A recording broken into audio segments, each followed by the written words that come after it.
So I thought you did a good job with the music and all that design and storyline and everything.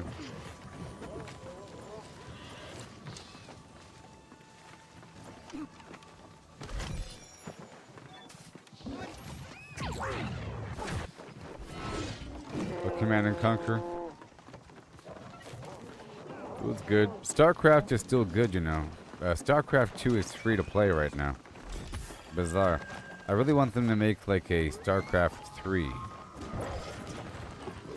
My vision for StarCraft 3 would be a multi-planetary galactic sort of thing where you have a Starfield or No Man's Sky-esque star chart that you can go to. It's a multiplayer environment, you see, but you can go to remote systems that are just covered in a bunch of Zerg or something like that. Or whatever, you know. Whatever. You gotta wipe them out. So you're fighting independent factions. It could be like in Civilization, where you're fighting nomadic tribes and stuff like that, like barbarian clans on this planet, and these weird guys got access to weaponry, gotta wipe out that planet, you know? And you're doing it systematically on multiple fronts, and then maybe you can zoom in and zoom out of different planets, and you can choose to play it like a real-time strategy game, to take direct control and to queue up future actions, you know? Do you know that in a real-time strategy game like Command and Conquer or StarCraft, you have the micro and macro gameplay? Macro would be queuing up buildings, you know, setting waypoints, saying I want my worker to build this building and then that building and then this building and then walk over here and then patrol back and forth and then stand here and wait. And you can queue all that up really quickly. And then you check on it every so often. And then you assign the building to a hotkey and say all of my barracks are number 9. You hit 9, you go MMMMMMMM for a bunch of Marines without having to go across the map and click on things. And micro is controlling a single or small group of dudes or multiple groups as you're fighting and moving back and forth with your little troopers to fight other troopers, you know? Your pile of Marines versus their pile of Zergs. You're dancing back and forth while you're hitting a bunch of hotkeys to queue up a bunch of stuff across the map. My point is that you can do the macro across multiple planets, and then choose when you want to do the micro, and trust that the AI is good enough. And maybe the AI is based upon some weird commanders that you're developing to take charge of those planets. Like, you're able to take control of a commander and then level them up, and then let him go. And say, I'll use my level 37 tech official for that planet. He has these bonuses toward blah, blah, blah, blah, blah. And then you're managing a bunch of different commanders. This will work out very well because right now in StarCraft you have this co-op mode where they want you to purchase different heroes. And they have different bonuses. And you go into a level with you and somebody else, and it's just like normal StarCraft, but you have these additional little abilities, and you're leveling up this character through multiple rounds.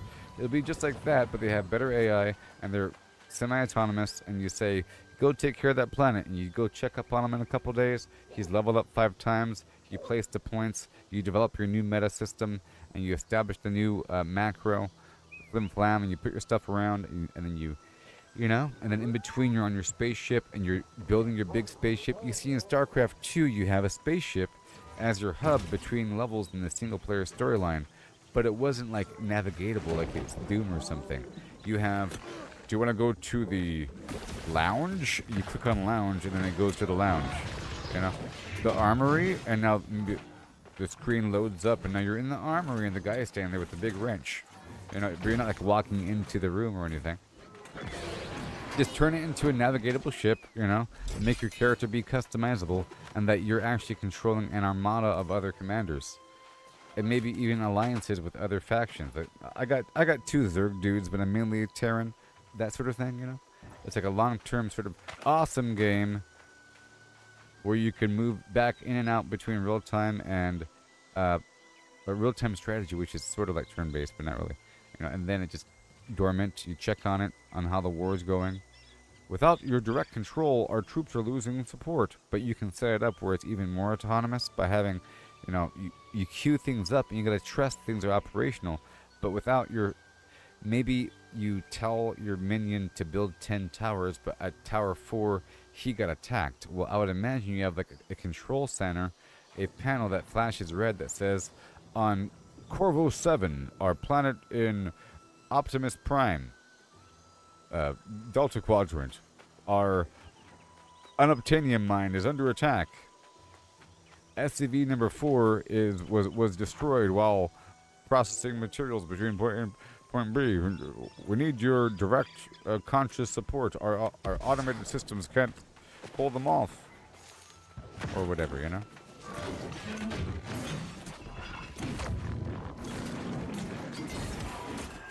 But that'd be good.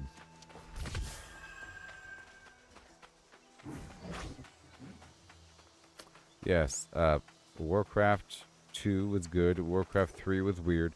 But, you know, I like the fact that you have 4 races in Warcraft. 4. So in Warcraft 3. Normally, in Warcraft 2, you have orcs versus humans. In StarCraft, you have 3. StarCraft versus Zerg versus Terran. In Warcraft 3, you have 4. It's Night Elves versus humans versus Orky people, like versus the Horde versus Undead. But then, you know, those factions band together.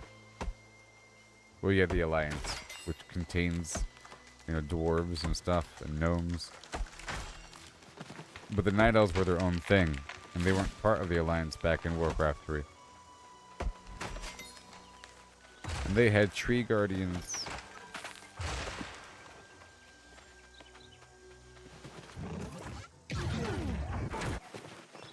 It was good. The whole Arthas storyline was in that one, I'm pretty sure.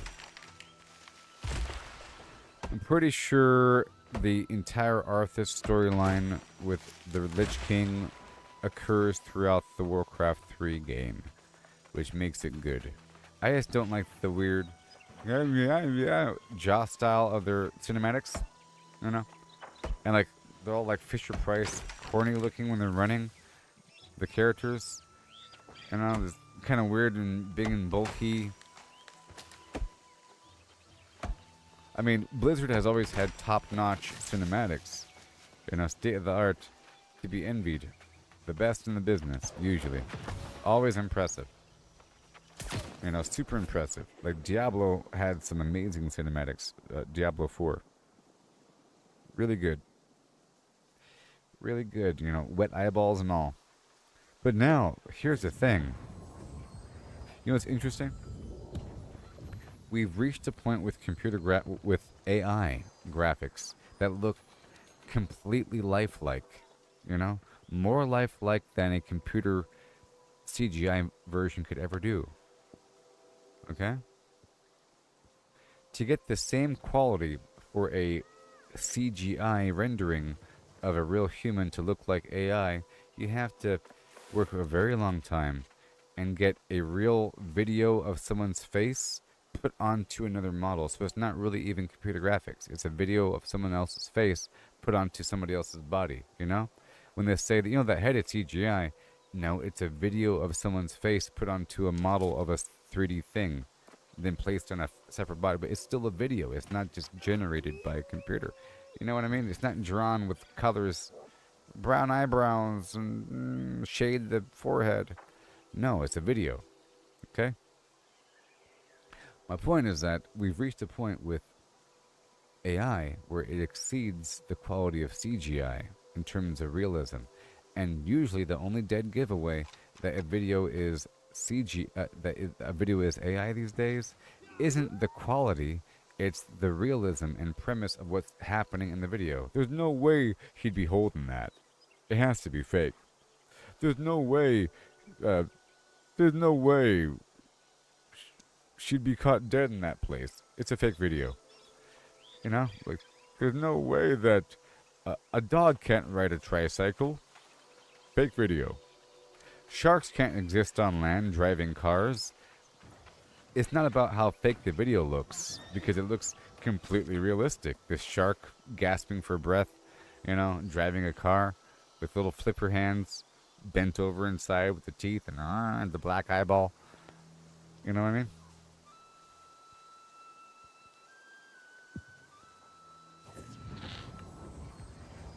You know what I mean? But if a computer graphic artist had to create that same scene, it would take a very long time, and it wouldn't look realistic. Or it would look like a really good computer rendering, you know? In the end. Animals are a bit different than people. You can kind of get away with animals and textures, but with people, there's always this slight uncanny valley, and they usually cheat by recording somebody else's human face and putting it onto a model. So, let's see here.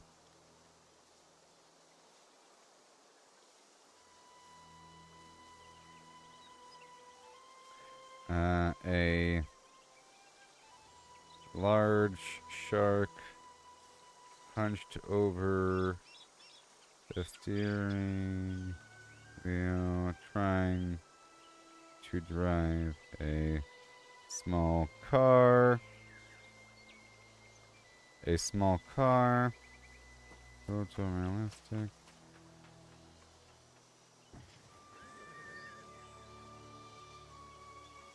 Black, beady eyes, great white, shark, teeth visible, clicker hands on wheel.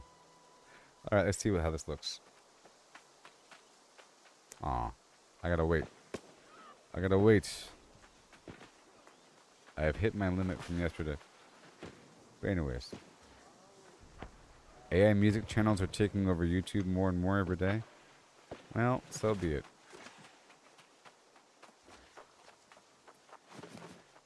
So be it.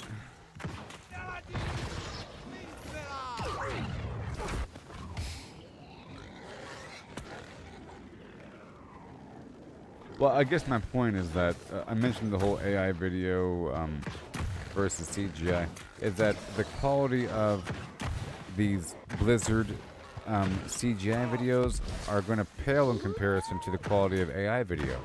Like, I'm talking about how wet the eyeball is. Like, that's very impressive. It's very impressive, but it still doesn't look real. It looks like a really good computer graphic video. You know? It looks like a really good video game cutscene, but it doesn't look like a real space. It's sort of like playing a game with really high graphics, and then you turn on ray tracing. It's like an extra level of realism that it's hard to put your finger on entirely. Alright, so let's go over here, and then we will begin our journey. I'm going to go for my iron run and all that. What time is it? 7:41 p.m. It was nice speaking with you there, Bobby, about the state of the world. Did you know that the aliens are currently right behind the moon? Probably. Did you know they're out there and they're feeding off our vibrations? Play it for me, Sam.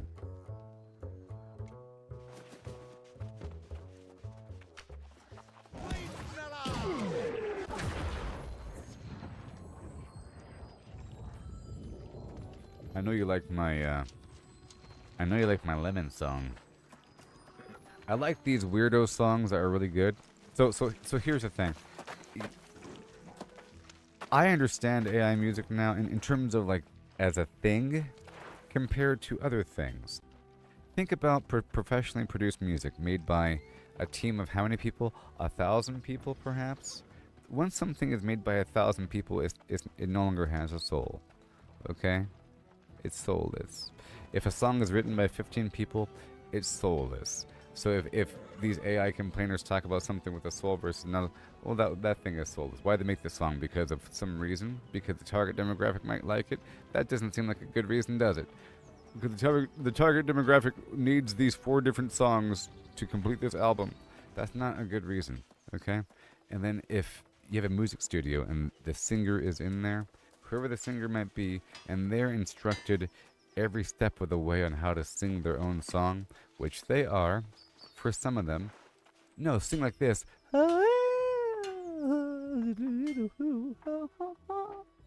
Like this? No, like this. You know, every step of the way. Basically, the music industry are using artists like they are tools that can produce certain sound effects with their vocal cords and faces that certain demographics might like, and to personally associate with, to listen to the music, to then associate with themselves, to then get them to do things in reality. Or whatever. And it's all deliberate and weird and strange. You know, the construction of these things. And all that is pretty artificial. So that being said, you have songs like I'd say like my favorite type of music is like a goofy, fun kind of song, like by They Might Be Giants or Lonely Island or like MC Chris, like some nerdcore rap talking about some stupid stuff. I'm a popcorn frog, talking about eating popcorn by licking up the popcorn with your tongue like a frog. That's the entire song. Okay, and it's all about that, or about some stupid thing, and you obsess about it in a song, and it's kind of funny because you're talking about this one thing, you know. But you like it because it's just a weird thing. You know what I mean? Well, how come you can't think of your own thing? You know?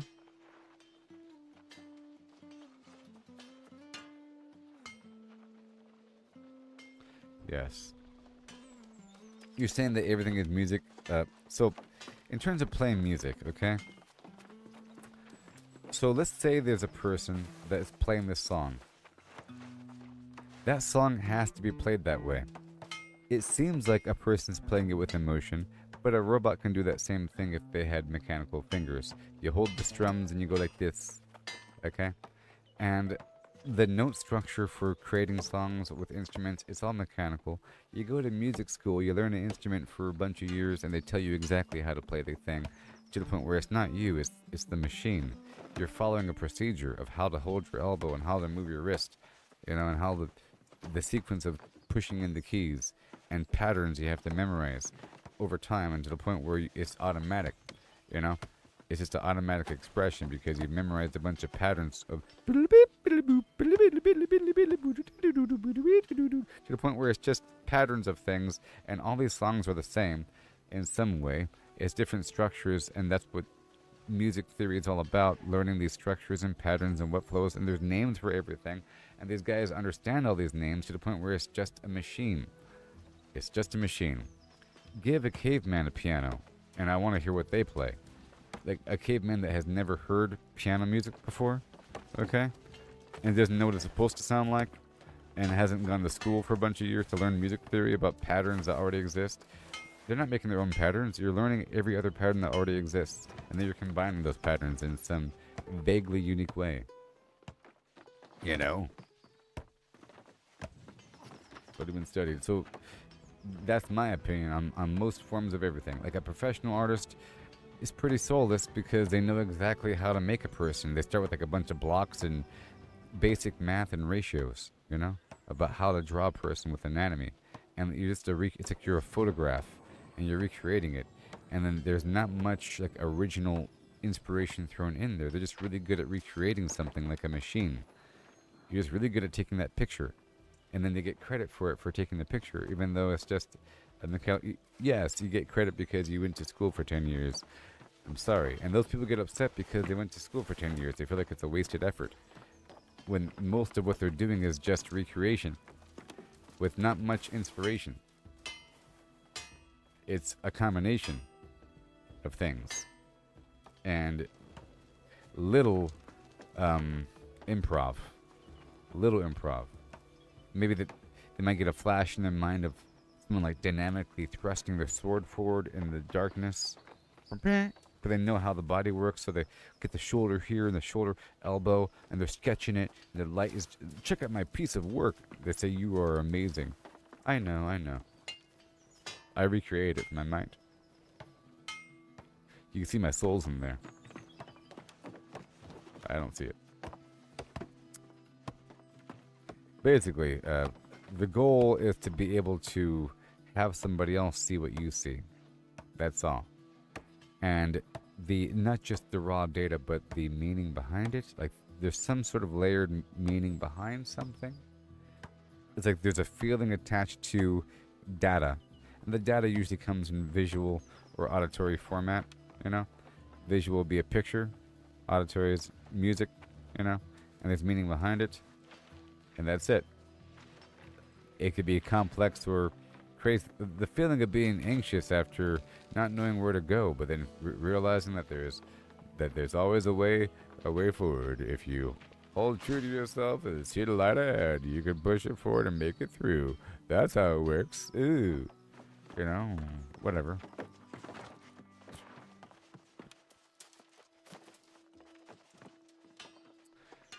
Yeah. But here's a good song. It's about the nature of reality and all things lemon. And then we'll play the game. What do you say? I gotta refill my coffee. You stay right here. Walking these dusty streets, boots creaking low, sun beating down with a fierce glow. Spot a cart brimming with lemons, yellow and bright. Sparks of wild thought in the midday light. How many pulped lemons, mashed fine skin and seed? Could you fit in a horse if you hollowed it indeed? Not just the belly, but legs, face and tail. Every nook empty like a ghost on the trail. Oh, how many lemons can we fit inside a hollow horse with pulp to bite? From cavity vast to lemon share, we'll count 'em up with flair and care. 1700, that's mere start. Hologram horse claims an infinite part. Boundary and codes, the volumes might superpose states in eternal philo. Heard that ditty round the fire's glow. About 1750 lemons all in a row. They figured the horse, its belly and chest, but reckon that number ain't the best. Maybe lemons small or packed real tight. Missed some parts in the campfire light. Counting just the body, lungs and gut and play. About 2,000 lemons could fit that way. That old song's off, lowballing the score. There's surely room for more.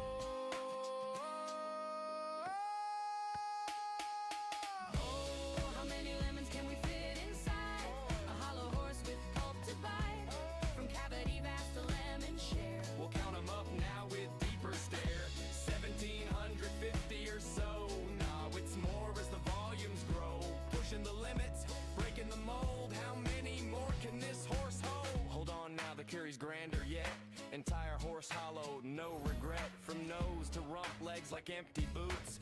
Head a cavern, tail a flute. Average horse, big and strong inside. Near 4,000 lemons in that hide. Hollow to a shell, whisper thin. Citrus flowing like a river within. That old count was for the belly alone, but the whole beast claims a bigger throne.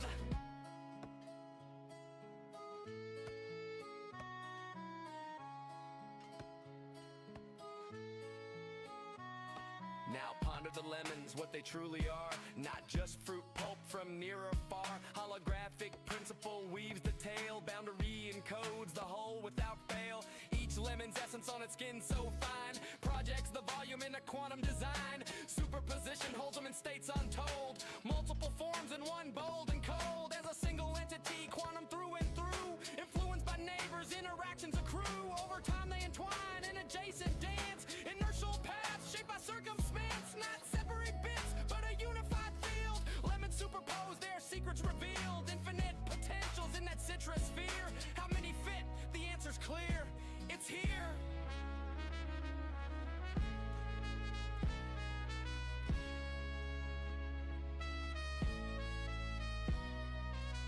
Pause and stare at the sky so vast. What is reality? Holding fast. Holographic twist, profound and sly. Boundaries the info, no need to pry. Skinning codes all in 2D gleam. Volumes illusion, a holographic dream. Superposition, swirl states in play. All possible forms, night and day. Past and future in the surface chain. Every possibility, no restraint. So lemons infinite and theories hold. Superposed wonders, stories untold. Ain't just matter, projection so grand. Boundary rules in this cosmic land. Old counts crumble like dust in the wind. In this quantum corral, the infinity spin. Simple tally guess, the space so neat.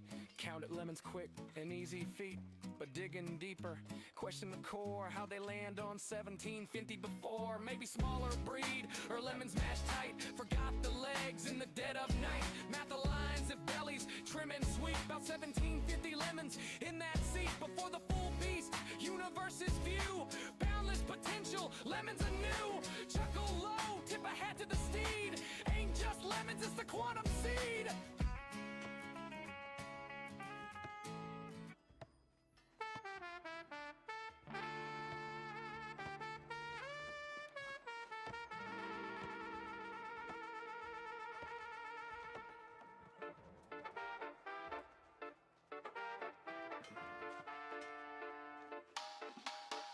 Out on sun-kissed sands, I swing my axe high, chopping down palms neath the endless sky, gathering bananas, ripe and so sweet, from dawn's early light to the evening heat, dodging the dangers that creep from the tide, wild waves crashing, nowhere to hide, filling my satchels till they overflow, hordes of yellow treasure ready to go, through oceans roar and sandy maze, banana man struts with the traders blaze, to the bustling hub where merchants meet, the trading post calls with deals so sweet.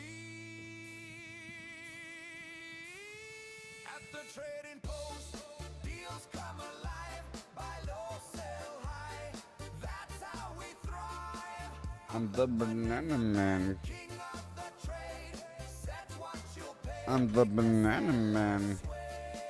I'm banana man, man. I lead the way, right Banana man, man. I can't see a blasted thing over here. chop chop.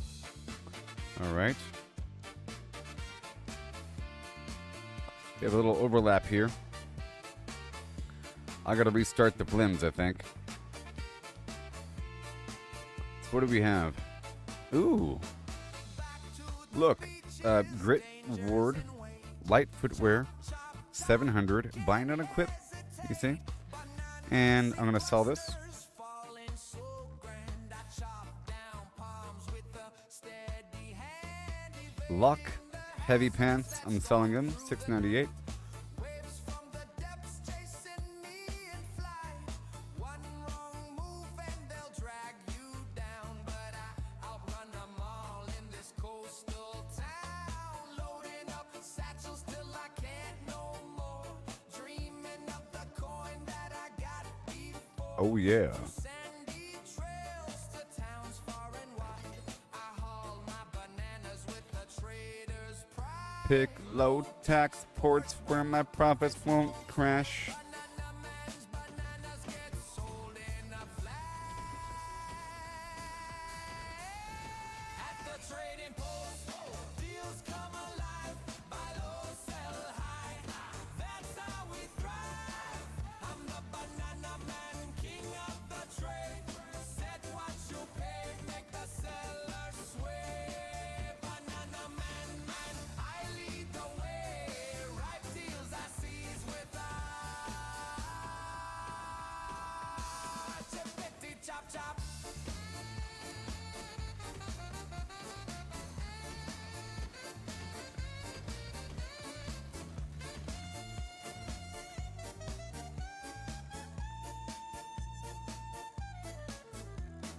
Mind the tolls in each pot you pick. Fees very wild, some fair, some thick. Rulers might skim, must live low. Greedy ones gouge, stealing your glow. Buying the flood, selling the drought. Stagger your list, spread them about. Avoid big dumps that crash the scene. With cunning and patience, live like a dream. One last sprint to the shore. Axe cuts through the air. Chopping more bananas. None for rivals to spare. Waves roar loud, but I'm swift as can be. Stocking my satchels to beat the trade spree. First to the post, I'll set prices that soar. Banana man's haul leaves 'em begging. I am the banana man. Now I'm the trophy man. See the trading post, Post. deals come alive. Alive. Low, sell high. High. That's Thrive? Man? What?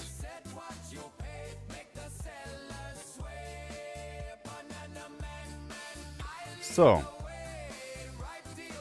I want to make an investment in the auction house. So I'm really working on these darn trophies. This is very exciting for me. I can't stand how exciting this is for me.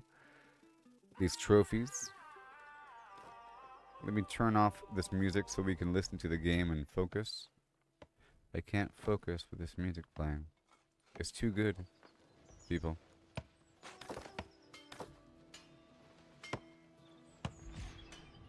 Peoples of Oxborough, hear my decree.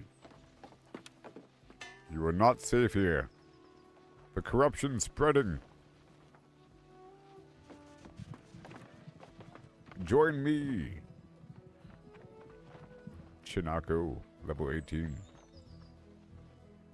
Yes, you.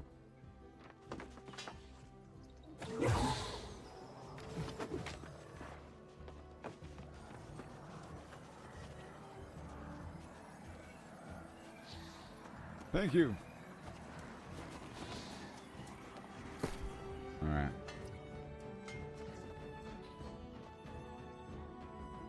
Okay, like bind on equip. Bind on pickup. Bind on pickup.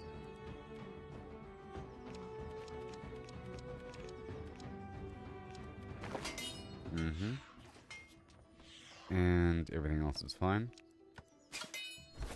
Let me hurry up and take care of business. Let me first just look to see what's going on. Alright. Trophy. Trophy Grace.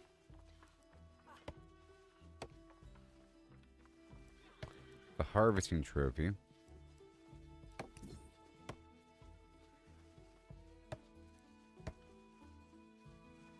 Harvesting. Alright. Alright, and now I need weird wood.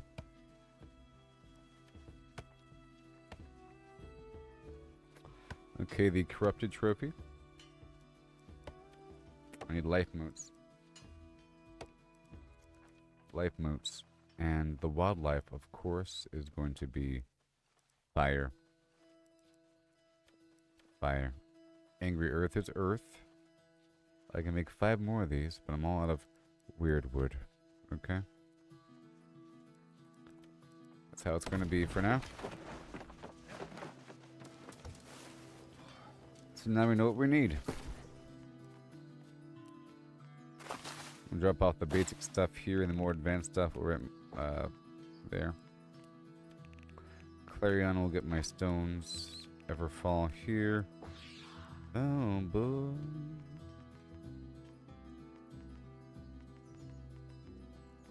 I'll move all this furniture. No.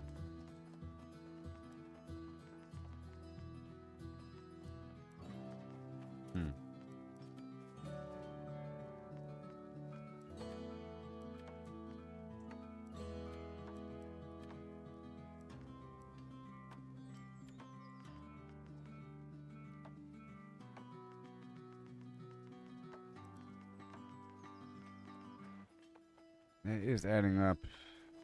So I guess I'll keep them over there at Monarch until it's time to move them over. Desperate on space over here. Okay.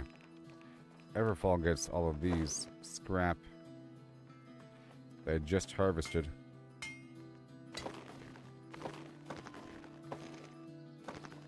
And fragments if I have any. And all of those, and the sulfur chunk, and these, and not the gypsum. That goes over here to brimstone. And over here, Elazar's recall. All of you, I guess, the star metal. Platinum until we get more, and more of you. Uh-oh. Uh-oh. I'll keep the charcoal over here at Everfall. Nope. Okay. Okay. There we go. little exchange. Boom. 200 pounds, huh? Okay, I'll move the silver and all that stuff to the main spot. That sounds good to me. Back over here, Everfall. You and you and you. No. I have a lot of materials here to work with. Okay, let's pull this wood back. Let's pull back the unprocessed ironwood and the unprocessed runewood for now. Okay, and I'll keep all this processed stuff for the time being. Move it back down to Brightwood.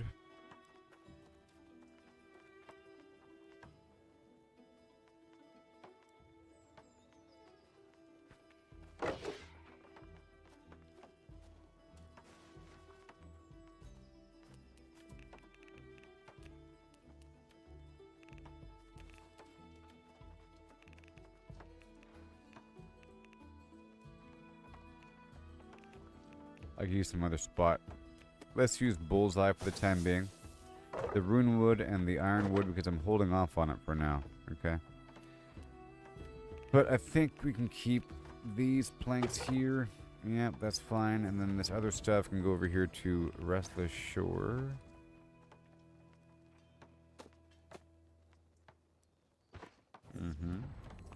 And then Everfall gets the silver. It's always just temporary. And boom. And then you get the red stuff. Yeah. And then the Wiki Washington activities of yore. But we're full, everybody. We are a fool. Let's take all the weird special stuff out. And boom. Fine, let me take all the leather and all the weaving. Okay. Alright.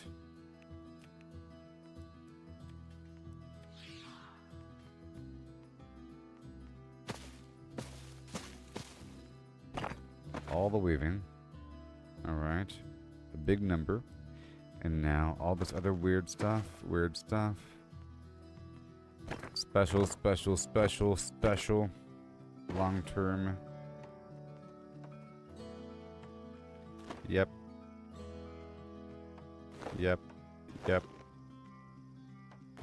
And then raw. That raw stuff right here in this ironhide, thick hide, and rawhide can go here. There's just so much of it, so I'll go ahead and process this rawhide now, and the rest will go here when it's time. Let's do it now.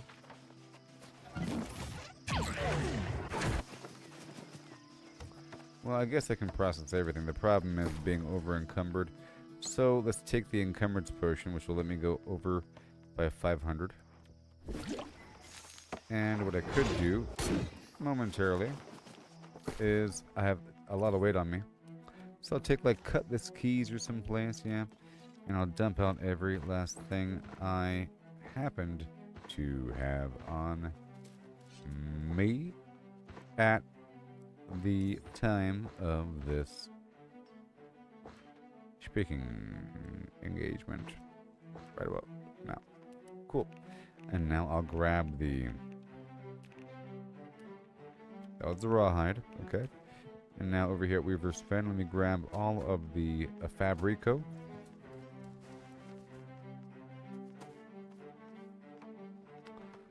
I'll do what I can. All of it. Okay.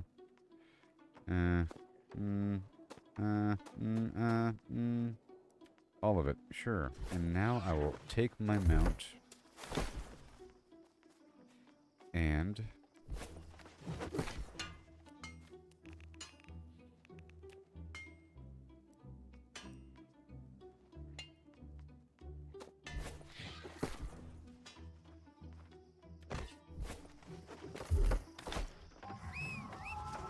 now I could ride my mount while over encumbered.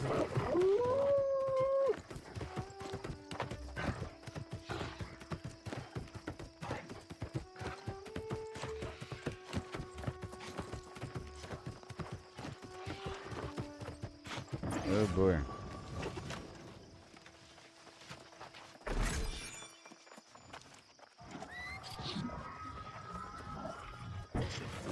Let me process what I have here.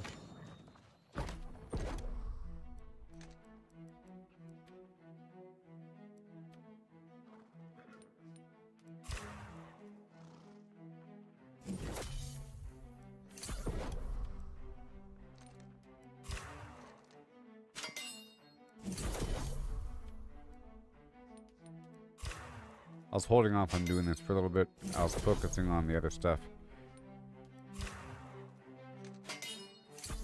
But it's important, okay? Infused leather.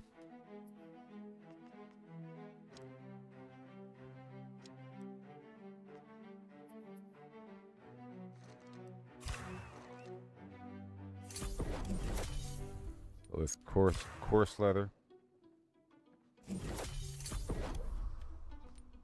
The rugged stuff. And dark leather.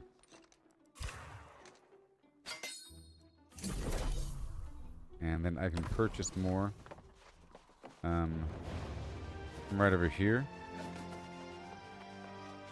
I can purchase more infused leather. Right here. With Azoth. See? Infused leather.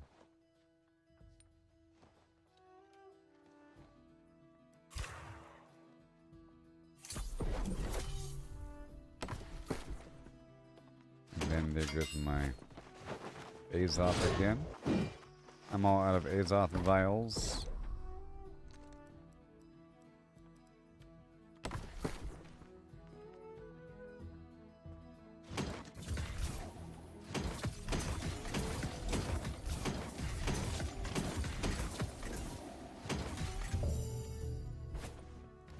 Yeah.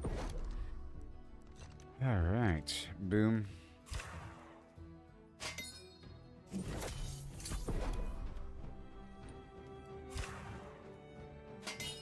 Here's my 10 before the day. Good to go. We got this bizarre bone. The skinning research.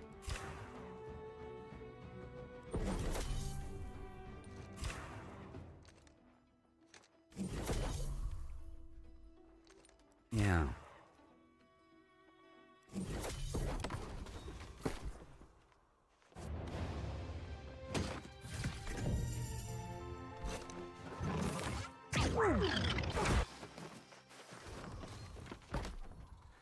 Okay.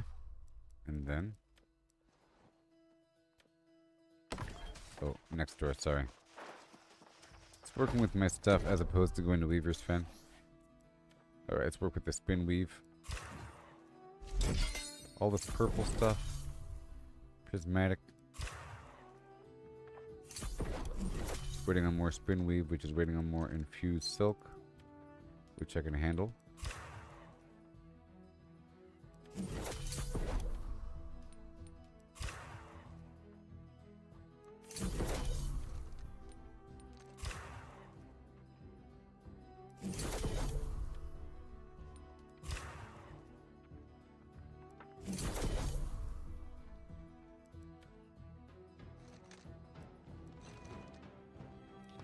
Okay, just standard stuff is what I need. Pretty cool. Just standard stuff.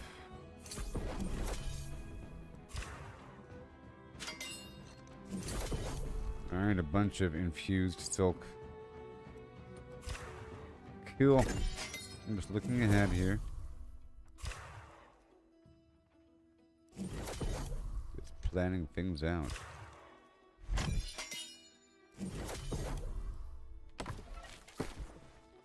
I'm getting a lot of stuff.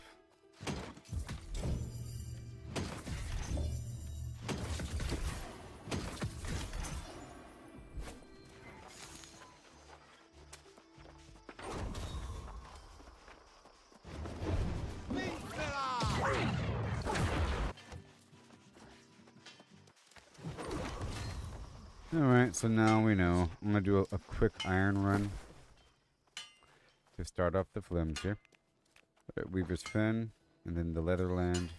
Ooh, I could afford both in one spot. Cool. I tidied up everything, you see? Now for the cooking, extra food goes to Reekwater, is what I'm doing. Okay. Alright, and then Everfall, right here. Then Cutlass Keys has everything. Take all, you see? Perfect. Awesome. Back down to Everfall. And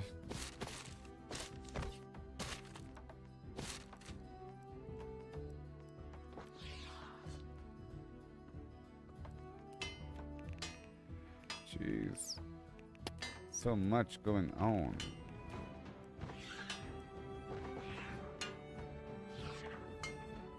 A weight restriction. What do I have the most of? I'm sure I have 846. Alright, let me split this bad boy.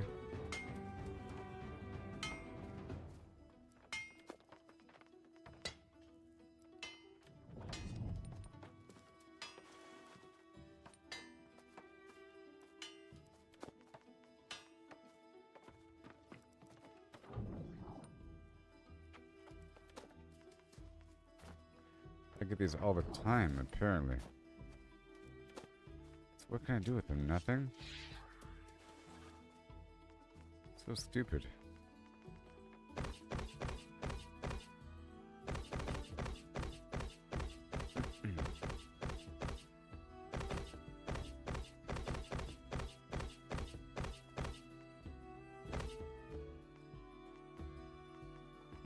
Nobody wants this stuff.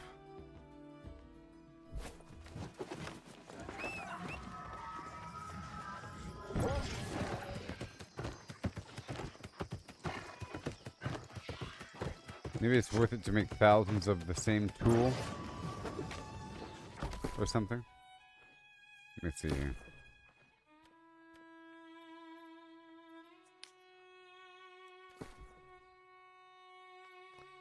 Okay. See, they sell for a certain price. I'm gonna sell mine for 10 for like 25 cents. How about 40 cents? Boom.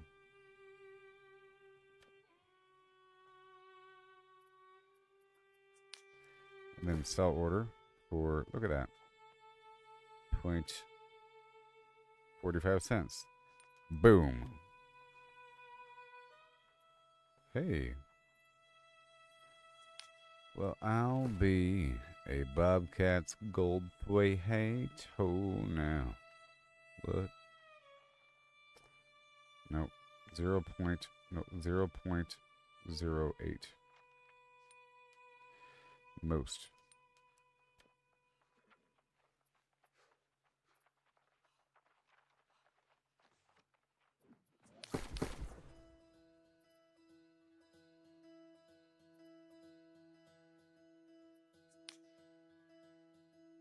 Pretty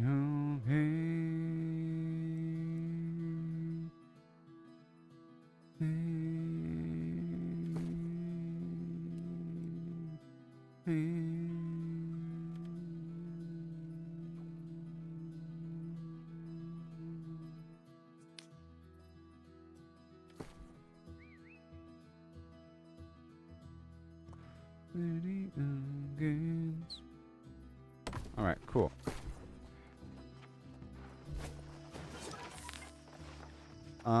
Those items weren't, like, I was able to sell them. Cool. I had a problem because I had too many mods and they weighed too much, and I had like 800 of a couple of different types, like the Traveler Stone and whatever, and I was able to sell them for 45 cents, maybe. I don't know if someone's gonna buy them.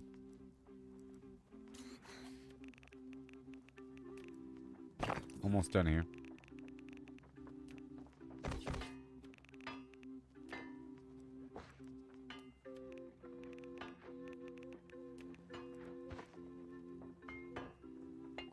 The Sliver of Enchanted Earth, I'll sell that too. And I'll sell all of these clothing items. And all these spicy steak pies.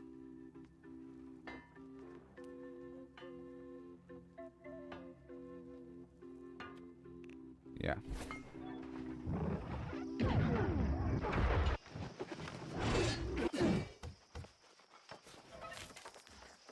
Hey there.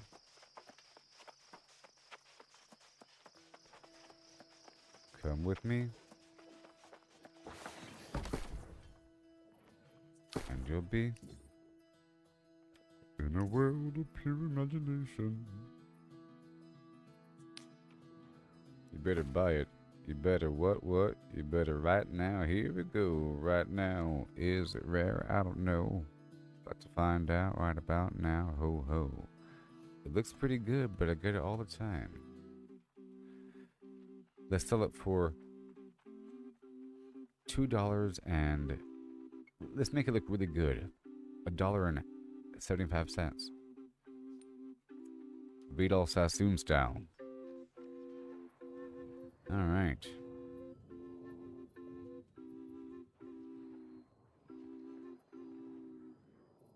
Then the armor. 681. And they have whatever stats on them.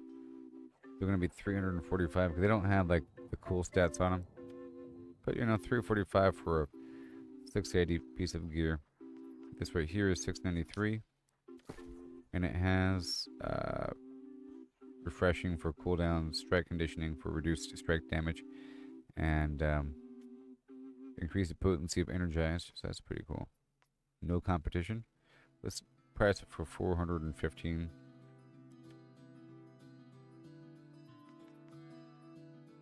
$680, nothing. Well, it has it's medium or heavy pants for a rapier. I don't know. Why is these so expensive? That's 700. So I'm gonna price this one for 445, and it should sell because the competition's pretty crazy. All right, this right here, 677. Competition is at 617, and they're selling for 15. I'll sell mine for 245. 698 with luck. Oh boy, you're gonna be 485. Why? Because whenever I set filters, I set up to 699 and $500.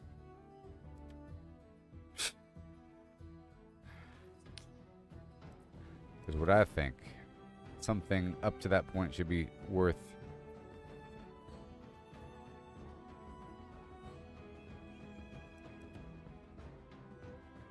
There you go.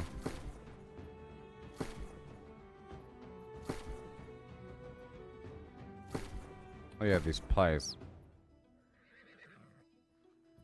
So it was some other food, right? Spicy steak pie.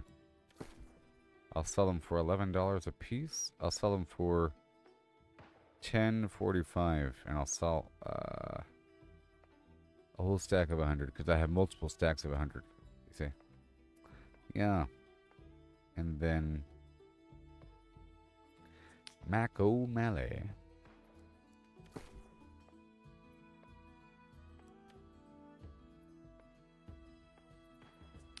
How about all this weak incense? Let's say 2015. Because I'm using the stronger incense now.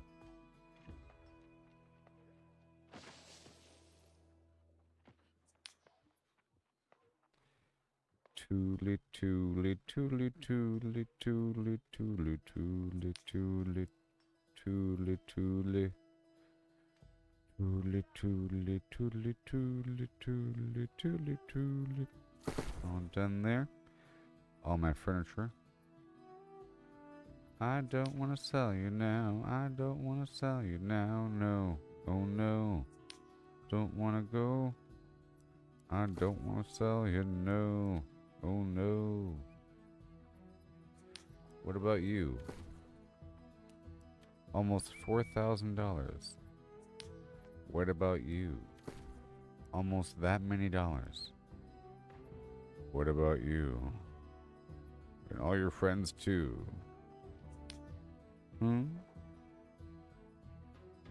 Find out next time.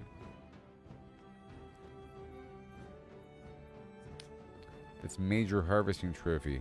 You had best be believing these things right about now.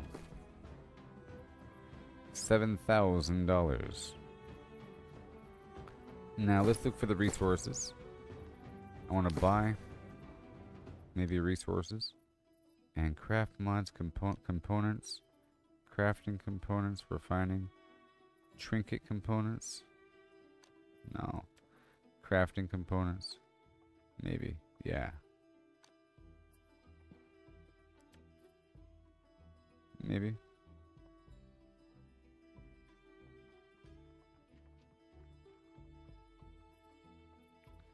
No. That's for like the tuning orb. Stones, patterns. Dragzug.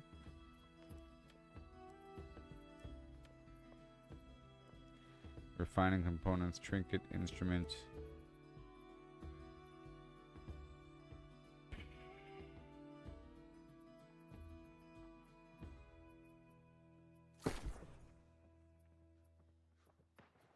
Trophies. Okay, well, there it is. Other buffs. Basic, major. So, this one requires the stacked deck. And that thing sells for $14,000.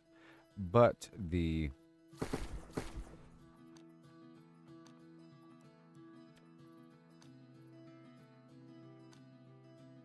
trophy itself sells for a lot. And then the major, oh my gosh, 34,000.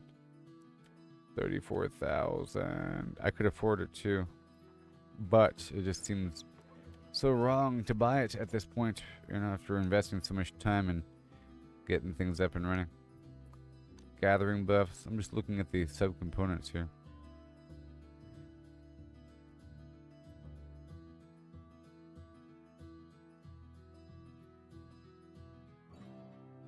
It'll just happen over time. This Lumberjack's token, 3,000. Why are you so darn cheap now? Opposite of cheap really sucks now. Okay, well, I now have a plan.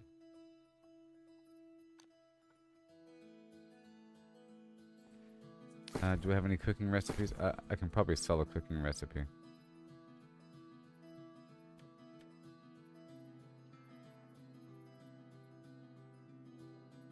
One second. I can probably sell the cooking recipe.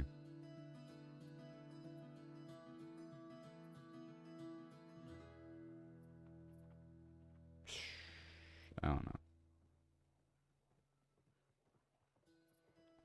I don't see any. Whatever. Okay, well, everything is... Well, I never sold the sliver of enchanted earth.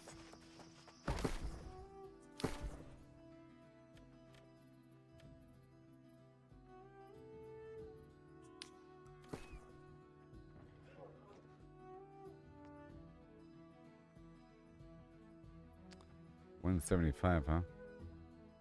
Yeah, that might be mine, actually. Then I'll go 174. And I'll sell most of the rest. I wanted to keep a certain amount. There we go. I'm keeping the rest.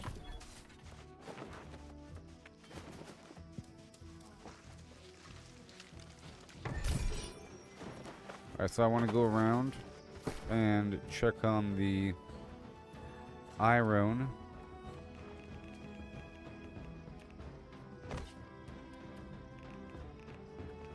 And all that. And I'll be using a map again. A little bit. For this other part. Because it's like right out the front door here. Let's pull up a map right now.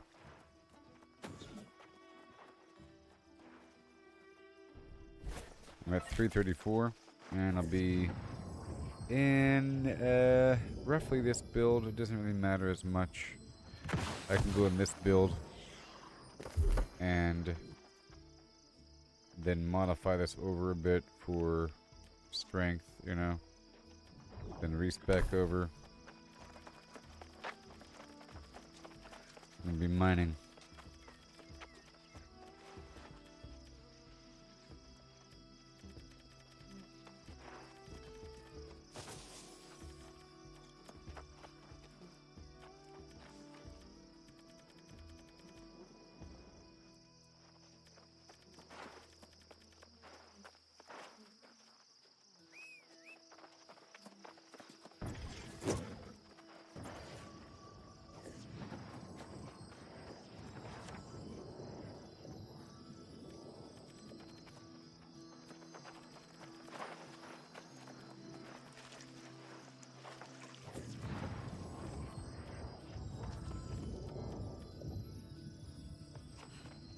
Alright. Alright, cool. And then more food in my life. Well, this is all going to change, of course, in just a second. So, whatever. Because I'm not even wearing the gear yet. Oh my gosh.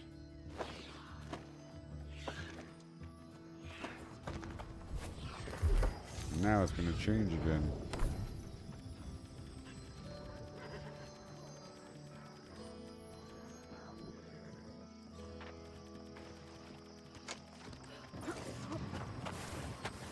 I just want up to here. So I'll do 52 on the food's here. Yep, with the food, I want up to 200 on the dot. And then the rest can go here. Boom, and go here.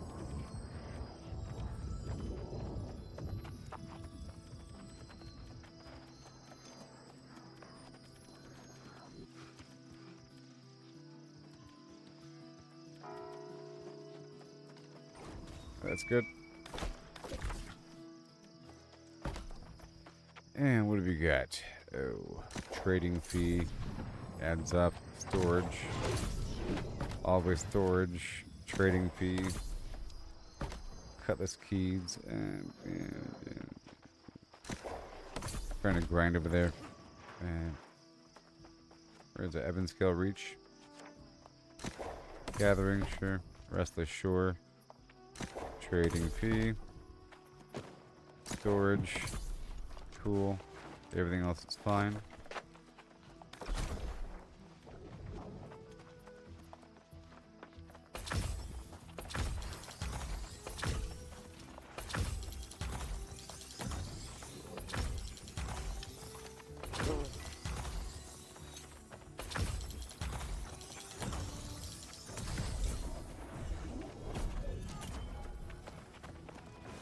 Okay. And then the journey. There it is. More and more stuff.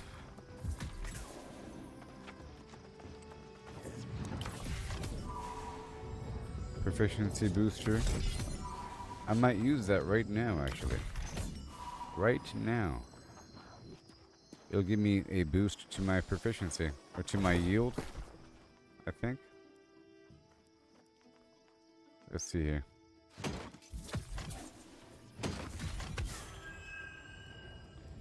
It's right here.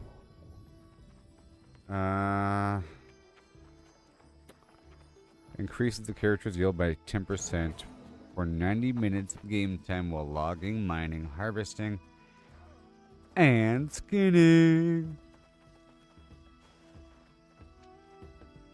Oh my goodness. And I have one of them. So I'll be using that. So I'm going to start over here in the Elysian Wilds, because I think I sort of mastered something. It's like here, and then like, well, and then down first. Boom, boom, boom. And then you go back up really quick. And you go all the way up, and then down and around. And then down this way. And then up and over this ridge, and then I'll teleport to this other side. Okay? That's my plan. Stanley. That is my plan, Stanley. Why do you build me up, butterfly baby, just to do something? Do something else. It's called Revitalago.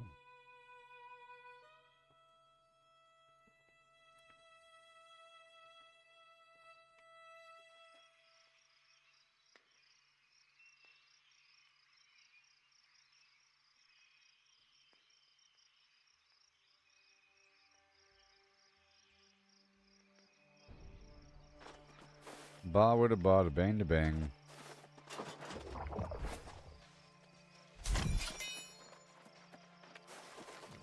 The Emmys is tonight?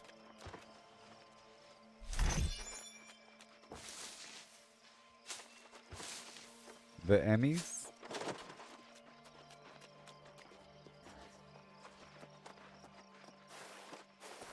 I missed the Emmys? Oh my gosh. I'll be right back. This is big news. Oh my gosh. The Emmys? Of all things. My word.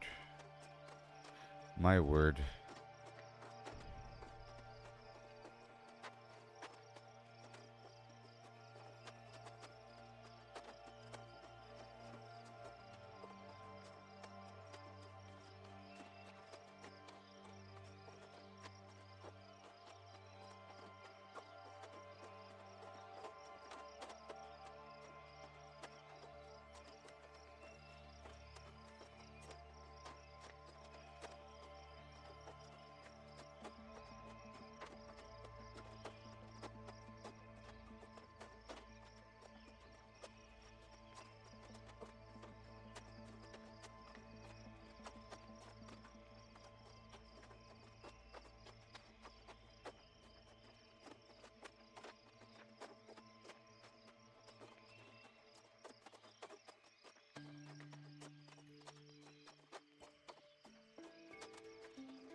All right.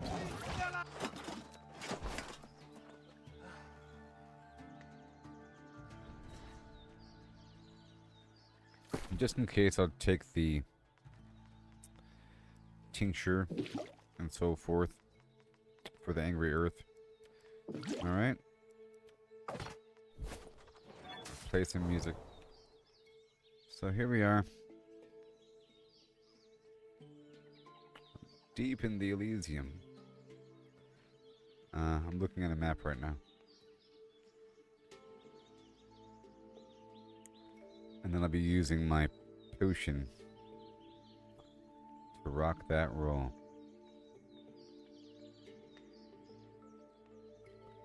Yep.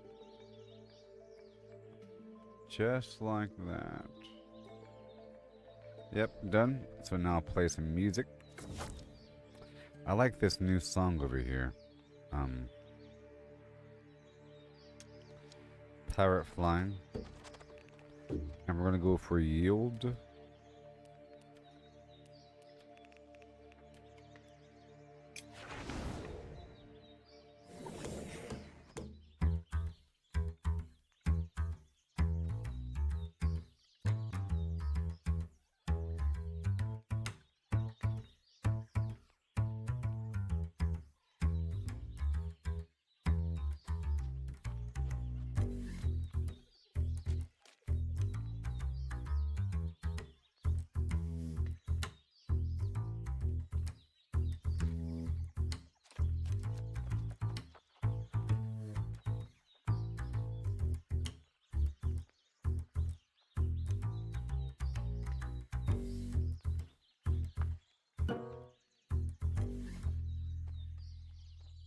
But they aren't going for my iron.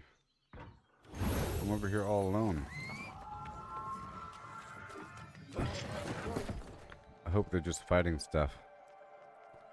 Alright, so mining. Done.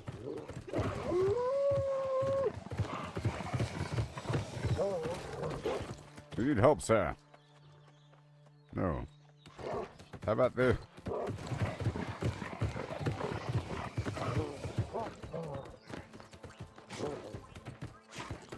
I don't see my iron. Okay, that's been gotten. Okay.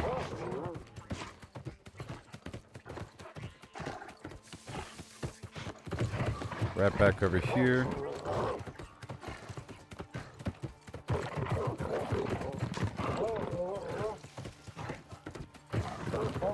Okay, someone's already been through here.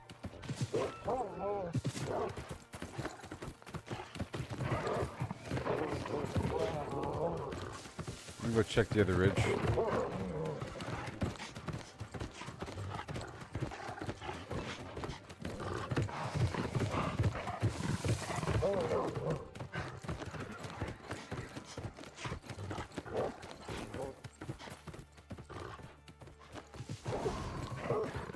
Oh no, someone's already been here. It's popular day in Elysium land. Alright, I'm gonna come back. Yeah. Alright. And then we bounce over here to a different leg of the journey.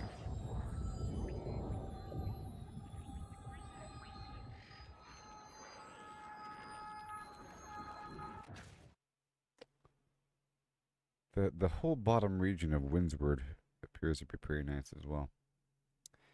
And, you know, all these areas.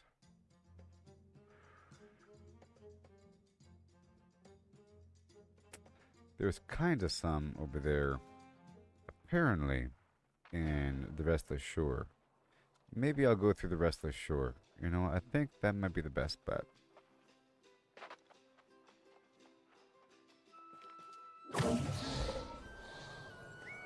Maybe. Just a whole lot of distractions around. We'll see. Let me go straight over here first. And run out the front door.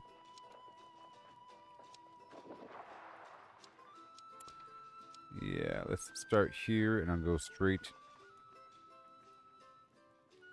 down. I'm going to avoid the silver and go straight down.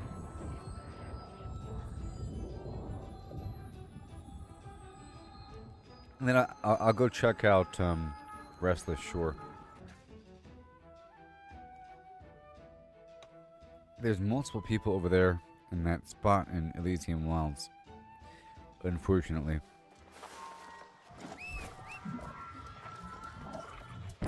Well, I guess it is the weekend, huh?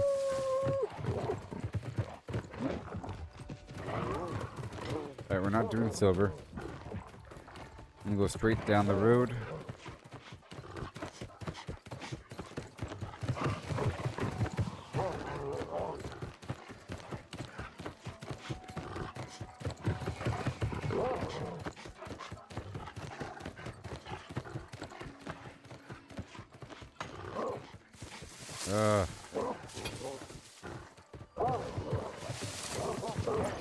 Somebody here.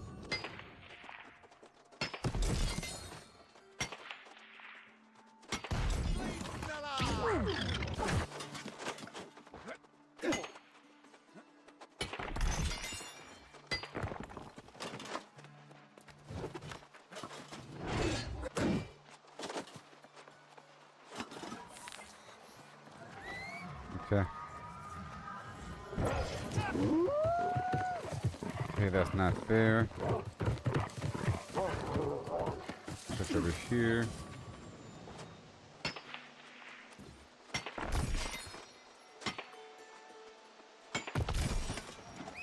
I'm not gonna use that booster yet. I'm gonna use that at like 2 a.m. or something. Not right now. There's like prime time on the weekend.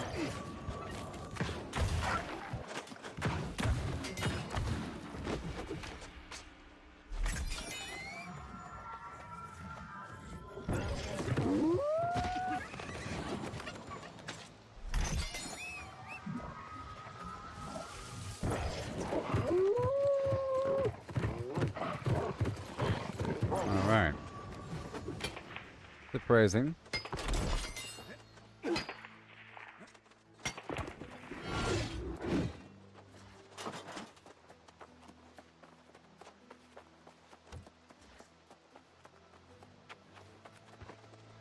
Yes, sir.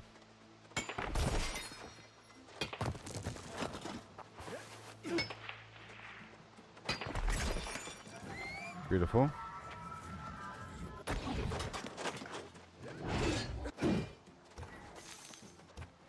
Well, it seems like the route here, nobody's on it.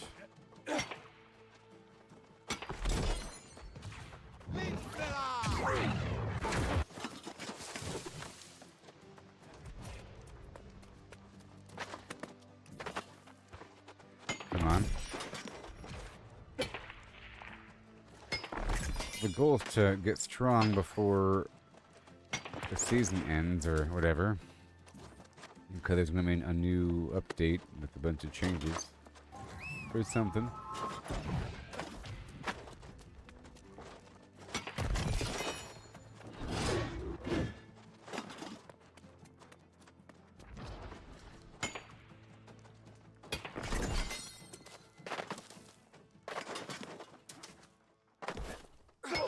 Sweet. Let's go. Wait a minute. Wait a minute. Oh no. I'll go ahead and use the booster now.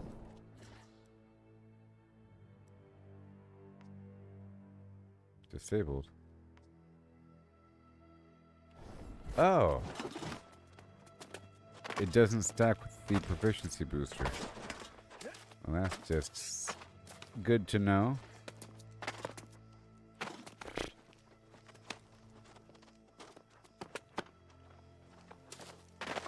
And that's only 10%. What's the proficiency booster? Hold on. This is better. Better than that. It's 15%.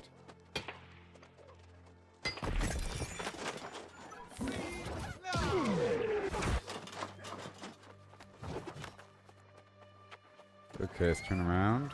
Okay, that's done too. Well, that's good to know. Otherwise, I feel like I'm wasting something.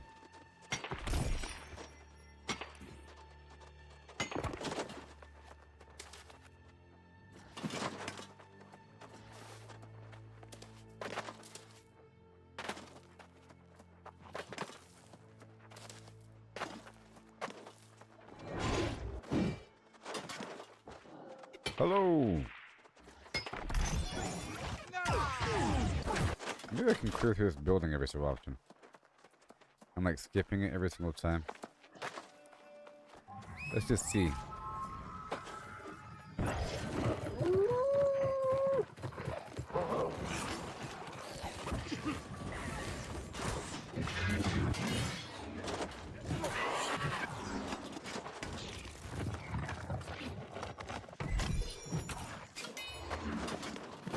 How big is it?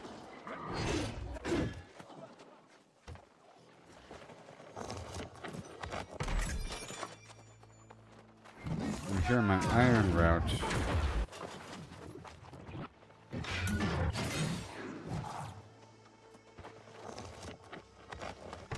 Just a few boxes.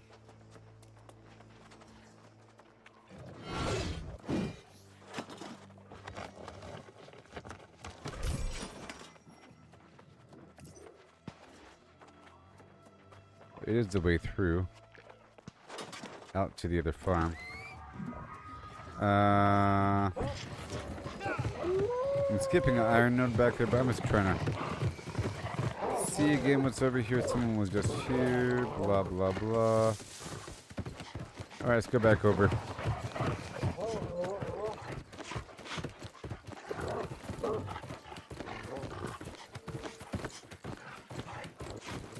And you can ride your mount through the whole time. That's pretty cool. Until the end.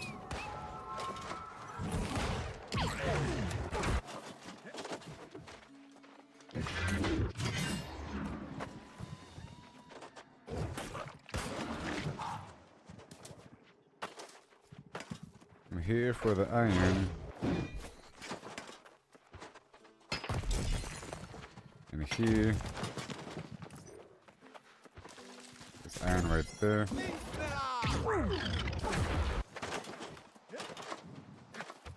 I love it.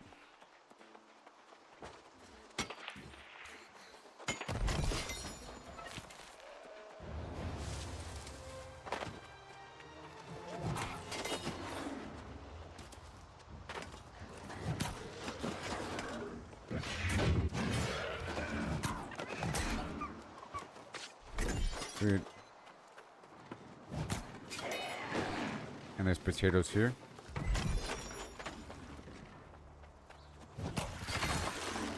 But somebody was already here.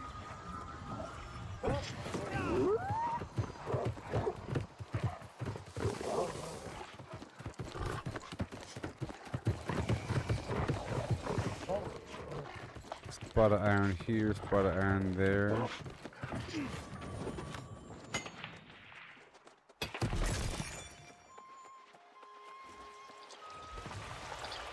Okay, I'm going to some other spot I know. It's right over,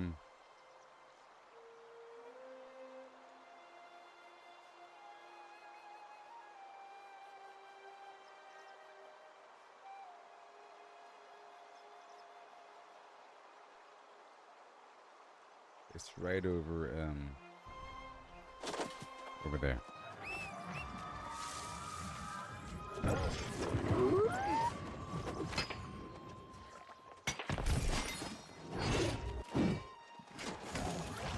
Over there somewhere.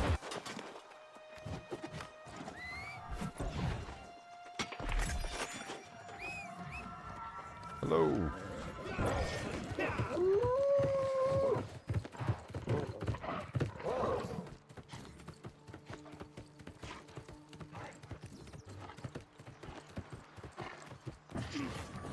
Good.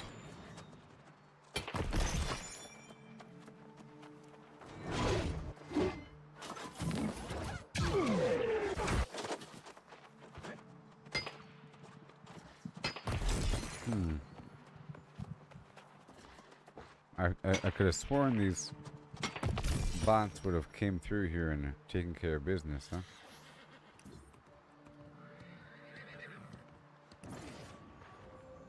Dang it. Son of a fucking...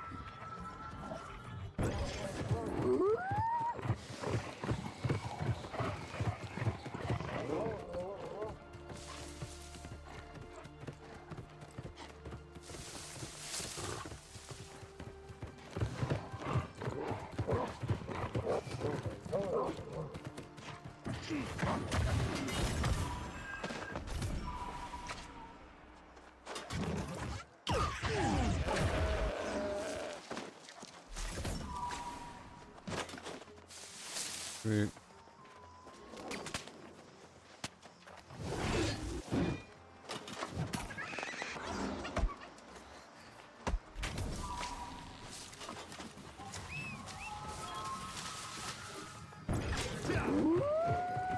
Alright. So, I'm gonna go this way. Stupid thing.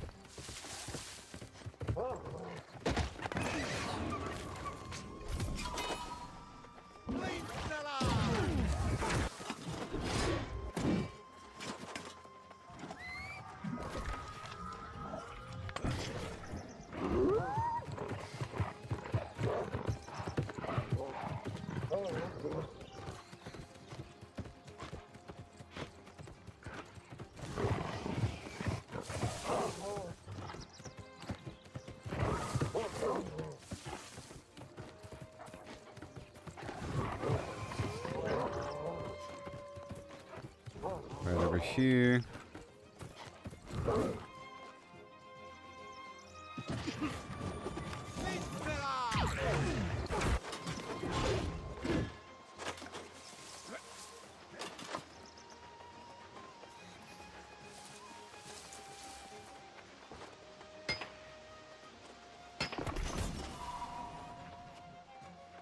Okay.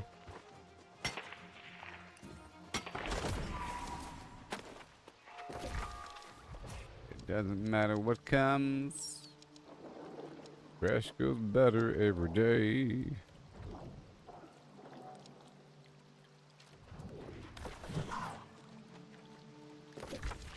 Come on. Let me go over here to Weaver's Fen. Let me go on down to Weaver's Fen.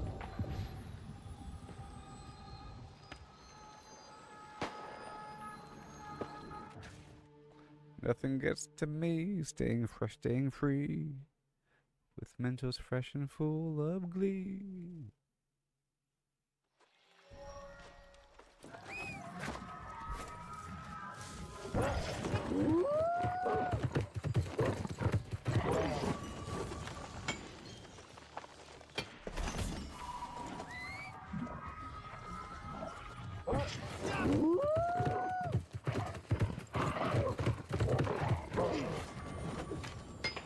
Staring at the blank page before your face.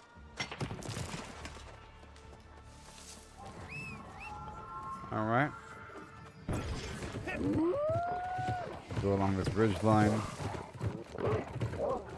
Right here.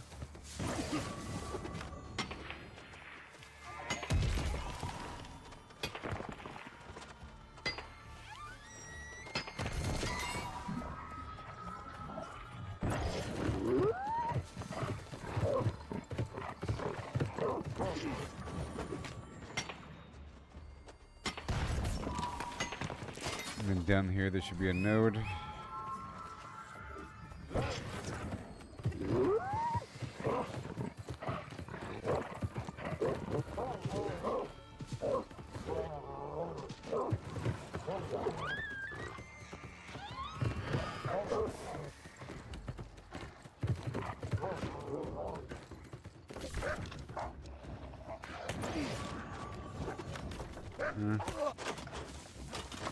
Yeah, I don't see it. Okay, so now we're gonna go up and around the corner here. Maybe dance on the dance floor.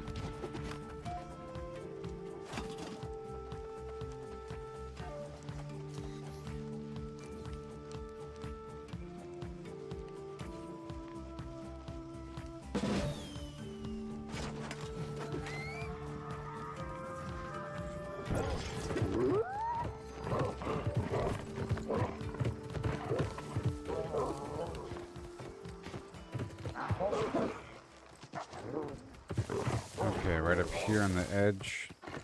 Oh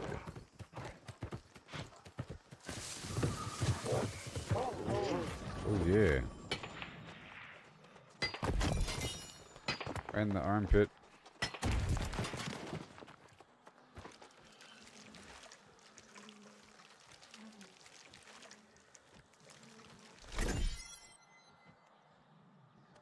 There's gold in that cave, but that's okay.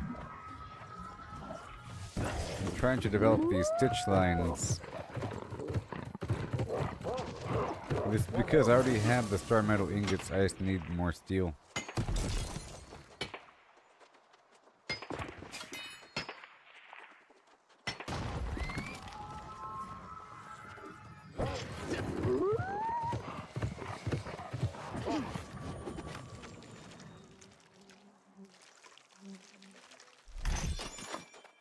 Okay, beeswax.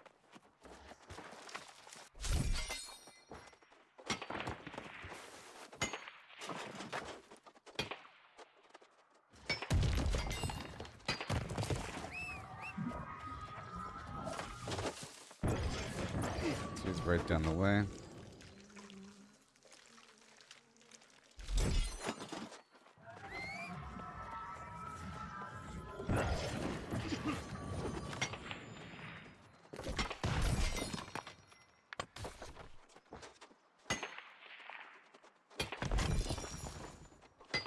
There's more weird wood.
Here it is. Stuff.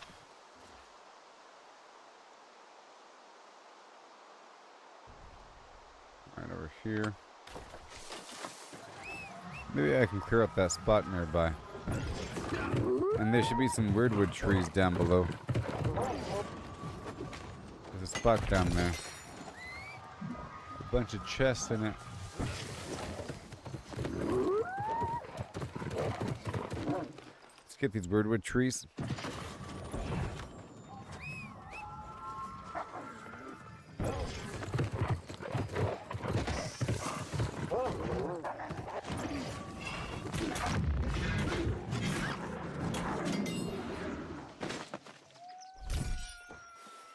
Yay.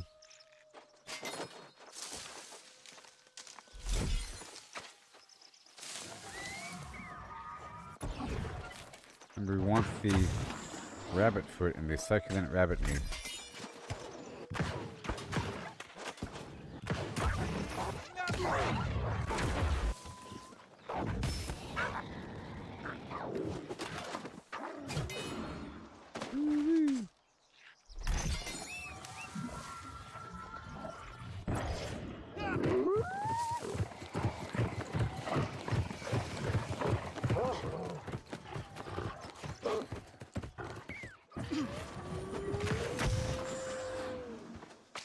Uh-huh.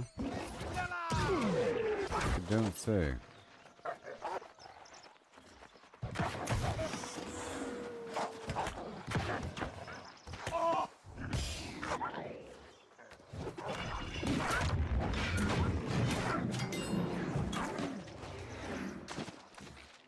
Thank you very much. Trees.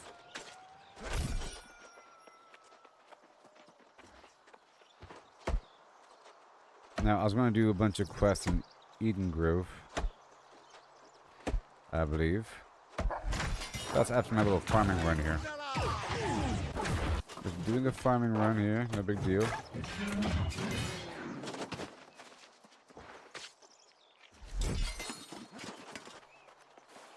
Final. Ugh. Lumber, it's not that hard. I'm not going to swap out all my stats just for these few trees. But I will swap out my gear for the lumberjack bonus of the extra yield and luck.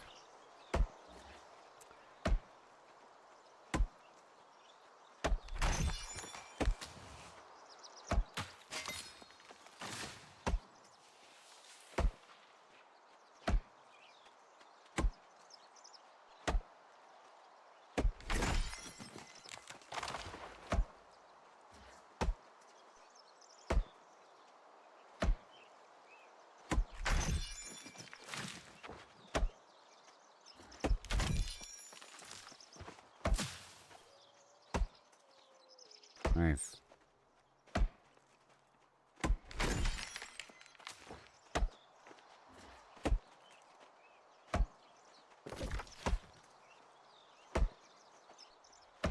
There's an iron spot right here.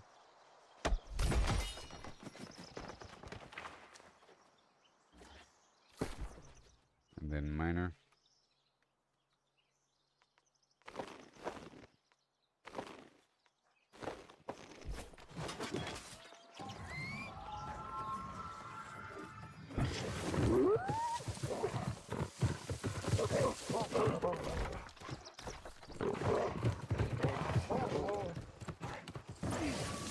Oh, there you go.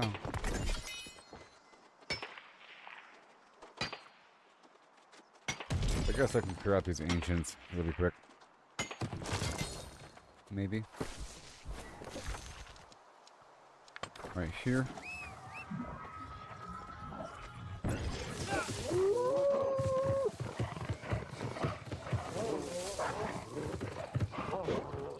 Okay, I see the iron.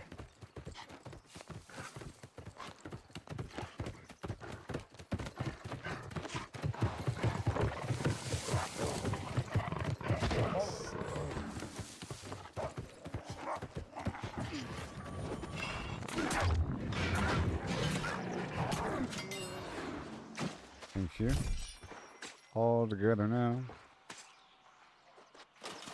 Boom.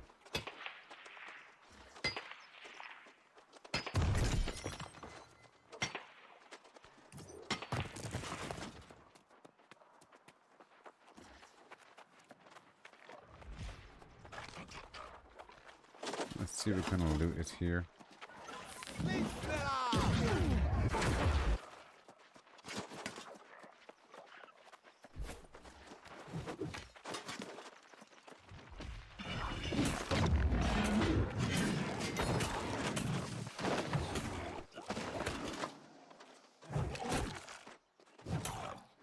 Cool. Very nice. Some blueberries. And I'll loot some boxes here.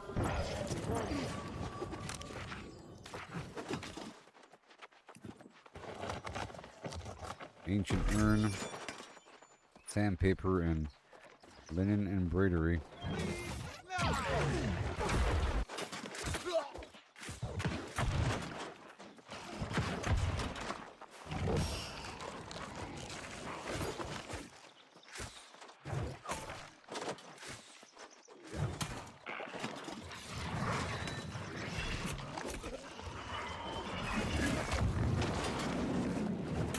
Damn.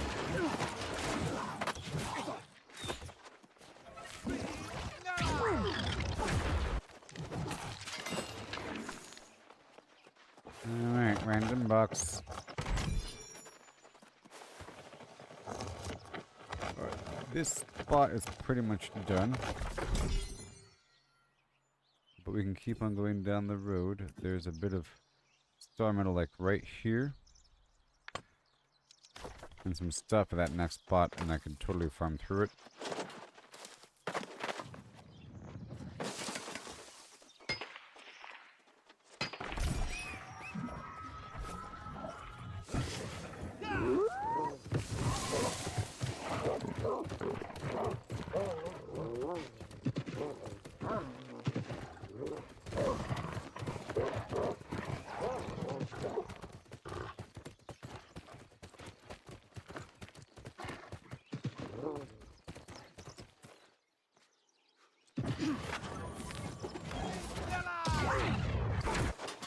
Okay.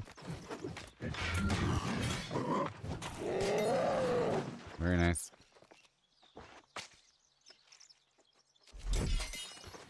Fantastic.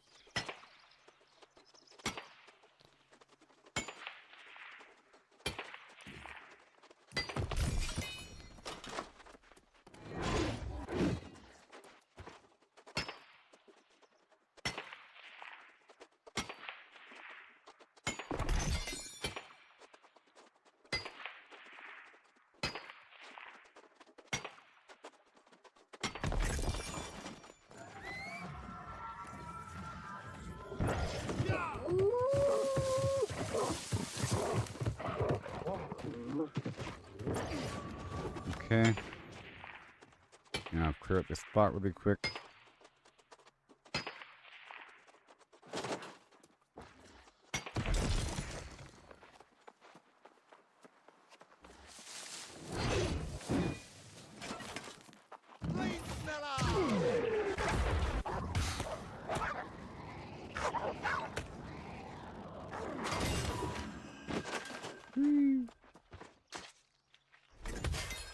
That wolf, the traveler stone. Sure, all the time.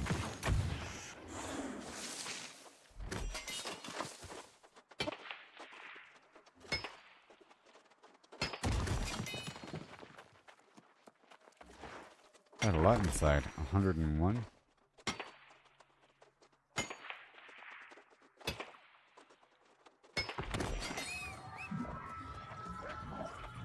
Okay, so now that we're here, I'll go ahead and clear through this spot.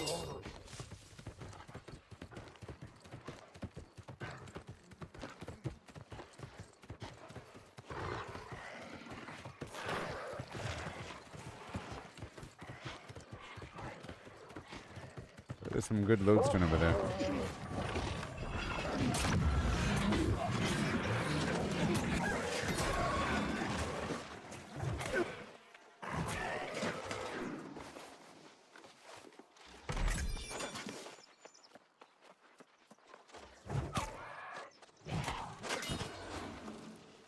Yay.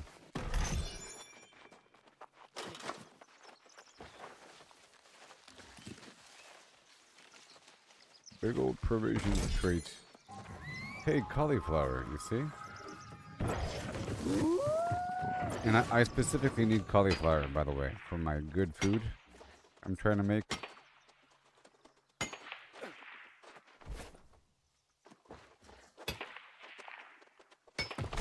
That's why I had those ingredients partitioned and that I slapped back together.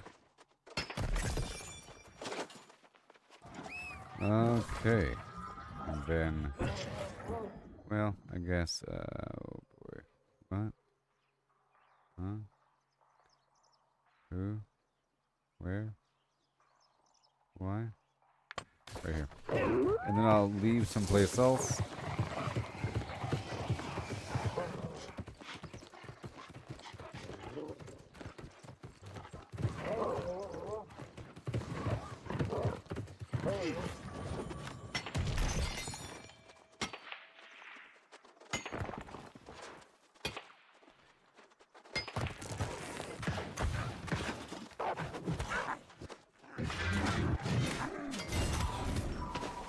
As we consolidate.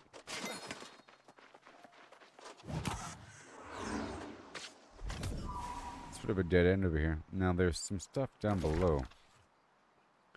Like right here. Let's go there.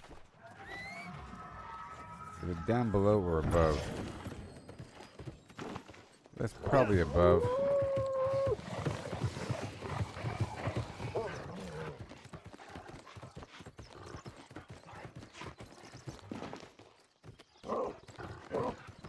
Ugh.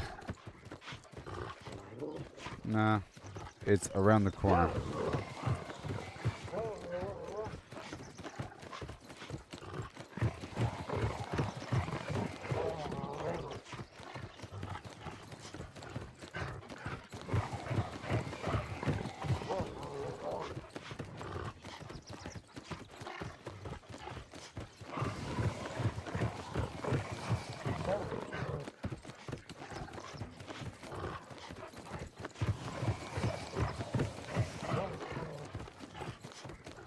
Long road.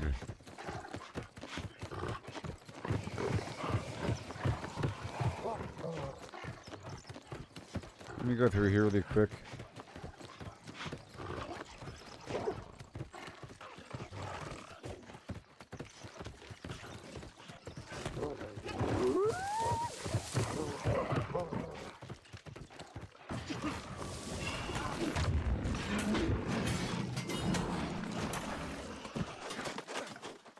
One's probably not dead yet. Got some flux.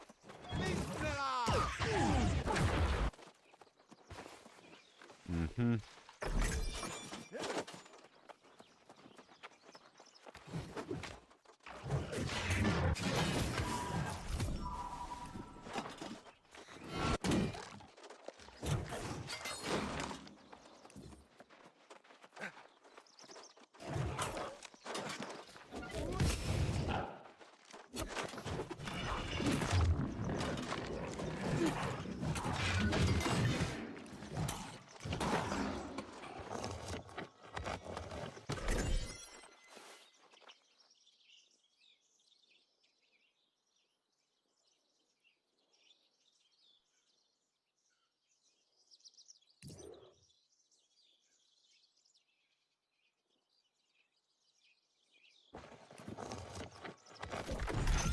Okay, I'm up here, so I'm like way down here, and there's a node right here. Okay.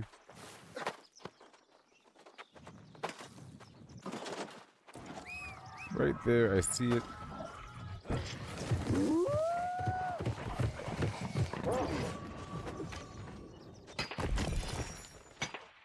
And then way down here.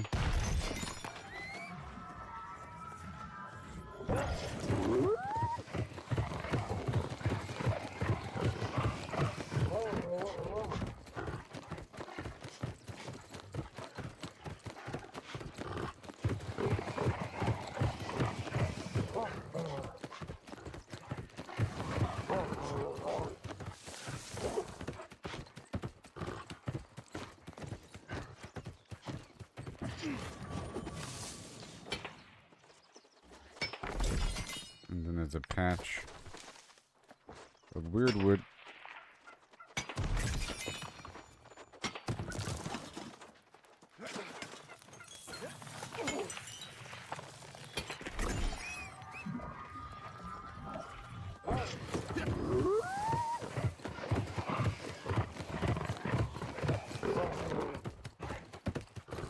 Okay. Lumberjack.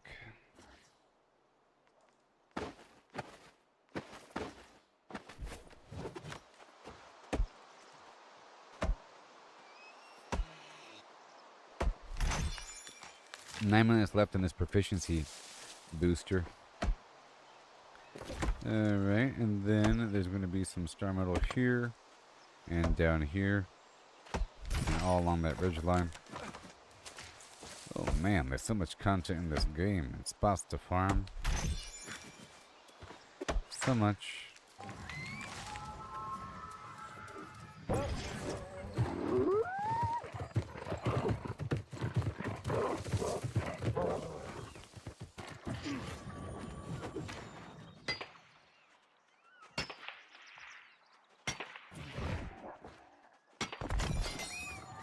Everfall gates downgraded. What? Downgraded? Wait. No. No, we lost Everfall. Hold on, wait. No, we lost Everfall. No. No. No. No.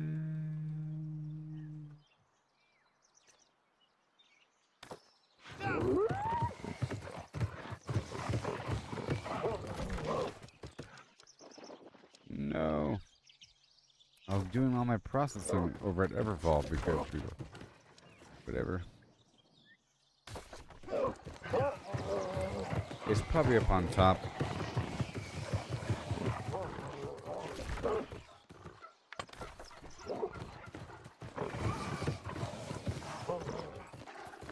Okay, that's already been gotten. Okay, well there's iron at the very end over here.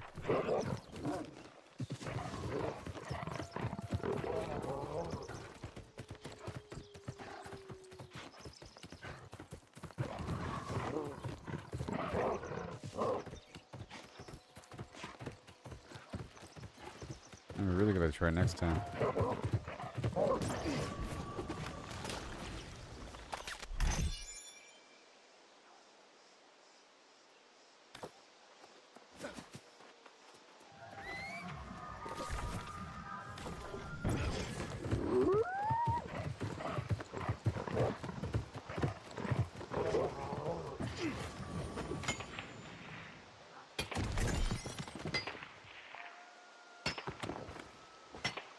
I can take it all the way down to Restless Shores.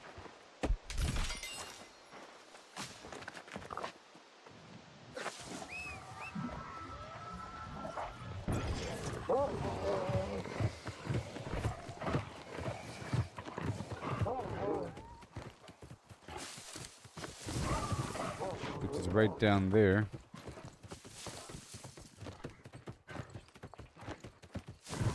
Let me get this stuff over here.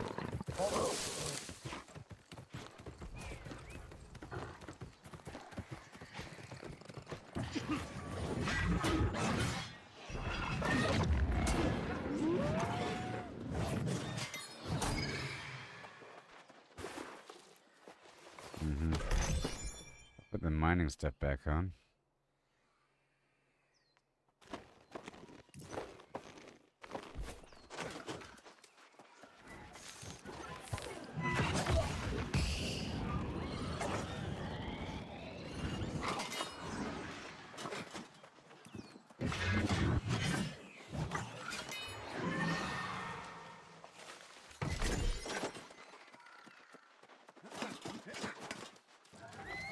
And here is the exit fast travel point.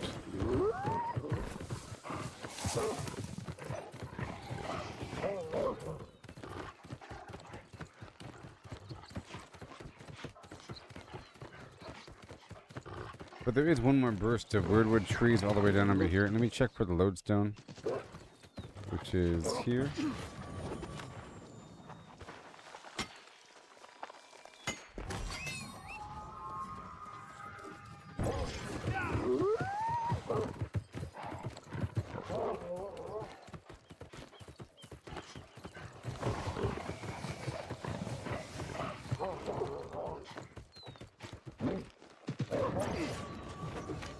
There's some weird wood over there.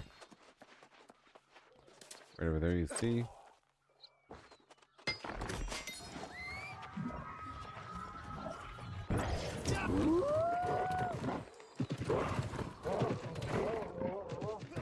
I'm not doing the plants right now.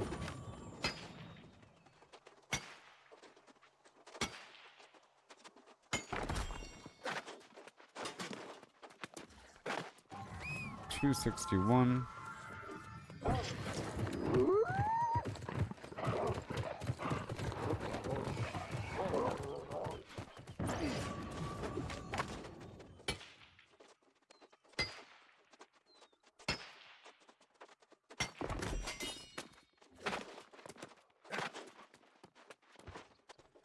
Gold. Let me go get these guys over here. I still have the Angry Earth buff on.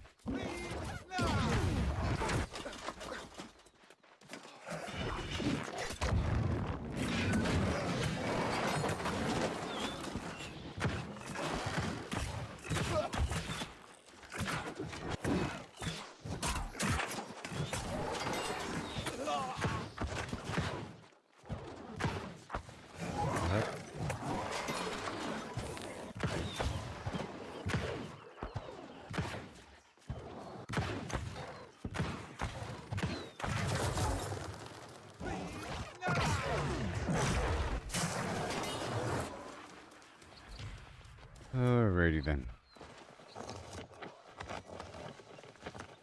I'm here to get those trees behind me.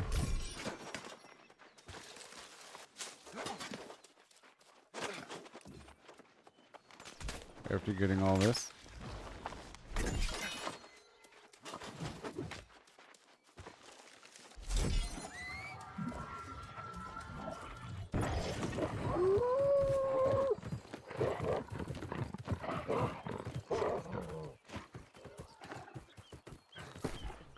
Alright, lumberjack.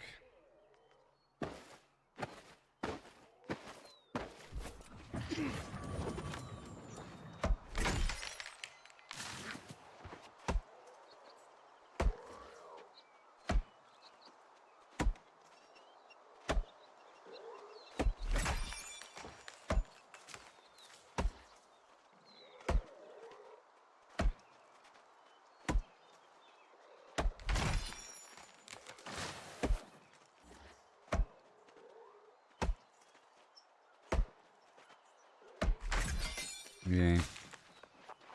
Good thing I have all that extra sandpaper, huh? Alright, that's all done. Well, that's all it, everybody. Let's go teleport back to my house in Everfall. Oh, man. And now it's gonna be more expensive. Are the workbenches reset? I don't know. Are the taxes worse?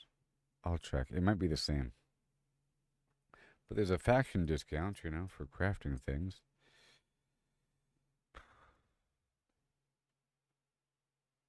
I'll just have to pull the items out and bring them next door. Let's see here.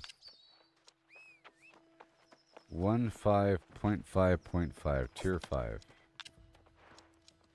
15.5.5, tier 5. Alright, I don't know if there's a bonus.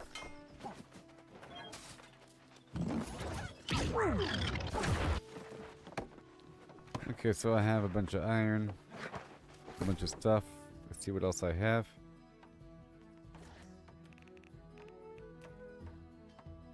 Okay, star metal. That's what I'm working with right now. Bright wood. Well, timber. Whatever. And then everything else should be here. Restless shore. Okay. And then that's all leather. Everything else is fine.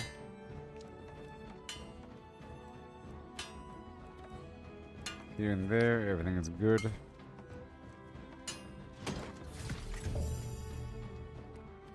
Let's drop off a couple things. Everfall.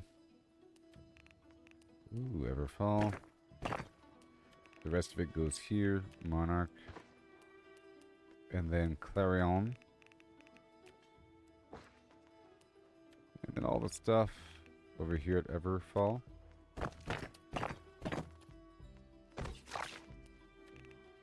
But this right here is Brimstone. And then over here at Weaver's Fen. But then this spot gets that. Over here with that. Boom. And then Restless Shore. Sorry, Reekwater for the foods. And furniture for Everfall. And let me check the Brightwood again. Oh, this Ebonwood I'll put over here at Everfall.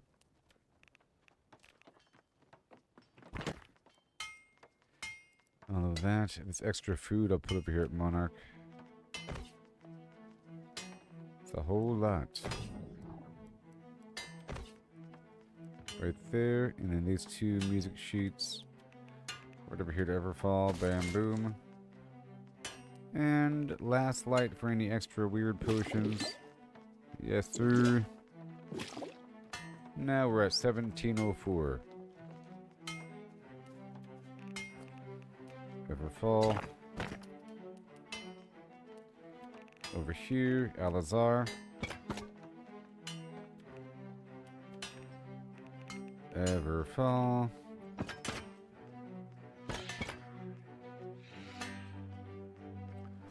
Okay, and now we rock and roll.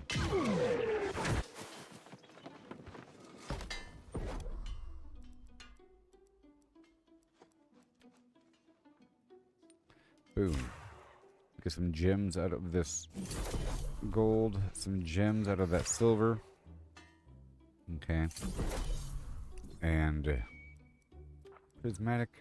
I'll make it. I'll make it. Mithril needs mithril, but we're not working with that right now. Asmodium, go.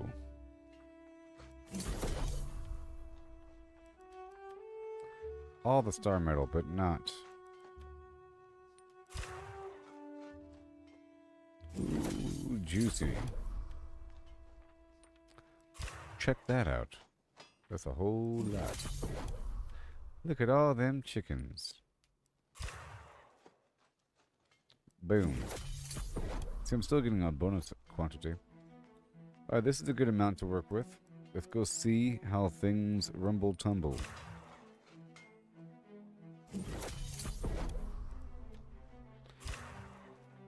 Right now.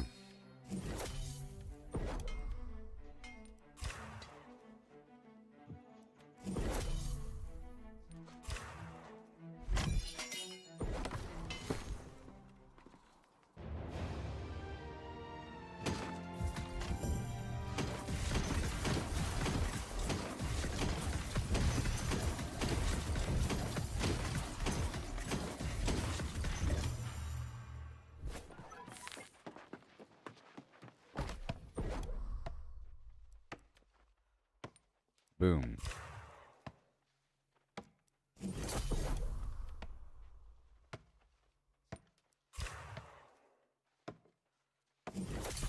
Wildwood, huh?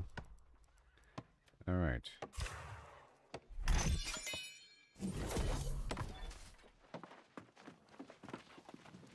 Make whatever lumber I can with that aged wood.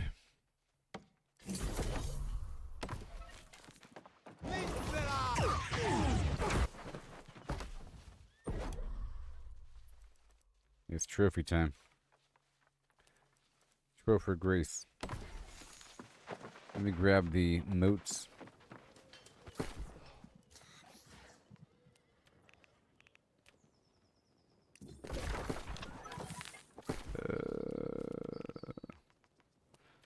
Grab those moats.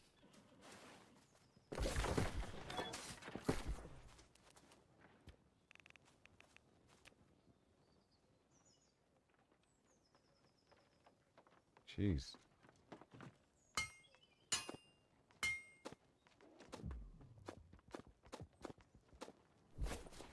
I need more of everything. I'm spending it as I'm getting it, folks.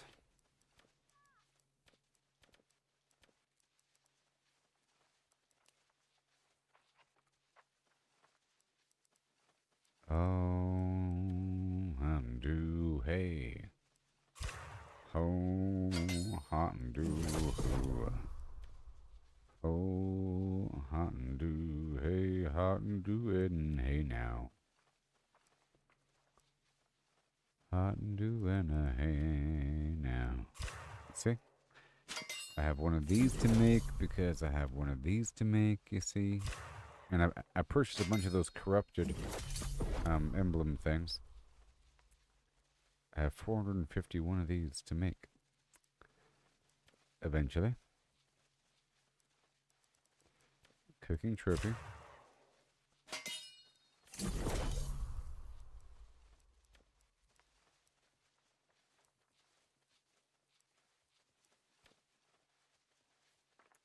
Right, this cooking trophy. Nice. And then the wildlife trophy with the fire moats. And all of this. So I'm going to hold off on these. Let's make 2 more luck trophies. And then 2 more angry earth trophies. And I just want to sell them raw.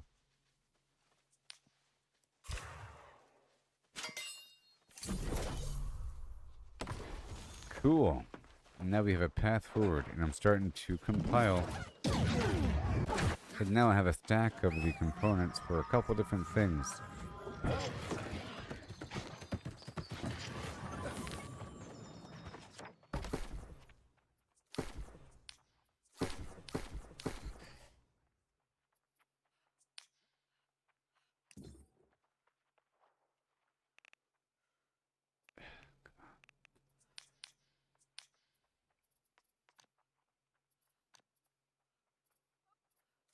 Come on. To show my items and shut up. Okay, so. These. Selling raw for 178. I can place a sell order. 1 at a time. 1,000. Oh, the price is dropping. I'll sell 1 more for 1,000. I'm gonna sell, yeah, right here. This ancient trophy. I'm gonna sell raw for 500. Because the ancient bone that's made from. Place a sell order, 1,000. I don't know. How about 847? I'll sell 1. Okay, the cooking trophy, I ain't gonna sell that one. Okay, what about luck? I can't sell luck.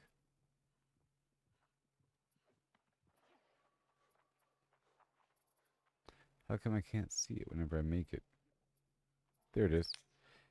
Alright, 50 bucks? No. Why is the price dropping? 297 is the price. Go. Dang it.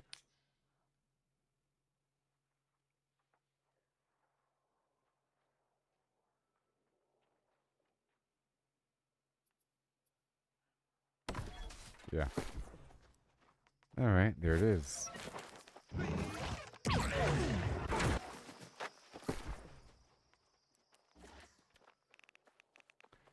Monarch. Everything. Everything else is over here. Brimstone. We have our trophies all set up for the future with extra material to go. Alright. I don't know what I'm at because it's all messed up. But hey, we're fine. And I'll leave all this wood over here. Never good to go there. I have all this extra cool trophy action. It's getting better Now maybe I can swap out some of the trophies in my house with what I have. I think I'll do that right now. Let's go swap out some of these trophies. Yeah. I can sell this, well, that's an intelligence axe. That's weird. That's weird stuff.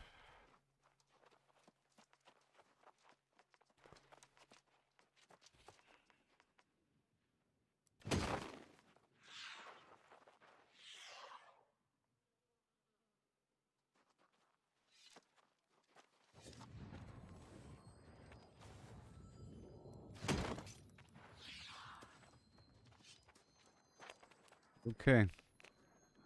Well, I'm ready for the next phase of reality. I'm at an okay amount of Azoth here. Right here. Runewood is all good to go. Sure. Weaver's Fen.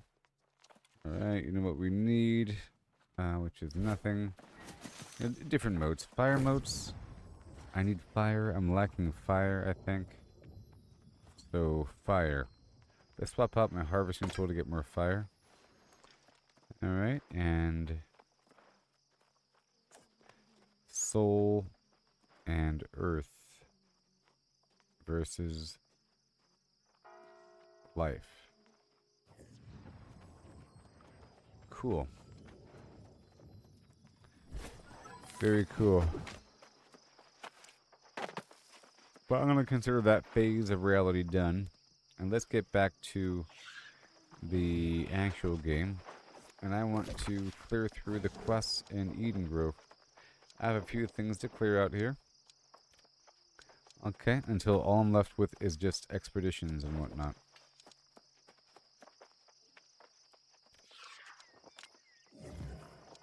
Baby, oh now. A ho now. A ho with a hoobie now. I ho and a hoobie now.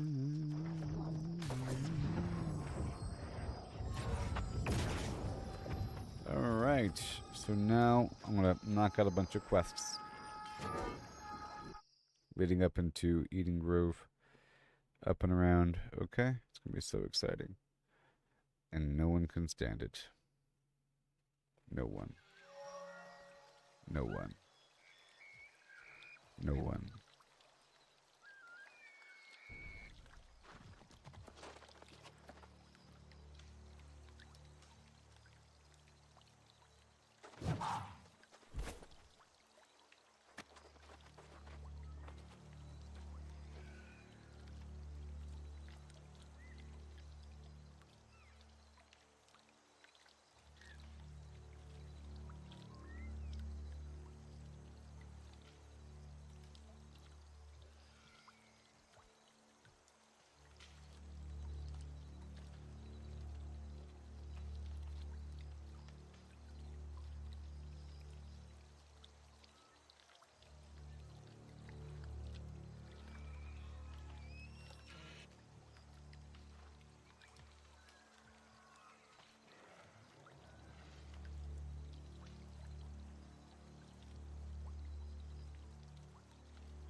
Okay, so my main goal right now is to kick butt in the game. Alright.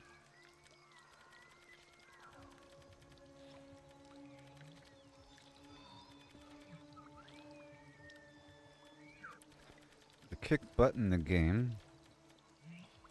In the actual, like, storyline. And then queue up for random dungeons in the background if I haven't done them for the day already. Okay.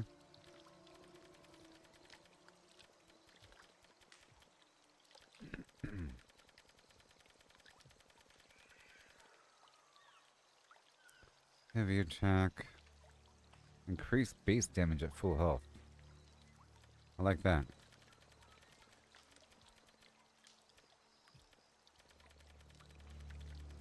Nice. Yeah. And then I don't know what I'm fighting. But I use a honing stone. A proficiency booster. And I don't know what I'm fighting, you know?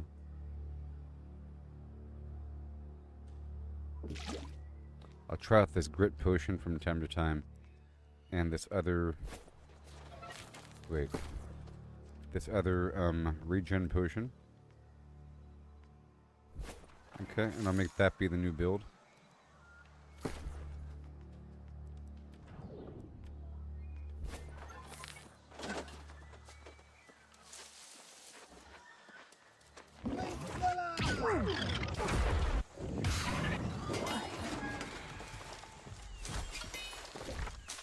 Okay, we're going all the way down the road. I guess I could go this way, but I feel like it wouldn't connect. Let's find out, though.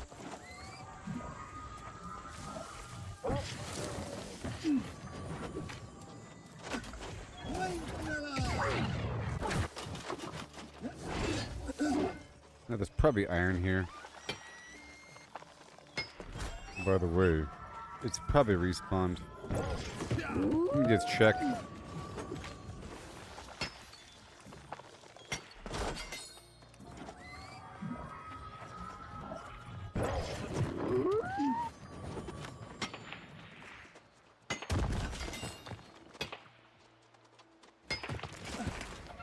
Now I'm not wearing the gear.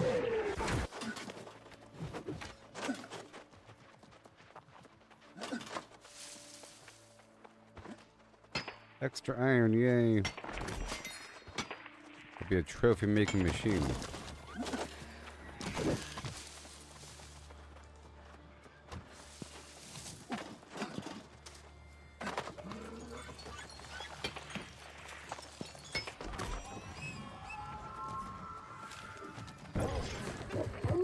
Passing through, you know. Passing through.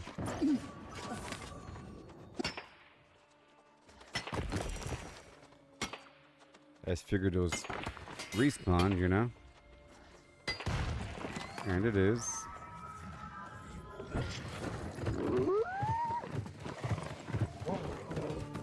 Oh yeah. Break it down right now.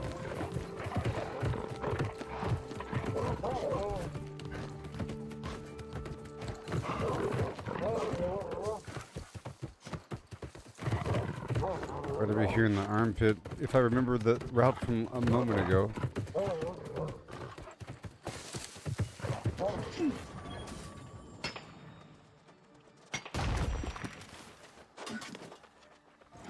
And then in the back. You know, I do need bear flesh.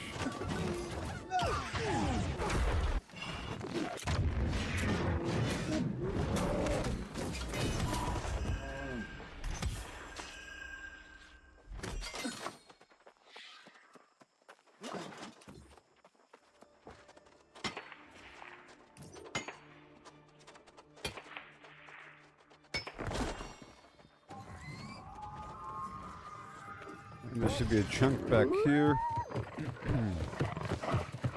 Only because I was in the area, you know? that chunk over there.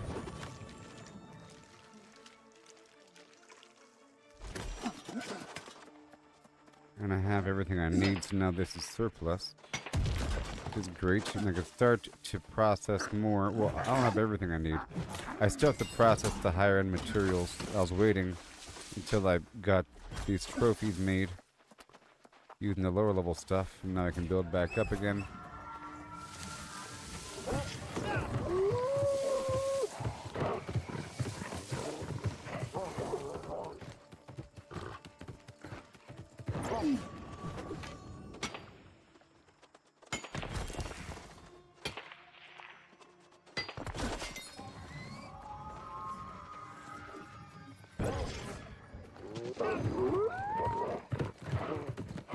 And then it was over here, and then along the ridge line to the right.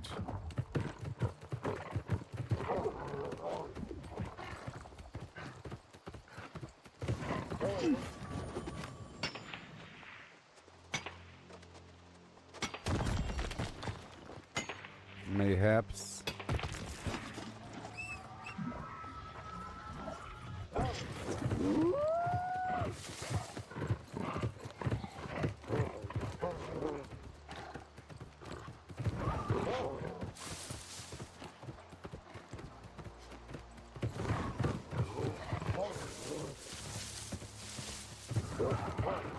Alright, let's get back to my mission. Let's get to my mission. What's this?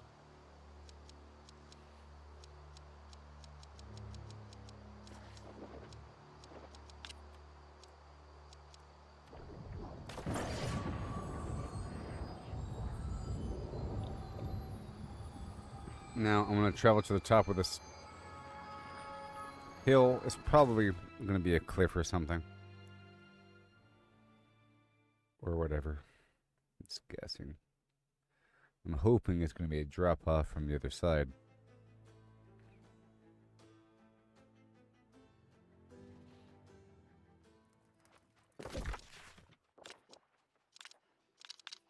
Right over here.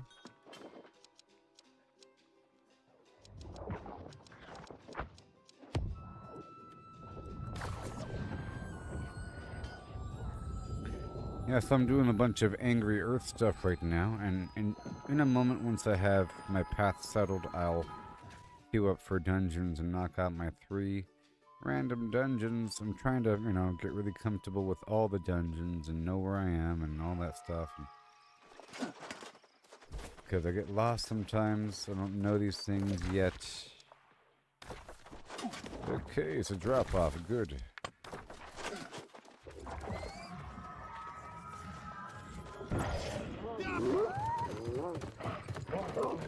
And I have to eat some constitution food.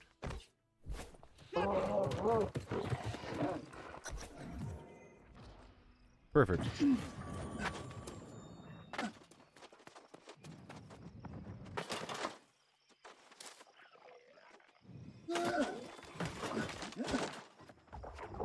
Okay, it's Ancient Guardians.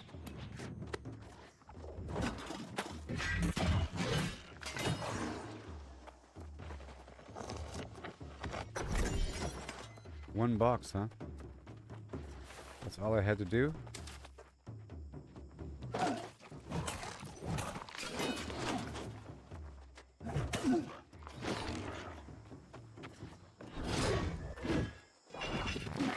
Wake up.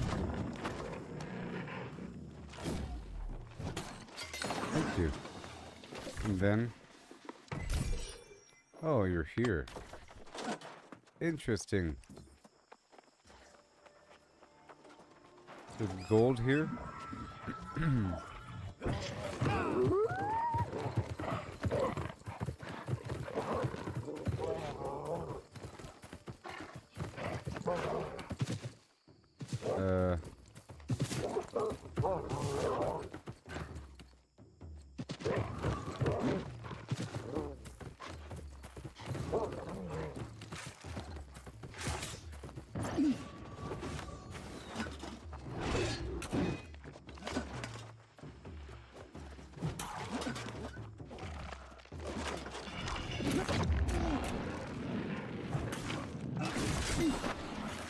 Ooh, yeah. Very nice.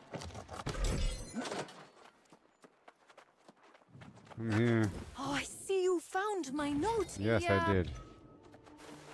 Congratulations. You're hiding very well.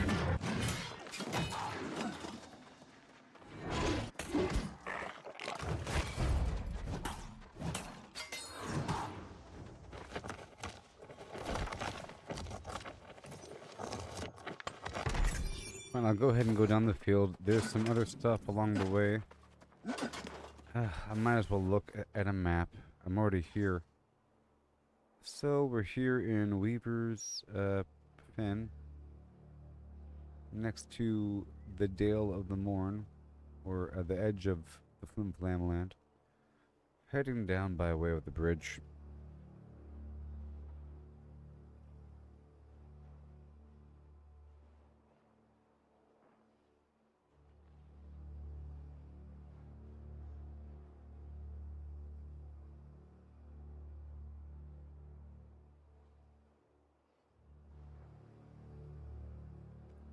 Okay. Akio Flim Flam. Alright, so I'm going to be heading down the hill, stitching through a little route here.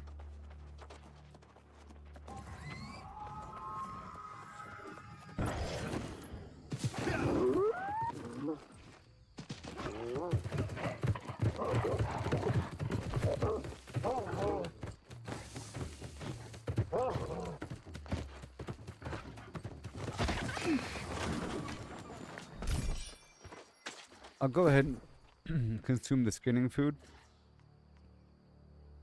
Is it you? No, that's dexterity, huh? Mining. It's you. No, harvesting. Harvesting. Logging. Oh no. Skinning the tenderloin. It's a good food. It appears expensive.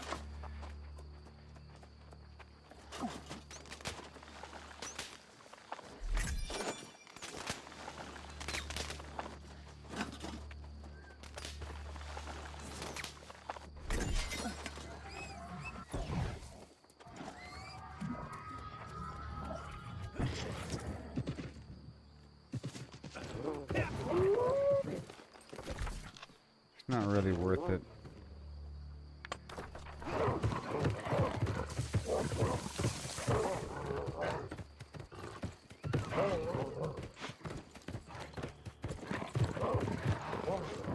I know about these. I didn't know about those other spots. Because normally you have to go up to this hill to go kill some wolf. You pass by this sphere.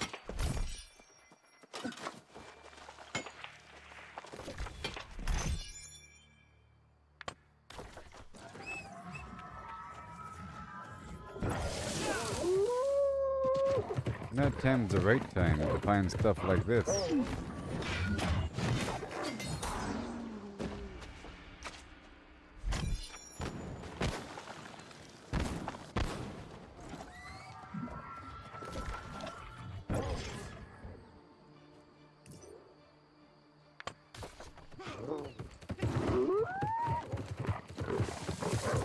I need this stuff to make tinctures and so forth, you know? The tinctures.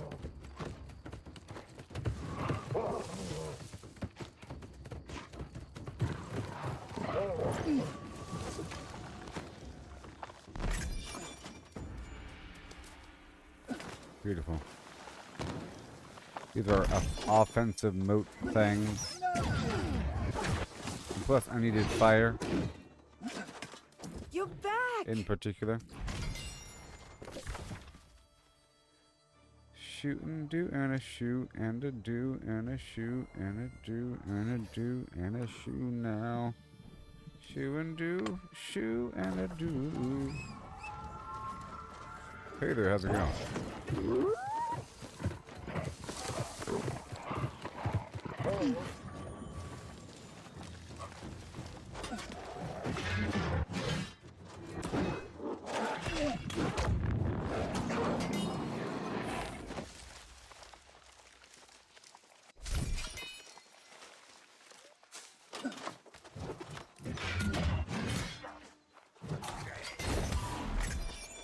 I know the value of things now. I know the value.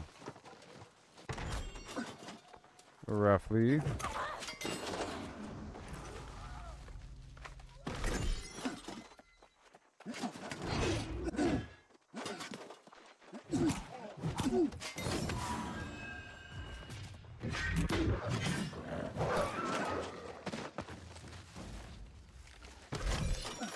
Just treat it like any other elite chest run.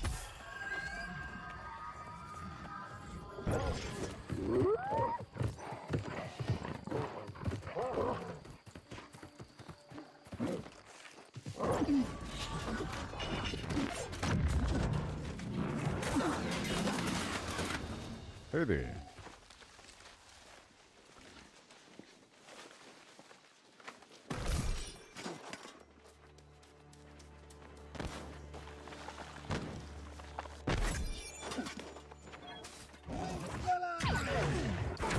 Very nice. Brown.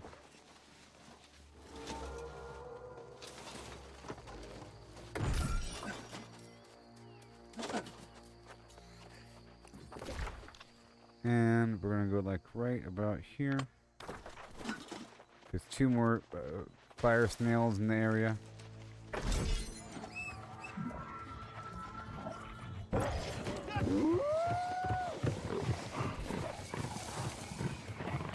That first one's gone. The second one is here.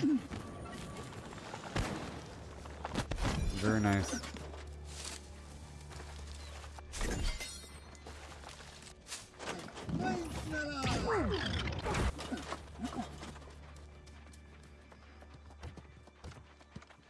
I'll get the silk.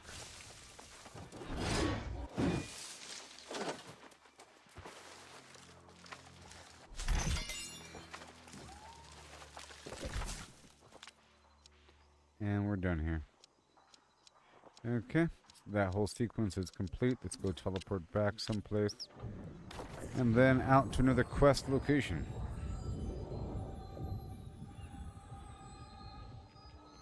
I ended up getting some fire motes, a couple fire salamanders. I'm lacking fire.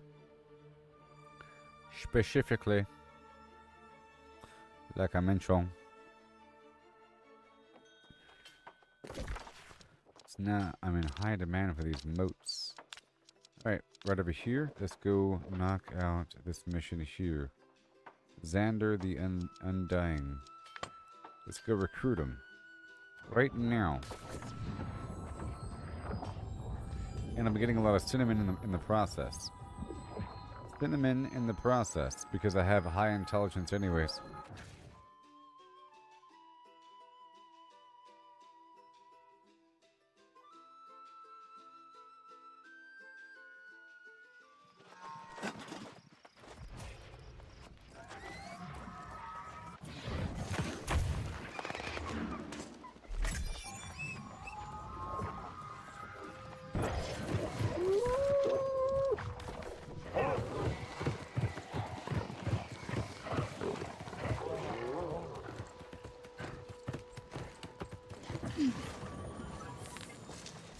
Sweet.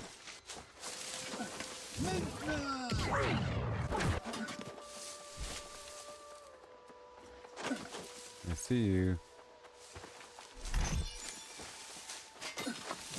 This is my mission.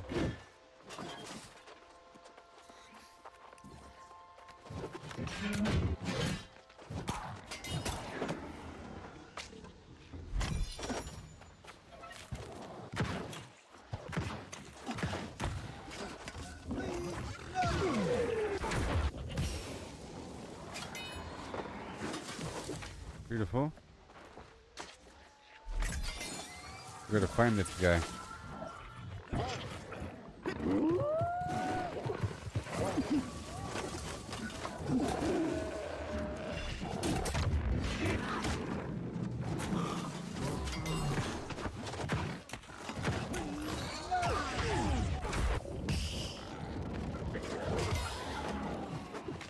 Yeah, buddy.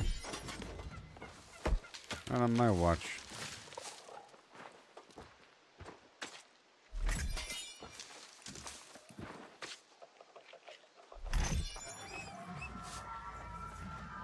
Let's charge.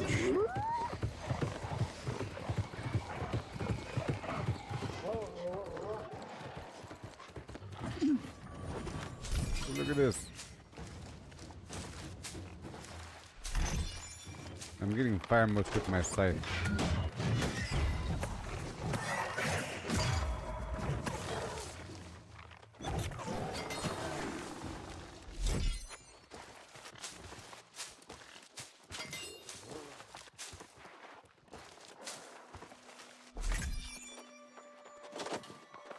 Some weird level 65 factionless person.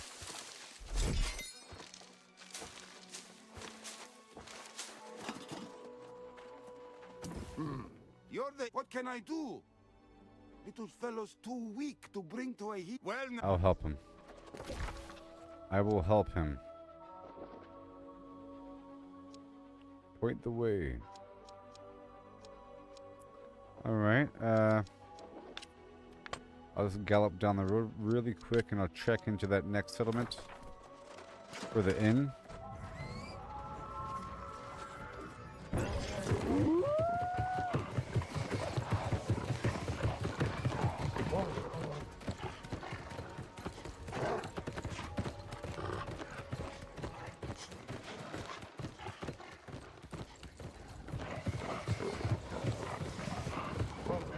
Check into the inn. Oh, this is like a nice little place for a house.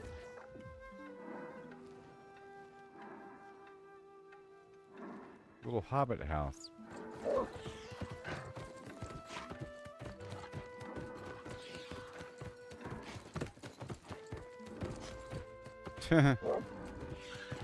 That's somebody's house.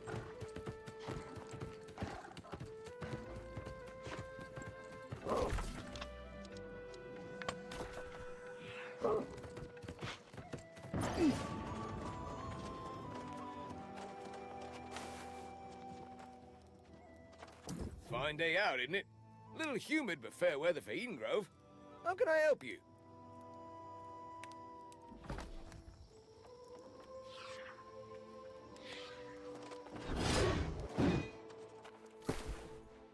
Okay.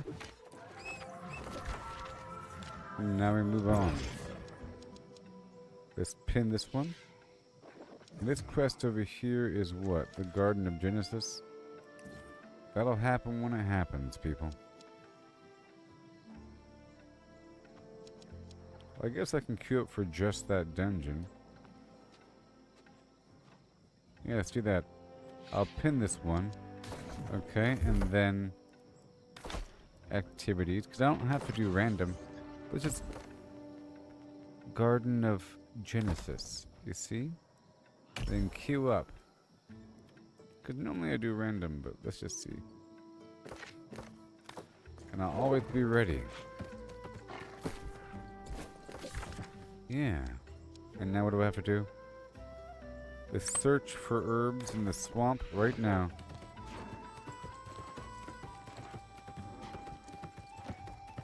So we're fighting Angry Earth right now.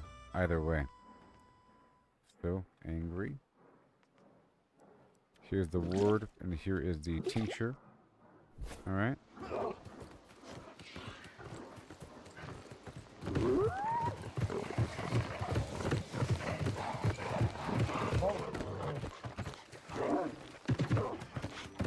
Now, I'm not concerned with like looting as much. I'm just seeing whatever I can see per chance. I'm focusing on the quest.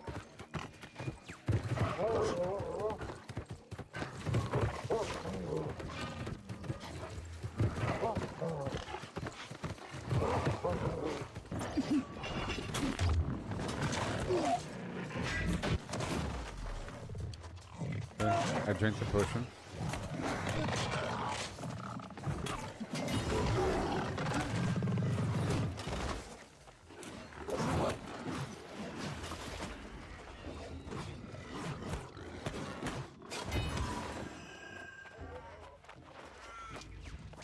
I'm a monster. I'm a monster.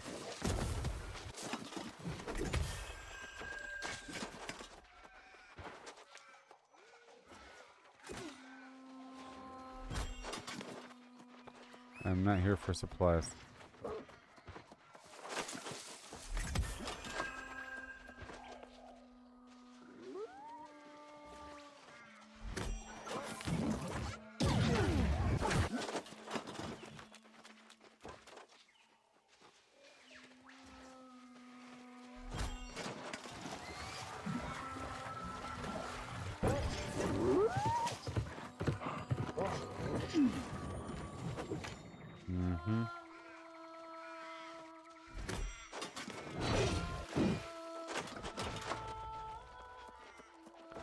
No one's gonna do it.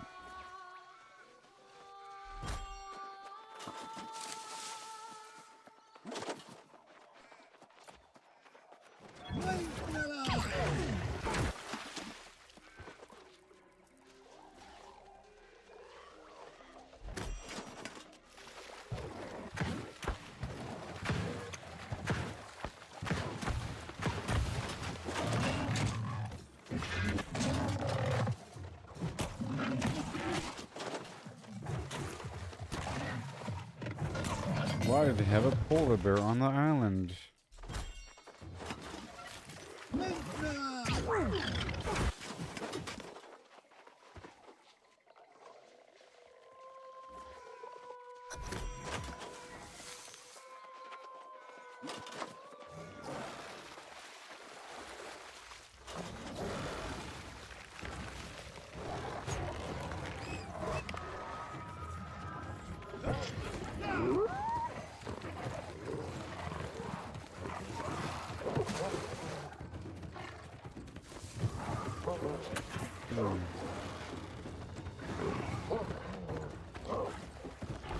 Okay, so now what?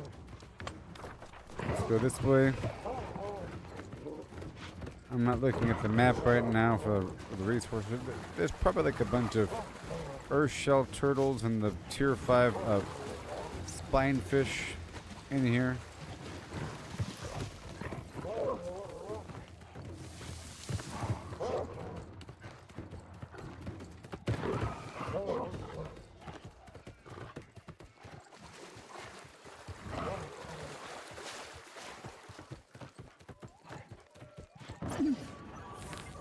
If you're a hunter, hoping to trick me into giving you the location of some creature's den, don't bother. I'm wise to that. If you're hoping to learn how to talk to animals, there's a waiting list. Can you cure a poison And it's lynx? long. Oh no. Another one with the green animals turning into plants. Oh yes. This recipe is for a treat to reverse the process. But don't let the kitty near water Gotcha. This way.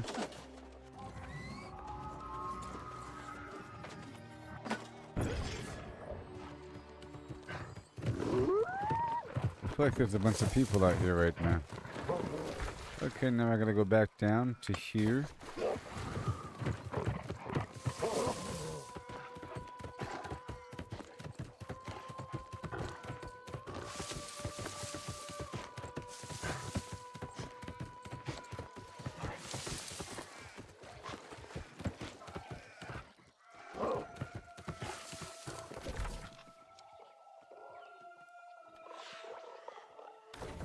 Do what?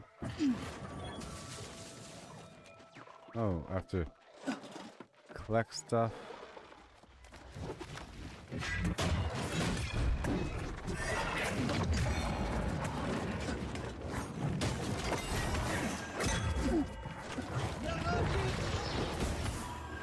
That worked. Okay, now a gator liver.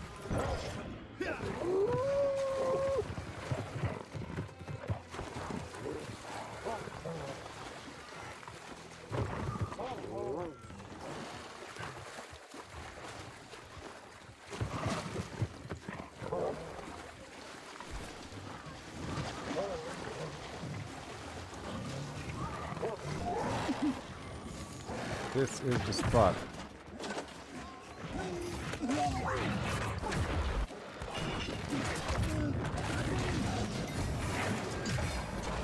Woo-wee.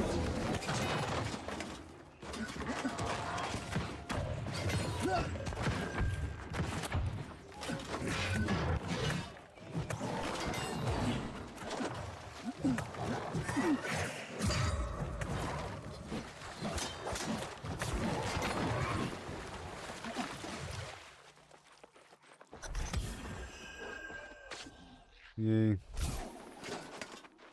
Very exciting. And now we have to go get this extractor thing. Oh yeah.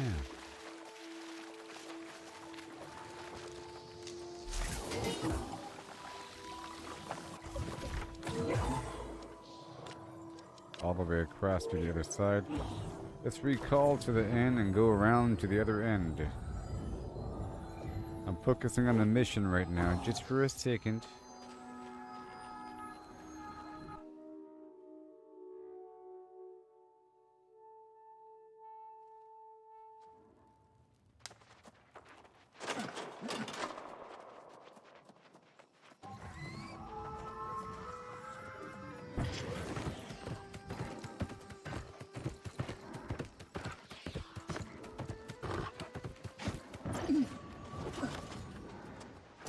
You found them. Gone I rid will of make it. a poultice.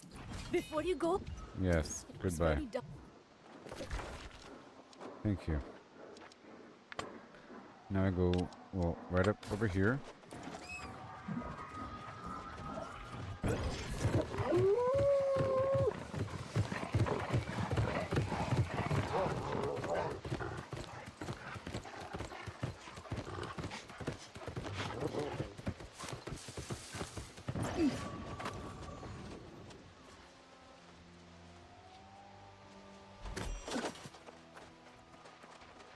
And get those herbs along the way.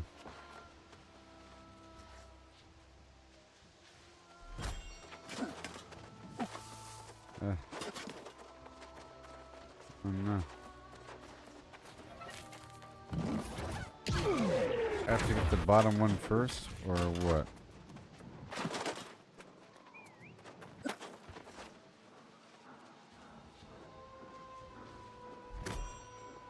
I went the wrong way? At least they're showing me a path, you know?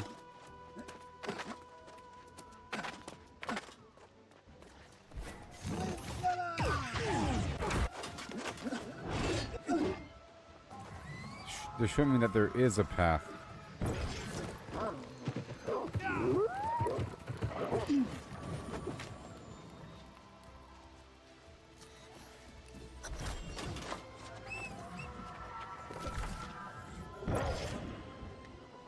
And now I have to venture into the garden. No, we're doing this over here, number 3.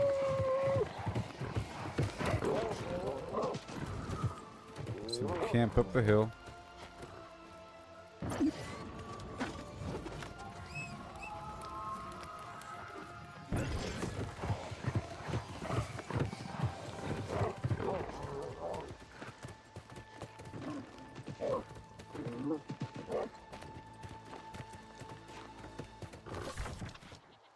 Right.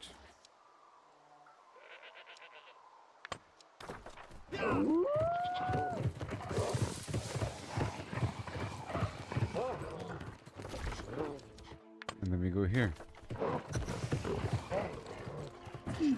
Angry Earth.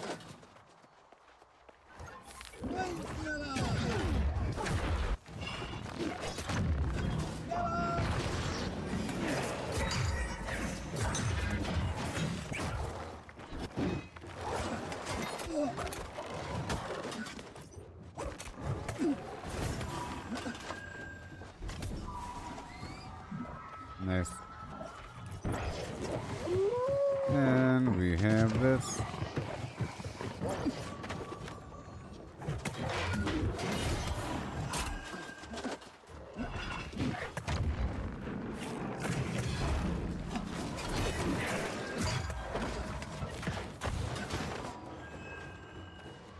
Thank you very much.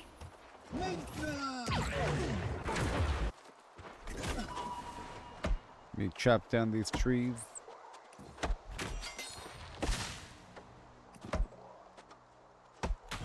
This is part of my Weirdwood route, normally.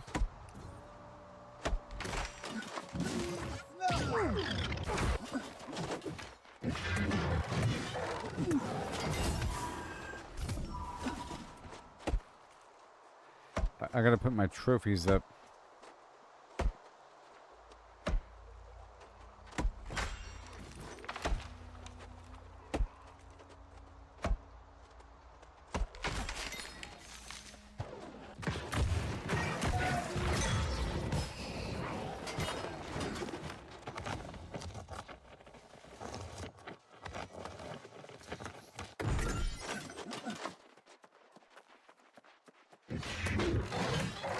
Awesome.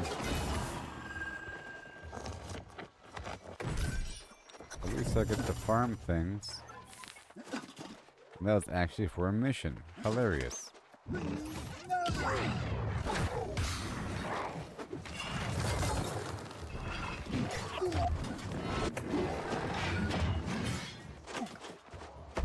Chop it down.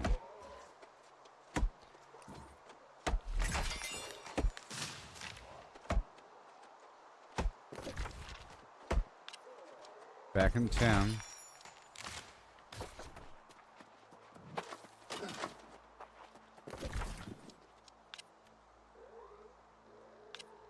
Let's run down the hill.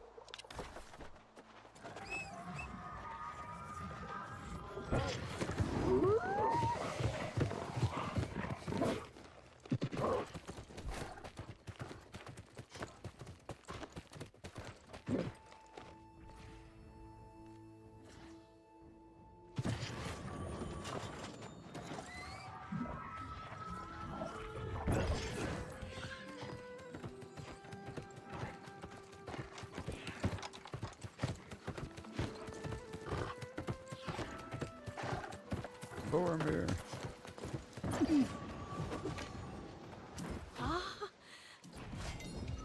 You're welcome. Alright. Follow the trail the dog left.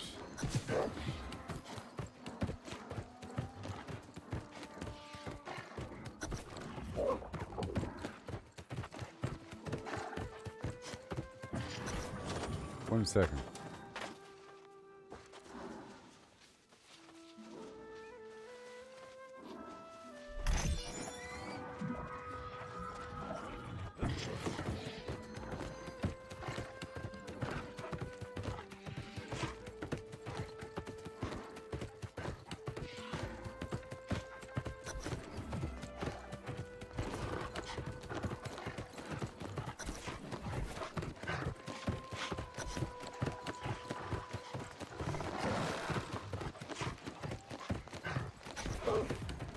Okay. It's time? Oh my gosh. What? The Garden of Genesis. It's the Garden of Genesis. I'm doing the Garden of Genesis. It actually cute. I'm so impressed. Oh my goodness, it actually popped. Can you imagine? No. No! Ah! I tried so hard and got so far. They abandoned it.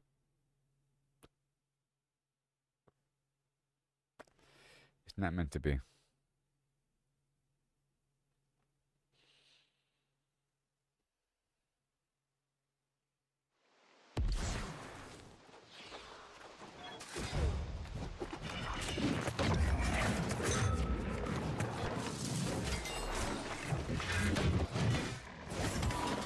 I'll save you, PvP man.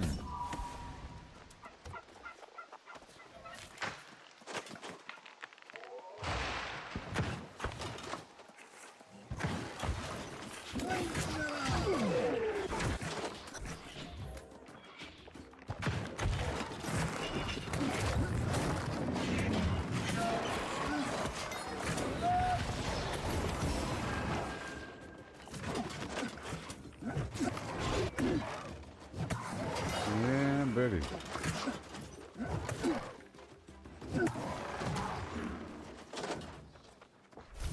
Fantastic.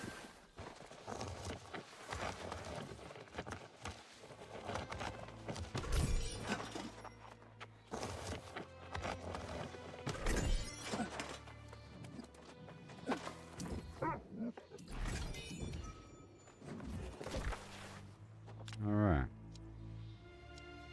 That whole side's done. Now let's go right across. Back up.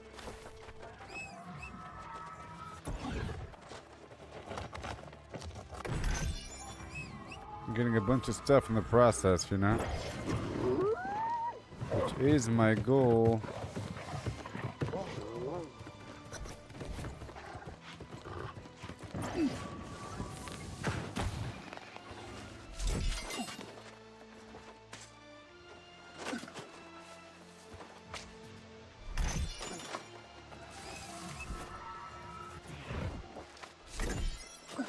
Good old shift hide. Face sure is pretty.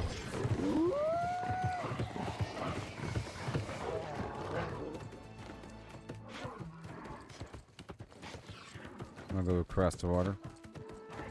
Hey there, how's it going?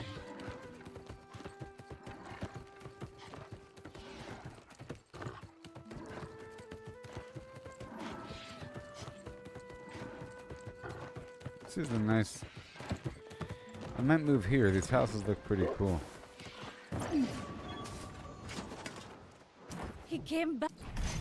You're welcome. Now where's my money? Okay, and now we go right across the water. That way. Huzzah!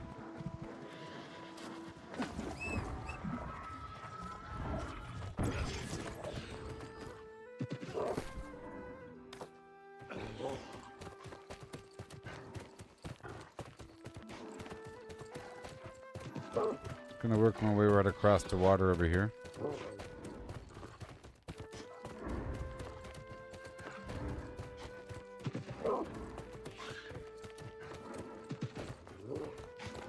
It's so nice, you know, having value to all these different resources.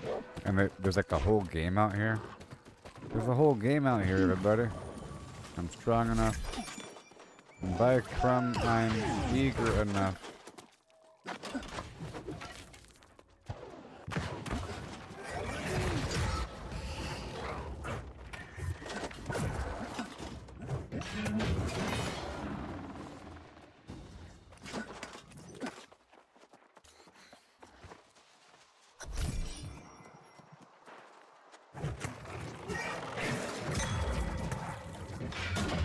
So I have to set up my camp now and craft something.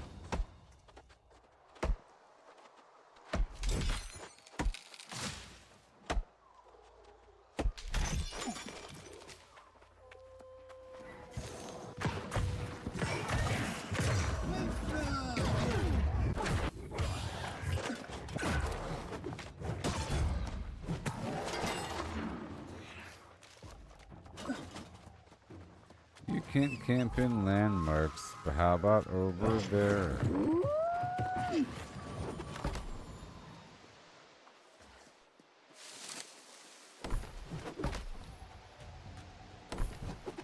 Oh yeah.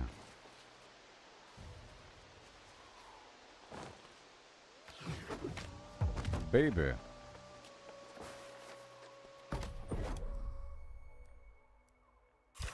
Gator golf, give it a whack. Gator golf, but throw it right back.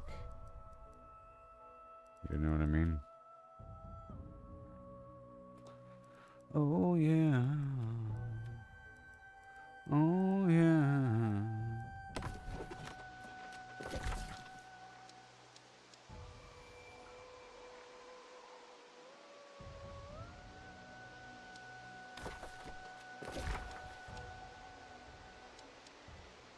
It's not a short swim. I don't think. But I think there are trees on the opposite side over here.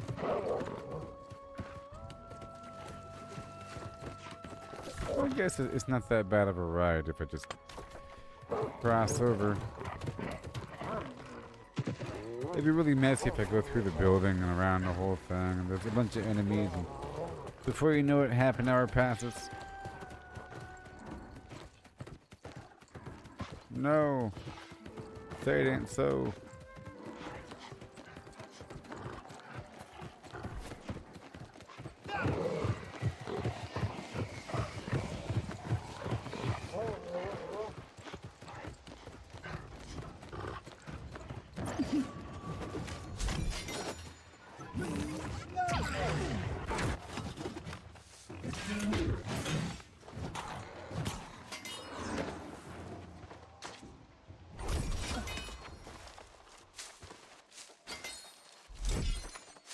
Oh cinnamon, oh cinnamon.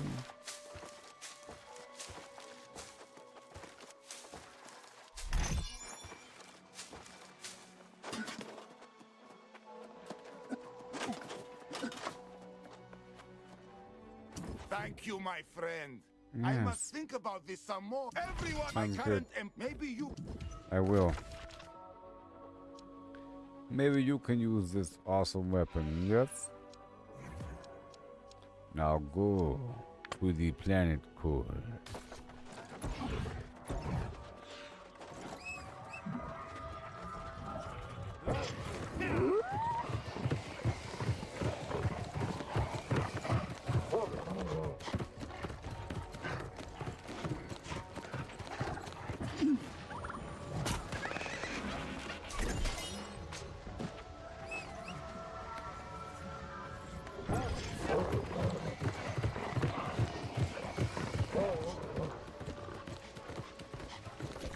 Okay, so I'm hanging a left up here.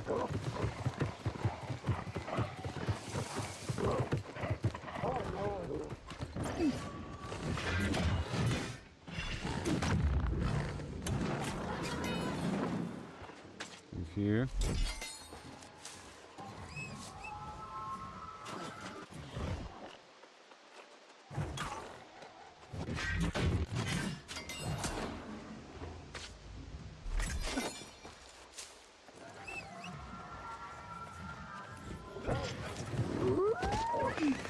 Bada boom. Awesome.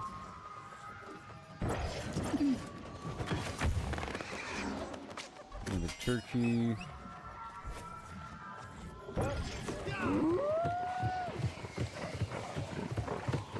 More herbs. I'll pass through here to get more herbs between A and B.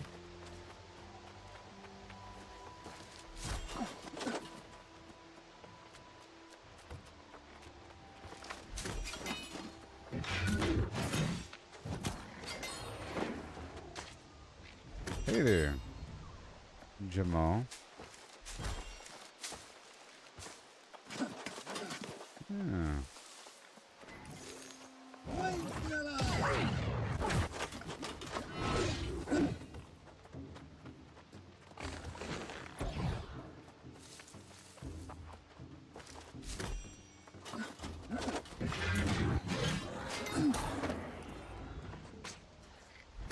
Okay, we're heading down to this quest over here.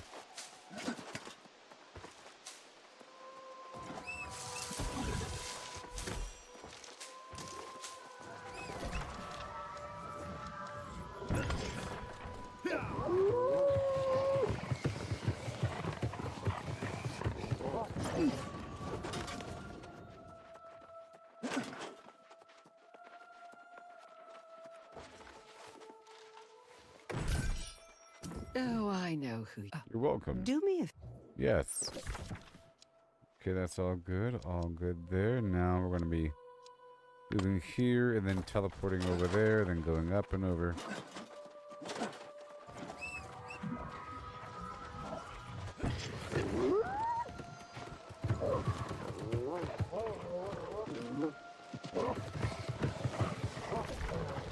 We're going to be going here.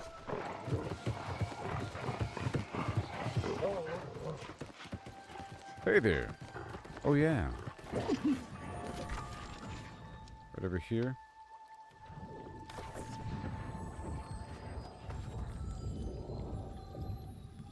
Do people still farm this guy? Back when I first joined the server, people were farming it.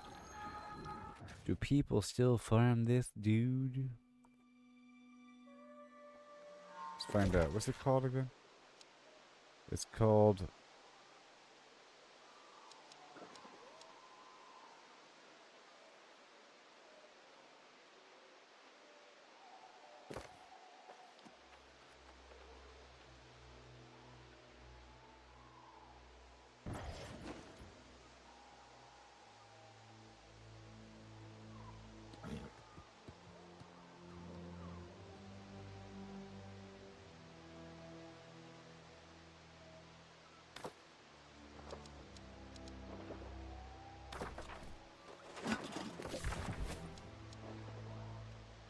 Anyways.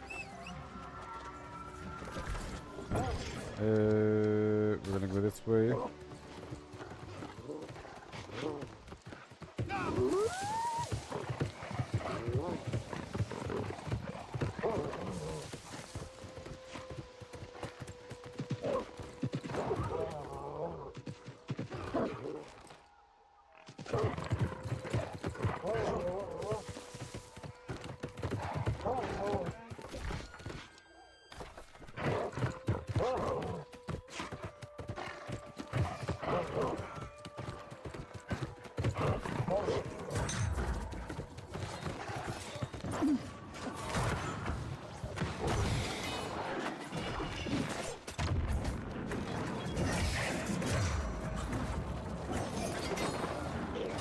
Hello and welcome to the rest of your life.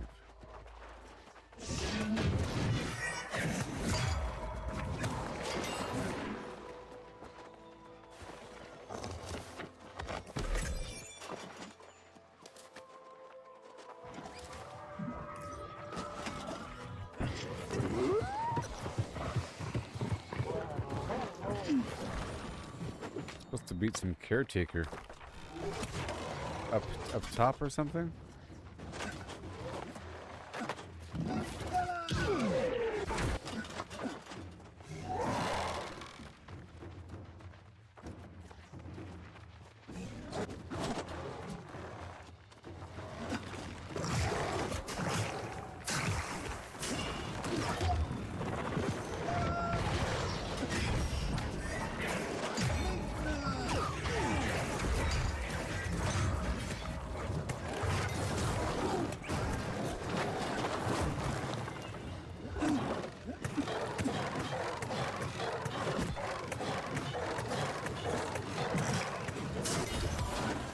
Got him.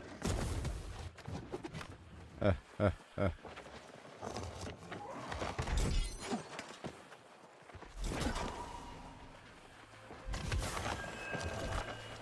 guessing I go up top.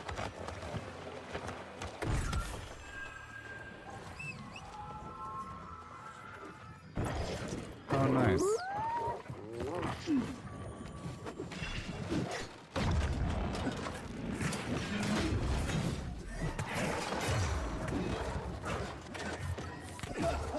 Over here, buddy.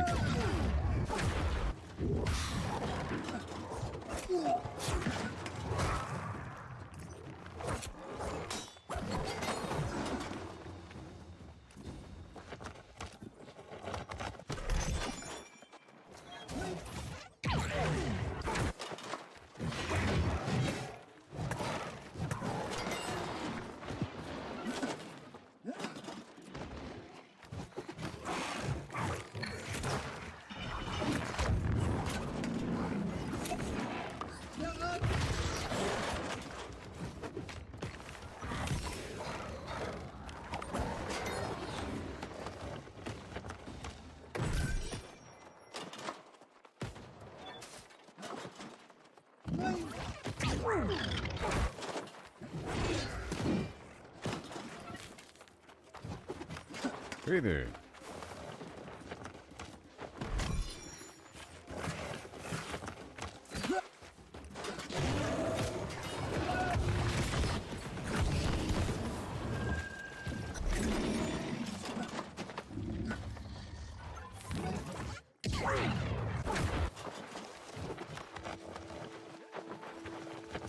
Oh, a shard.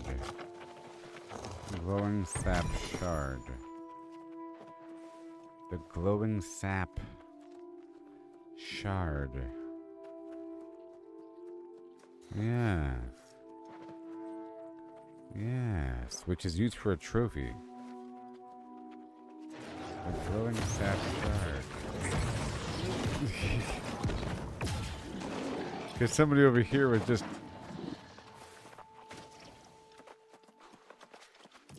tore his life ring. Life ring. Life ring is tore. And they're doing life ring in 2 minutes. Only for glowing sap shards. The boss. So that guy has the same thing that I just got from this guy. So these guys are farming.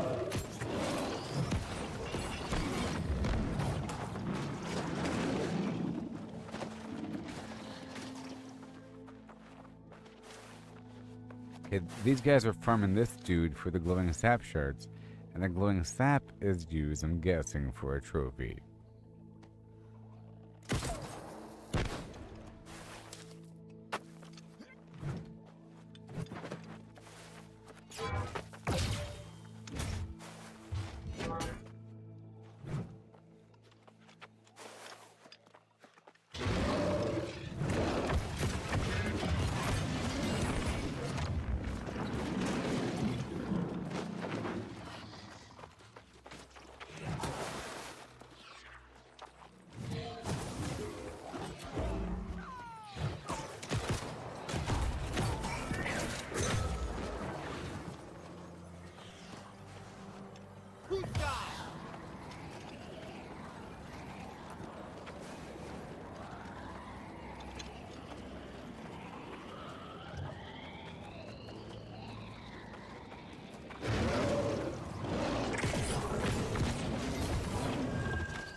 Yay, I got him.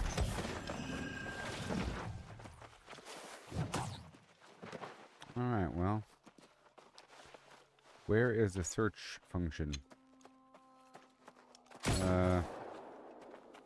Glowing sap is used for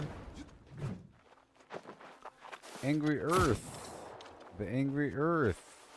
To what level? Used in the Major Angry Earth. This is the exact thing I need. This is the exact thing I need. This is the exact thing I need for my curve. What the?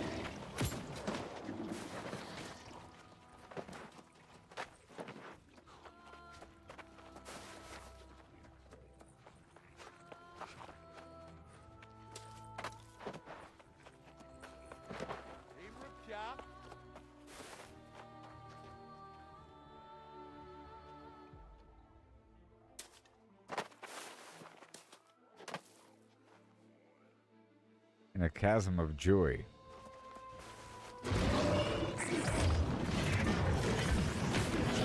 Maybe we should group up. Yeah. Yeah.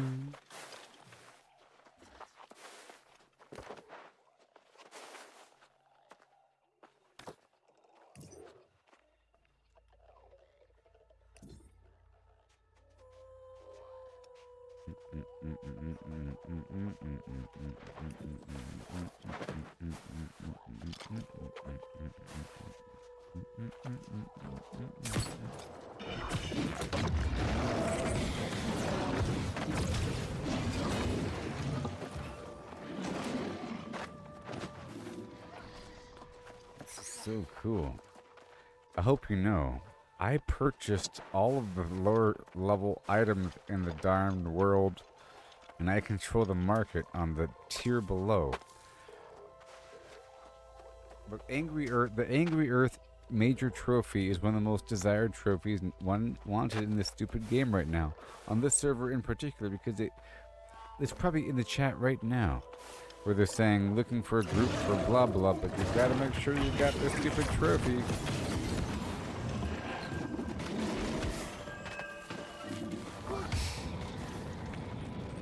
You gotta make sure you got this trophy, blah blah blah blah blah.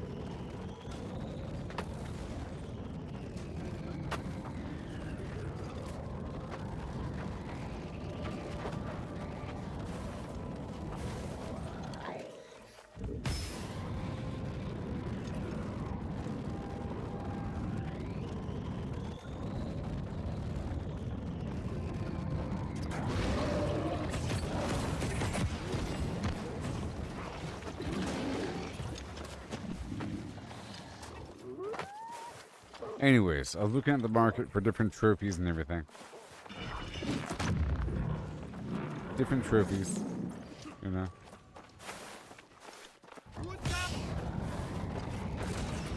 And the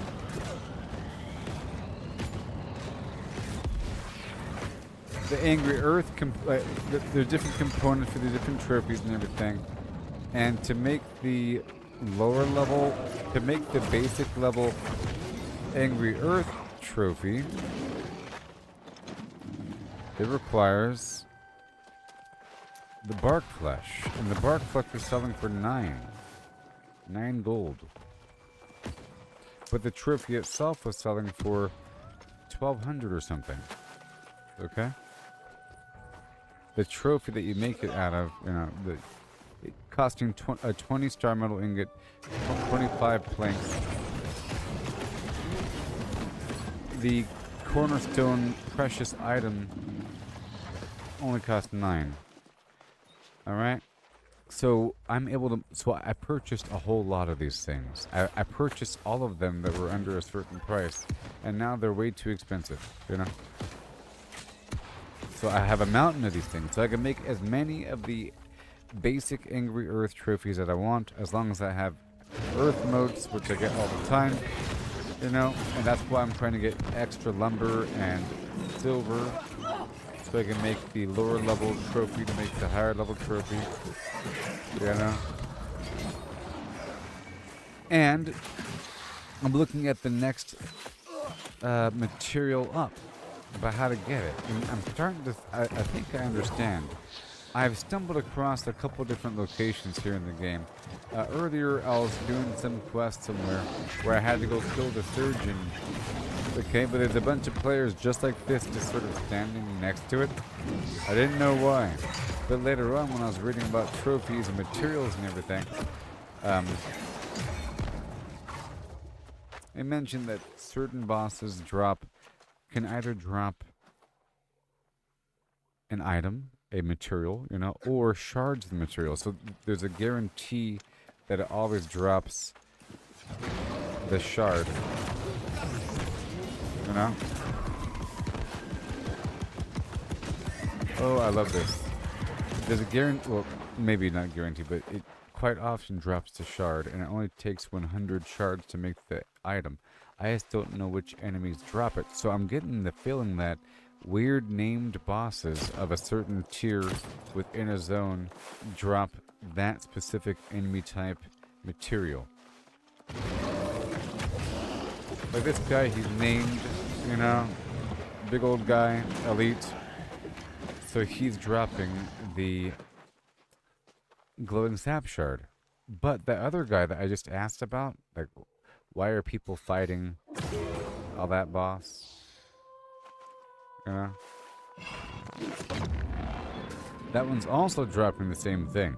So I'm thinking it's any boss within an area. So basically, or not in an area, but any boss with a certain level that has a name probably has a chance to drop the shard.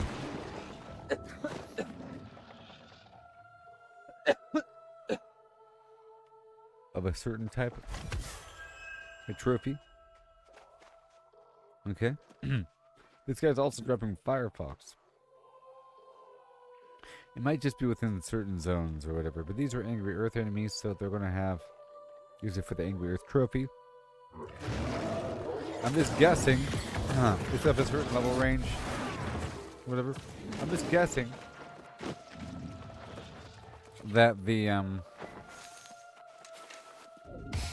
Eternal Pool also has enemies that drop the same material. I'm guessing.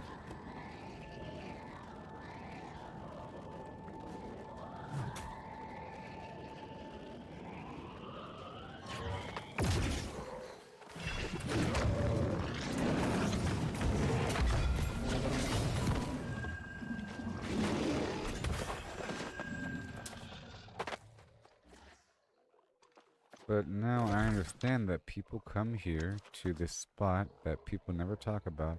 Do people ever talk about this? I mean, what the heck?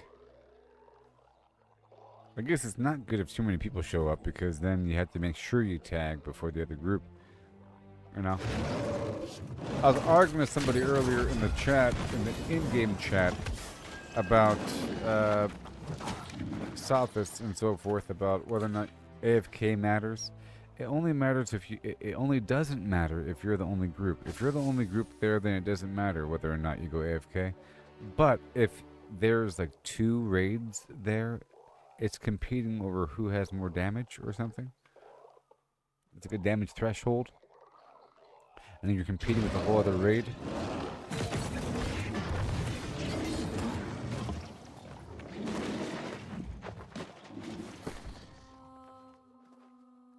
I understand that now. See, it doesn't even specify. You don't even know. It just says, right here, a small extract of glowing sap from a creature of the angry earth. A large enough quantity can be combined to complete glowing sap at a workshop. So, I'll just check the database for possible spawn locations. I'm thinking it's any elite of a certain level that's named or something. You know, of that specific type. Let's find out right now.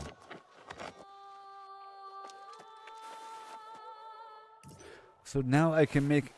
I have a method to make my own major Angry Earth trophies I can sell for so much money. I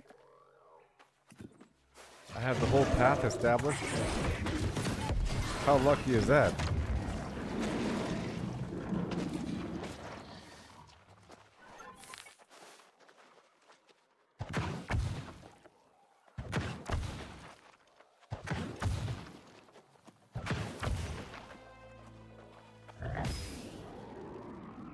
Burn. Burn.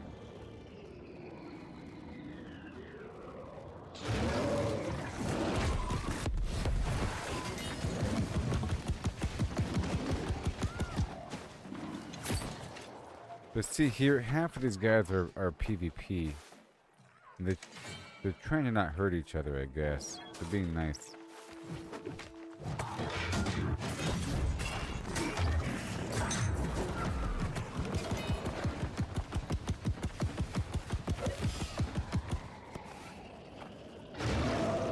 Doing it for extra luck. Speaking of that, I should use this rabbit's foot right now.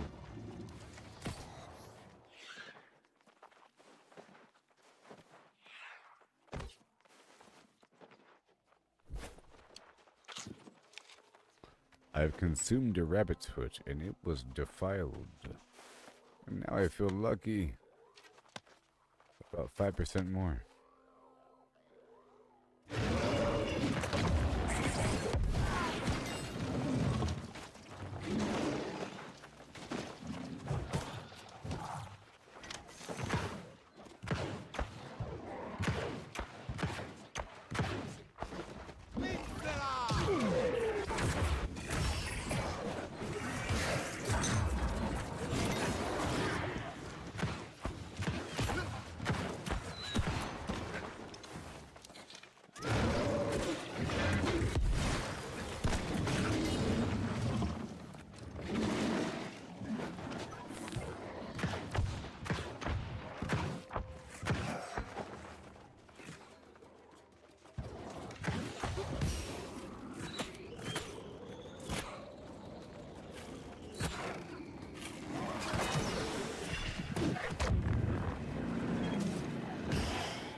Yeah.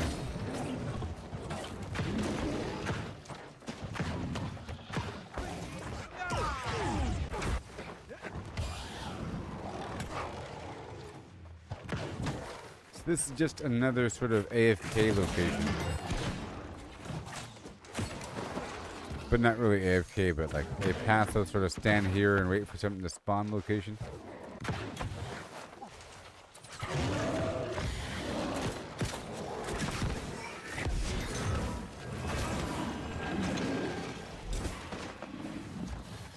Alright, I'm up to 10. Oh look, I sold a basic Angry Earth combat trophy for $1,000. Yes, I know the way. I know the way. I know the way. How much is this garbage in the sewer? Glowing sap shard.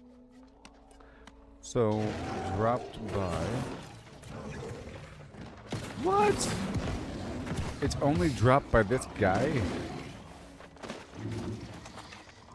Okay, so earlier, just so you know, when I asked a question earlier, do people still farm the boss at Tor blah blah blah blah? And then someone said, yeah, for the glowing sap shard, but blah blah blah. You know? they were talking about this boss, and then somebody else afterwards said, that's Life Ring. And then somebody else in there said, Life Ring, blah blah, 2 minutes. So if I ever see Life Ring, they're talking about that boss down the street. That person was talking about this thing. Because this is the only boss that spawns it. I just checked right now about which creatures spawn the glowing sap shard, and it happens to be this very dude. And I happened to just stumble upon it. Just so you know, for my quest.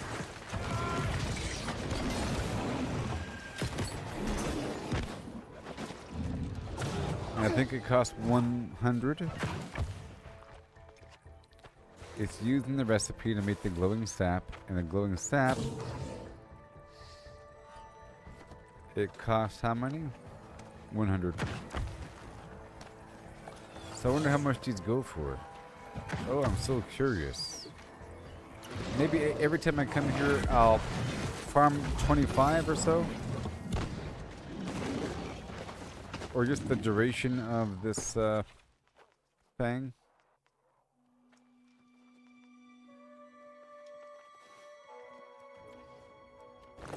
Okay, I'm gonna use the sword instead. Okay, and the sword.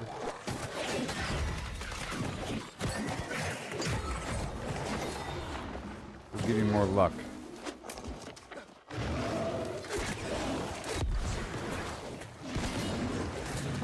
You know?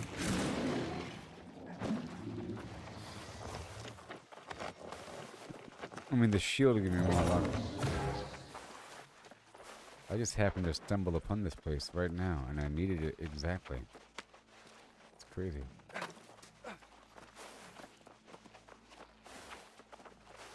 I didn't even know.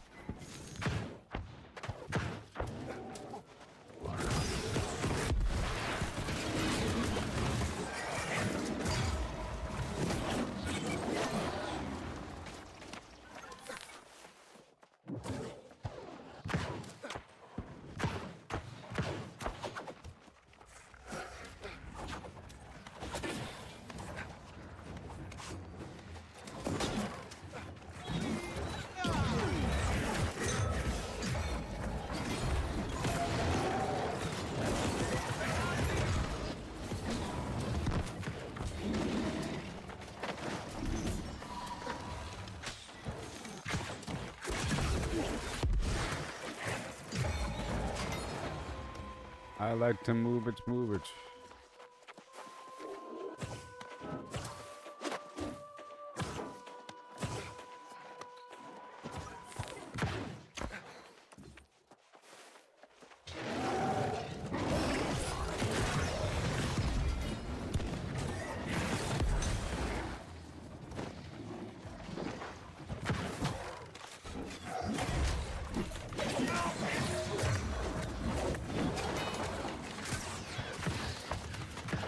Might as well.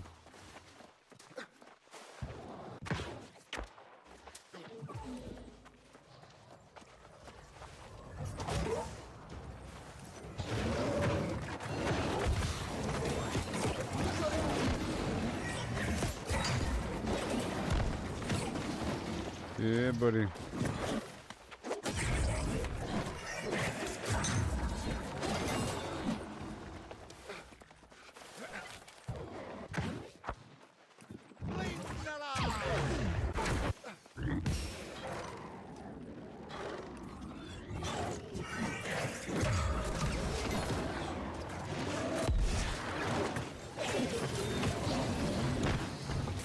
Beautiful. He doesn't drop loot every time.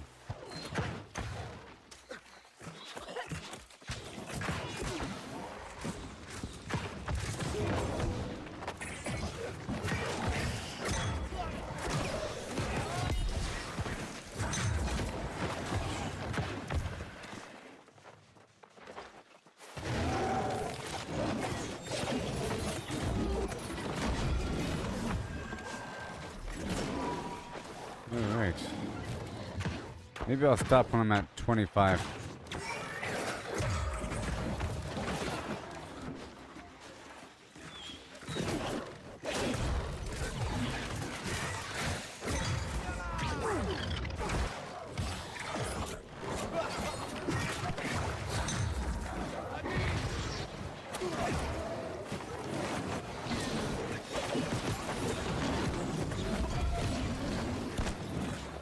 Oh yeah.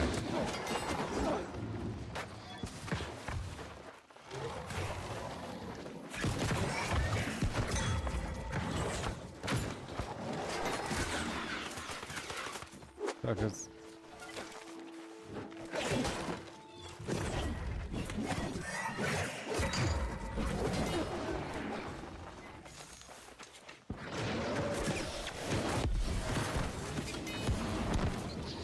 Yep. Hand over the loot.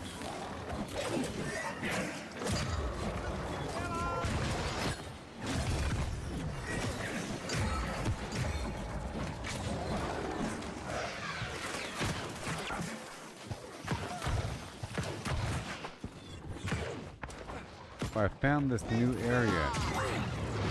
Ain't that cool?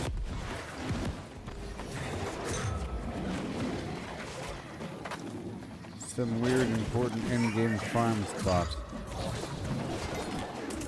And luckily it's just the spot for me.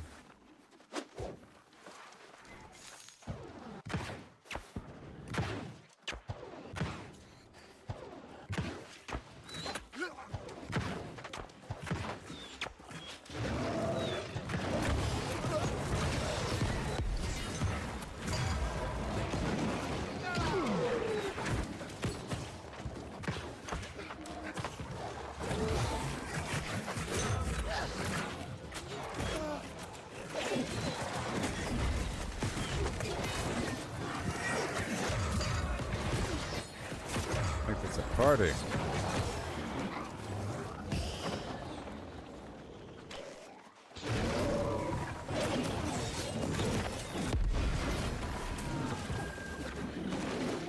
Turn this into a party. I'm at 15.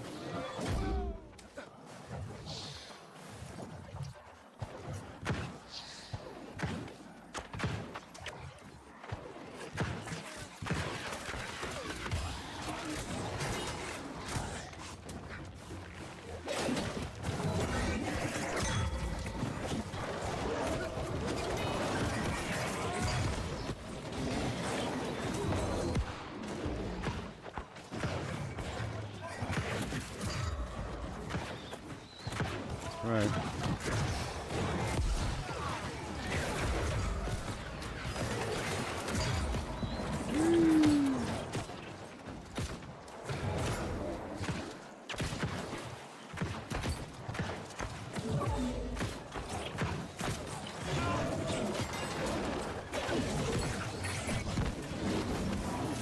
And more. We're at 16.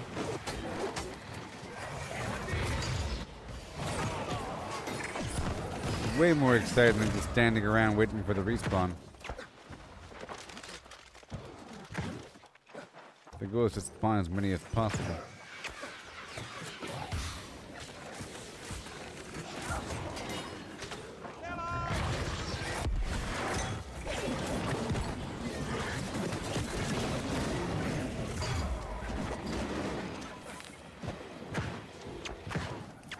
These guys are kind of spawning quickly.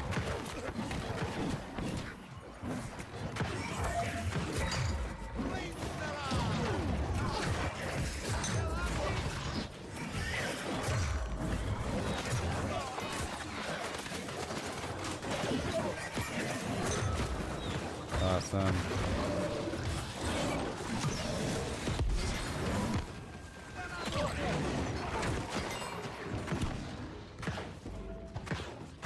Come on.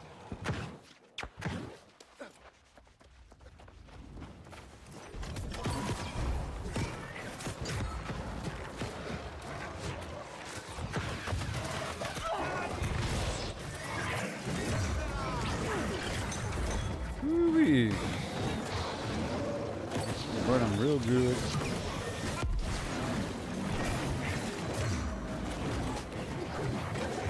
Dude is dying in 2 seconds.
beautiful.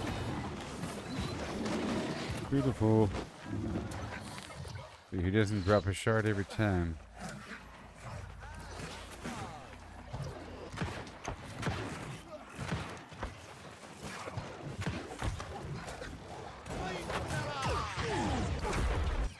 And so I guess gotta find out where to get the rest of the stuff, you know. Eventually.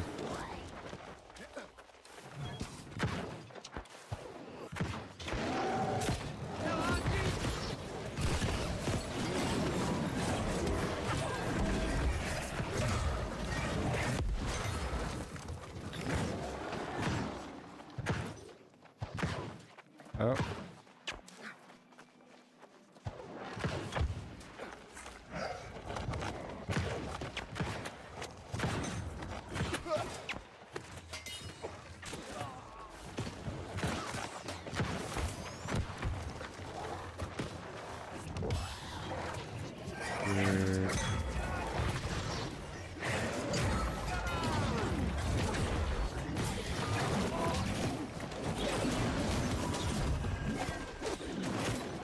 Amazing.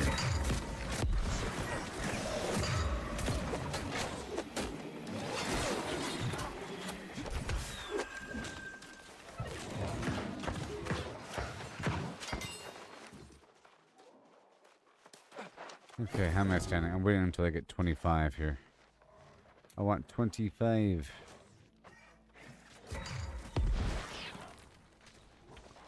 Only one Firefox.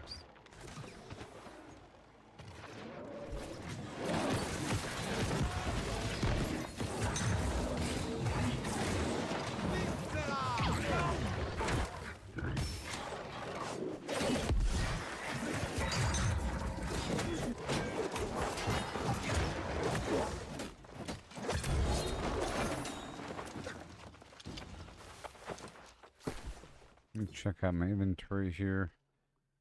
Oh, weaving train. Where are the resources? Tools, tuning or jewelry, arcana, weaving, smelting.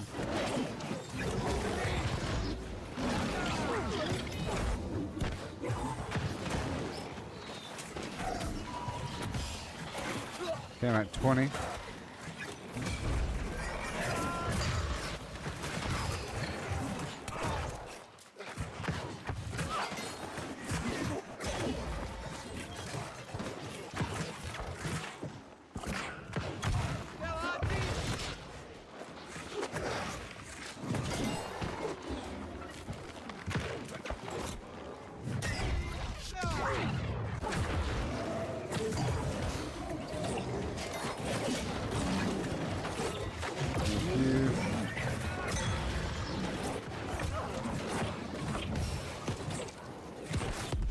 How wonderful.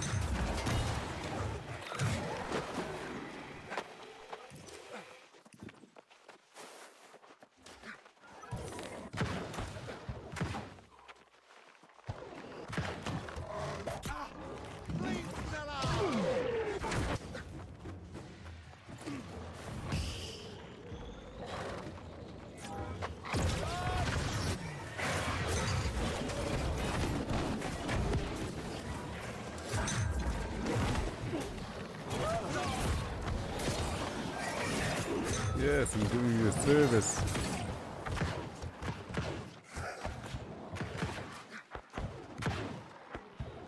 Yes, miss every single one forever.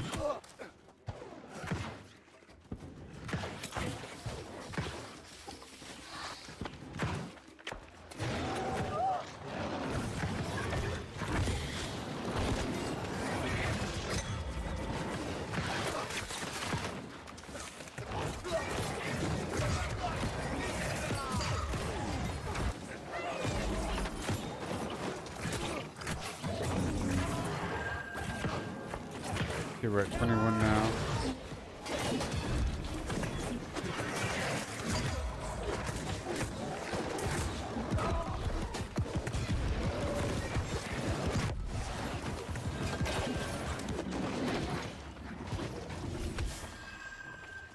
Two.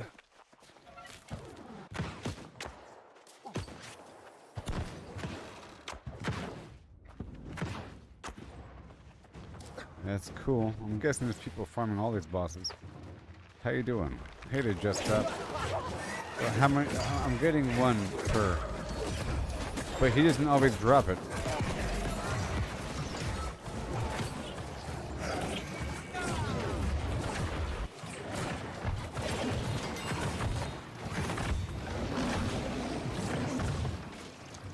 Like, he doesn't always drop loot.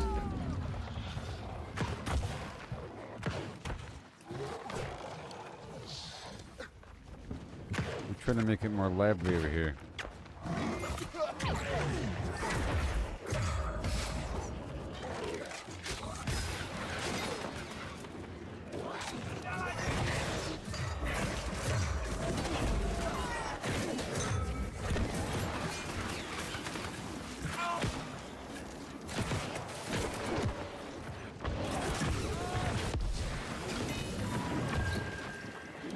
Alright, so I'm up to 24. So I'm aiming for 25. So I think every time I come here, I'll farm until I get 25. Or until this lucky rabbit foot thing wears off.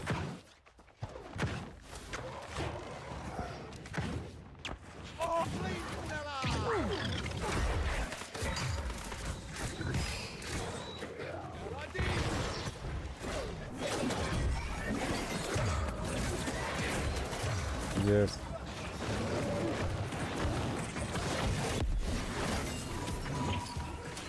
Hey, I got another Firefox. I was about to say, sometimes they drop Firefox, and it's worth a certain amount. It's used for the tuning orb for one of these dungeons.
Okay, alright, I've accomplished my goal. It's time to leave. So I happened upon this place all by myself. I'm getting this glowing sap shard. I think it takes 100 to make the glowing sap piece, which is used to then make the major angry earth trophy. So I'll do it every so often up until I get 25 pieces.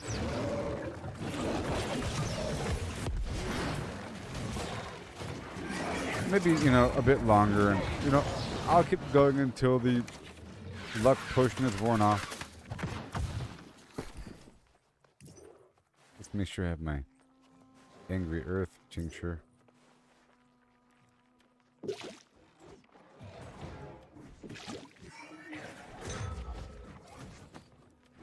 And my honing stone.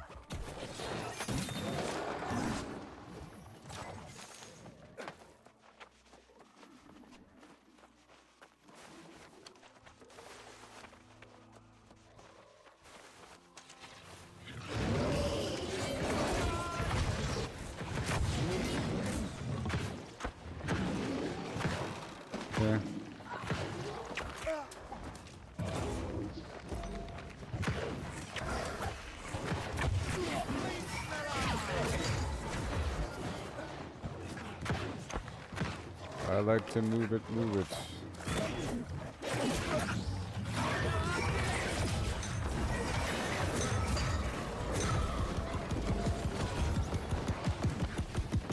Yeah, baby. Make it a bit more spicy, huh?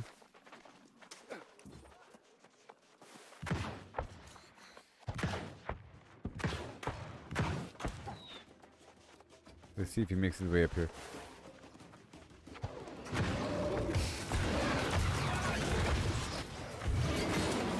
And he did.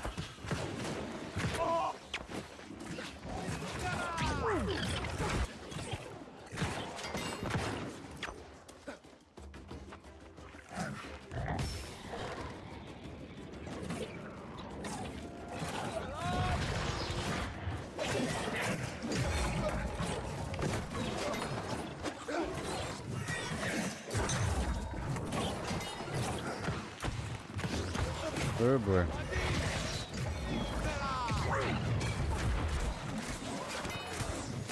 Give me a second now.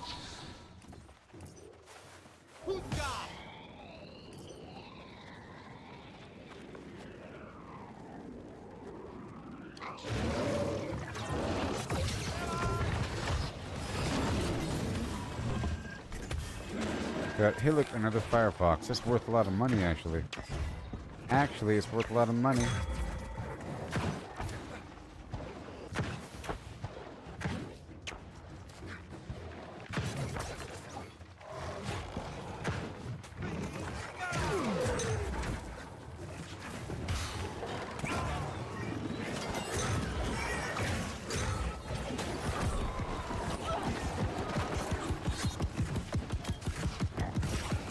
Woo!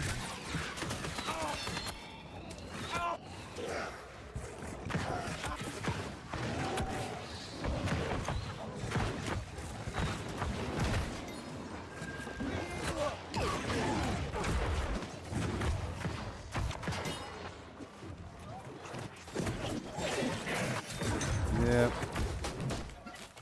Gotta keep it popping. Gotta keep it popping.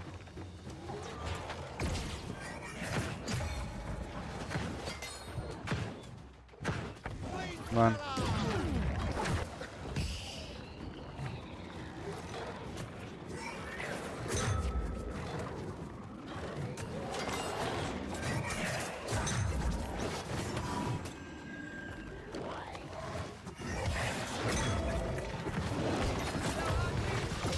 There it is.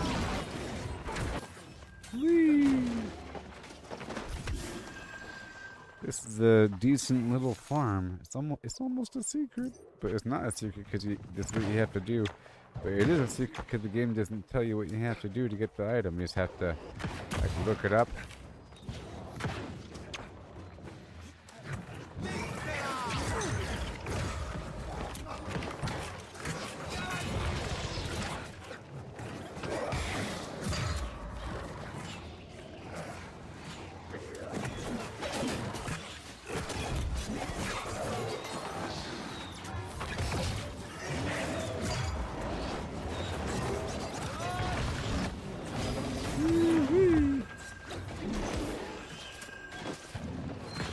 I think 30's better, like 33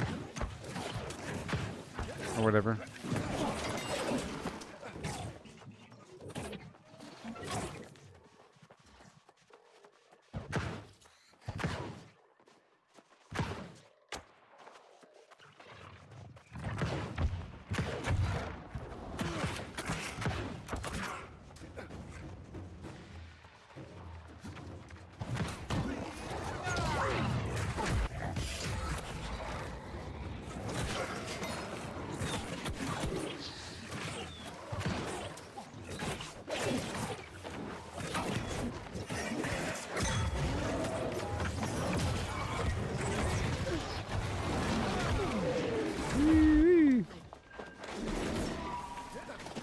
Maybe he does drop loot every time. It's just you gotta make sure you do enough damage every time.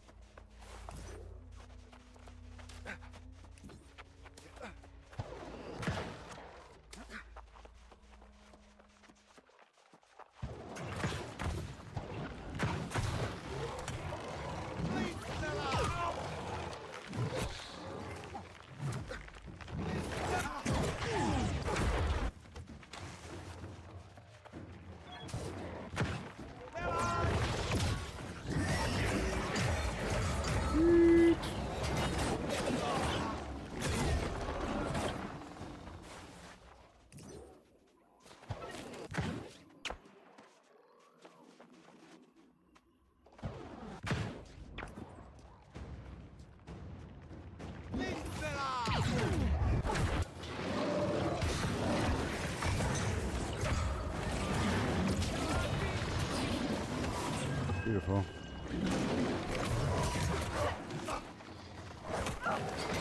That's 33.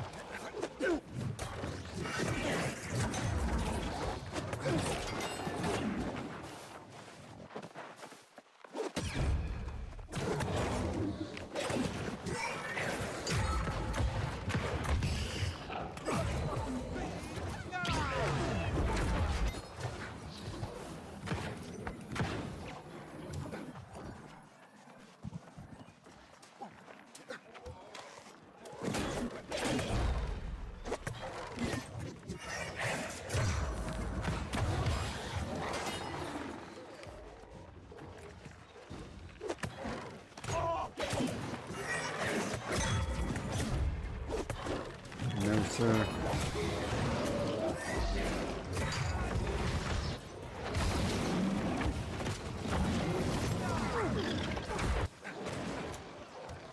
It's all good.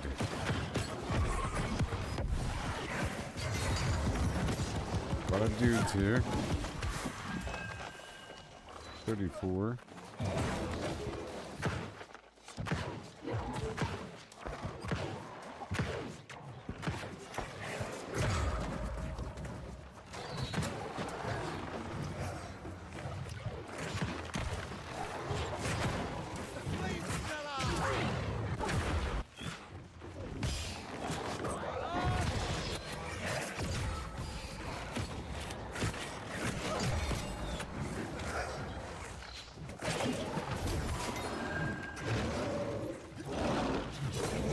Stab, stab, and stab.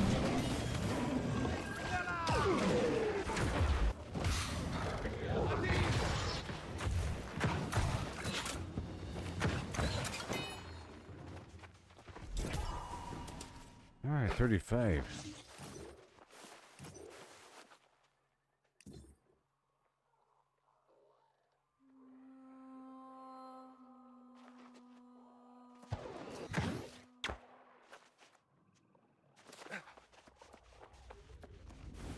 Nine more minutes.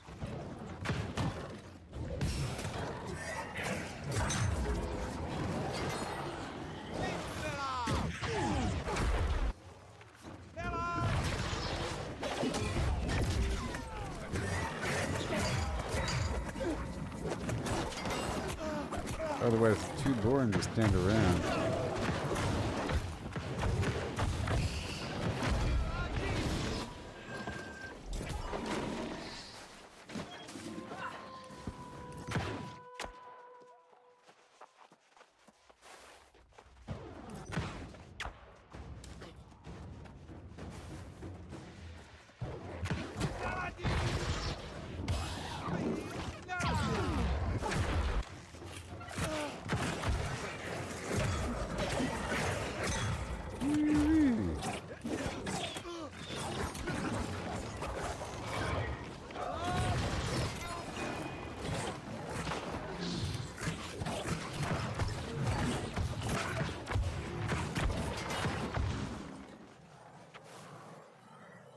Any moment now.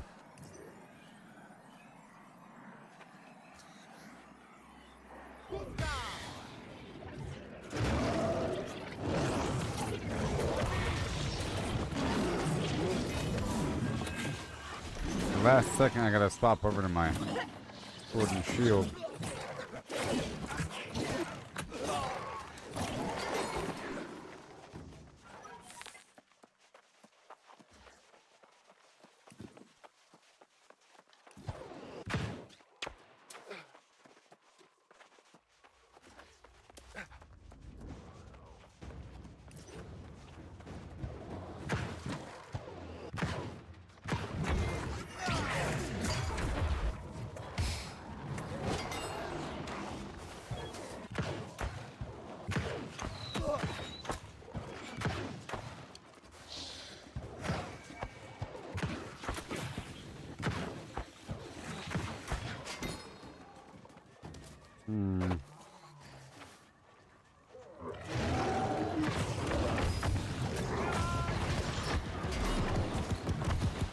Yep. Almost there, like 6 more minutes. Oh man.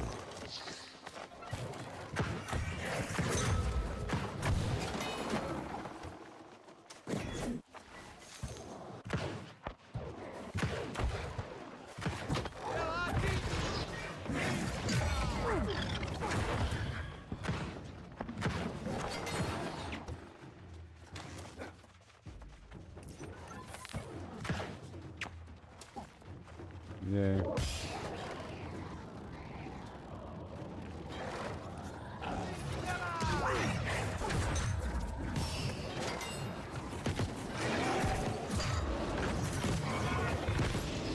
Yay.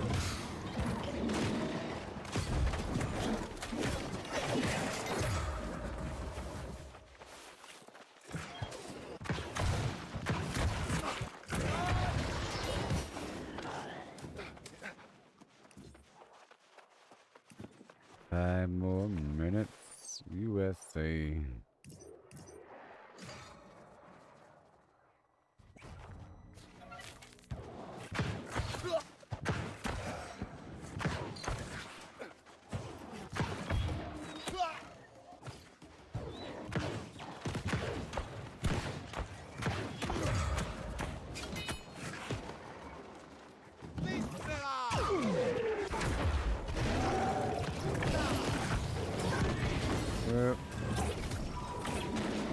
I'm up to 38.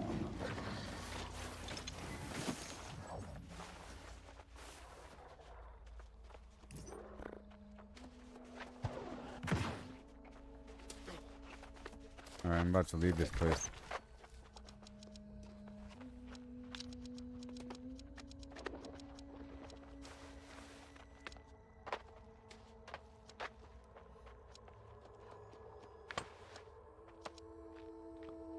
Well, down the road is where I gotta go. And then back up the road, I guess.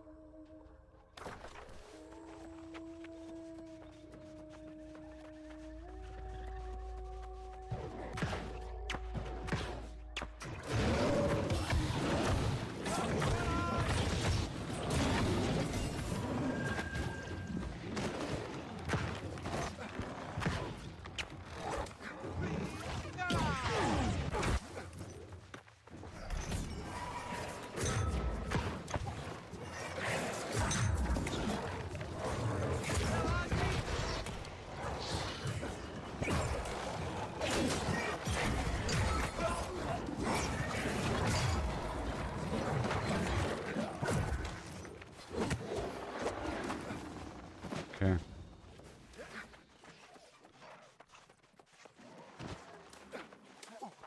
I got 3 minutes.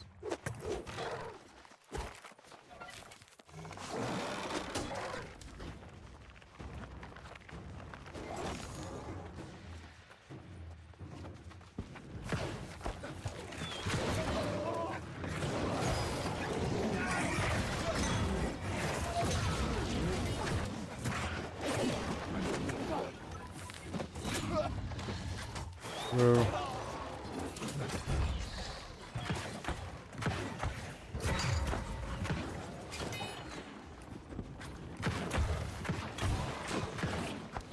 Ew.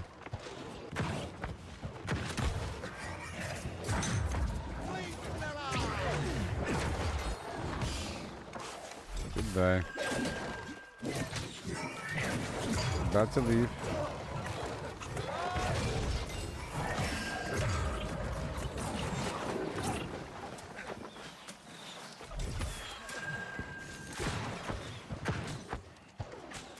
So my question is, how much does this thing cost in the auction house?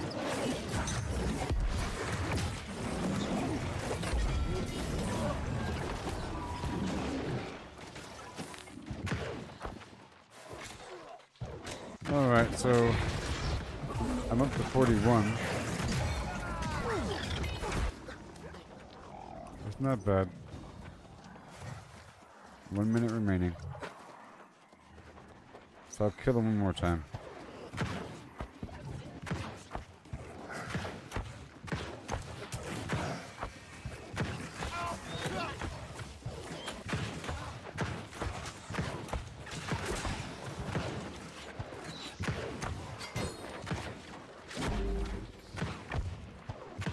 Come on.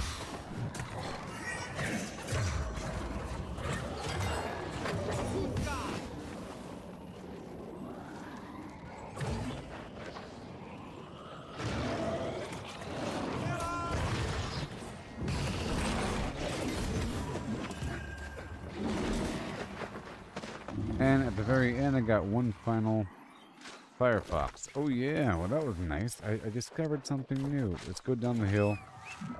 Goodbye. Discovered something new.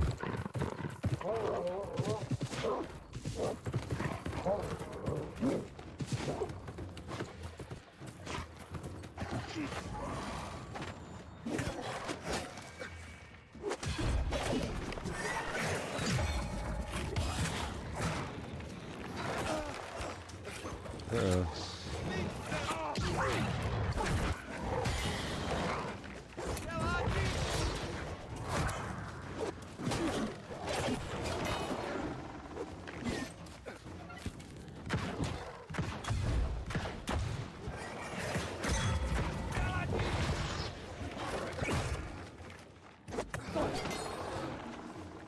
Jeez.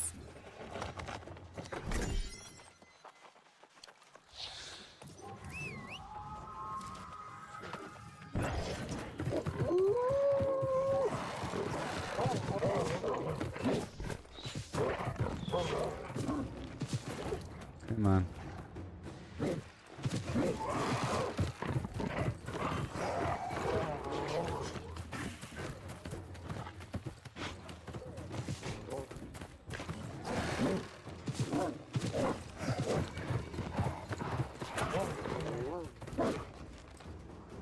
Yeah. You have the heart? Yes, I do. Right here in my hands. And now we go up the hill, baby. That was fun.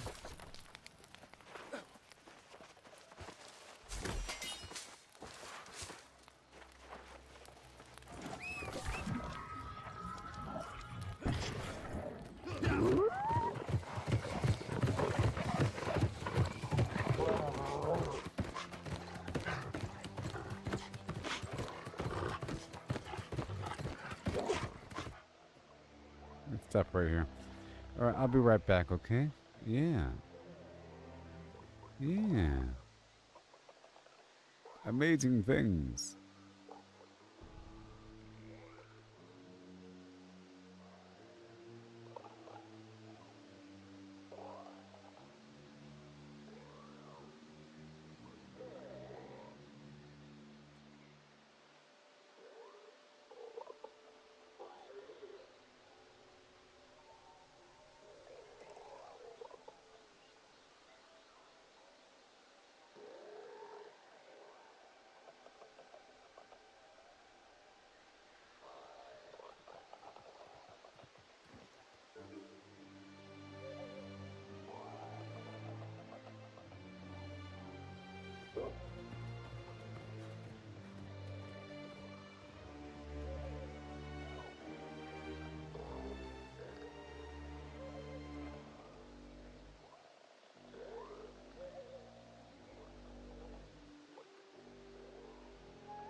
Hello.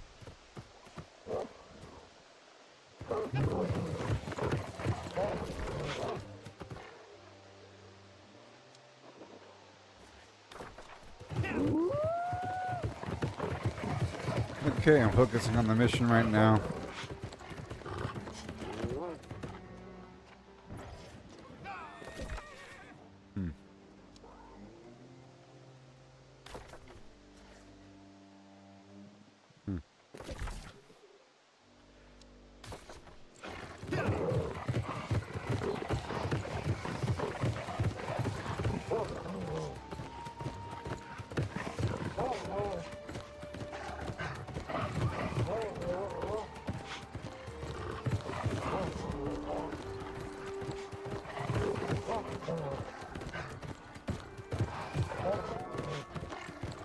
Okay, where am I?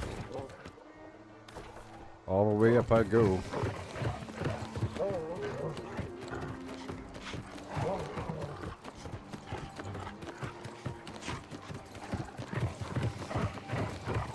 Look at these trees.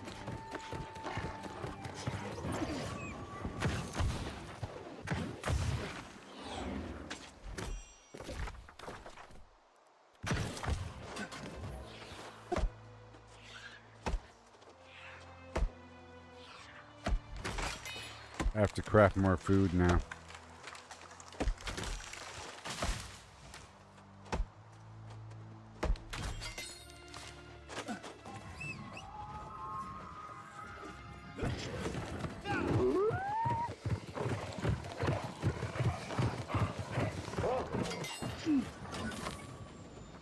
You Hello. there! Cover your... Yes.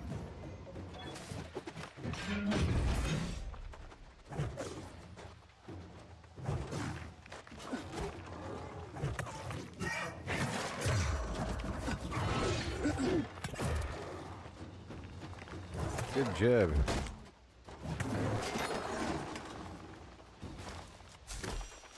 All this right now. The job is to go down here and do something. Destroy the strange blossoms.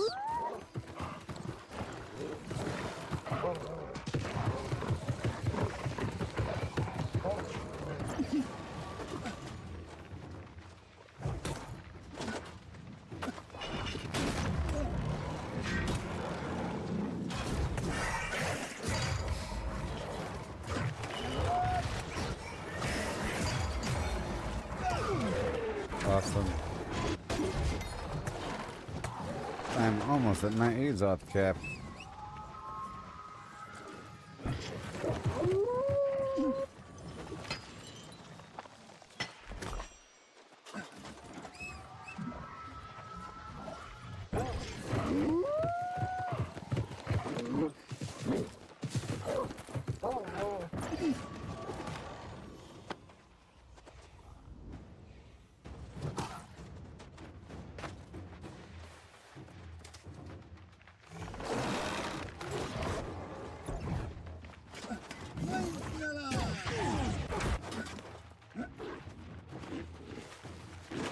Okay, here we go.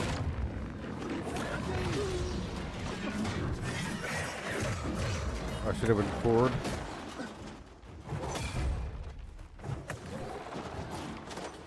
I'm still not queuing up for actual dungeons.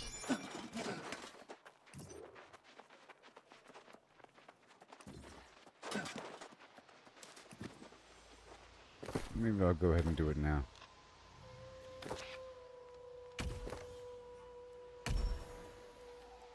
Got 5 hours before it resets. Immediately, wow.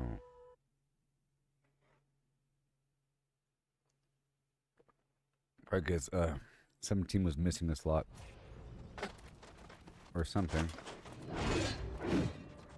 The Ennead. Tread care before.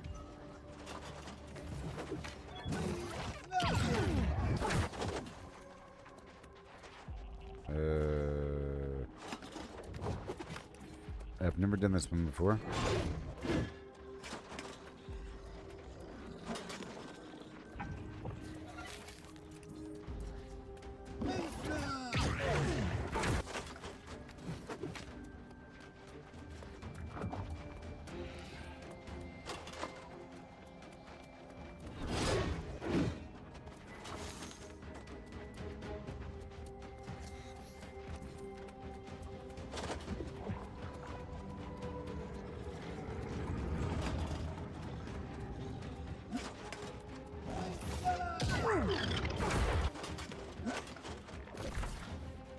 The heck?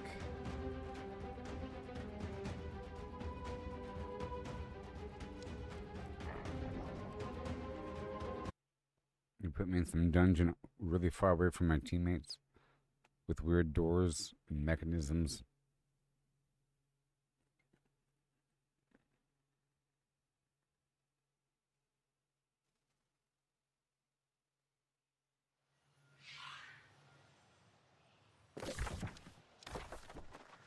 All right.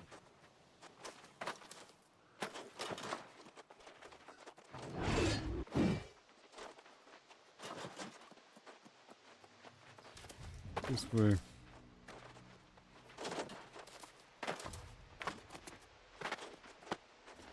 I gotta eat more food now.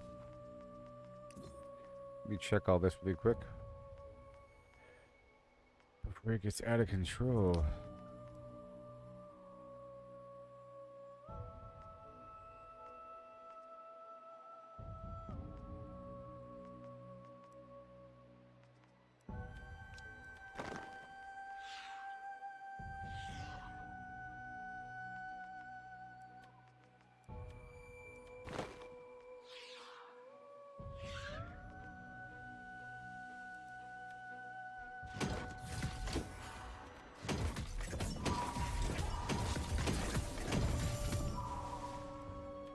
Bunch of garbage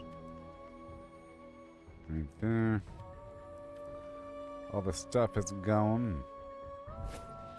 Alright, so where are we?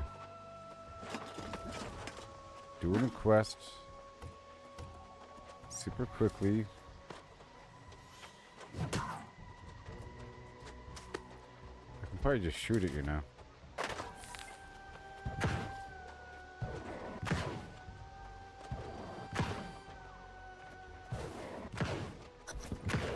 Shut. You know.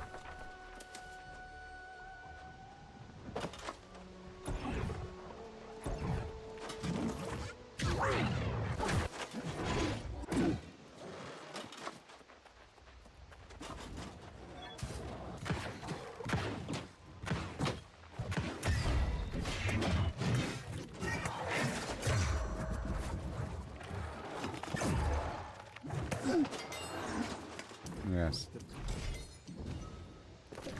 And then you go deeper in, and I'll pick up the other fast travel point while I'm out there. Defeat 3 angry Earth. Okay.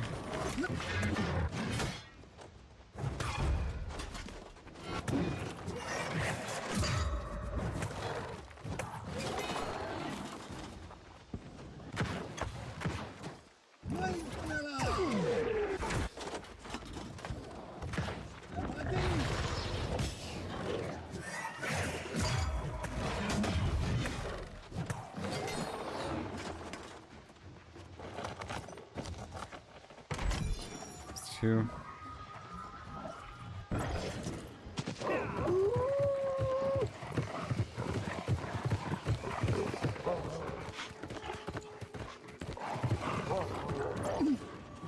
You can't, huh?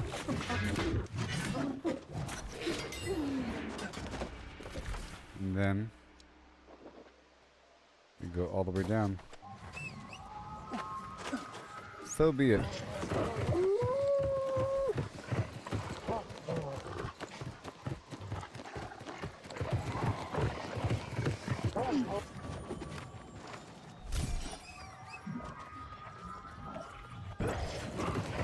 Another tree for me.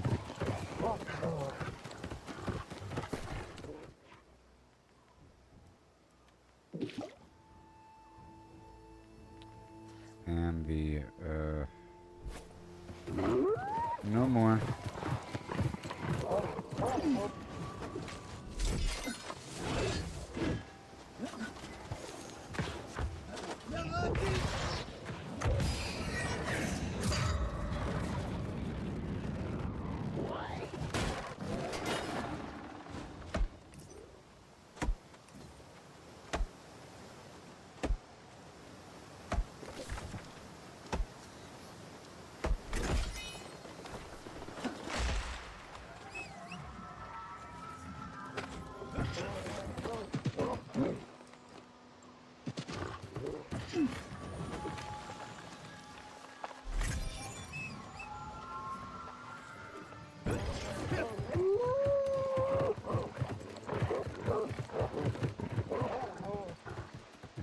on. Travel on through.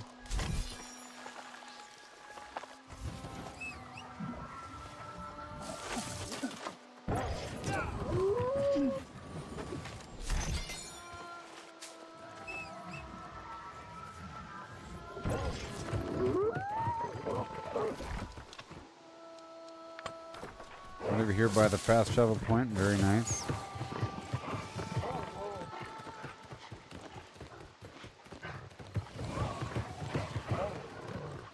Ooh, whoa. This spot is great. And it's right next to a fast travel point. Oh my gosh.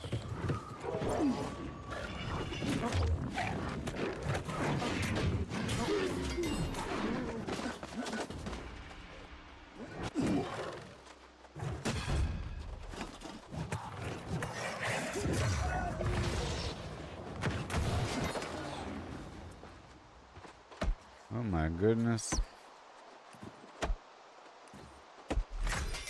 This is a wonderful grove. So good. I put on my lumberjack gear. I'm not gonna swap my stats out.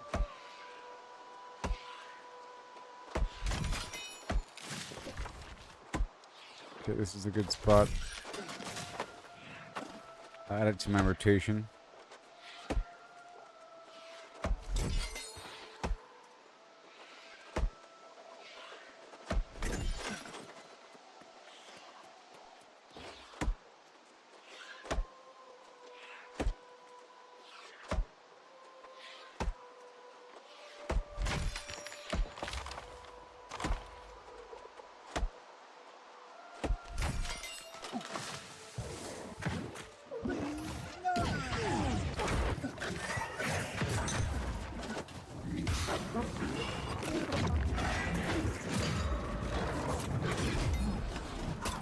Yeah, buddy.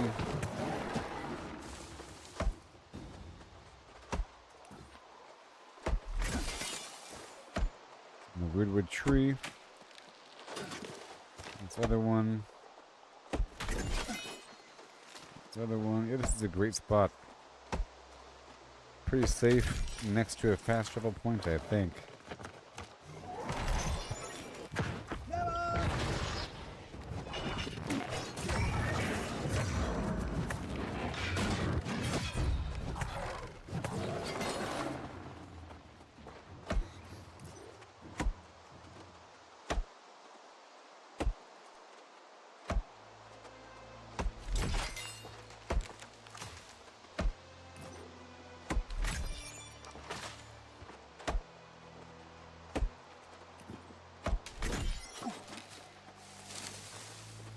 Mature tree.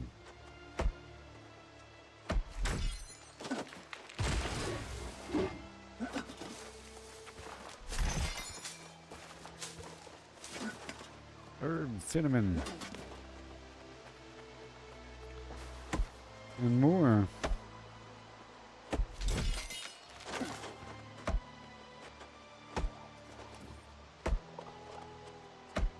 Gotta play the music too. Whatever.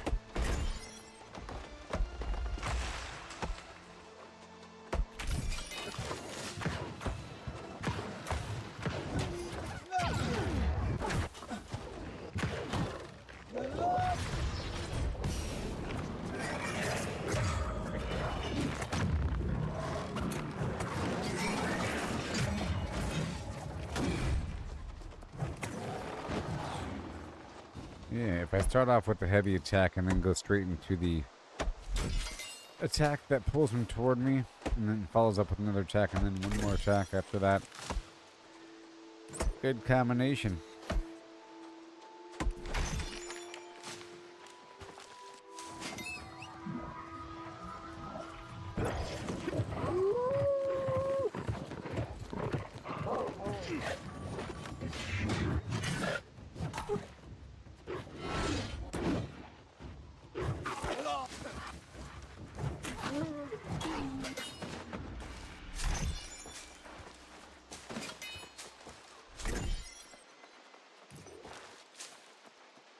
Yes.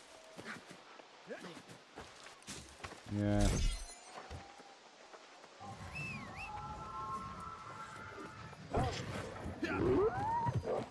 Yeah, this spot is wonderful.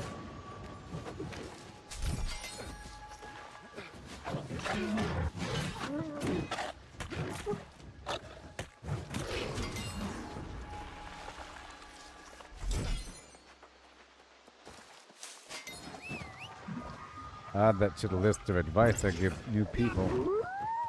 Do your side quests eventually, because it'll take you to spots maybe you haven't been before, and you'll find new patches of resources where there probably aren't other players just hanging out in some weird little side pocket. Add that to your list of places you swing through all the time.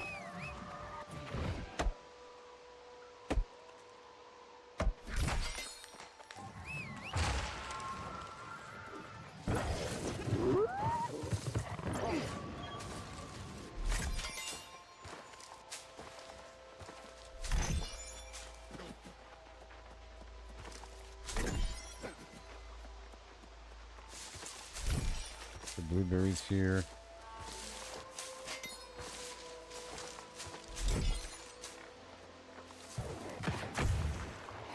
Let's grab it.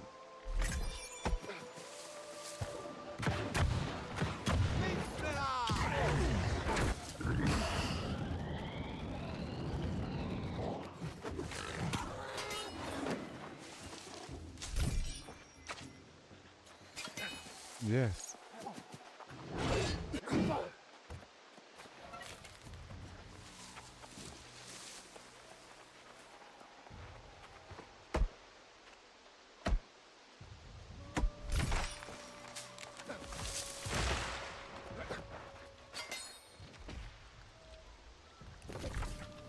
Okay, and then right over here.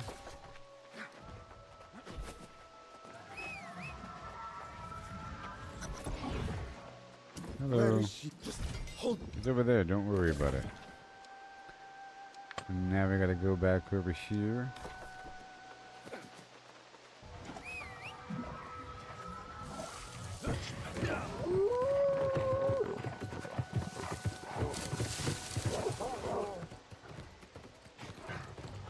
Okay.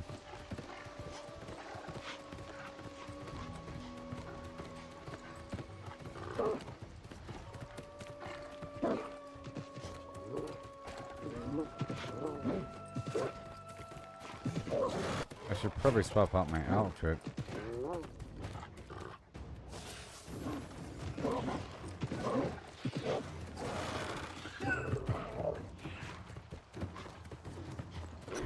There's probably fancy wood up here.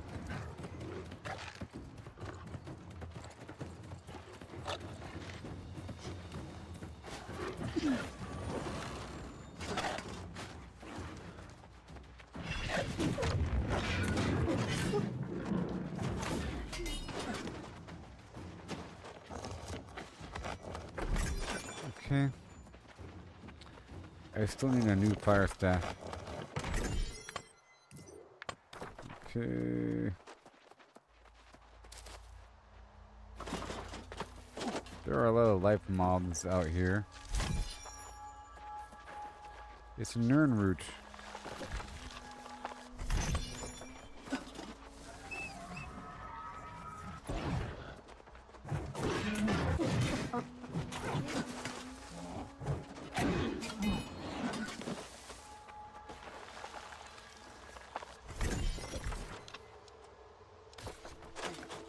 Okay, I have to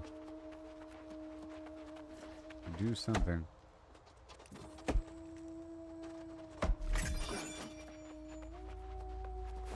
Ah, the bonfire. That's why it's blue. Boom. Defeat the Eden Grove Swim Fam, guys.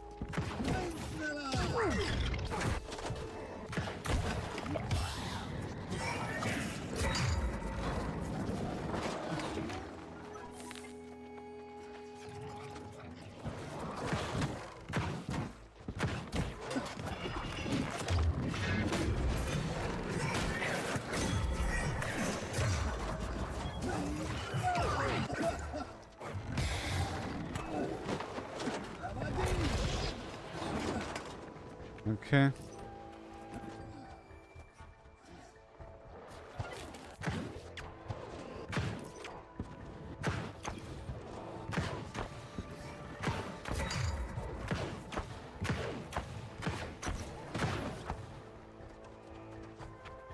Intermission.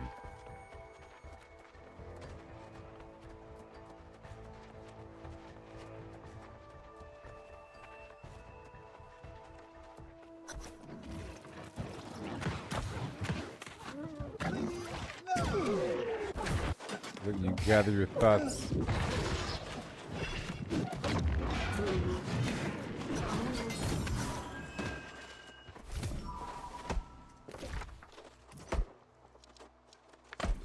Go back down the hill.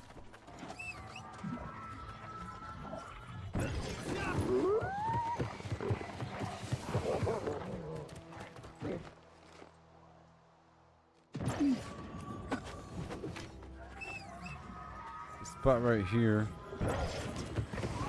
is a good spot.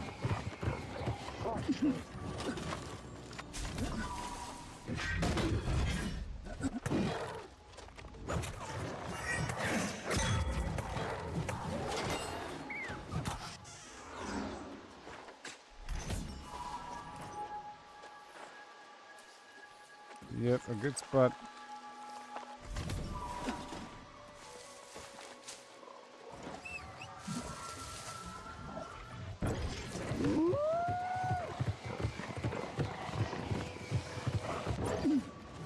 Move! All right. And we have like one final thing to do right here. Okay. And then I'll do something else for a bit. Yeah, that was me knocking out a bunch of quests in Eden Grove. And we discovered two amazing things. We discovered where the material drops for the next trophy level for the Angry Earth trophy. Just by happenstance. It's right here on top of this tower. The Spire Perilous. I just happened to find them. Crazy. And then I found this nice pocket right here for weird wood. I'll come back to it later on. Very cool.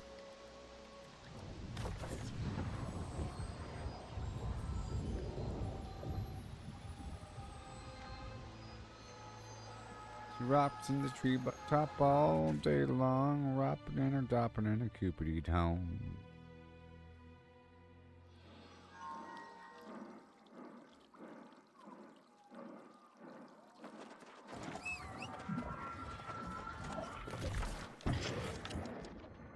Alright.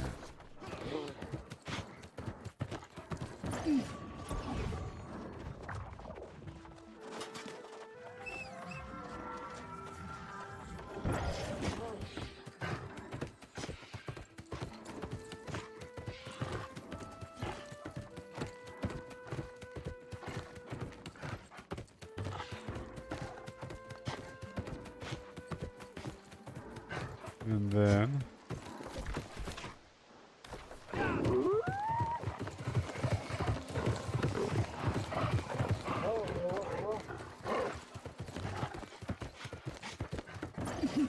Well, if it isn't the petty thief, is it? alright. Replace the stolen herbs.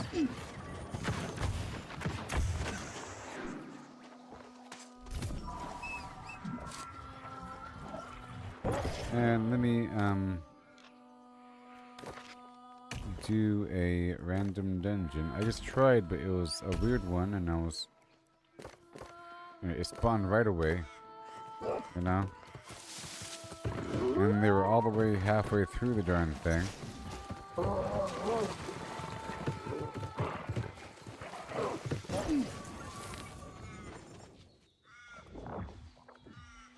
Jeez. Hope it's a good one.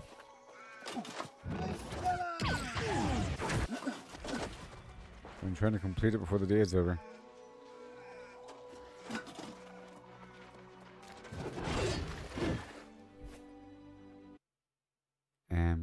Am right. Simon. Woohoo!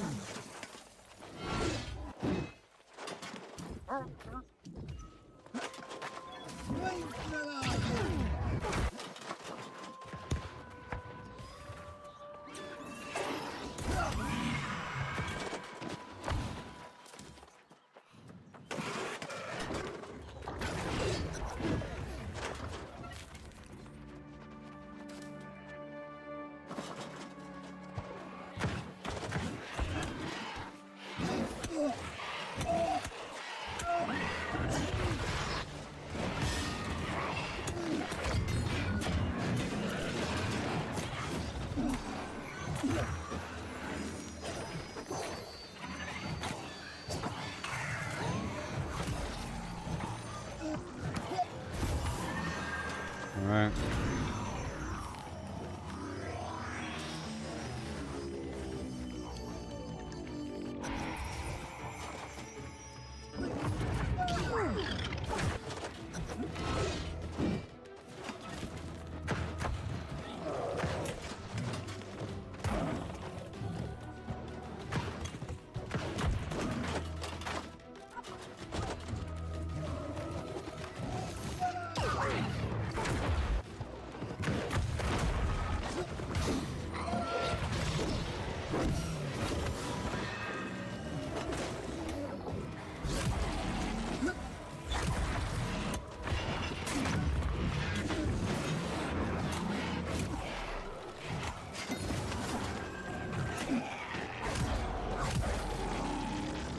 Okay. Gotta go, go, go.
Come on.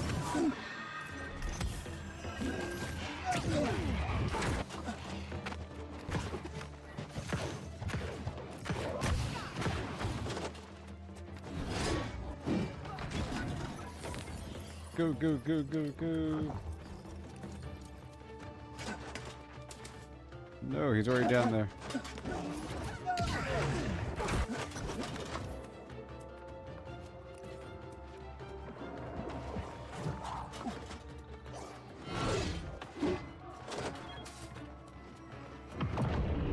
Now we crossed the bridge.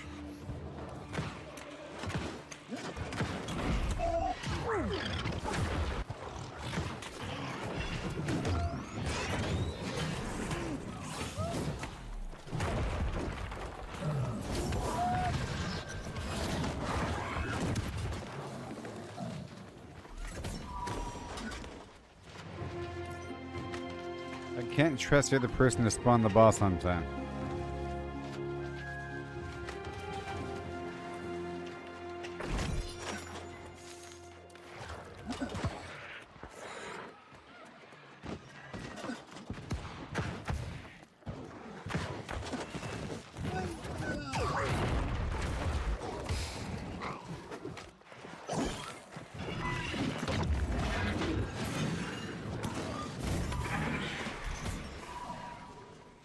Right now. Like right now.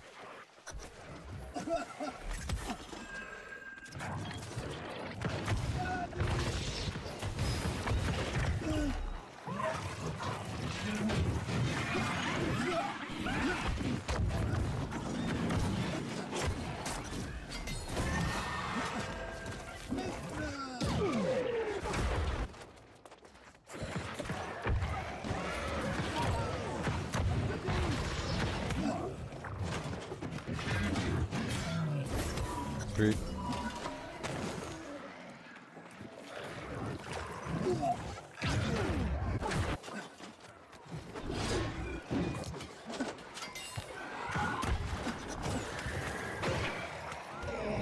Right.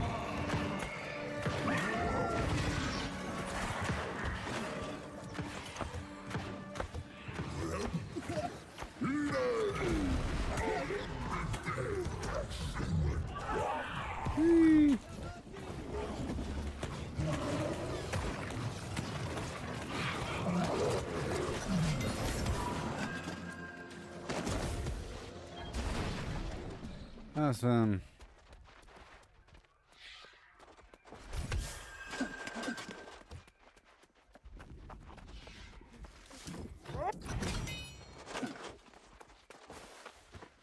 Yay.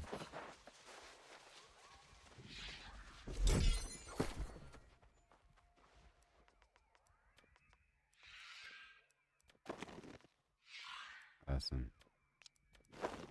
And awesome. Already learned. Open up everything.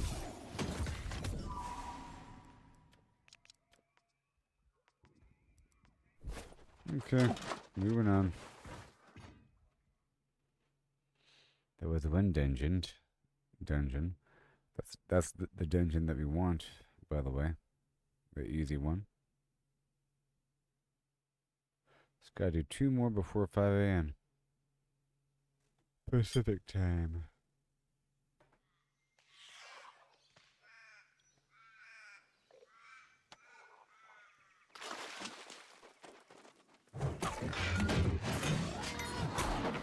Let me hurry up here.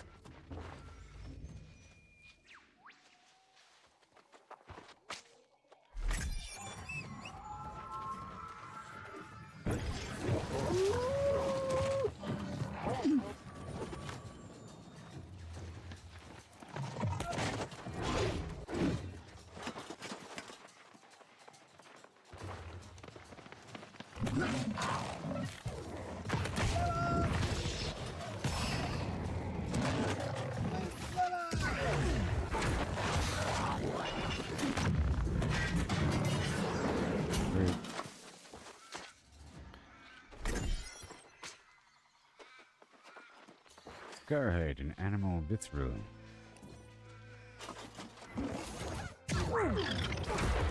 Beautiful. Let me hurry up here.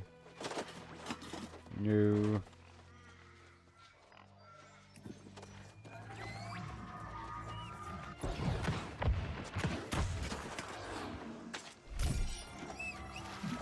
One more.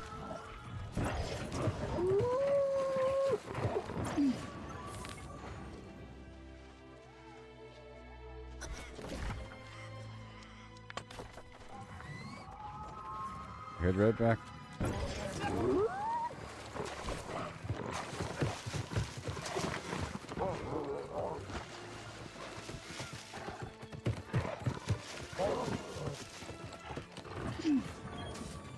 I will say this. I know your cousin. Thank you. Alright, so I have to seek out the plant bulb to top the bridge. Eternal Verdure. Should be nice. Bunch of angry earth dudes to fight. Speaking of that.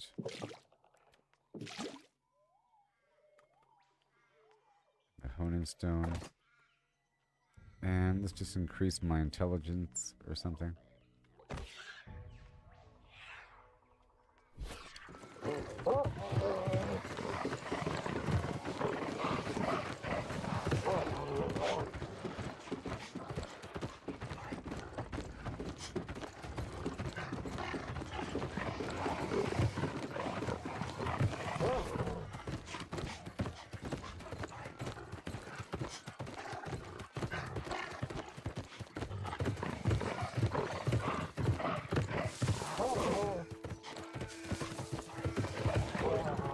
Alright. It's supposed to go up here. Sounds good.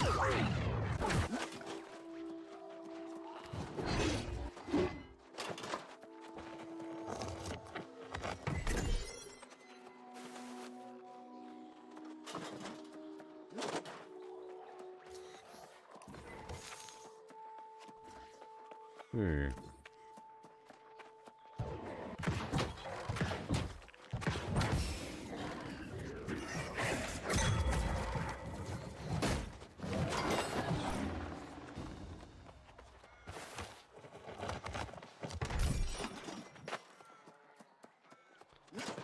A vial of weird wood sap.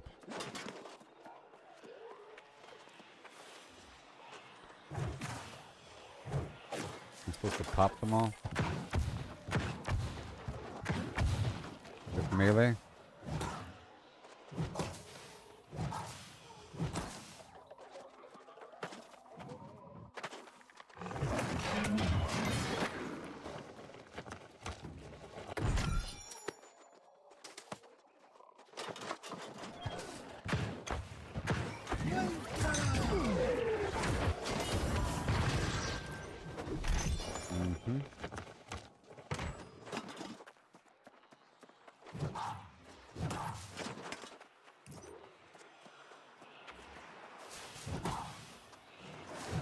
I just walk into him.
I can see from the...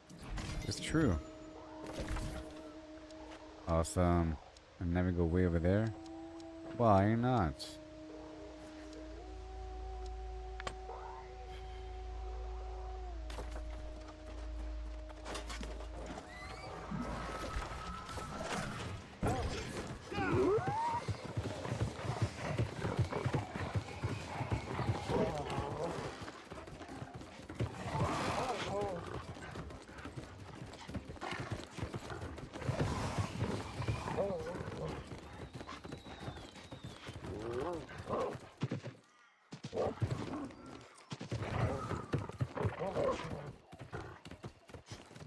Hold on. Alright, we have to cross the river. And go all the way up.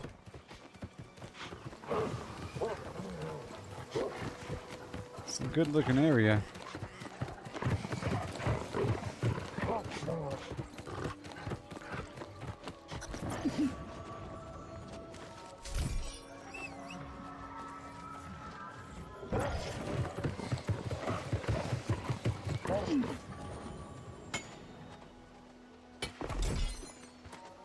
Alright.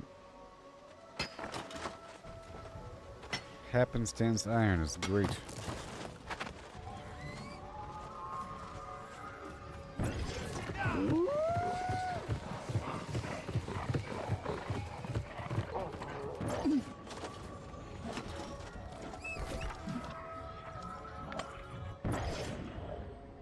Let's go all the way around.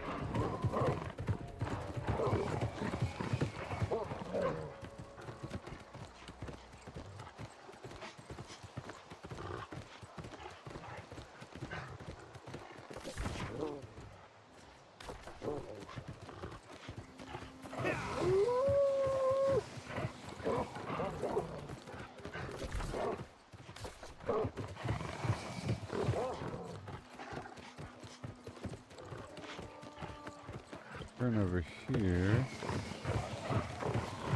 And then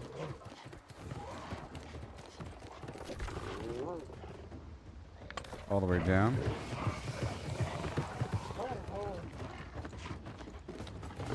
What is the secluded little area?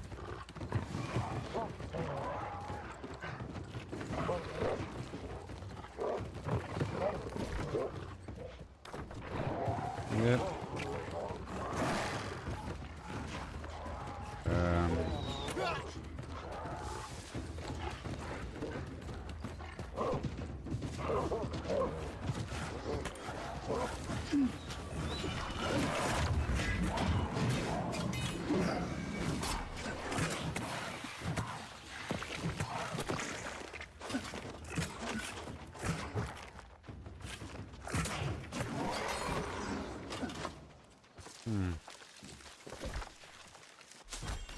Oh, this is not it. This is something else.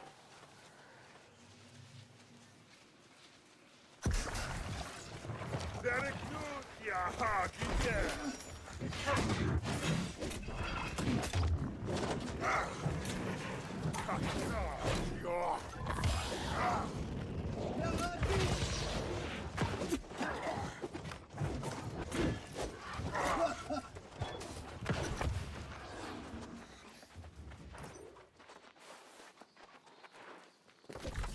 Okay.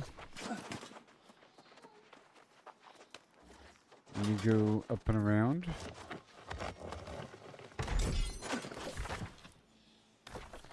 Have to find a different path going up and around.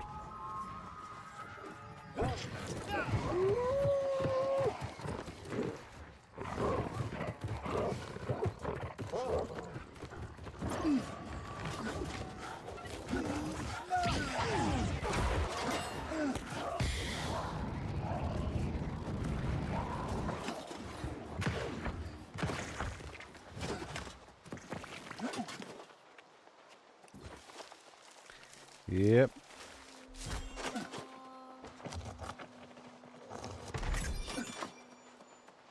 That's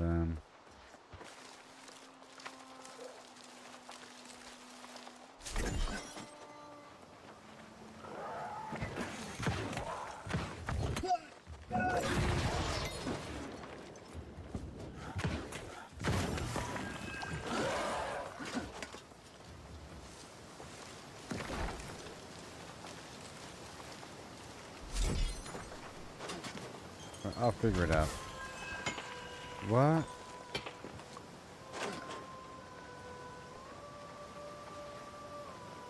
Hold on. No, we're going this way. That's not as bad.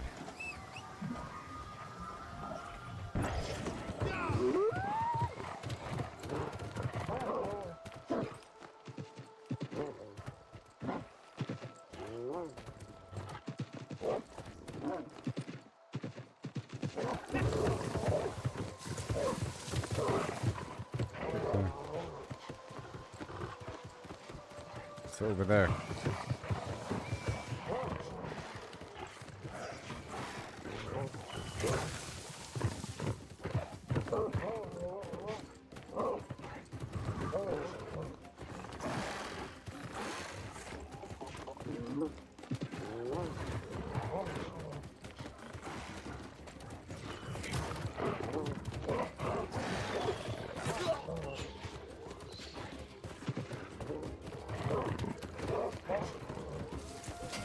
Okay.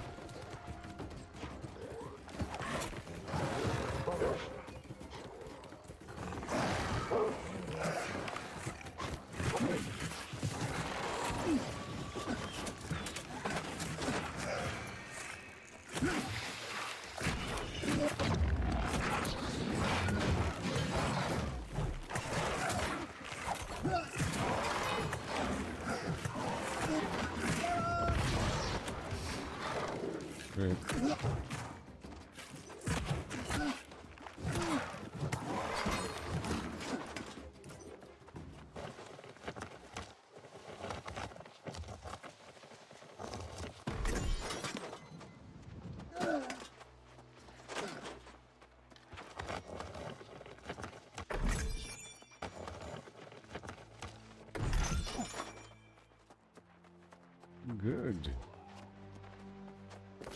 Okay, so I have to plant something right over here.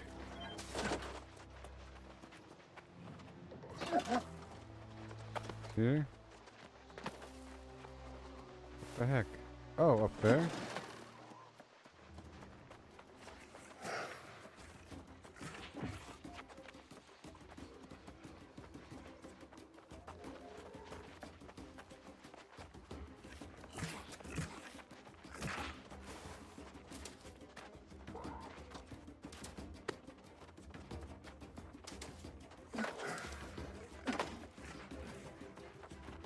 What in the world?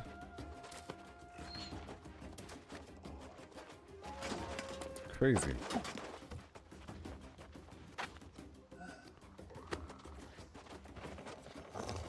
These game developers are wild and crazy.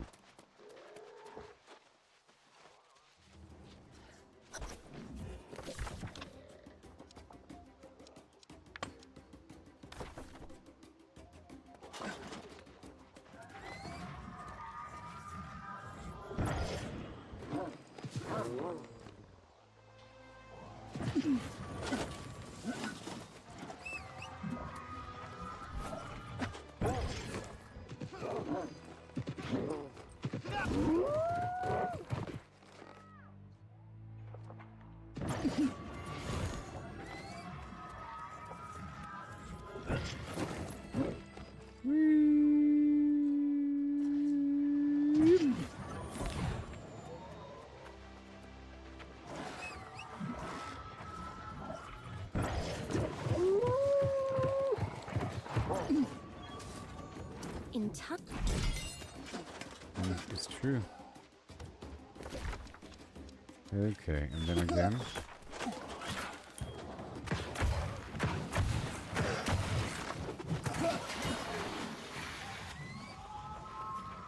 Moving forward.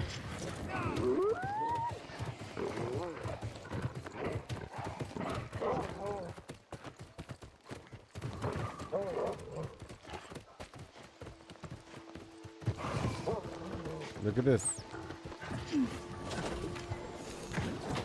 Another spot? Oh my gosh.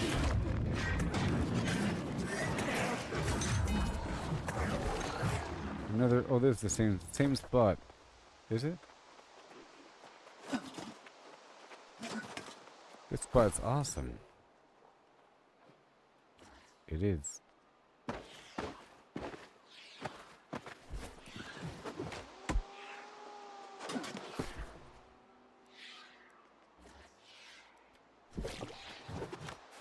It is. And that's life.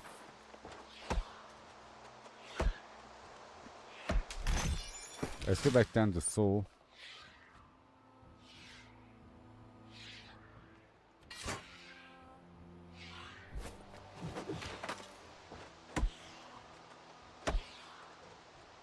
Until I get 150. Or whatever.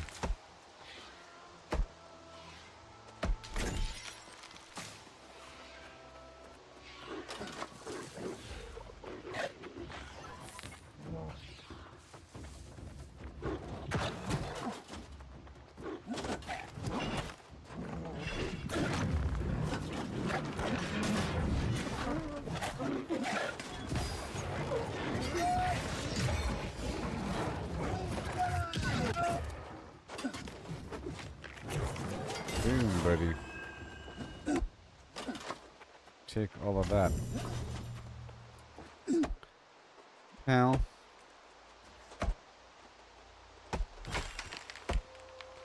I gotta find how much those drops are worth whenever I go back.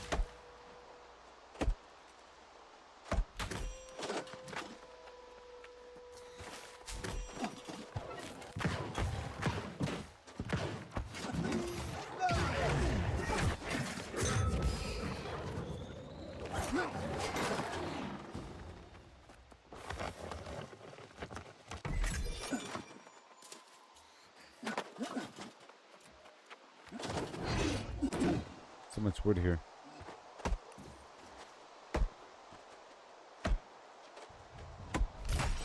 come through with the stats suggested. This spot's great.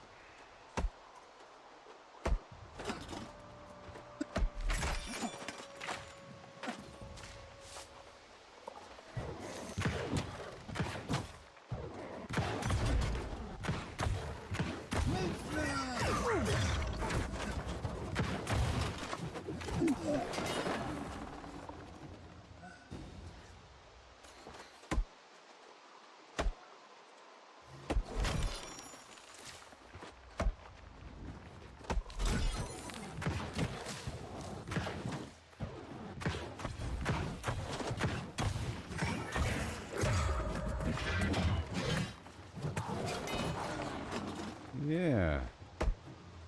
All this weird wood. It's wonderful.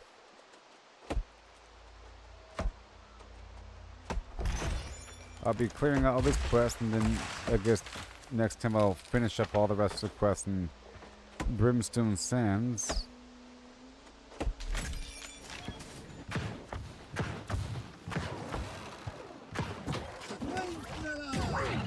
And swing back on down to Cutlass Keys and Elysium Wilds.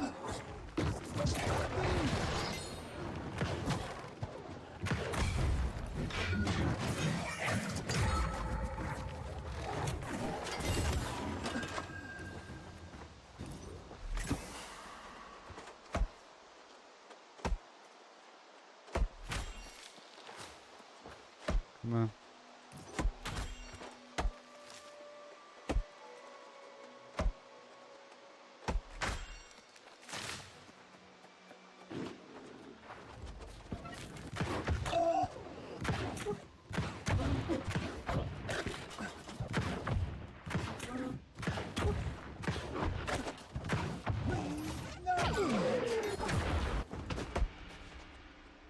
Alright. We're leaving.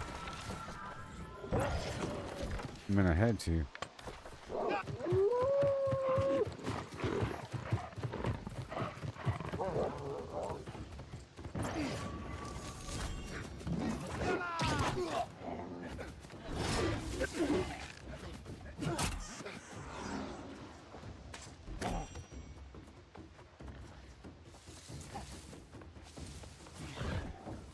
Alright.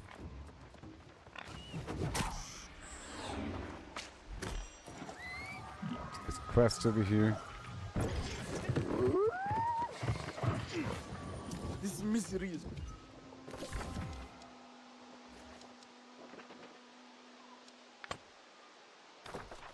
What?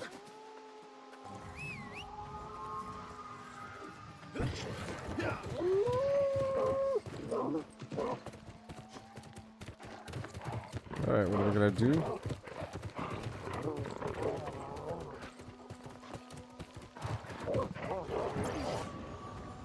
I am not. And then that way?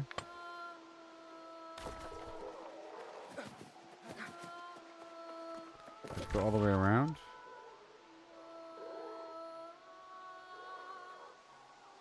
Ugh. Yep.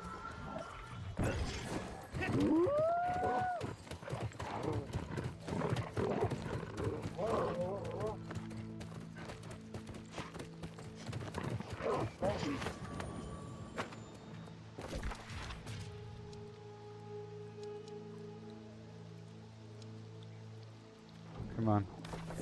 Knock it out real quick.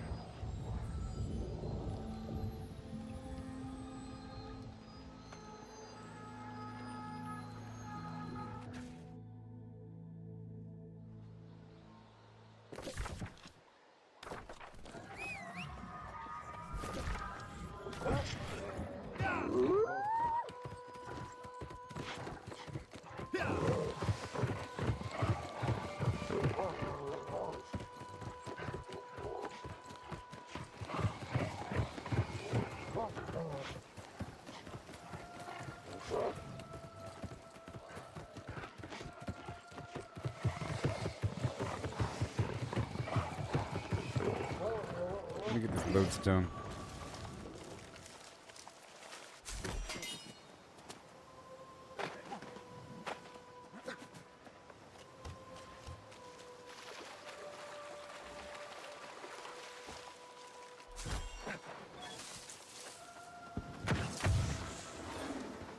Come on.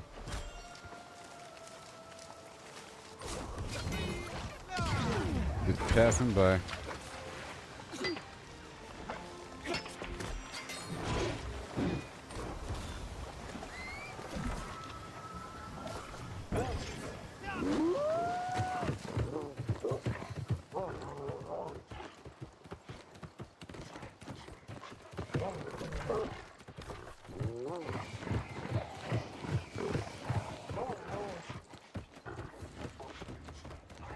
A lot of it out here.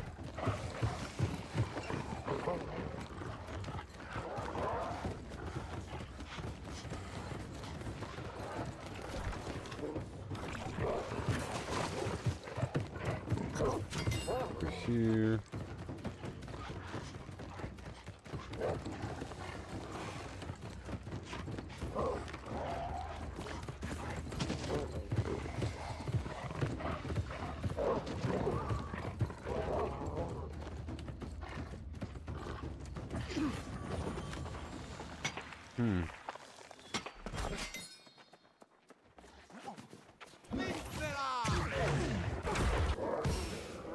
It's a bear. We're just defeating them for ooze.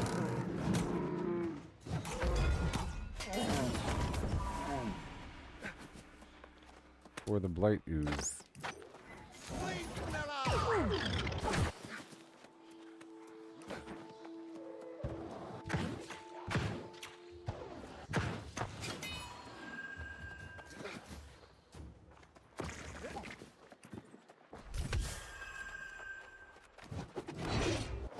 There's a box over here I passed by.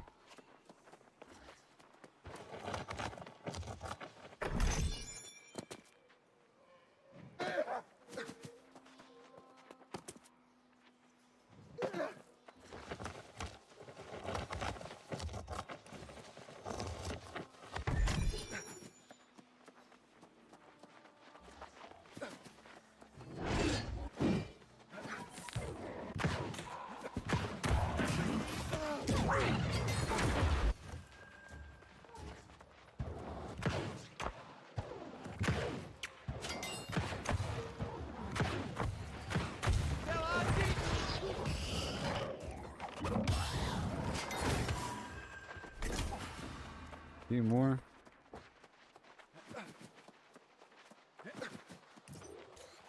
Just a few more. Gotta pick up this blight ooze.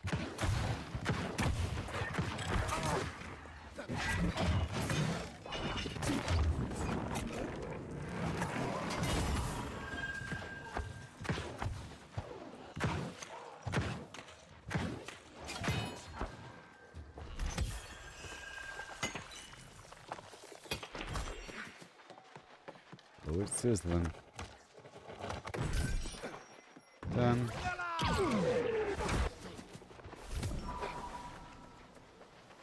And then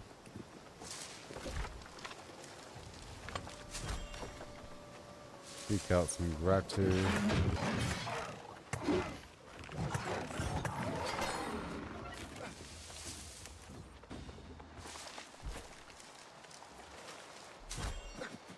Sweet.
Yes. Piles and piles of wire fiber on the side.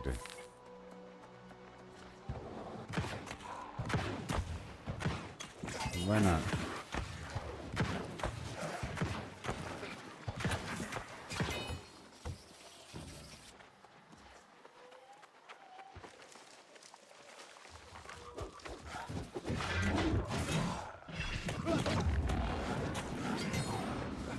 Now blow up already.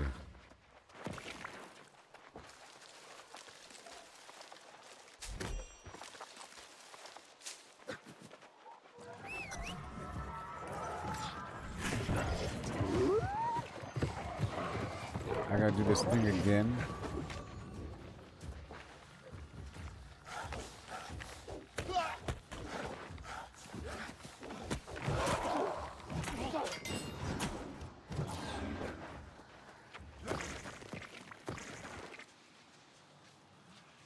I was here too early before.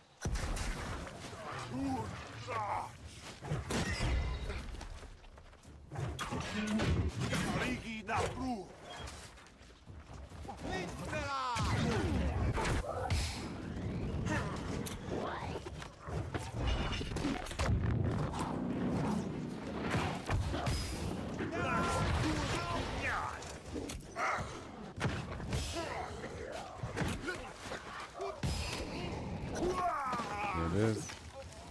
Good. And done. And then what?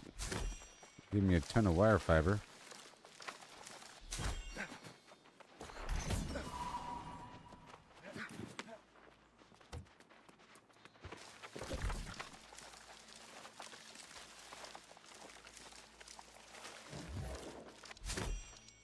Right outside.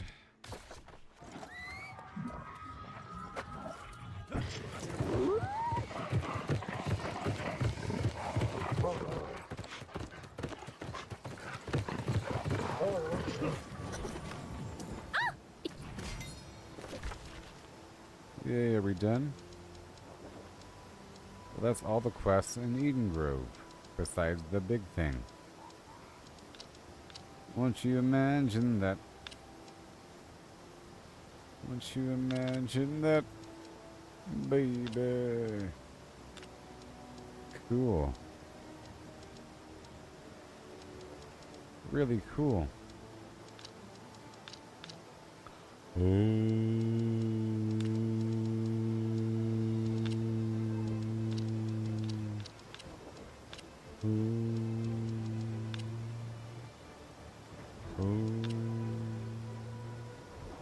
Alright, ever full time. Woohoo! Wasn't that fun? And now let's go price these, the glowing sap shard. Because I can farm it now relatively easily. Woohoo! And maybe I'll sell this whole first portion. I don't know.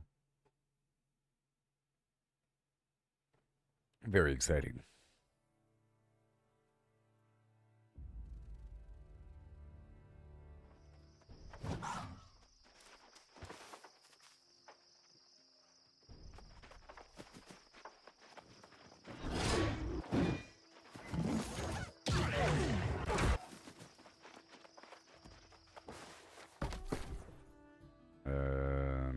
Yeah.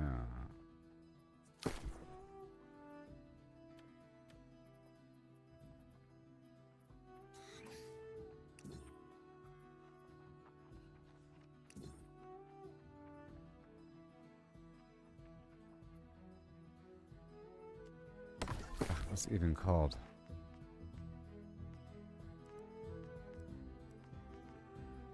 Mm-hmm.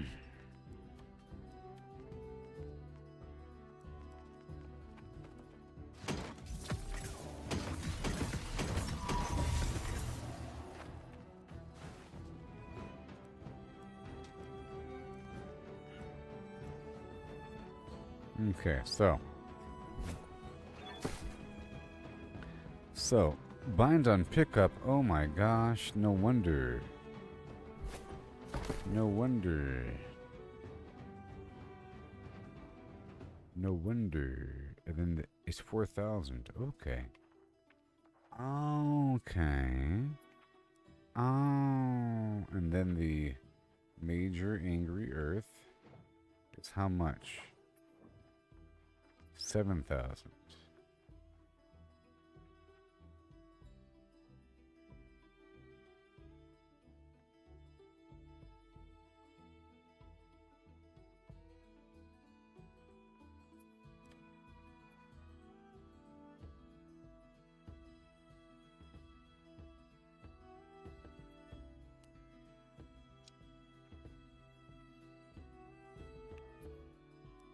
If I place a buy order,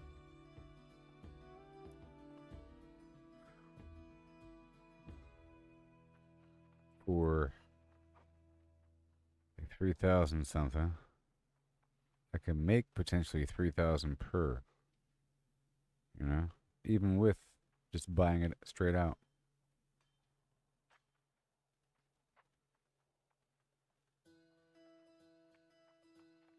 Even with. So, the component, the shard, you see, that glowing sap.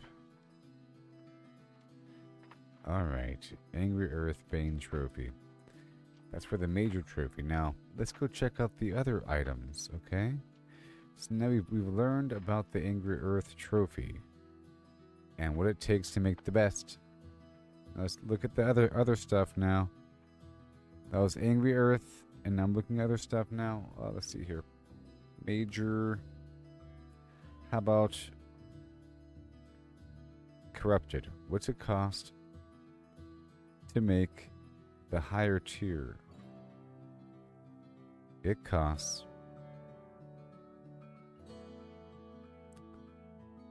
Corrupted Totem, and that can be crafted from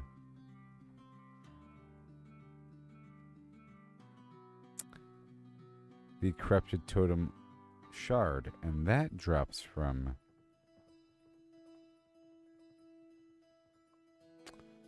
Pit Lord Daly. And where is he? Where is Pit Lord Daly? Pit Lord Daly. Wait, is that the guy? Oh! I think there's a... When I was running around in the pit in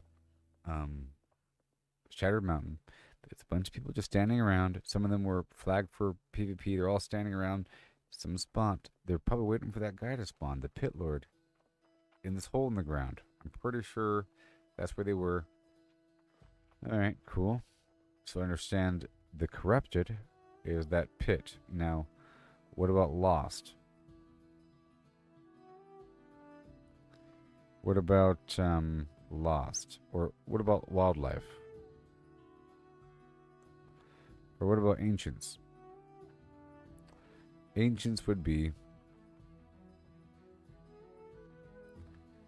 the Ancient Mandible. And the Mandible... Oh, I think it's just the Surgeon. Yeah, the Surgeon. The Surgeon. The Surgeon. The Surgeon, yep. The Surgeon. And they have a chance to drop the actual item, too. Cool. And then what else do we have? I'm understanding. Wildlife would be...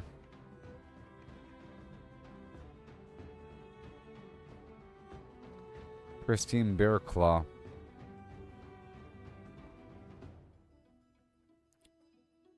Hold on.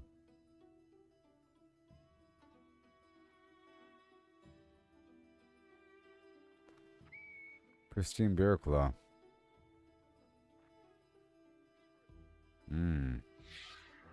That's just hunting bears. That is just hunting straight up bears, okay? And it's rares. I don't think you can make it by fusing together smaller shards. Alright, that's Wildlife, and then the Corrupted, sure. And then Lost. What is Lost? Very exciting. It's like the end game. It's like the end game almost. Crafting recipes. Ephemeral Seal. And that comes from Mordecai the Mortician. And where the heck is he? Oh, he's in that graveyard somewhere. I think. Where is he? Yeah, he's in that weird graveyard out there on the edge of...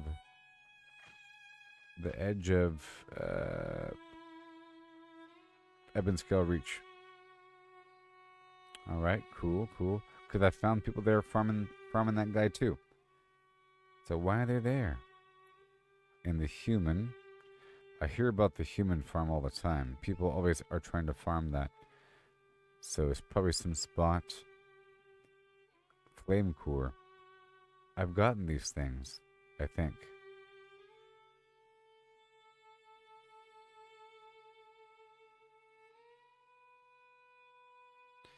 Oh, is this anywhere within Atlas's foundry? Or several different spots all throughout the area, I guess. And the human idol itself requires just a bunch of human idol shards. And the human idol shard comes from Sir Juni the strategist. And he is where? On the ship somewhere? What? Where the heck is that? Oh, Brimstone. Huh.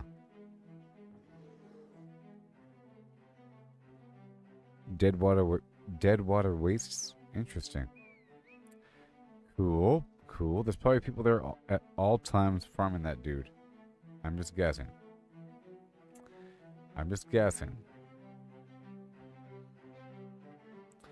And then we have... That was everything. Now let's look at the other professions. How about,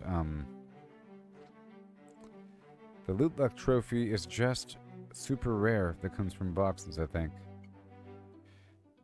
The weaponsmithing and the cooking, I think, is just from boxes. Let's just confirm. Weaponsmithing. Recipe. Forge Master's notes. Gathered from level 50 plus supply stockpiles. Okay? That's it. Tier 1 through tier whatever. Supply stockpiles, ancient chests, you know.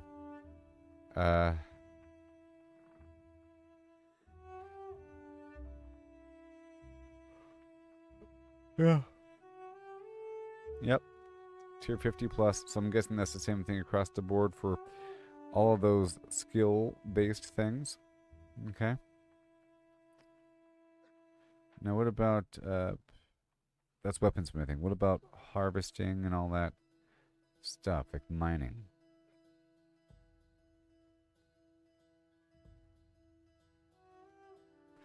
Adamantine dust comes from boxes. A bunch of boxes. Now, how much is that?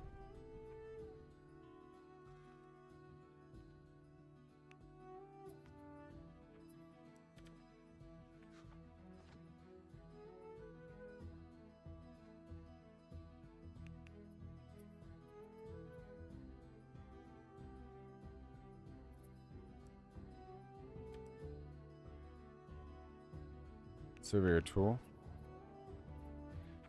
2,000. Buy order. 750. And I want 2. I'm doing it.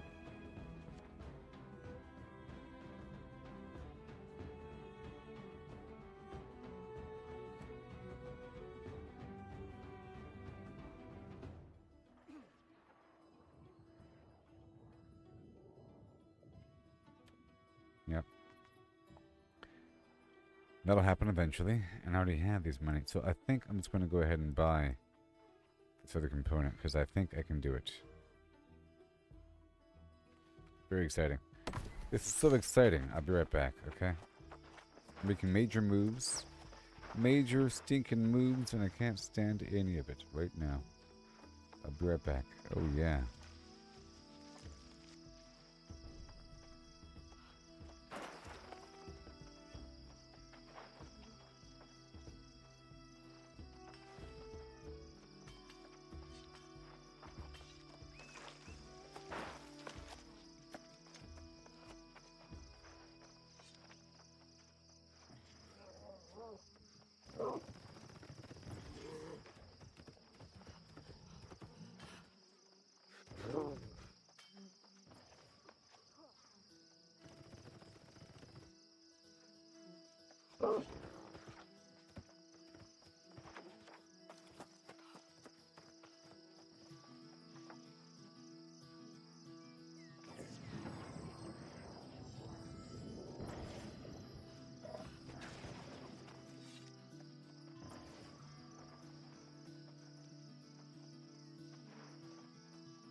Okay.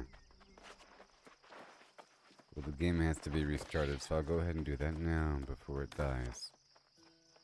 So right now, in the game, we're doing amazing things. Working with trophies, and I'm figuring it out. The resources it takes to get ahead. Maybe I'll use Grok right now to talk me through it. Grok is good at that.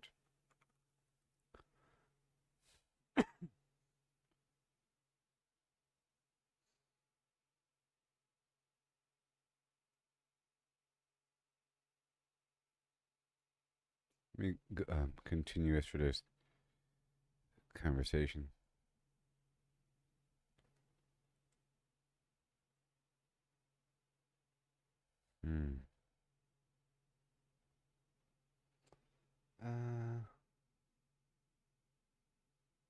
Alright, well, I'll use Grok right now.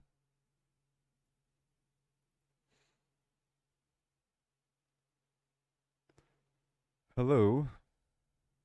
Hey, Gooboberti, what's up? I have a couple moments of calibration for you. Really quick. Shoot. Okay, so first, speak a bit louder, a bit more gravelly, with a 1% French accent tone. My nickname for you is Boom Boom Sugar Flims, F-L-I-M-S. F-L-I-M-S. So Boom Boom Sugar Flims. You call me Goob, G-O-O-B. I'm currently live streaming a video game on Facebook, YouTube, and X, and that game is called New World Aeternum. That's A-E-T-E-R-N-U-M. You might have heard of it. It's by Amazon Game Studios. It came out at some point in life. Okay, and I'll be talking to you about certain aspects of the game and asking you questions and having you keep track of things and so forth and so on. You tracking so far? Goop Boom Boom Sugar Flims is locked and loaded. New World Aeternum, Amazon's baby, fresh out this October. Streaming on Facey, YouTube, X got it, fire away.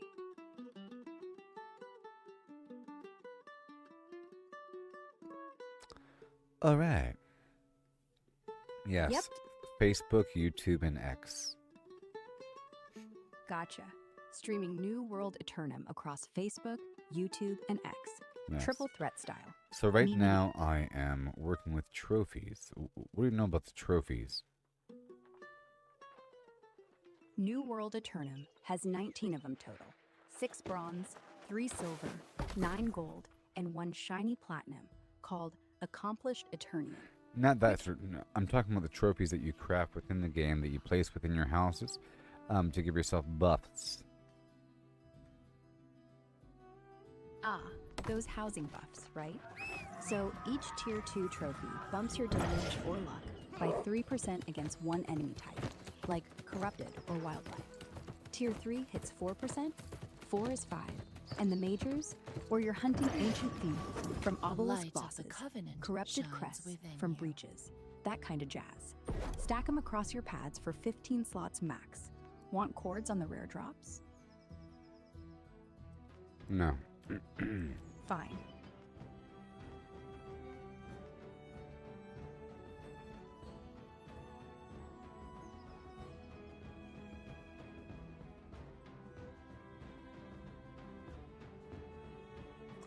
Okay, I'm looking over here at this thing. What is it? In the faction vendor. The Ultimate Crafting Trophy, Ultimate Combat Trophy, and Ultimate Gathering Trophy. You combine all the major gathering trophies to craft the Ultimate Gathering Trophy. I'm guessing you eventually make 3 of these bad boys. You know, like 1 for each of your houses. And then you combine that with the Ultimate Crafting Trophy and the Ultimate Combat Trophy, 1 each of your houses, so 3 of those each, but each of those require all the other major combat trophies into 1. You see. Crazy stuff. And I'm thinking about going for the Ultimate Gathering Trophy first. Okay? That's sort of what my little goal is here. Sounds like a grindfest masterpiece. Ultimate Gathering Trophy first? Smart call. Keeps resources flowing. You'll need every major gathering one mashed together. Mining, harvesting, logging, all that. Yep, And boom. it's a long journey. I've been trying to get resources. The first 2 tiers of trophies require... Well, the first tier is lumber and steel. Second tier is star metal and weird wood. Right. So tier 1's easy. Just lumber and steel, like 15 apiece. Tier 2's where it hurts. 15 star metal bars. Those are hell to mine. Need high-level zones, like Ebon Scale Reach. 15 weirdwood too. Cut them from those purple trees in Brimstone Sands. You can buy them off the trading post, but prices are bonkers this close to launch. Trade skill over Do you know where 100. bark flesh comes from? Bark flesh, huh? It's from the living trees, the Ents, basically, in the new forested zone. They're called bark hulks. They'll snap at you if you don't sneak up, so use a spear and poke them from range. Or, if you're lazy, trade post. 9 gold a pop. Well, they drop from the weird stone bears and mire fiends and my bad. Should have known. a bunch of stuff. Yeah, stone bears in first light drop it. Like 8% chance, and only the big alphas. Mire fiends and weaver's fen too. Same deal. 8%, tough fight, but hey, better loot than running around hugging trees.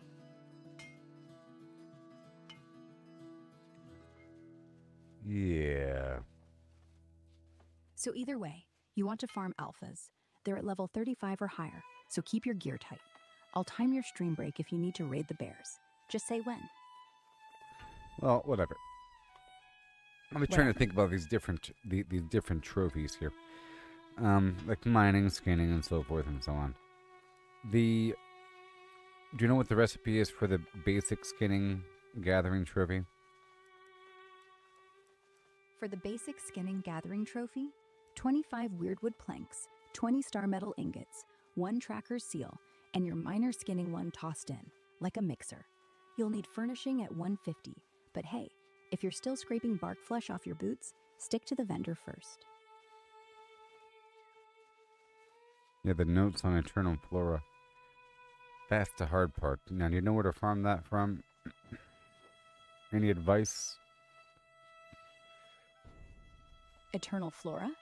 Those are the floating blue petals from the Druids Alive. No. Remember? The notes on Aeternum Fauna, which is a resource. It's a item that is needed to craft the basic skinning gathering trophy. Notes on Eternal Fauna. Drops from random chests around Brimstone, mostly. Like the big supply ones near corrupted breaches or those weird obelisk camps. Think 5% chance if you're cracking open elite stuff. But honestly, just farm the zone till something flops out. Or check the post. It's spiking at 12 gold each right now. You don't know how much it is. You don't know how much it is. I do. I just told you. 12 gold, give or take. Prices shift every hour, but last check on the New World Trade site. Yep, 12 gold, 85 silver. Goob, you down? No, it's different per server, so you don't even know what server I'm playing on. True, but I can pull live averages across US servers right now. Most hover around 12 gold for notes on Eternal Fauna.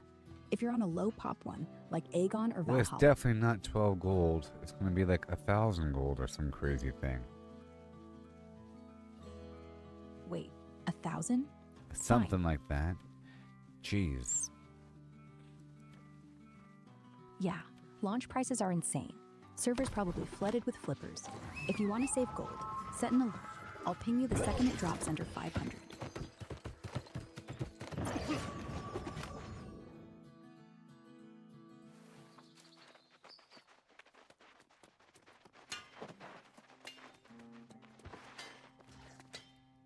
Alright.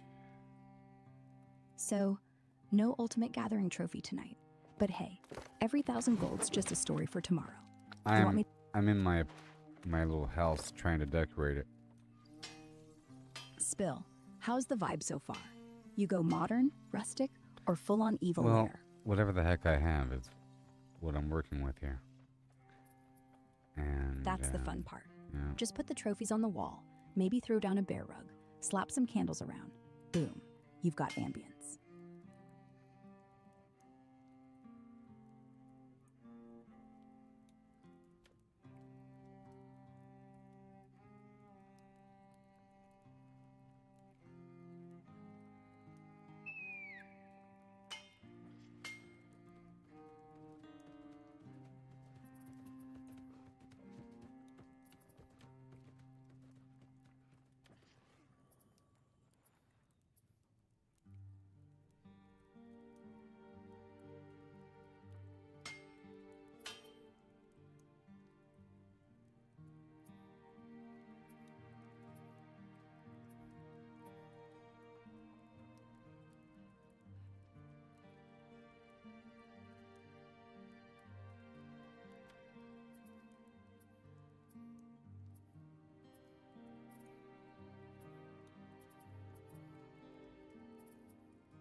Major cooking. Look at this big old thing. That's the major cooking trophy. Looks like someone butchered a cow in your kitchen. No. You actually figured. It's 23% faster cook time. Worthless No, unless that's you're not what it does. You're getting closed. Making up stuff. Alright. Mining. Skinning. I don't really need logging luck as much. Okay.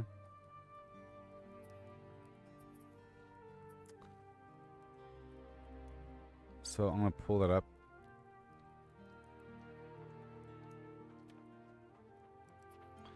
And we'll use Angry Earth. Mining, scanning, Angry Earth, loot, and then the big old cooking.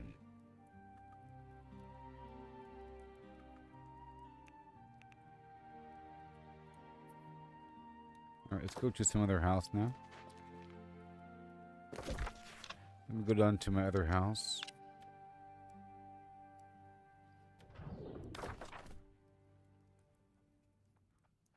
Yeah.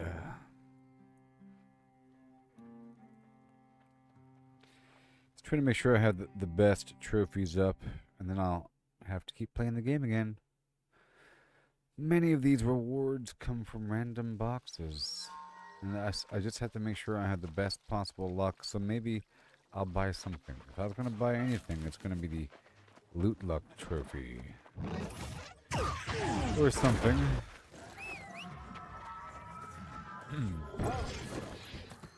We're trying to see what I have first, and we'll go from there.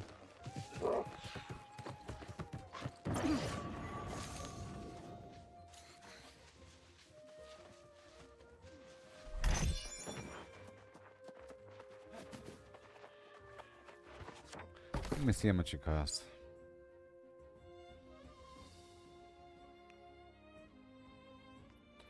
Stack deck is 14,000. Loaded dice are 13.4 thousand.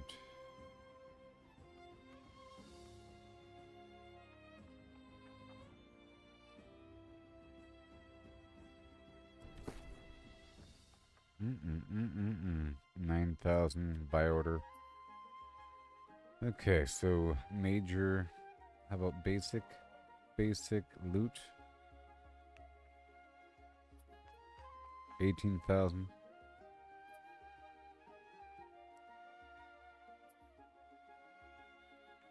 Major loot.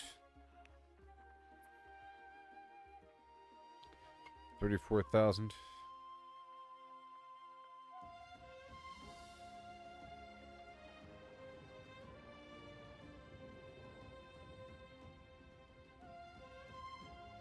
That really is about how much it costs, you know. Like, if I was going to buy anything, it would be that. Buy order for 28,000.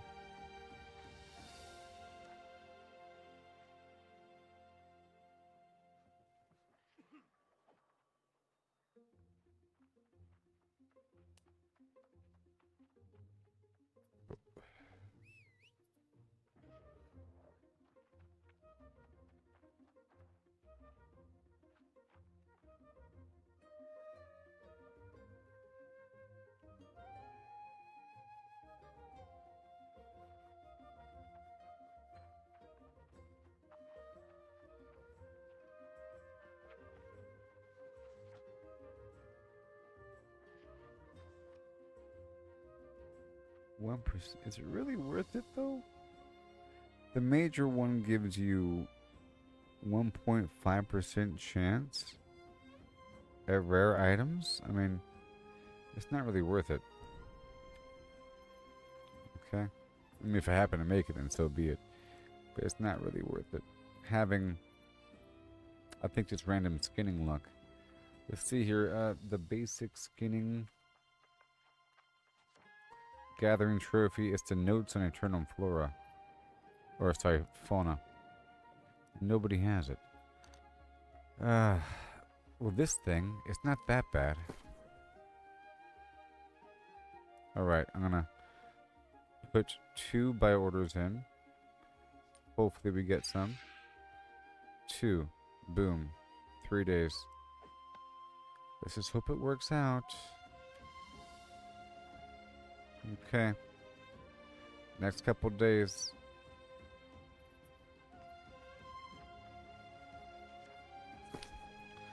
So I'll go ahead and make one. Or I'll buy one and I'll place the other buy order for 2. Done.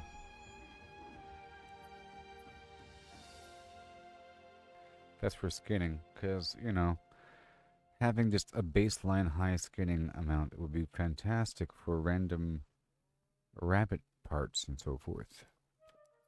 Be great. Yeah.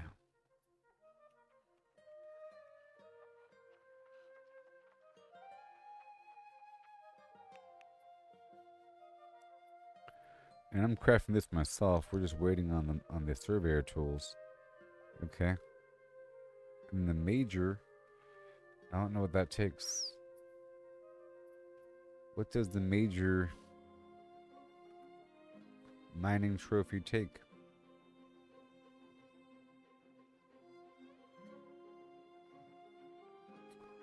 Yeah, the adamantine dust. And that right there was how much?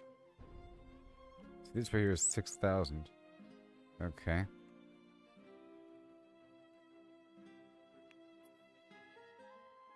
That's only 1,000. That's kind of cheap. That's kind of cheap.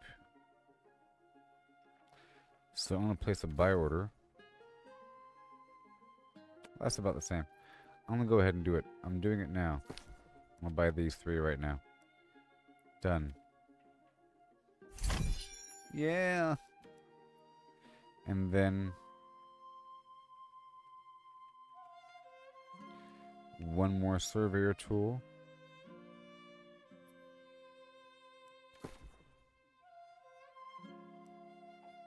I think I put that buy order in there.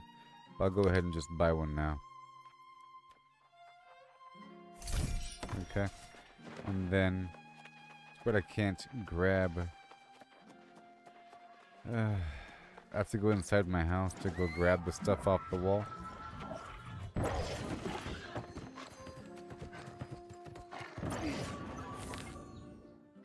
So I'm gonna make the major mining trophy.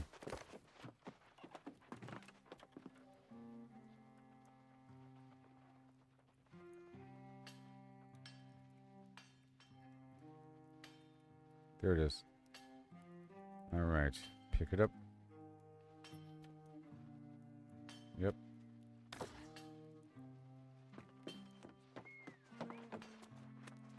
Good.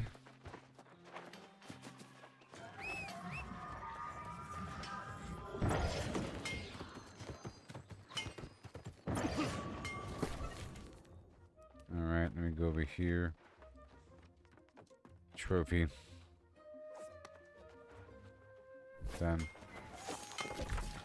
And then we go down to Weaver's Fen to go grab the other mining trophy. And while I'm there, I'll get the money. This is so exciting.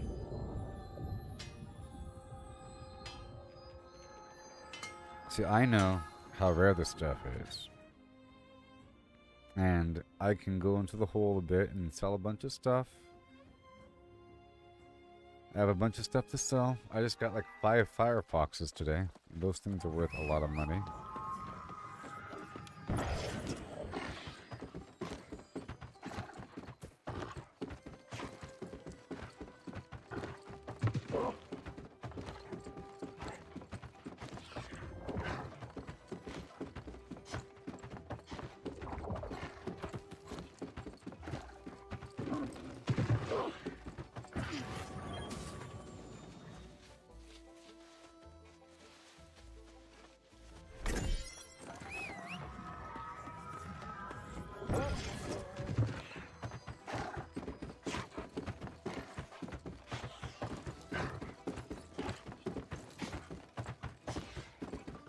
my house.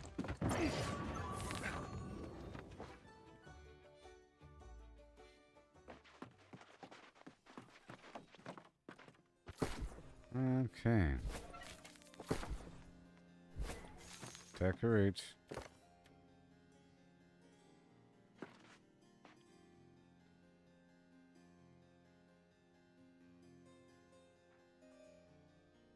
Oh.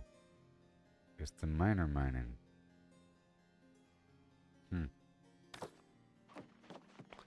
Alright, bye-bye. Now back down to Everfall.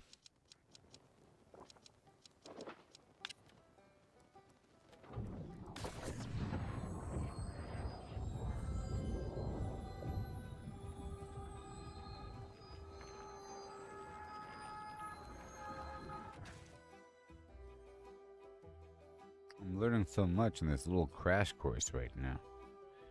I'm learning so much. Bomber Club.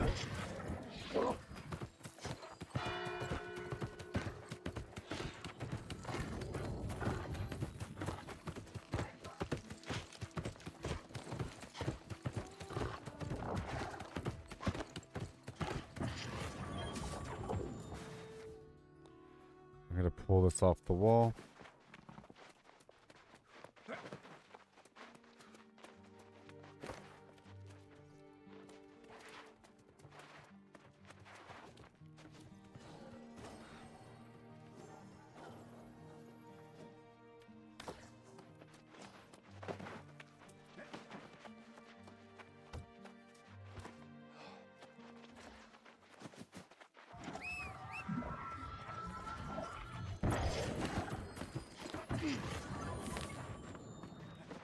Dirty, yeah.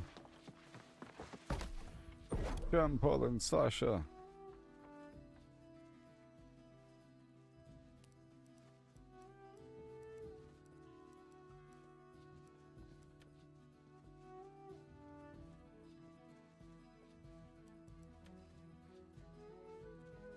Doom doom doom doom doom doom doom doobity doom and doom doom doom doom and a doom doom and a doom and a doom doom. So I need 60 or Calcum. Oh doom and doom doom doom and a doom and a doom. And they're alive.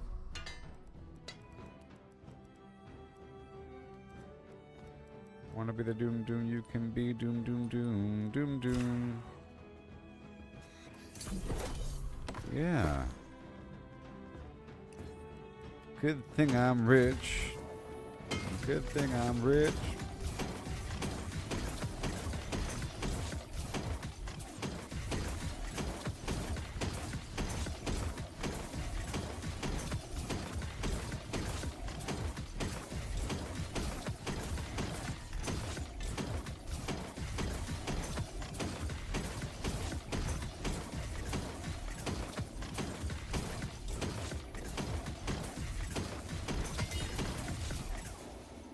Oh yeah.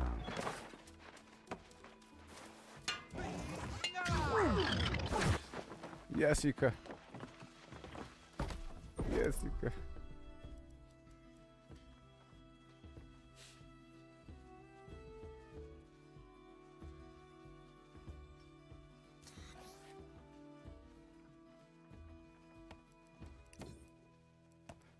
Pum, pum, sir, come. Stand. Look at me, I'm doing great things now. Can you believe? Can you believe the things I am doing?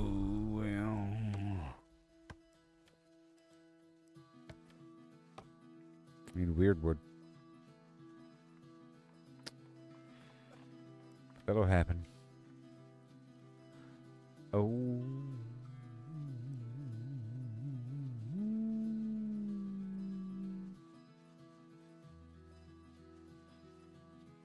That'll happen. 1, 2. 1, 2. Let's make one more. 3. I already have it out there, though. I need more Weirdwood, okay? Weirdwood. I think it's too expensive to buy. Is what I think. I have 32, but that's not enough.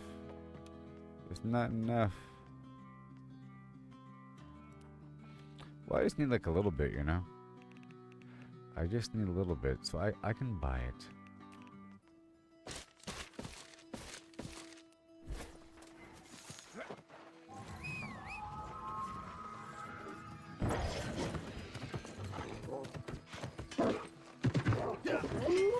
Well, how much do I need?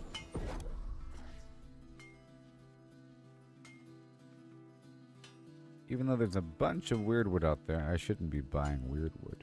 Wait, didn't I just like come with a ton of it? Don't I have like a ton of it, you know? I just chopped down like a lot of it. Right? I just came from the fields of yore. Filled to the brim with weird wood. What in the... I was about to buy the stuff like a gosh darn idiot. No. Like a darn fool. Doing what I had to do. Wasted money. Baby.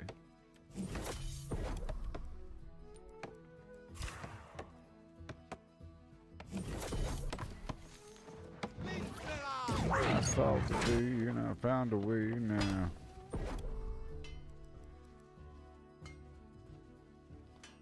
Take to go right now. Oh no, hey, ho.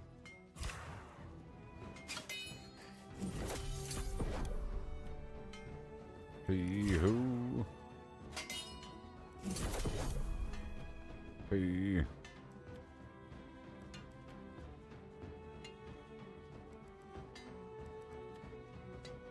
Ho.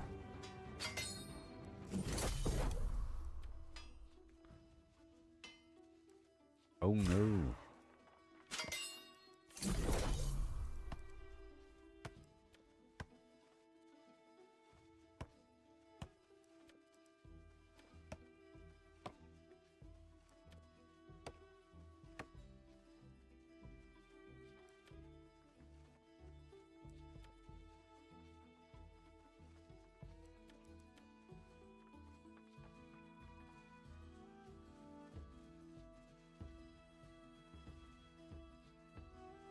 I can do loot luck, angry earth, wildlife, mining, and corrupted.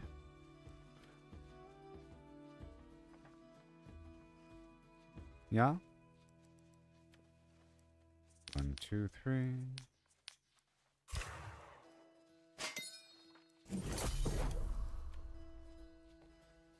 One, two, three. In a world of pure imagination. And the skinning trophy. But now I have the best. I have the best mining trophy, you see? And then an okay skinning trophy here. And then we have trophy. Then we have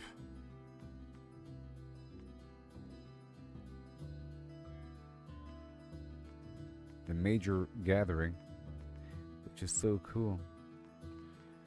All right.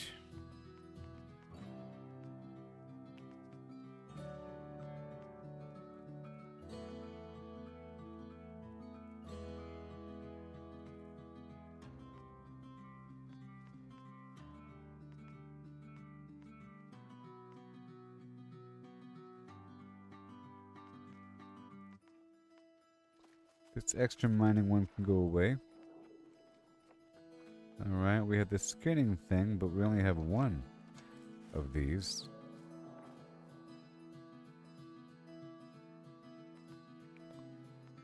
Yeah. We need more of those notes of Aeternum flimflam.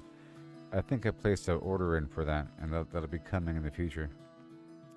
So the mining, the skinning, the corrupted, the angry earth, and the loot.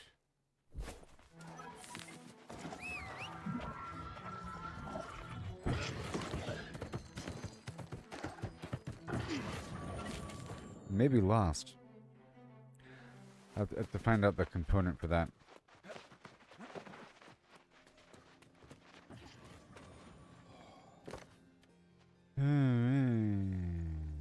What are you? No one knows. What are you? Skinning? Oh no. Angry Earth?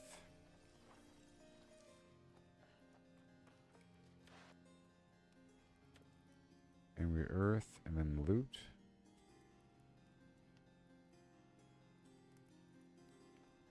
Is that loot?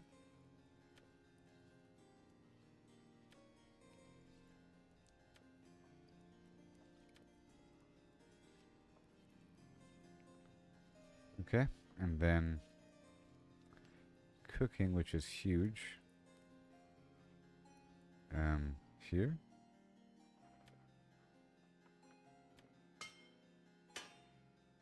Yeah, that thing is huge.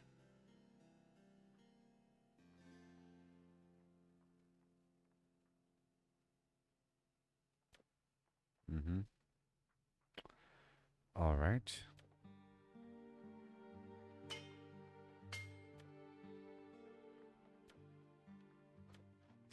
And then we have the mining. And the skinning. Wait a minute. No, no, no.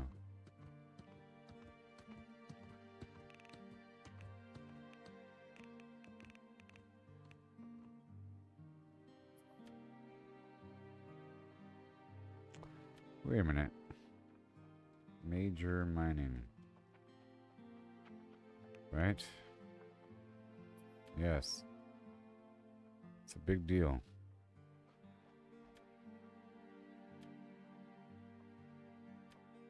Alright. Awesome. Okay. Major. Major. Cool. And then what? Corrupted? No skinning? Major skin? No. Basic skin?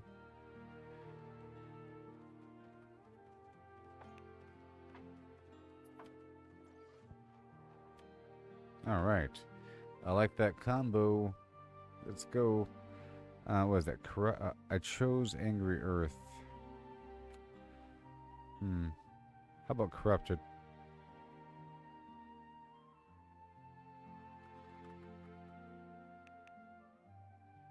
Yeah.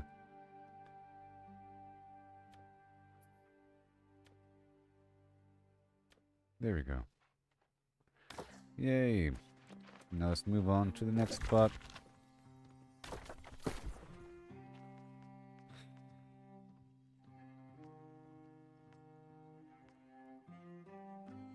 And harvesting.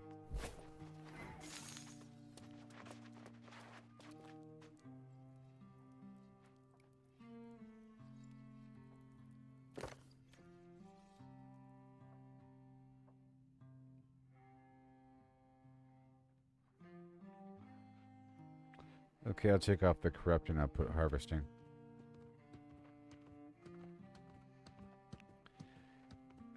Major harvesting. Yeah.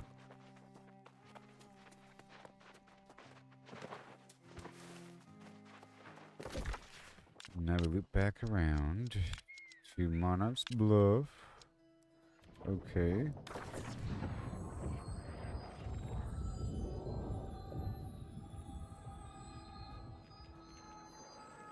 Yes.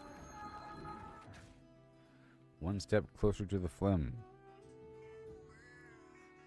Now there's a couple of things I'm looking for. Oh my god.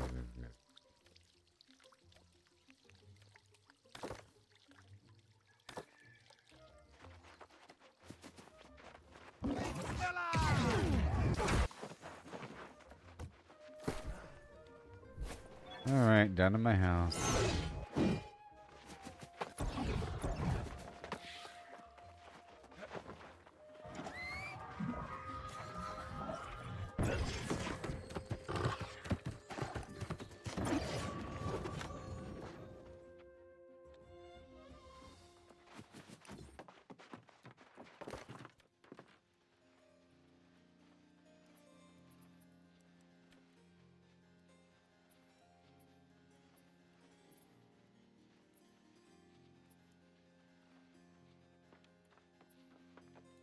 Mm-hmm. Okay, I'll put the major cooking here. Alright, and the skinning, corrupted, loot, cooking, logging. I'll remove logging.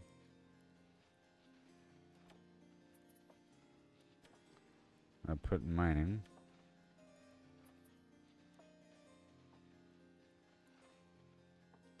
And I'll swap out this corrupted thing for a better version.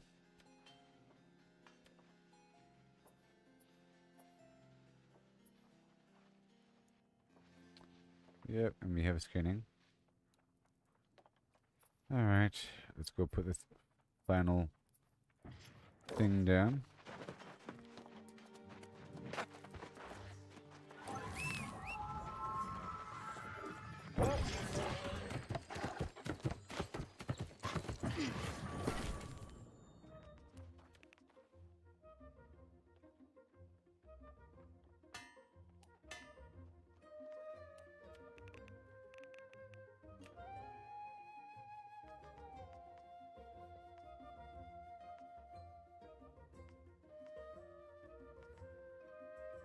All this basic stuff. Basic trophy. My gosh. The basic cooking for the third house. Okay. And I already have the corrupted here. Right? Yeah. And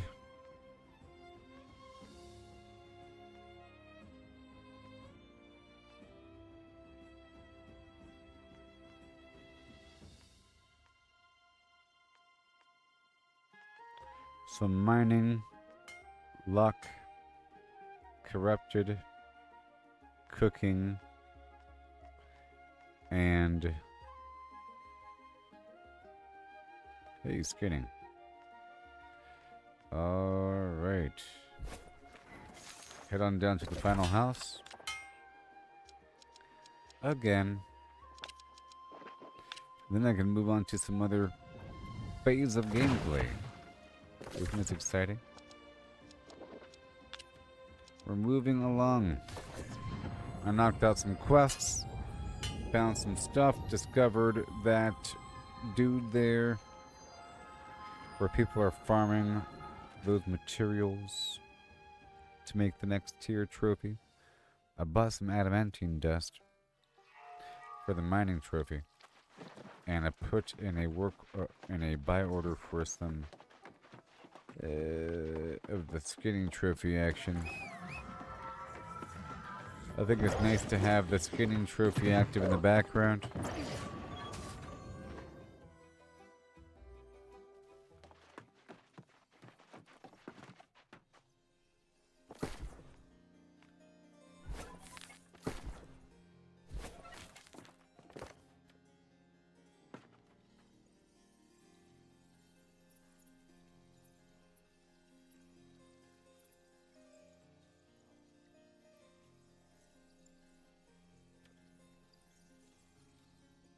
Oh. Alright, so we want the big mining. Oh yeah. Isn't that great? Oh my gosh. And the big cooking. And, you know, medium cooking, whatever. And we have the luck and logging. We don't want logging. Okay. I'll throw in the corrupted damage a bit. Oh, I already have it. Nope. I had the worst version.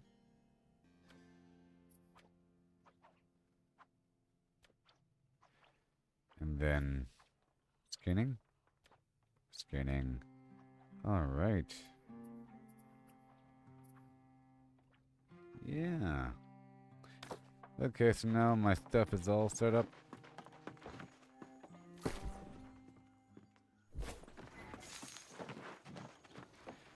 Let me see how much this trophy sells for.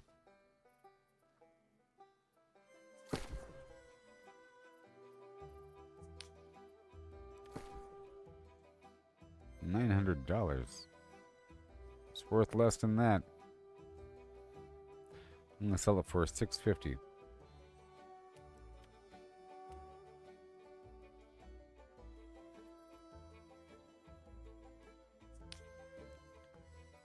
Yeah.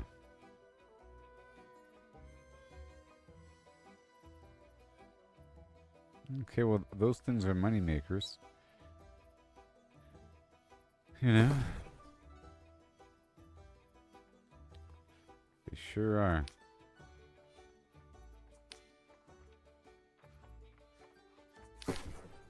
Now,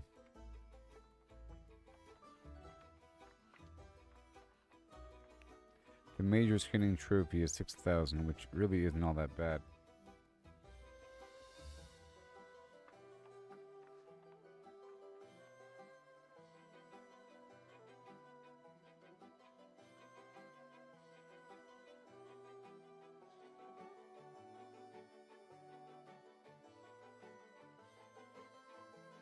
So I think I'm going to go ahead and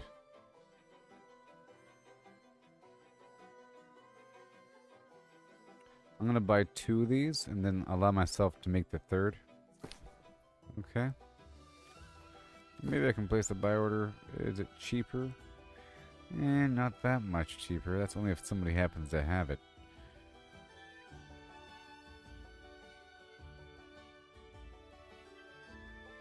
Well, this is made by skinning a bear. Okay. It'll be self-sustaining once I get it. So I'm gonna go ahead and just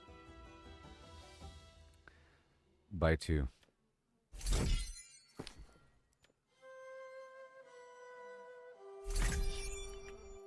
Then I gotta craft it, you see.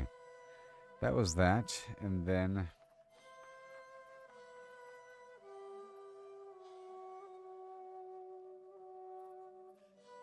that's all I really want right now. But now I gotta pull this stuff back out of these houses.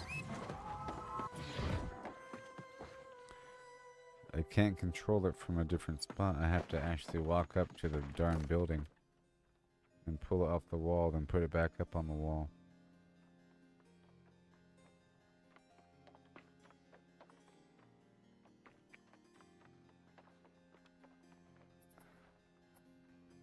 Oh. Well, I'll just pick up this skinning trophy and put this amazing other one down. Oh yeah. Boom. It has an awesome background skinning look, you know? And then just one more somewhere. Will this show me, I think, my character? Like right here?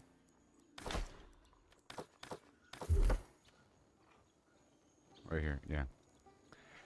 So, basic skinning luck thing.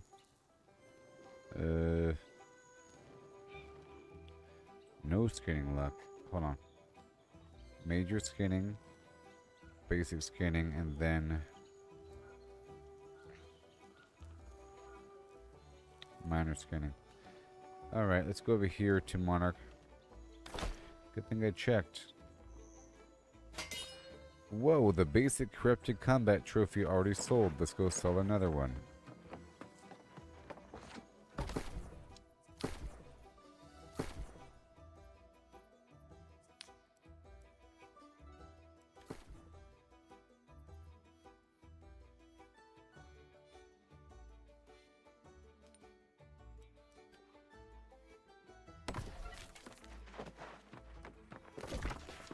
Okay, now back down to Monarch, and I'll be done with this phase of reality with a couple major trophies.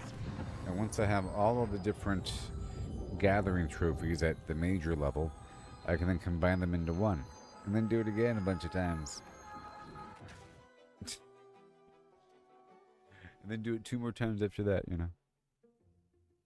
Because 3 houses.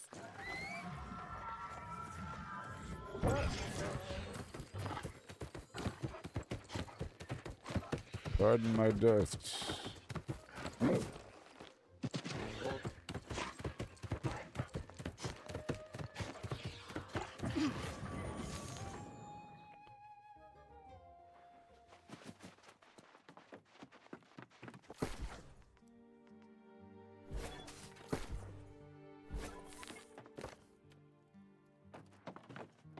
Okay, so this thing.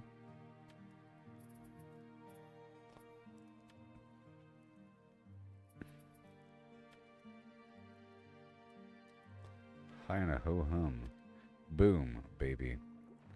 Bop. Baby. And now I have a whole lot of luck in the house. A whole lot of luck. Alright, for skinning. My skinning luck should be off the feeses. 1 second.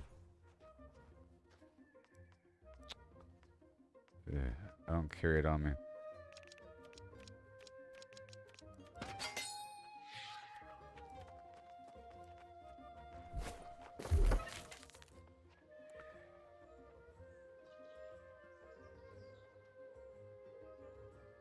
Oh, we're in control of several awesome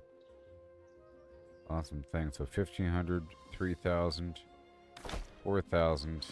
Okay. And this skinning luck over here. Right here, this is another 2,500. And then the skinning outfit.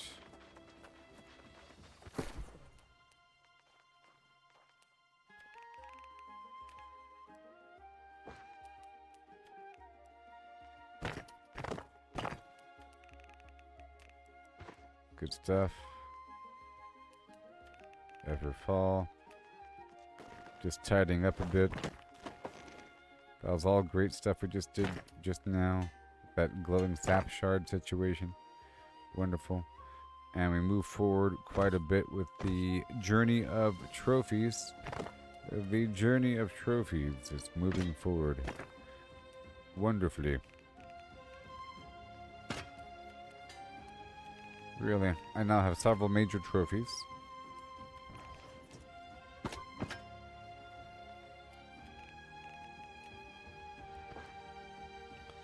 Yep.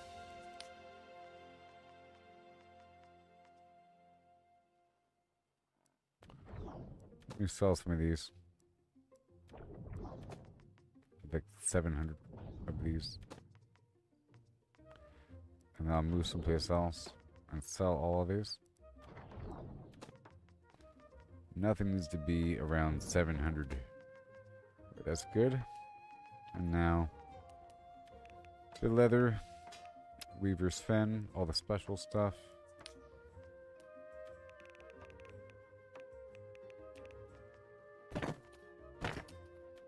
All the extra stuff. Boom. All this wood.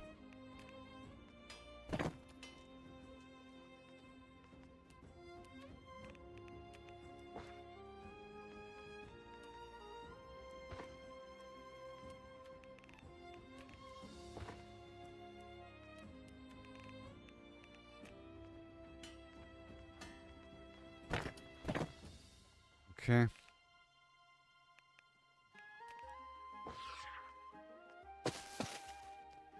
Come on. 86 pounds. I'm gonna sell this Firefox.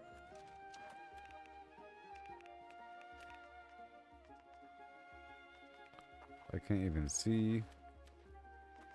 Yeah. Well, I'm gonna sell one. I'll sell the Firefox. I'm not even trying to make that tuning orb right now.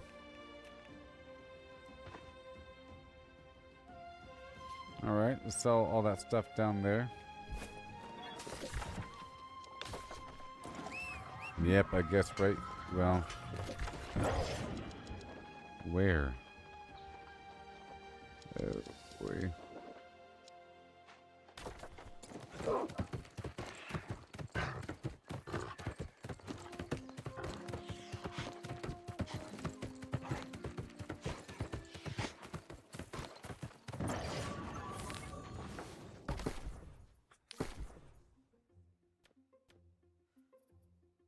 Alright, all this right here.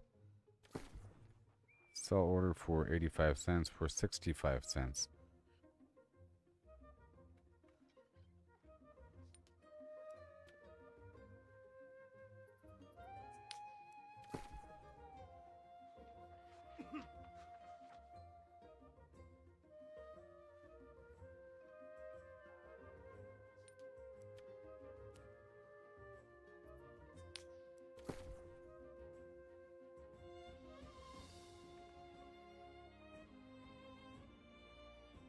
I'll just sell these outright. People actually want these. They can have them.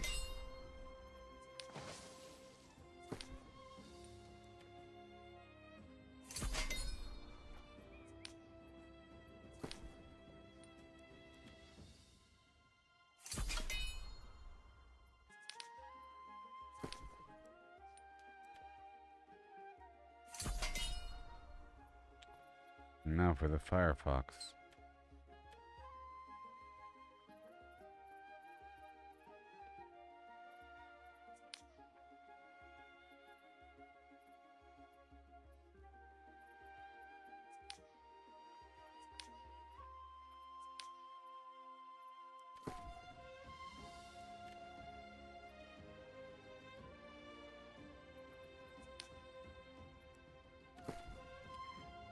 Why is it so cheap? Why is it only $3? What is happening?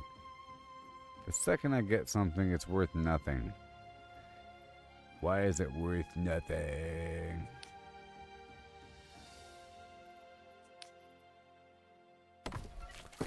Okay, well there's that. It's worth more not selling, of course. Okay, so now we really want to max out this skinning situation. And head back out there to Rabbit Island.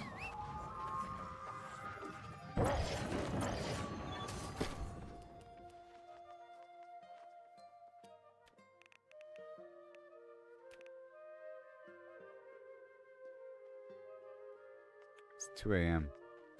This is the time to farm. Where to go? Where to go? I don't see it.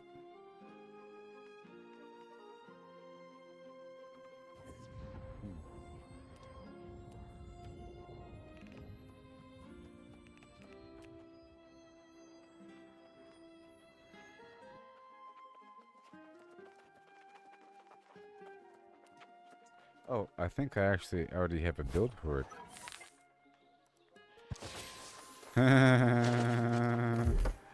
I already have a build for it. Ain't that funny?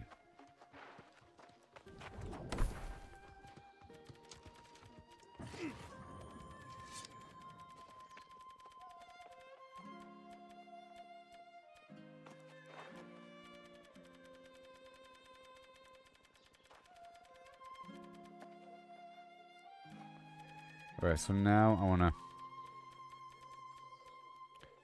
head back over to grab my cooking items.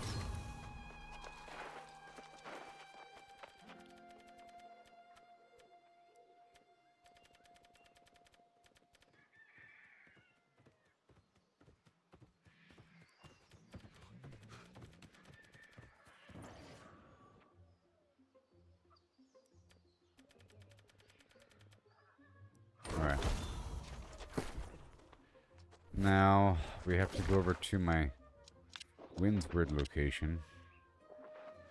And well, I think I already pulled out, I think I already took a picture of the ingredients I need. So I don't have to go over there. Windsward. Oh boy. Okay, so what do I need?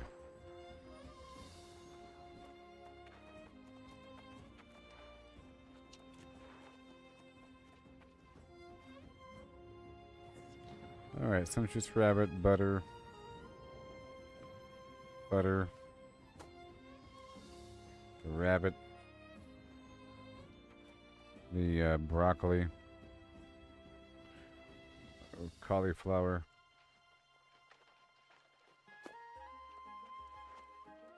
Squash.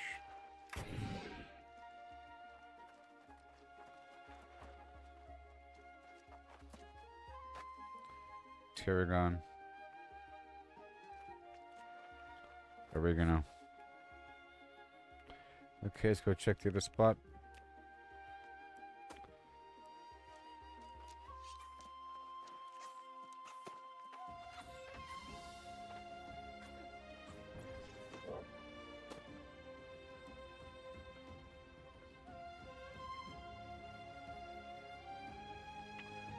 Broccoli. And one sumptuous rabbit. Alright, let's go buy a few rabbits.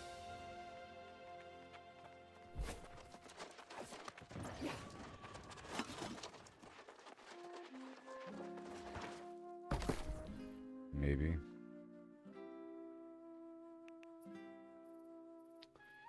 $118? No. It's so insane. You out of your mind?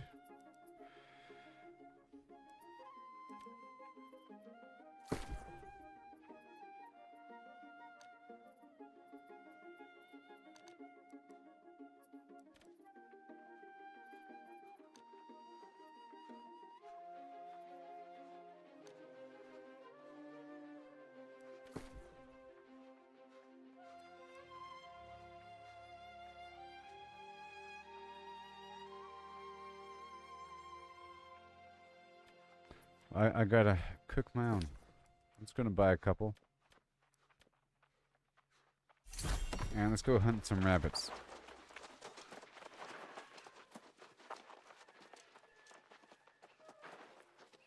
I cannot do that.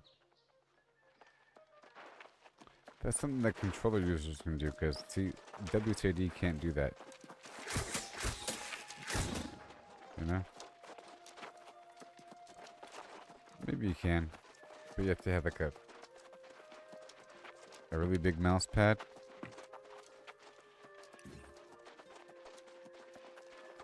Yeah, a big mouse pad. I can't do that. I have like no real estate. Okay, so head out over here to Rabbit Land, I think. And let's go check out the skinning food as well.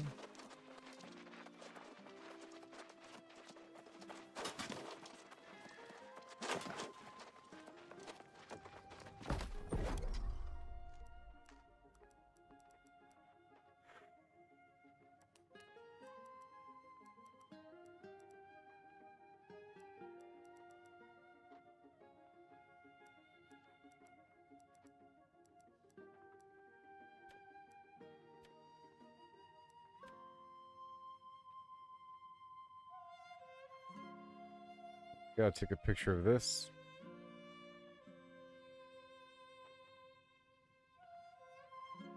String bean, carrot, potato, onion, garlic, rosemary, and venison.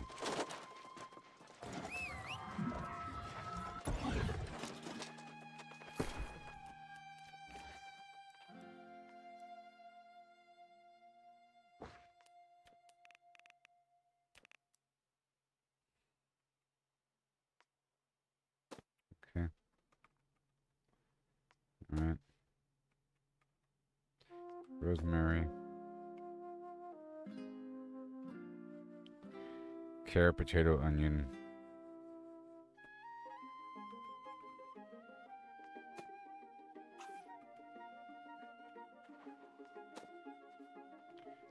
Onion.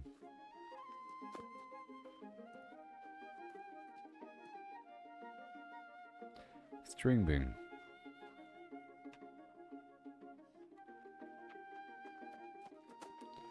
Let's go check out the Reekwater area.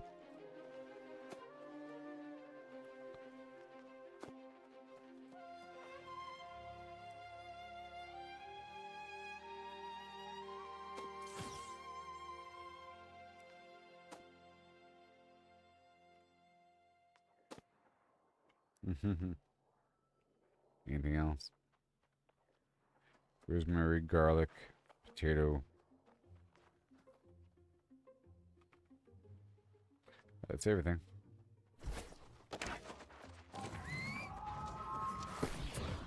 And then I'll wear my cooking outfit.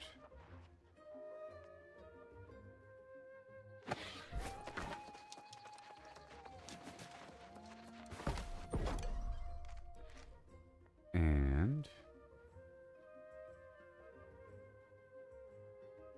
oh, look at that. Oh, it only costs 1 as opposed to 3. No wonder it's so good.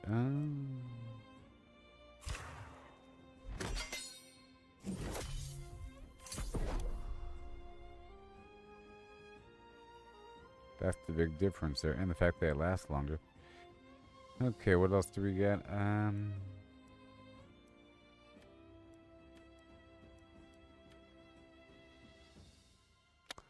Oh, I need 9. Okay, so I need more venison.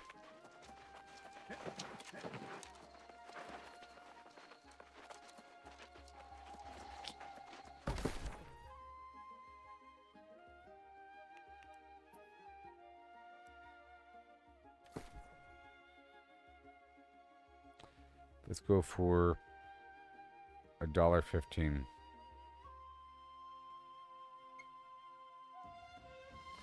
I'm gonna buy 250. Okay. Yeah. And over here as well, I'll go ahead and just buy 24. Enough to make a few stacks of the skinning food. You want a song? You want a song now, huh? I see how it is. Alright, skinning. Boom. You want a song? 18. Bonus 9. That's wonderful, isn't it? It's wonderful. Alright, so we got the skinning food down. You know.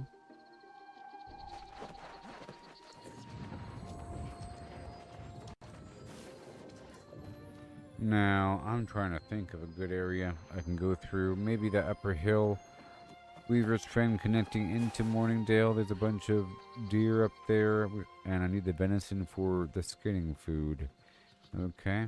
And I have to kill a bunch of bears to get that claw for the 3rd tier skinning trophy.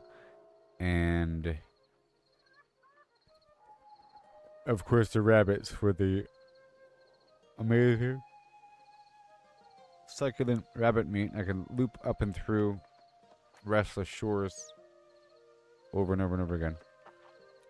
You know? You know what I mean?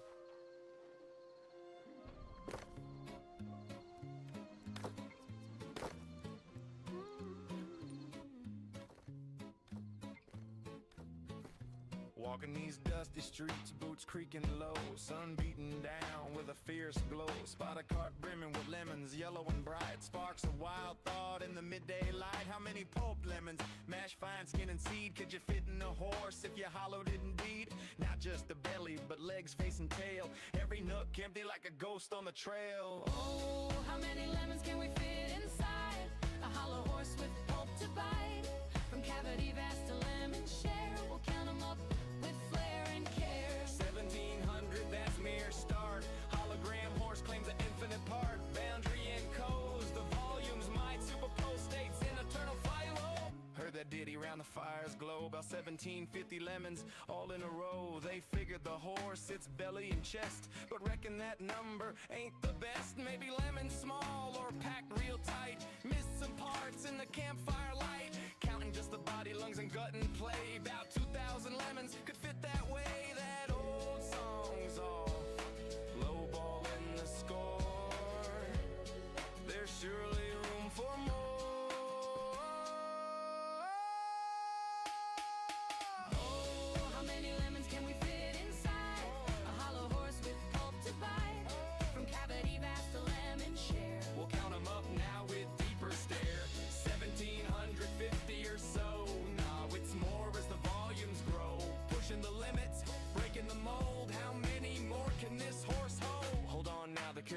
grand. All right.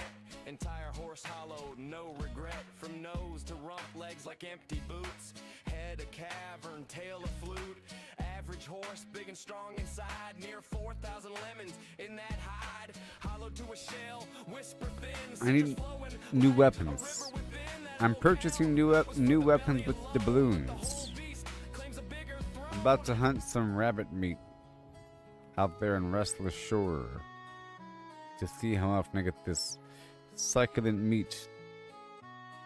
Now ponder the lemons, what they truly are. Not just fruit pulp from near or far. Holographic principle weaves the tale. Boundary encodes the whole without fail. Each lemon's essence on its skin so fine. Projects the volume in a quantum design. Superposition holds them in states untold. Multiple forms in one, bold and cold. As a single entity, quantum through and through. Influenced by neighbors, interactions accrue. Over time they entwine in adjacent dance. Inertial paths shaped by circumstance. Not separate bits, but a unified field. Lemons superposed, their secrets revealed. Infinite potentials in that citrus sphere. How many fit? The answer's clear. It's here.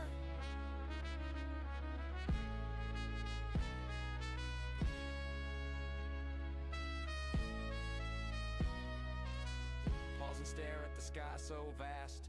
What is reality? Holding fast. Holographic twist, profound and sly. Boundaries the info, no need to pry. Skinning codes all in 2D gleam.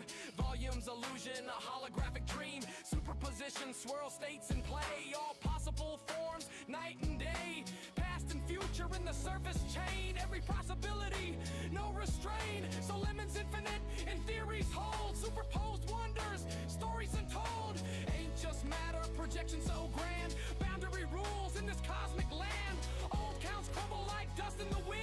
In this quantum corral, the infinity yeah. span. Simple tally guess, the space so neat. Count it lemons quick. And Yeah, I got a bow. digging deeper. Question the core. All How they land right. on 1750 before. Maybe smaller breed or lemons mashed tight. Forgot the legs in the dead of night. Math the lines if bellies trim and sweet. About 1750 lemons in that seat before the full beast. Universe's view. And Potential, lemons anew. Chuckle low, tip a hat to the steed. Ain't just lemons, it's I'll the use quantum 2 of my seed. existing cut gems. Doesn't matter what they are right now.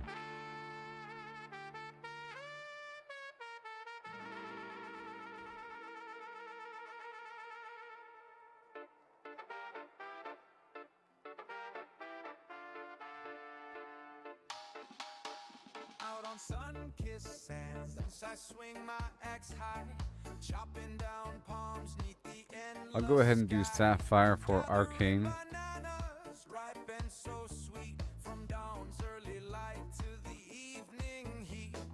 Dodging the dangers that creep from the tide. Wild waves crashing, nowhere to hide. Filling my satchels till they overflow. Hordes of yellow treasure All right. ready to go. Through oceans roar. The sandy maze, Banana man struts with the traders blaze. Done. Oh yeah. A bit better.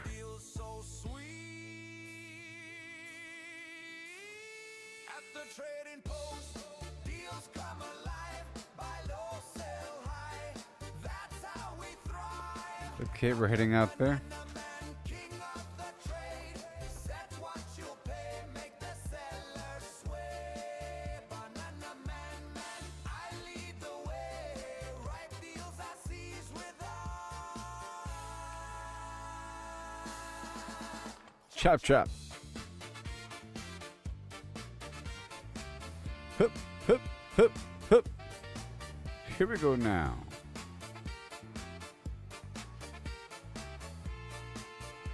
Time to get some rabbits. Oh yeah. Back to the beaches, dangers in wait. Chop, chop, chop, can't hesitate. Bananas in clusters, falling so grand. I chop down palms with a steady hand, evading the hazards that storm through the night. Waves from the depths chasing me in flight. One wrong move and they'll drag you down, but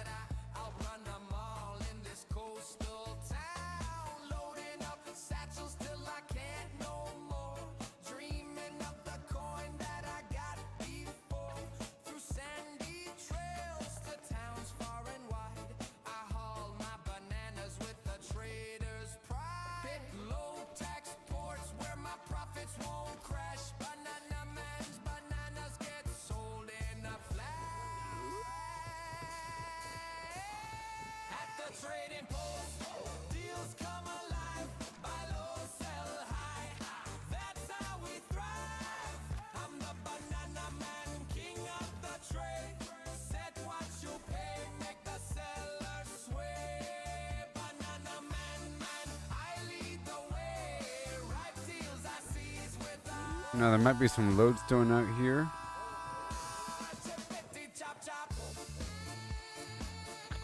Lodestone there is. Oh yeah.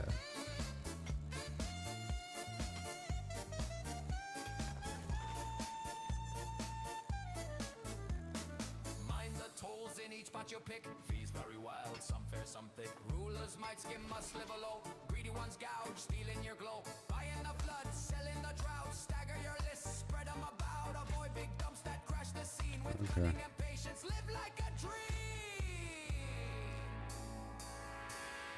One last sprint to the shore. Axe cuts through the air. Chopping more bananas, none for rivals to spare. Waves roar loud, but I'm swift as can be. Stocking my satchels to beat the trade spree. First to All right, I'll be right back. I'll set prices that soar. Yeah, it's time to rock that roll. Yeah. See the trading post. Deals come alive. Buy low, sell high. That's how we thrive. I'm the banana man, king of the trade. Set what you pay, make the sellers sway. Banana man, I lead the way. Ripe deals I seize with chop chop.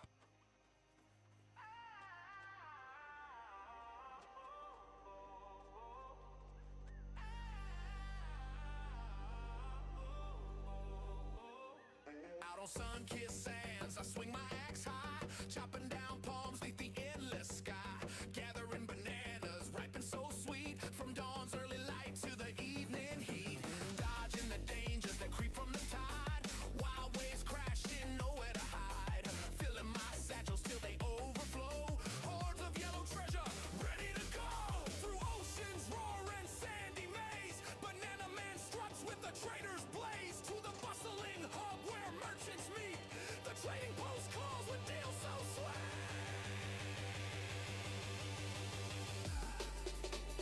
At the trading post, deals come alive, buy low, sell high. That's how we thrive. I'm the Banana Man, king of the trade. Set what you'll pay, make the sellers sway. Banana Man, I lead the way. Right deals I seize with the chop chop.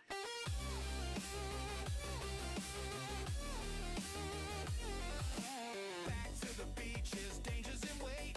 Chop, chop, chop, can't hesitate.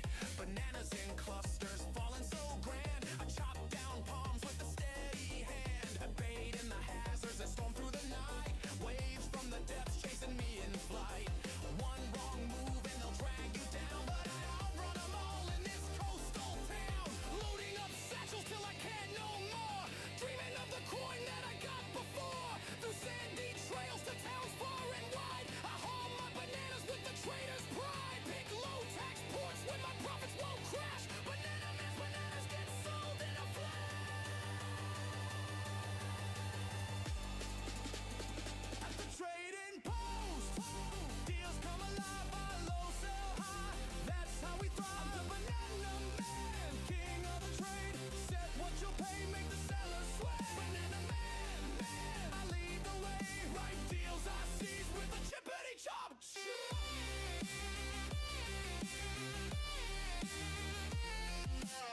Mind the tolls in each spot you pick. Fees vary wild, some fair, some thick. Rulers might skim, a sliver low. Greedy ones gouge, stealing your glow. Buying the flood, selling the drought. Stagger your list, spread them about. Avoid big dumps that crash the scene. With cunning and patience, live like a dream.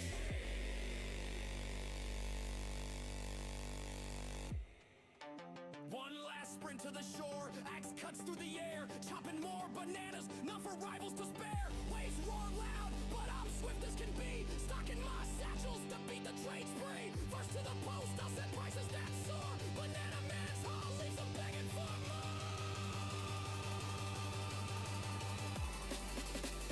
See the trading post, deals come alive, buy low, sell high. That's how we thrive. The Banana Man, king of the trade. Set what you'll pay, make the sellers sway. Banana Man, I lead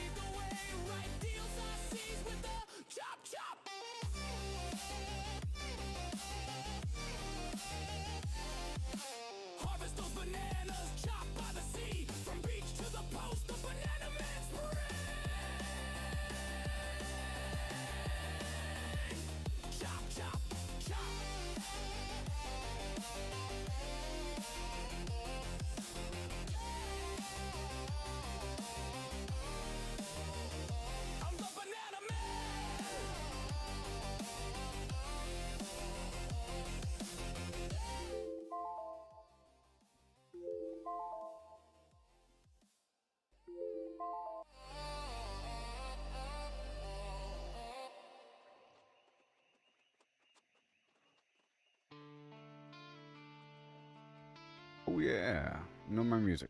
Okay. Here we go.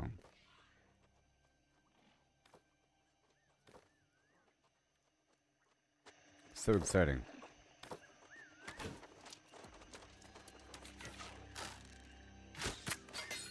Perfect.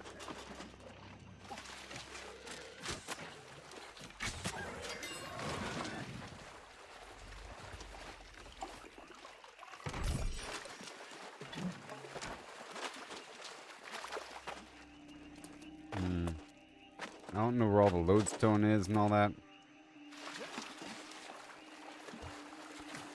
I'd like to find out.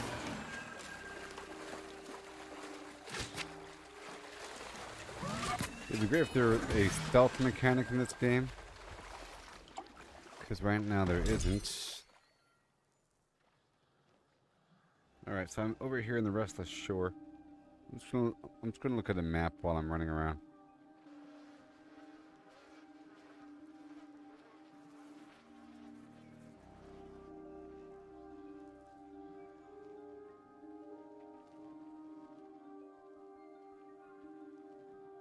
I'm just over here in some rando cave.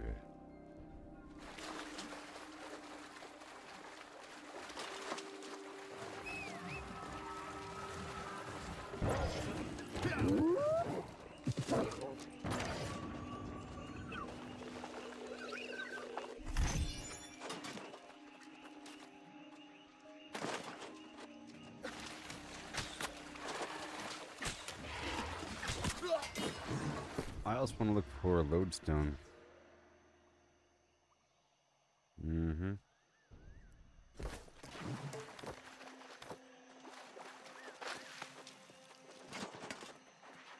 There's some over there, but it was been obtained.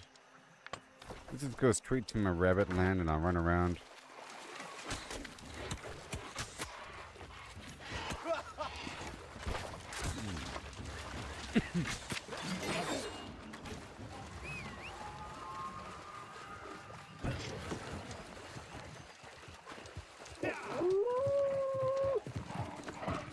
Alright, we're looking for rabbits. And lodestone.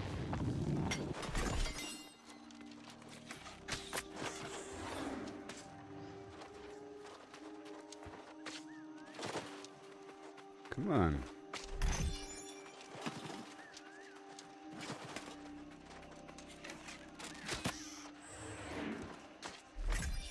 Hey, I got the meat. It's worth so much.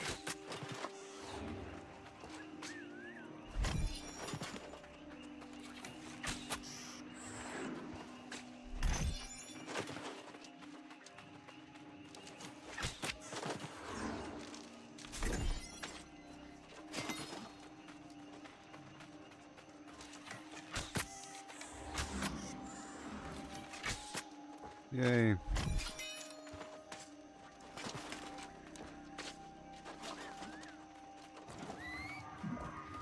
All this luck stuff. Let's go over here and get this moat thing.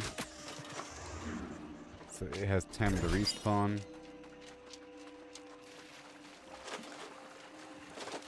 Oh, it's already gone. But these are here.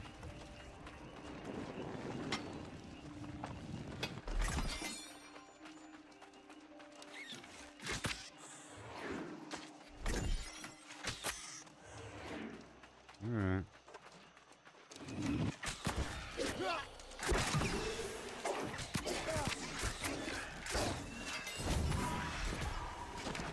Mm-hmm. Look for rabbit meat really quick one more time. Boom.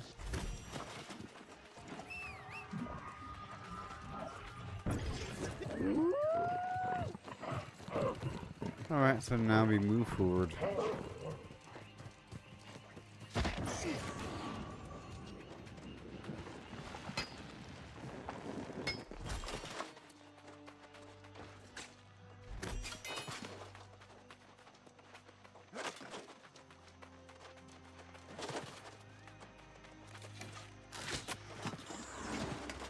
There it is.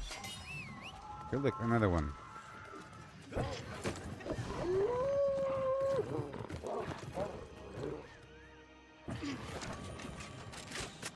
He's back?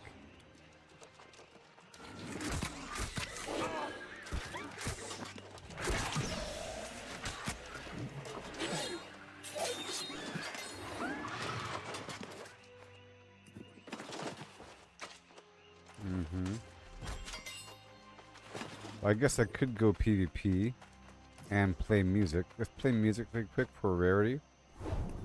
You know? Let's play this Embark song.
It's the mouse button issue.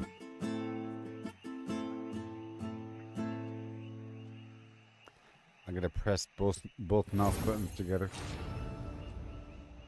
Yeah. Now I have to go PvP. Okay, Stanley respawns quickly.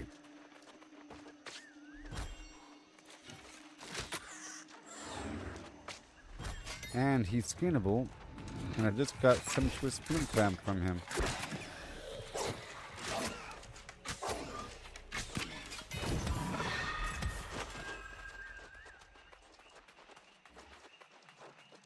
Wonder how quickly he respawns.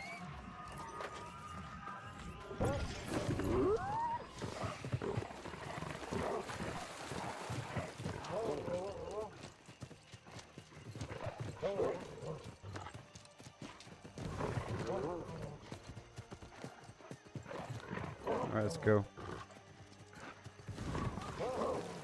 Alright, perfect timing. And now I leave.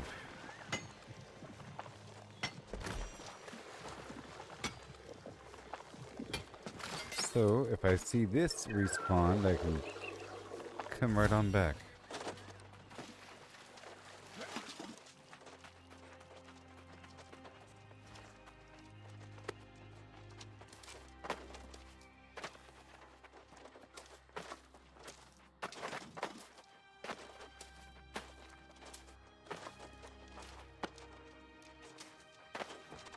It's fine.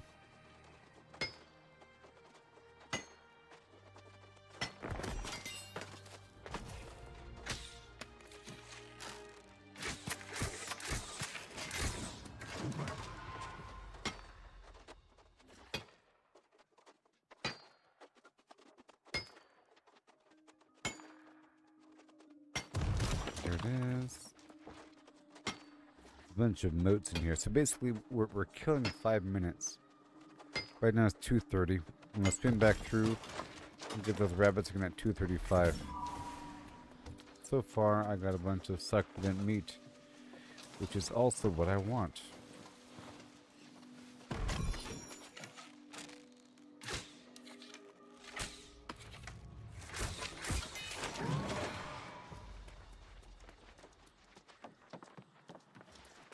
I'm not going to swap out the stuff here. I'll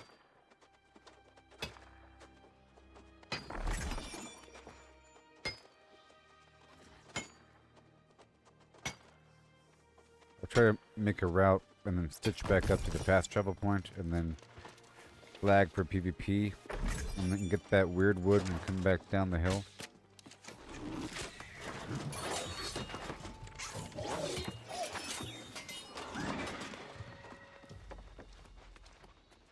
Oh, I am flagged for PvP. What?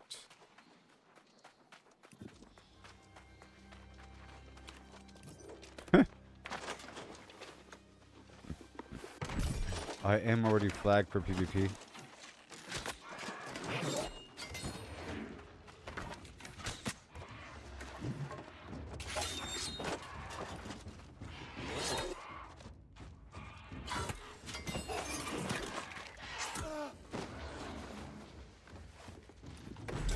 Alright.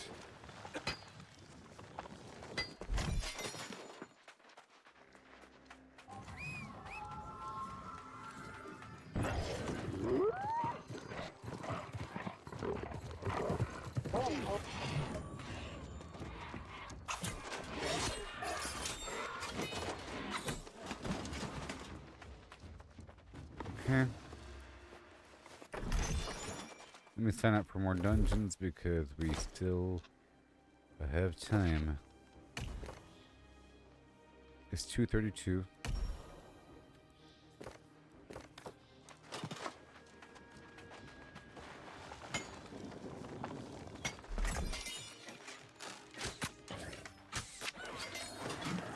I gotta do 7 for some reason.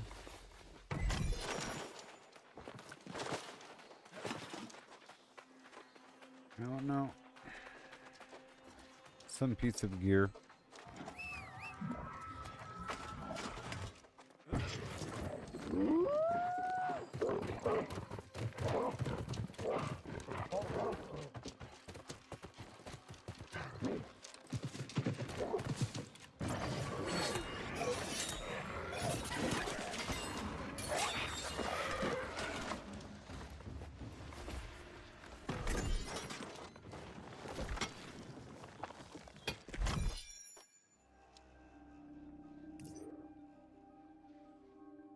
I guess I can go over here and loot through those boxes.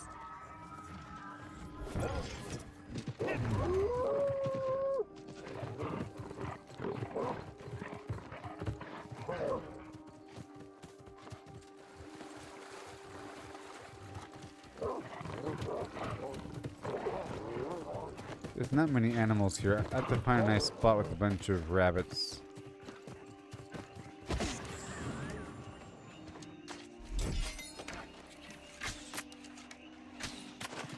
Oh, they're back already.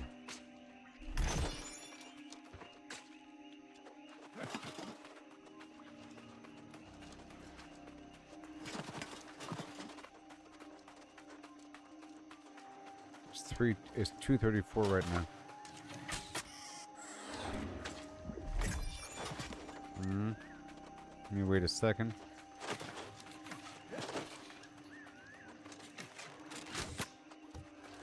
I have a whole minute.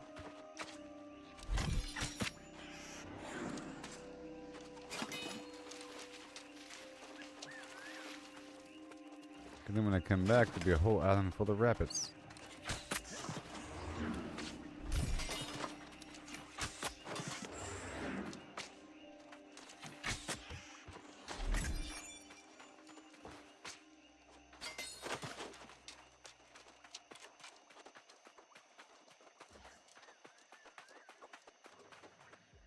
Here we go.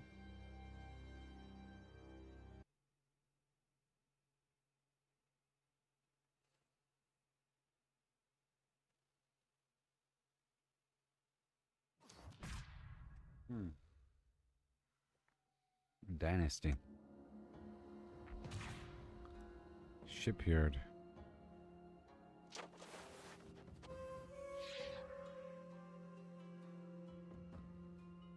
I'll swap out my ward for corruption. Oh, they're canceling? Well, that's just wonderful.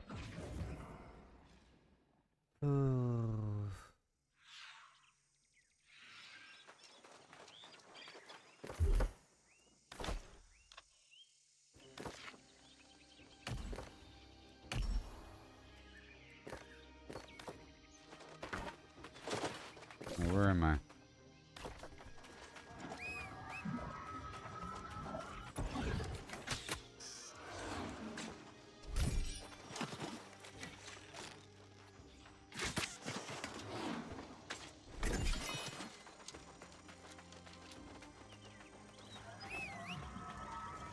rabbits upon rabbits.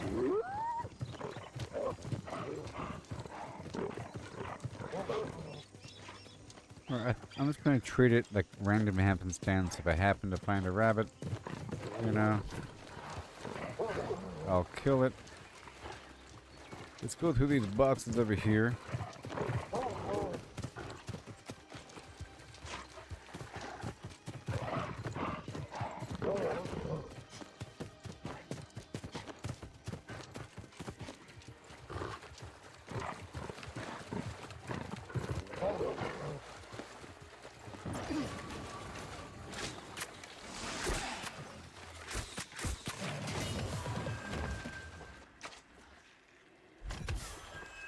Here. Why not?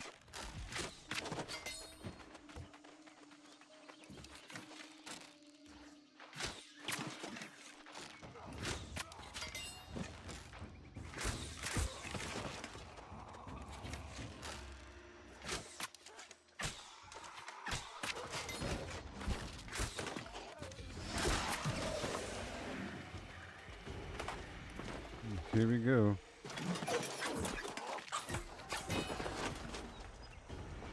One more.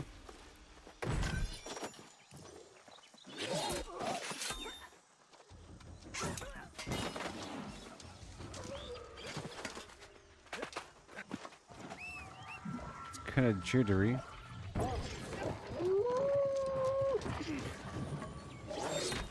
Probably have to restart it again.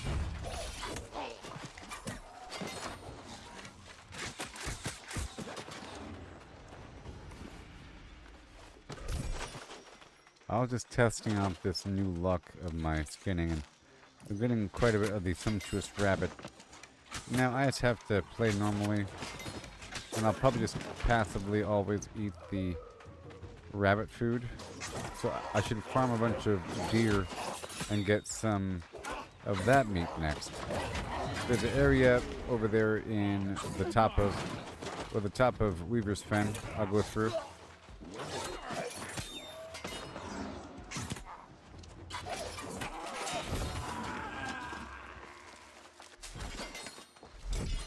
Probably higher level the better. But we'll see.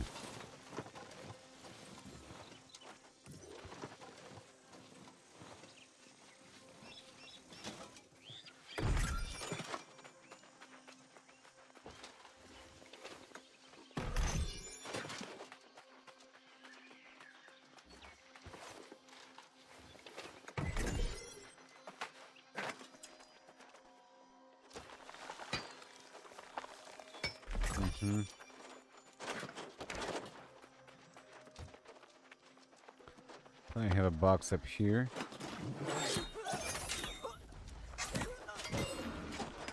Donatello style.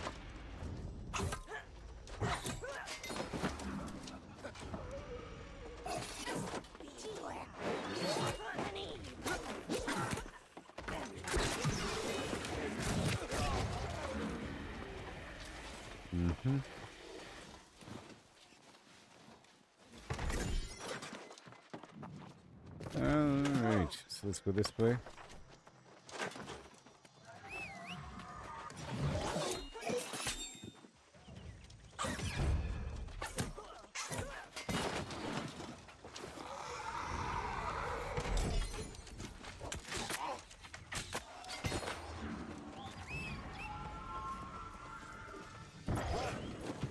Alright. Come, Vega.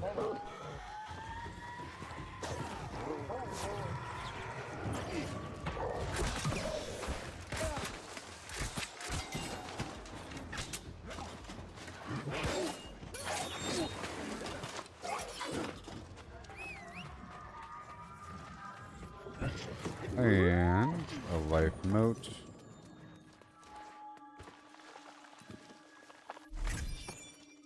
I'm gonna go through over here, get some stuff.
Nice.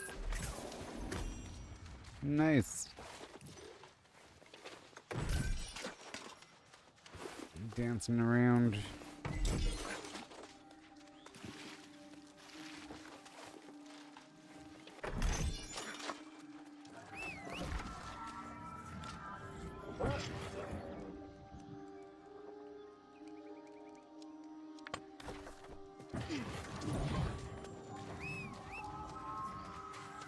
Let me go back where we came from, if I could. And get those rabbits one more time, and then I'll swap my build back over. I'll just try to check.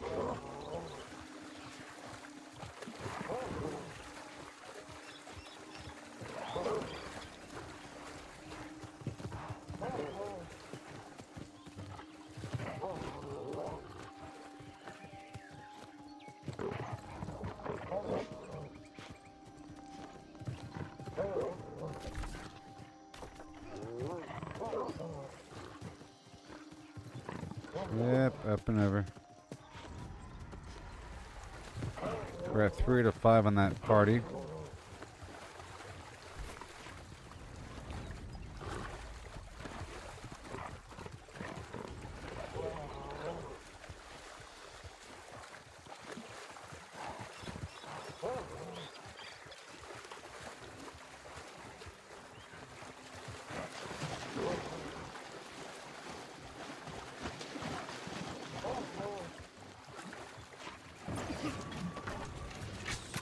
Rabbit paradise.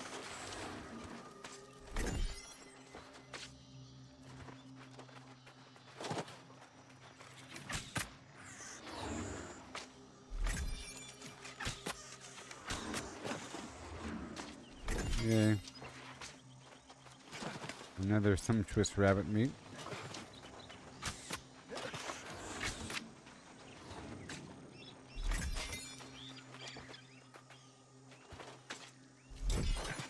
Yay.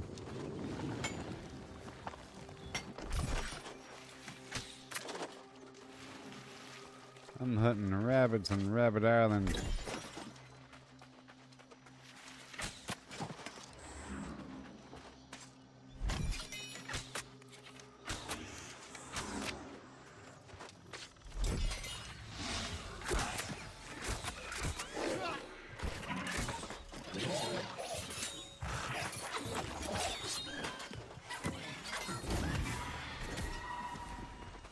Come on.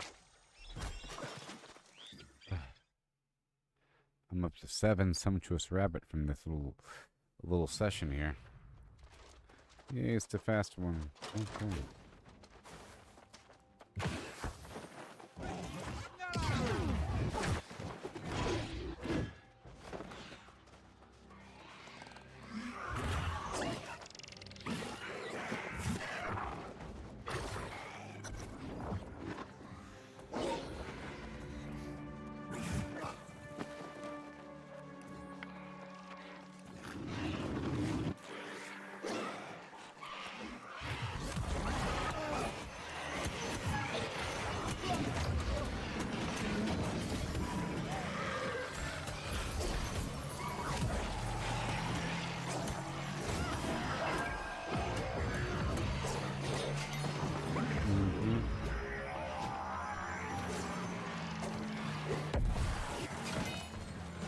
Ride.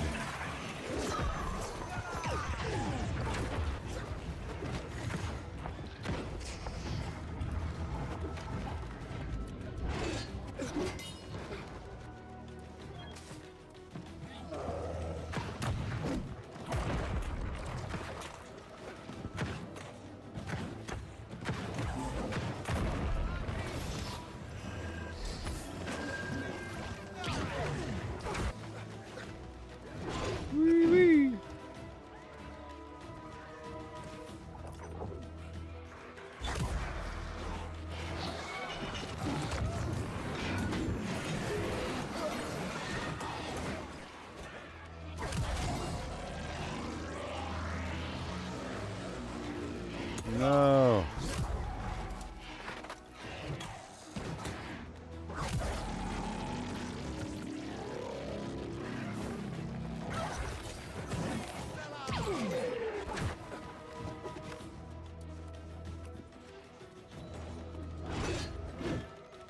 rock and roll this way.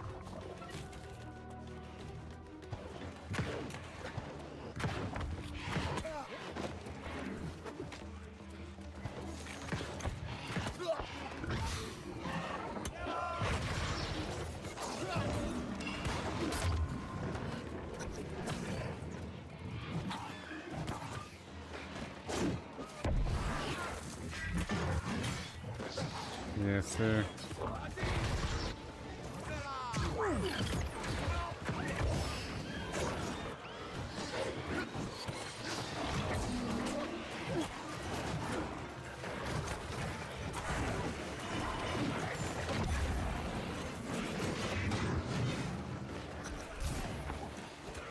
Yay.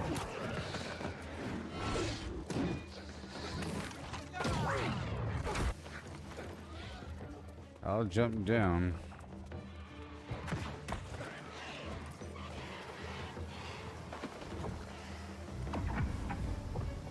Maybe the moles chase me like a good guy.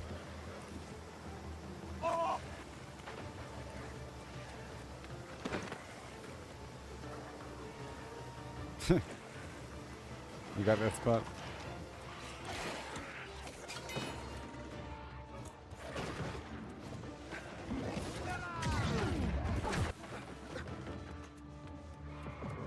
I'll get this spot over here.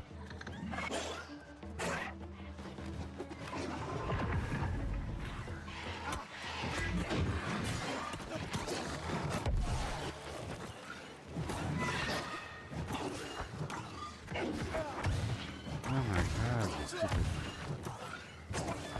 I don't need your help. Go stand on the freaking platform. What's wrong with you?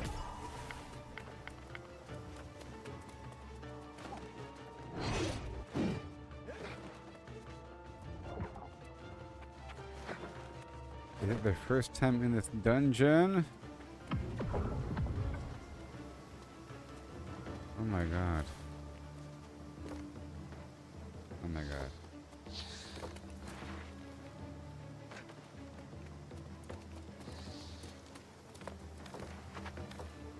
Is it really your first time in this dungeon? You have to stand on the platform to keep following me and then running up the platform after. Nah, dude, I'm just trying to know you. That's all I'm trying to do. Really? Yeah, dude. I run level 3 mutated all the time. I don't know why my homie did a regular expedition. What the fuck? It's crazy. Whatever. For the 3 daily... For the 3 Surprised that this is a regular expedition, dude. Like, yes, for the 3 daily rewards. What's wrong with you? Yeah, that's good. That's good. Yeah. What's wrong with you? Yeah. What's wrong with you? No, I normally do the mutated. Okay, that's fine. I normally do mutated. You can do both. So why are you here? But why are you putting me on spot? What the heck is going on here? Jesus.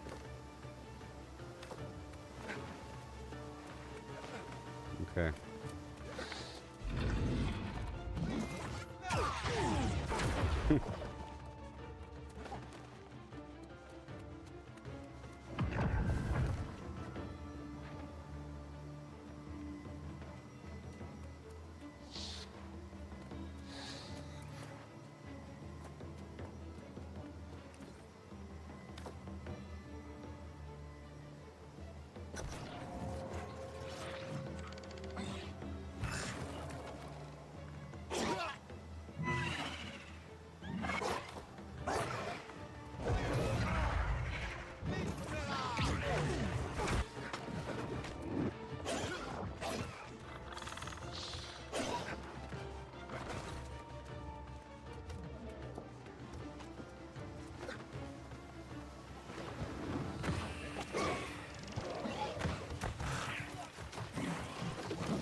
Weird people.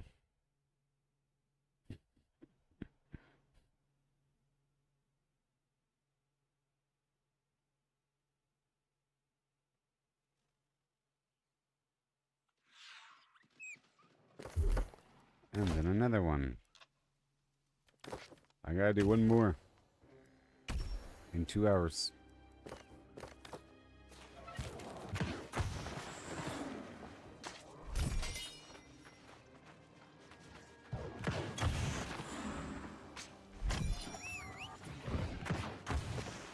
Oh, wait. There we go. We're still doing this luck thing. The skinning food is no longer active. Because time just passed on by. And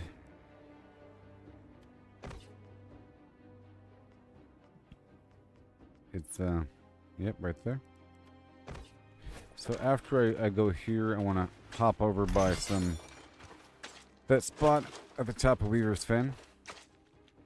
Yay, for more sumptuous meat.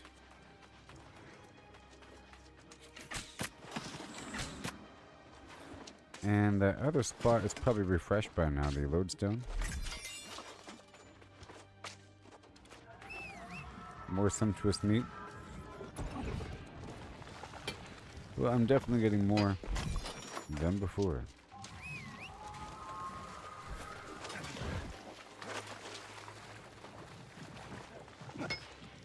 The star medal's back.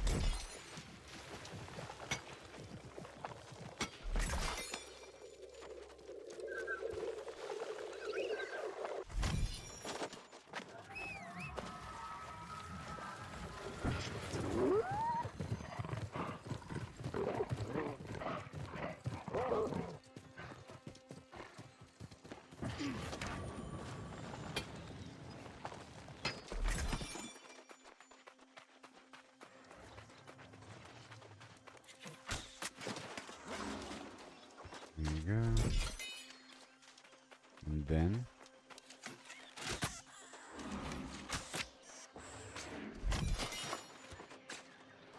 oh, hey, look, more sumptuous rabbit meat.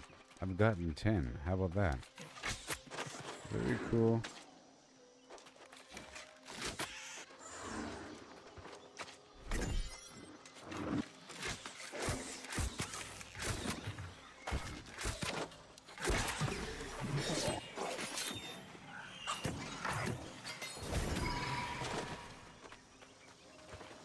Mm-hmm.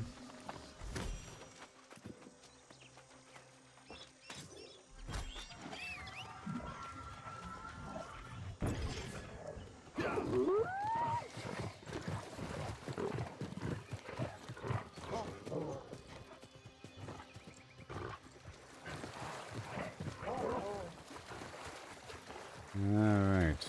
Is he back already? No, I think Stanley might spawn back to back.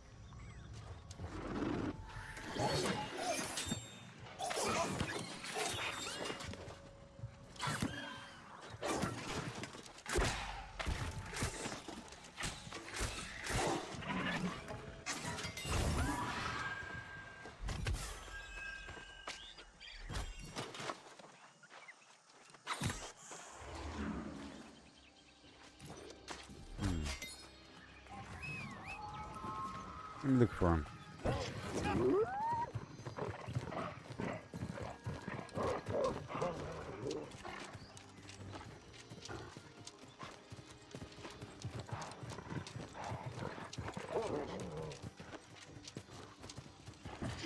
Look! Whoa! And I think he has a higher chance to drop the rabbit meat. Or the sumptuous rabbit meat.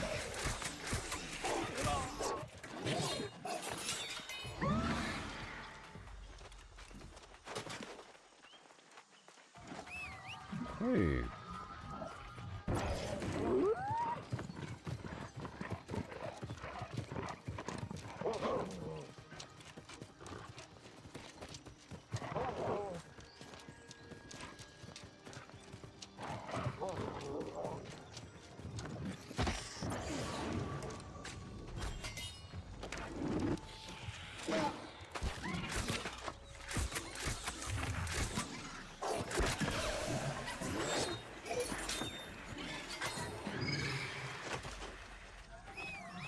not really back to back.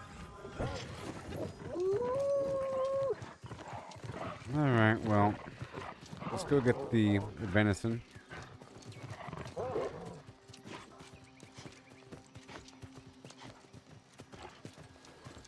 Or I'll just get the star metal from the mouth of this cave here.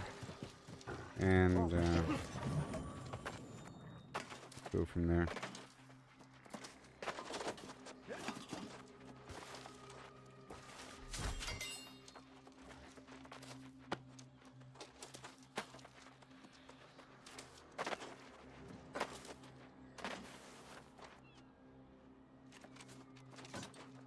Yeah, the tilde button puts away the weapon.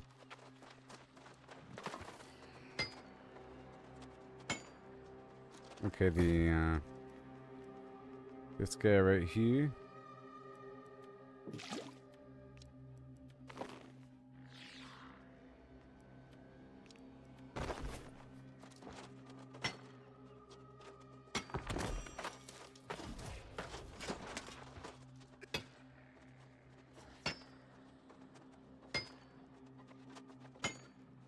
Nice. Nice big chunk over here.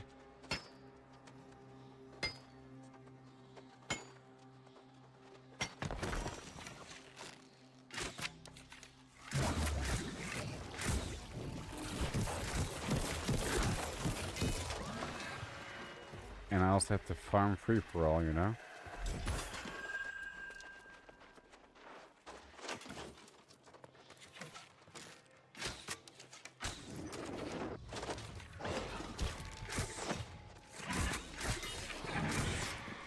Hey, my purchase went through for the venison. 24.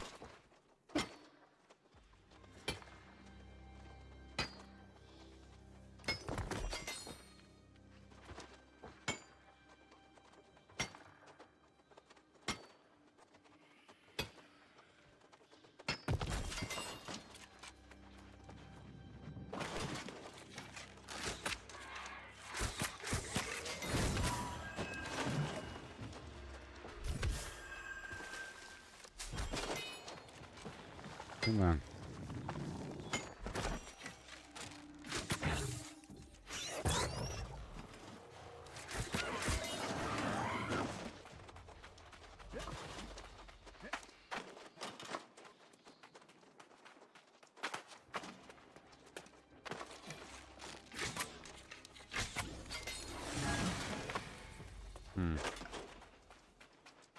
I'm leaving.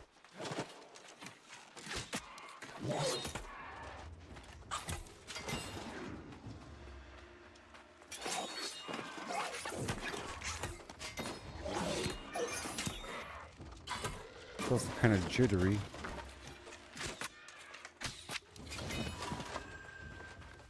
Now I want to loop around and see if the rabbits are back.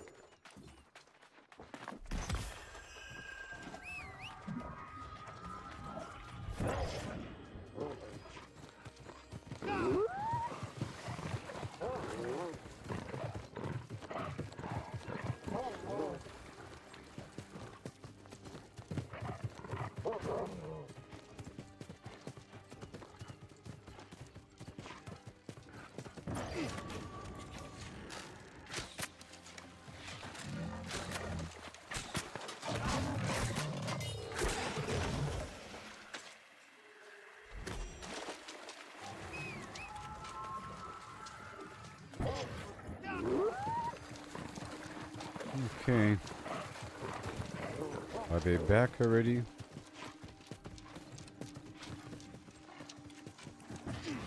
Alright. More sumptuous rabbit, yeah.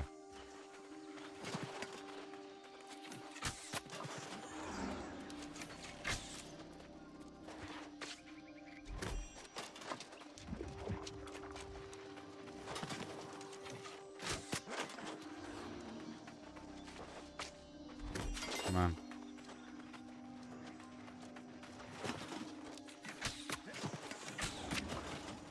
Come on.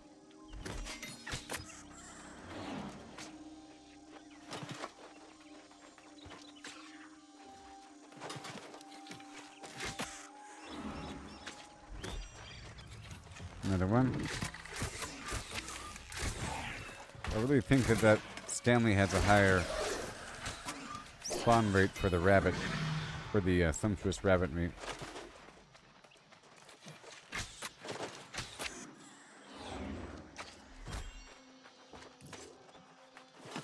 Well, I don't know. Okay. I'm getting a lot. It's worth $100 or something, but... Yay, the fast... Oh.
Get him. All right. Good job.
Going.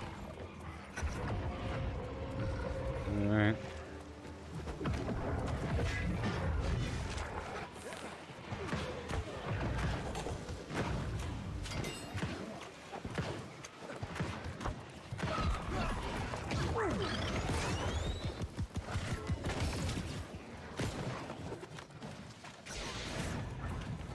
All right.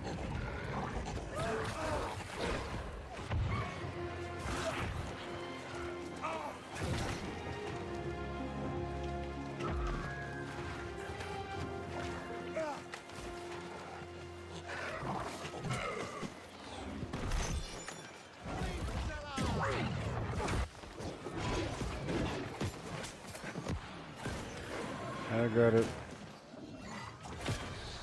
Woohoo!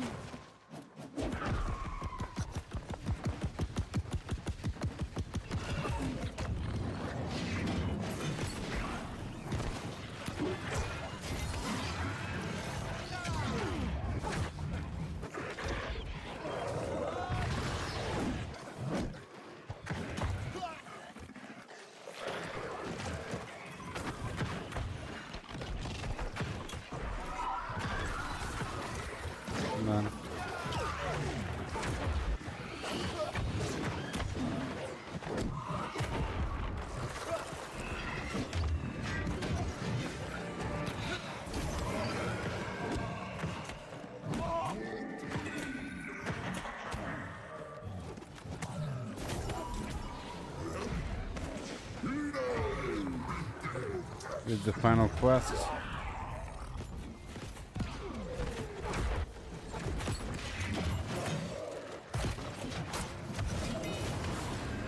That's so cool.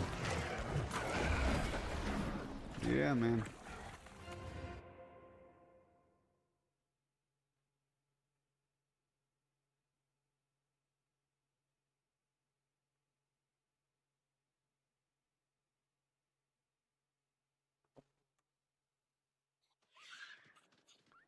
Okay.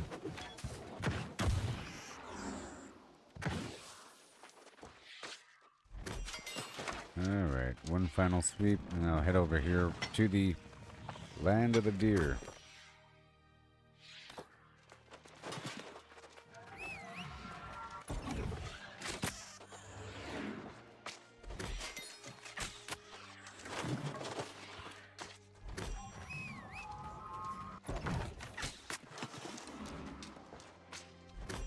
Maybe after 3 more sumptuous rabbit or something. I don't know how long that'll take. Okay, 3.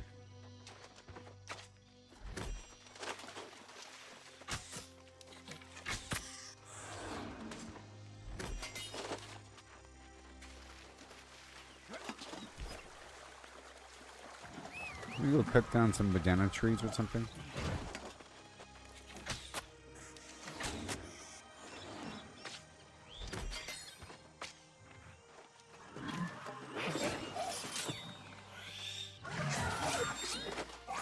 Oh yeah, the stats were all weird. The magnify is set to the wrong stat. There it is.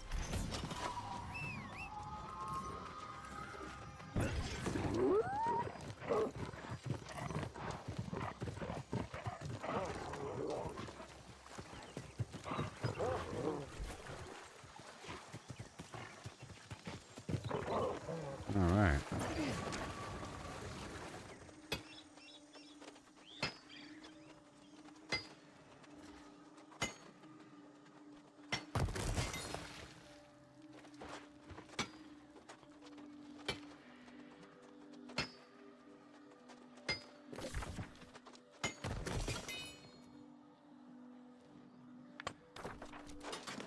Alright, I'm gonna swing around to these lodestone spots.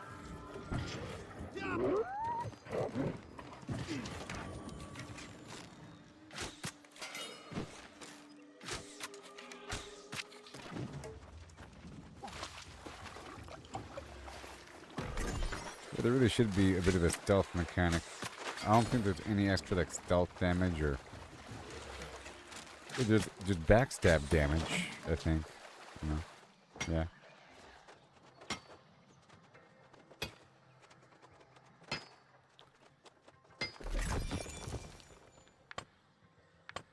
I'll just do a loop through this area and get this lodestone.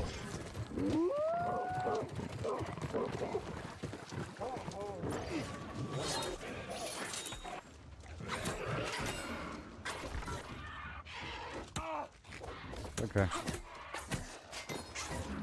I know where I am on the map now.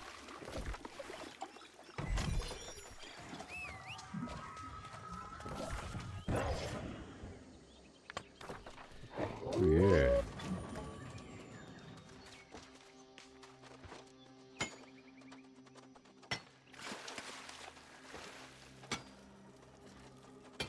Eventually I'll do the outdoor PvP thing all the time.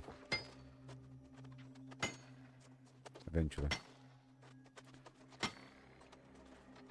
Right now I'm experimenting with my skinning luck trophy.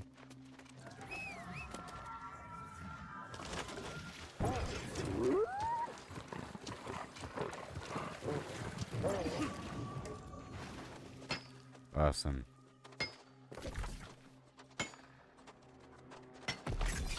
I think I'm gonna leave.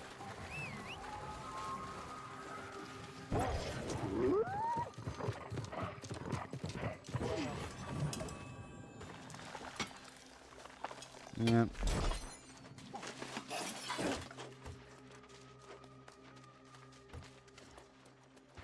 I think there's a bunch of turkeys over here.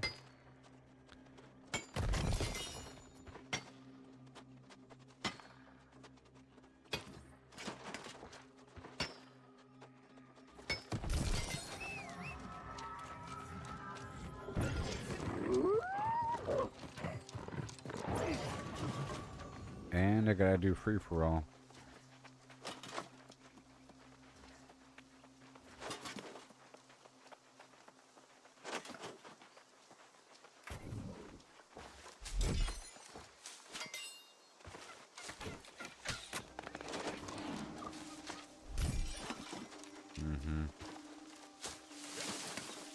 Just find out where the rabbits are. I want to see where the rabbits are. Oh boy. Okay.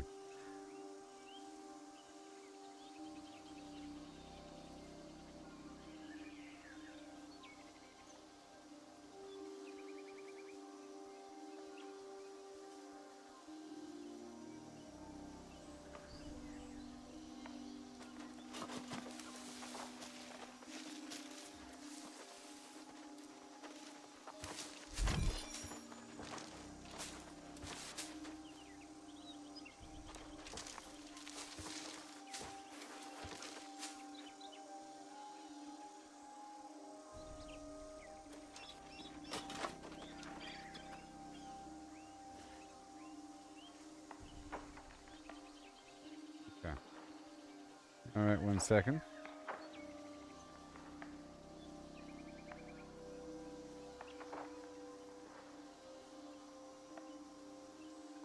I want, rabbits. Where are the rabbits at? Where are the rabbits really at? They are all around Everfall. They're all about the area where well, I guess the preliminary mining area, all around the town, all around the area. Not so much around the mine, but around the lake area as well. Yeah. And where else? I'm just... There's a lot of rabbits out there in the middle of the Great Cleave area, so I think I can hunt a bunch of rabbits as I go through the Great Cleave.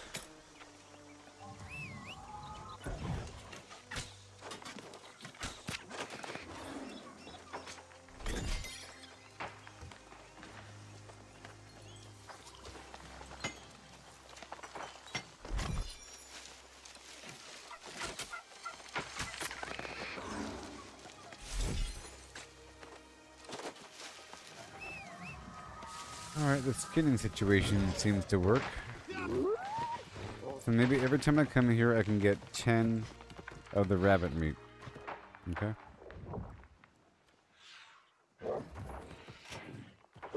Find flag PvP.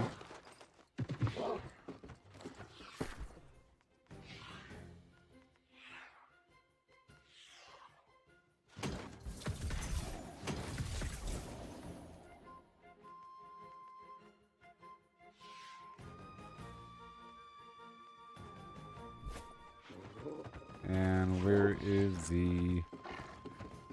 Hey there, buddy. How's it going? The rabbits. I gotta restart.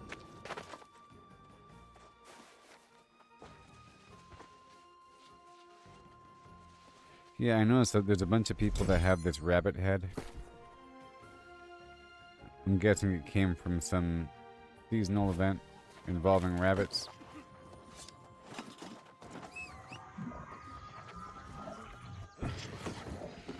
And I think that defiled rabbit's foot that I've been using and buying from the auction house is a remnant from a previous event.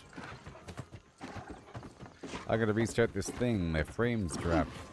So just now I was fighting a bunch of rabbits and I did a great job getting some of the sumptuous rabbit meat. I did. Ooh, I gotta restart this guy.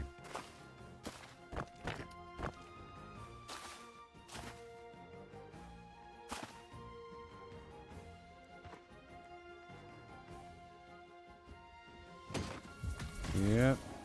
And I got a bunch of trophies up to major. Isn't that major? Isn't that a big deal? I'm starting to figure it out. Did you see earlier that I figured out all on my own?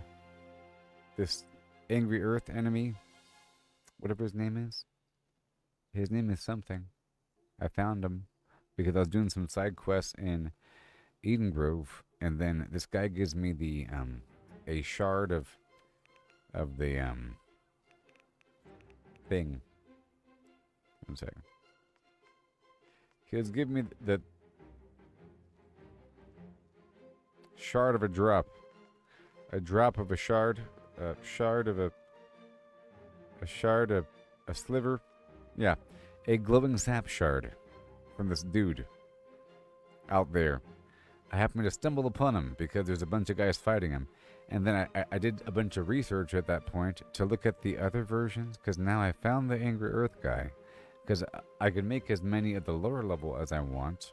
Okay, because I purchased all of this bark stuff. I purchased all of the bark stuff, you know. This stuff. All the bark flesh on the trading post I went and purchased. It was only $9 each. Okay? And everybody wants the Angry Earth darn trophy. Okay, Bobby's asking if I can put the major skinning trophy in each house or just one. In each house. But the goal is to make the, whatever it's called, the version where you combine all of the major gathering trophies into one trophy. And then I'm guessing you have 3 of those. You know? But right now I'm using I'll let you see, well, right here I'll let you see what I can use. Right now I have the one second. Minor loot luck major mining gathering trophy, the basic corrupted thing, major skinning, because I was just messing with the skinning, and basic cooking, and then basic skinning, and then another major skinning. So 2 major skinnings and a basic skinning, 3 minor loot luck, you know, and 2 major cooking. I know that I should only put that on fleeting, but right now I'm cooking a bunch of stuff, and I only have so many trophies, so it's fine. It's fine, okay? And the major skinning, 2, yeah, I have 2 major skinnings, and then 1 basic skinning, so that I have a whole lot of skinning luck on top of the food and the outfit, so I can then kill these rabbits and see how often they give me stuff. And I got a bunch of sumptuous meat just now, so it worked a little bit, you know. So at least I'm starting to figure it out a little bit. Oh yeah. Yeah.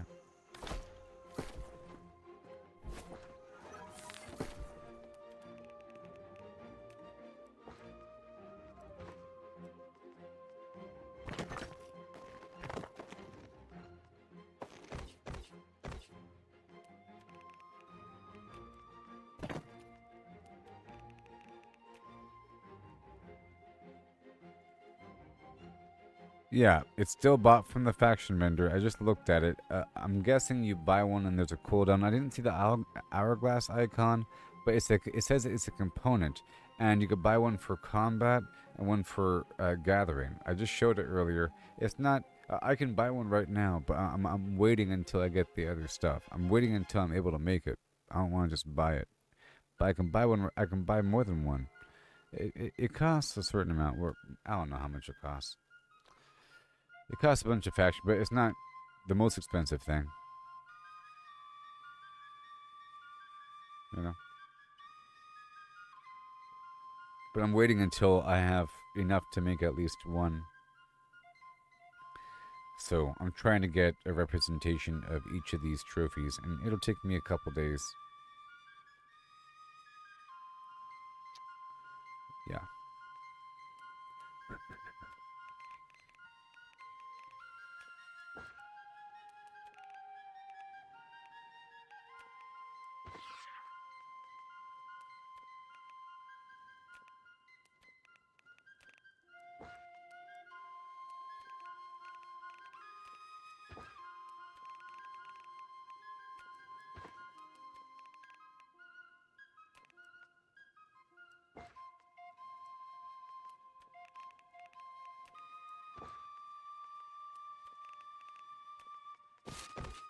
I have to go through my music sheets here.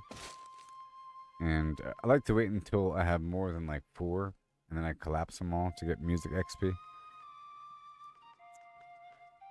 Okay. And then the reek water. This is just extra food. No, I'm cooking at Monarch's Bluff now, okay? So the sumptuous rabbit goes here.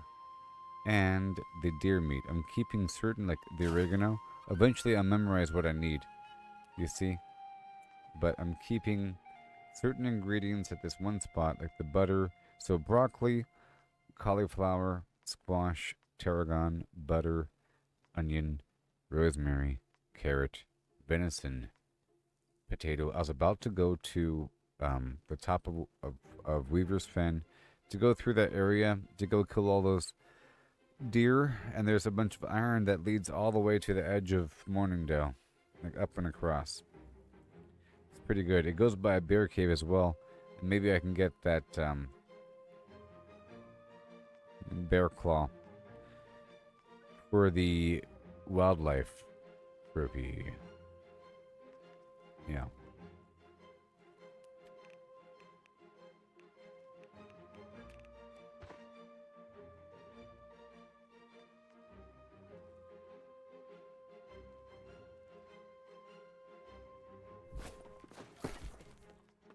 All right. Throw it on the ground. Done. So now I can shift gears in my gameplay. Well, almost. I want to still experiment. We still have time. I want to experiment a little bit with this build right here. Okay. And I just bought a 725 whatever stupid weapon from the Well of Fortune for spear and bow because I was missing that. And my stats are still... Yep. Okay, let's go check it out.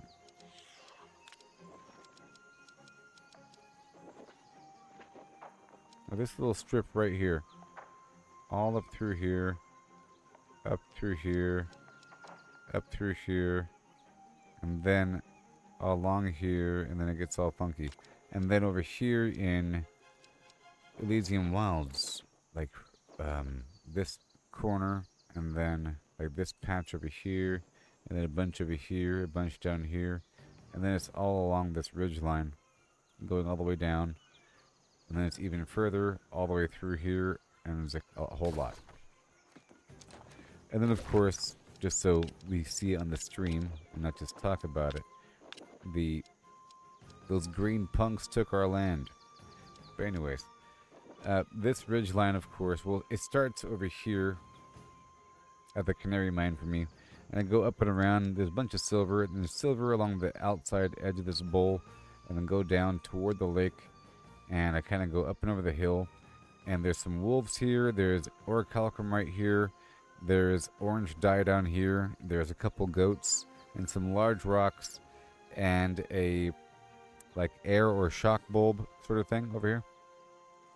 And then there's some star metal right here on the ridge.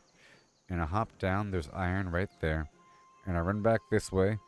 And there's some ironwood right here. Next to this malding bug thing. And right here next to the lake, there's some iron in the corner, and then iron on the ridge, and then iron behind some rock right over here, and then iron right before like this gap right here, and right here, and then right around the corner there's a bear and like a wolf, and there's iron right here, and then some large rocks, and then iron in a cluster here, and across the road here, and there's a wolf right there, and you go down the road. There's like a wolf over here and a turkey. And then you kind of cut the edge around this corner. And this ridge line, I can't orient the map, but, you know, you're going down the ridge line. There's a cluster here and a cluster and a cluster. There's a bunch of clusters all the way down. And you have to climb here. And then there's some silver at the corner. And there's some iron at the very top. But you kind of have to go back the opposite way. There's a bridge of rock that goes across to the other side. And there's silver all along that thing. And then around the corner there's star metal. And you loop back up, star metal on top, you jump down, you go back up across, and then there's some silver right here. And then you climb up and around to get the iron on top. then you jump down to get silver, and then iron, and then another iron down below right here, and you climb back up. There's some iron right here and some orange pigment. At that point, you can go this way to get the death moat, but it's like way over here. Huh? The lodestone. But you can just jump straight down, and there's iron right here across the road, and then there's a couple more lodestone. I think it's soul, like here and there, and whatever. There's potato that grows, and some food in a little windmill. And then there's iron like right here. And then across the river over here somewhere. And some big old rocks. And then it's like wishy-washy in my brain about where the iron is. But it's like kind of here and there, zigzagging. I'm looking for it as I'm running around. And I'm memorizing as I go. There's some chunks here and there. Eventually I'll figure it out. But it's zigzagging all throughout this area. And then I aim toward this fast travel point. And there's always like iron right here. And then right across the way over here, and then kind of up the ridge. And that takes a second because I'm going off-road, and, you know, I could just loop back to the first point, and it's almost enough time to have the stuff respawn. Or basically, if the stuff wasn't spawned on my first route, and I don't see anybody around, it'll probably be spawned on my second route. Because who knows how long it was dormant, right? How much time has passed, and by the time I go back across, it's been several minutes, at least 4 minutes or so, you know? I'm trying to figure out the overall timing here. The smaller nodes respawn faster than the big nodes, you know? And then sometimes I go over here because there's some orichalcum all along this line, and then mithril, like here and there.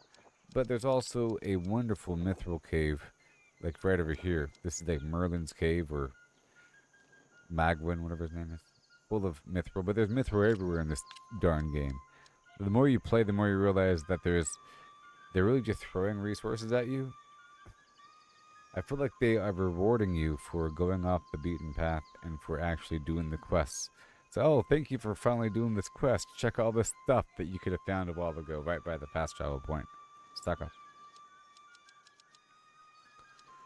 But yeah, all of that. So I'm going right now.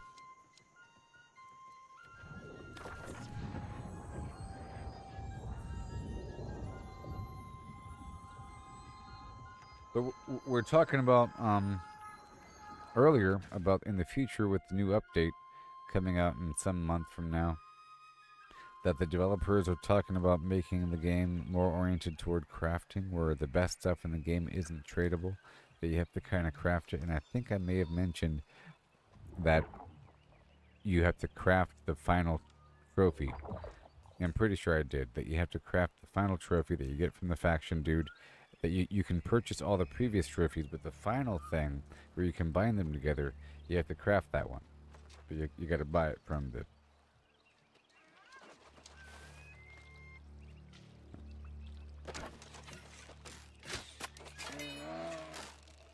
I did a fast car, doing fast stuff in the fast car, feeling lots of deer now.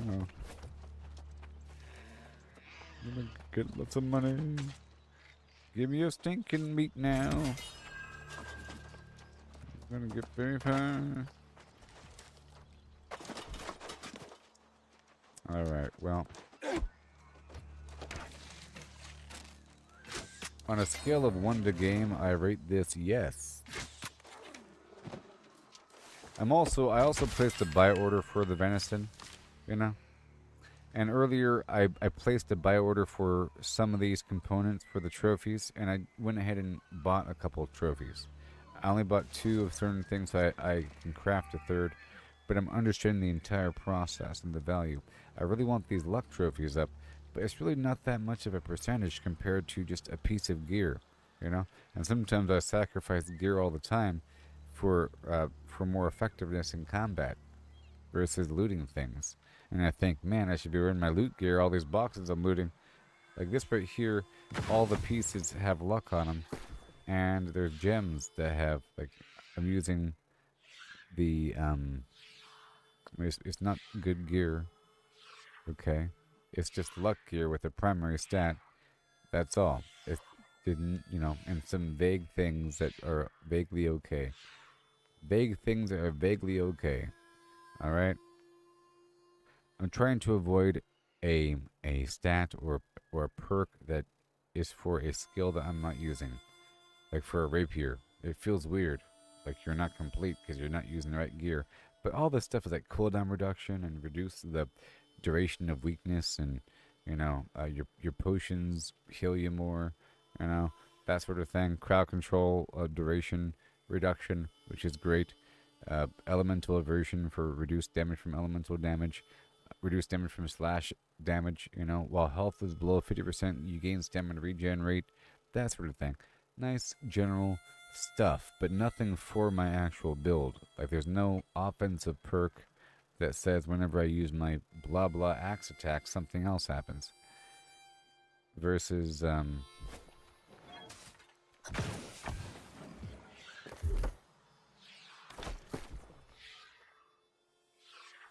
like 2% fire damage, whatever, and Enchanted Ward is something that's really important.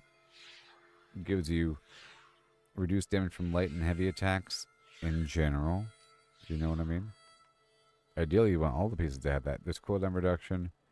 You know, I'm trying to work with these pants here because they gave me plus 11 to all stats. I'm trying to have a specific build here with my stat distribution. See right here, Insatiable Gravity Well. Heal for 39% of the damage dealt by Gravity Well. On hit, you cast another 4-meter radius burst around me that deals 50% weapon damage. Very cool. You know, I have this Phoenix thing that brings me back to life. And then, you know, the duration of burns lasts longer. That kind of works with my fire situation. I just want anything that kind of works, you know, or that is not contradictory. You know what I mean? That's what I'm aiming for. Things that kind of work, that aren't contradictory, and that aren't for some other weird build, and don't, you know, adjust me beyond certain limits. Light, medium, heavy, you know?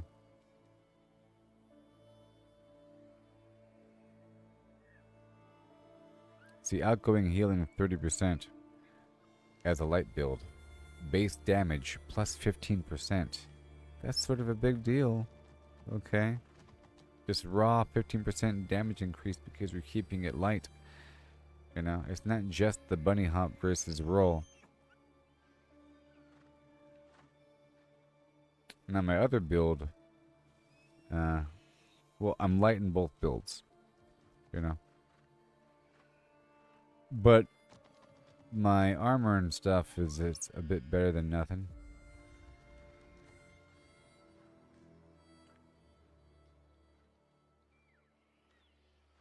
Yeah. All that. Are you serious? I'm gonna kill your entire lineage. Just you wait and see. But I gotta restart the game.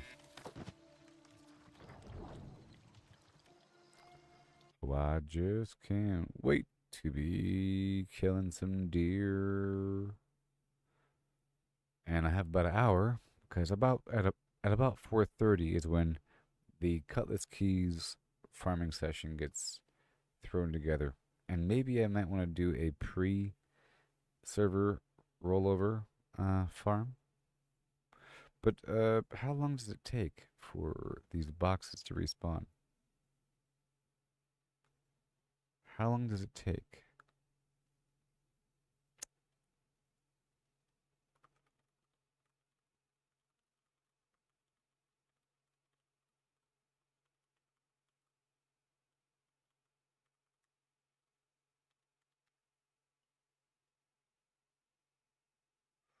Okay.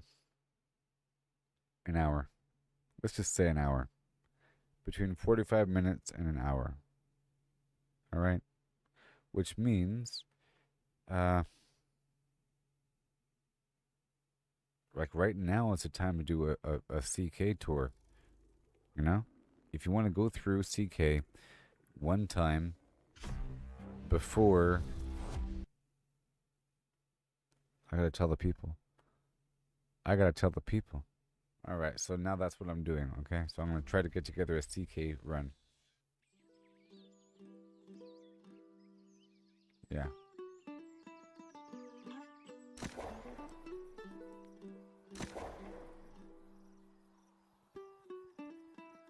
If you want to do a pre-daily rotation flim-flam thing, you gotta do it an hour before. No later than 4. Now is the time. Now is the time. I have to get the people together. I can't be killing deer right now. 1 second.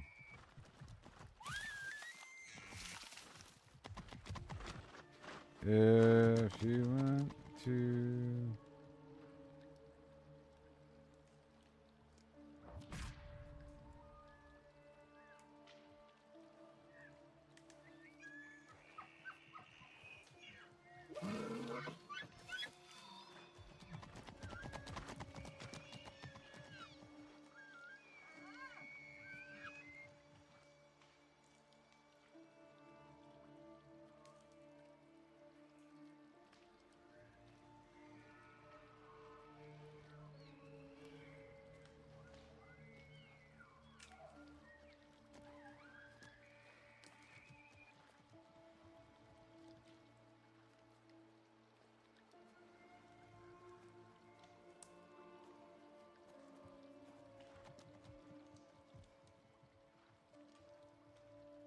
Well, see, they're going over here to Merc. Maybe they just, you know, they probably just left CK. You know? They probably just left CK. Alright, well, I'm gonna kill some deer then. Alright. I'm gonna kill some deer. I'll be right back.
Sheboygan.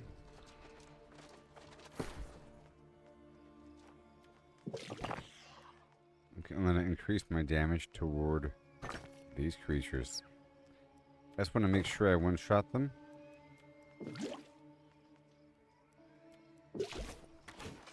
I know. I know.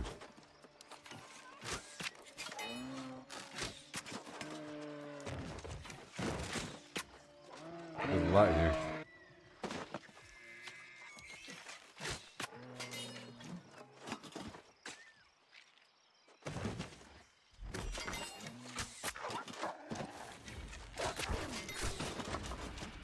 Okay.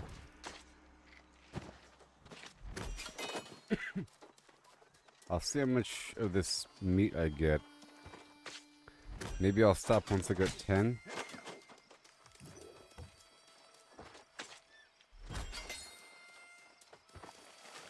You know?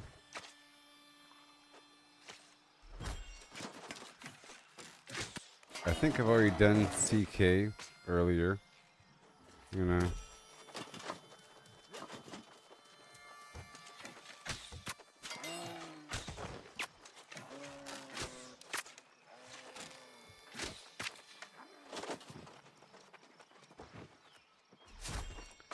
I have to get that lodestone back there.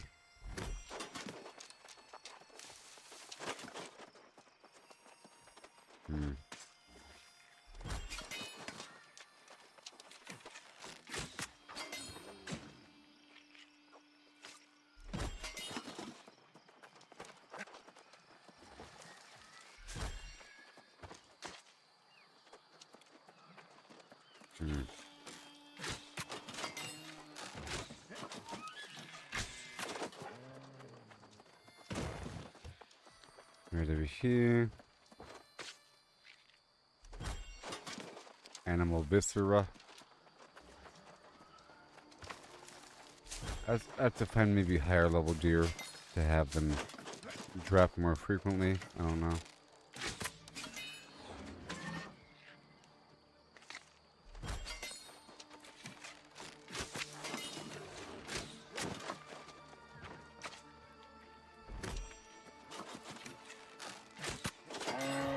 Guess I want stag.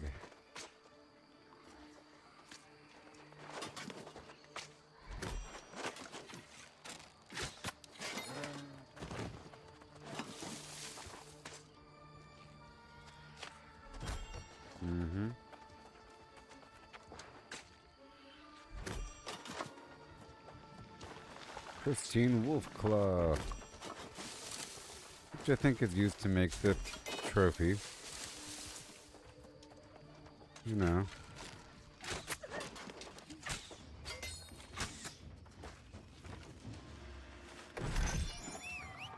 Let's go over here.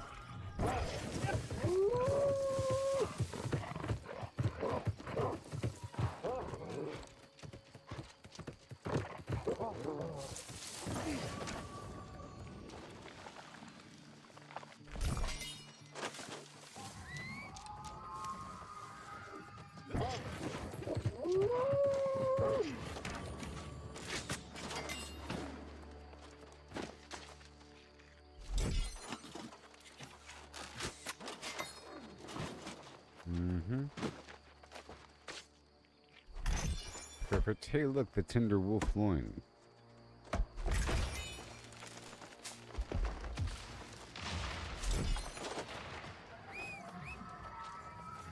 There's a bear up here. Some iron.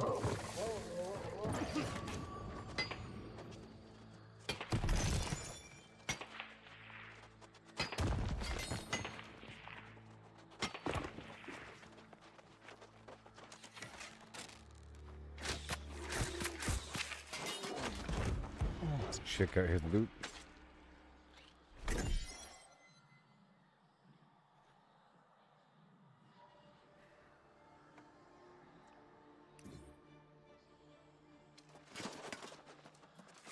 Get some gold in here.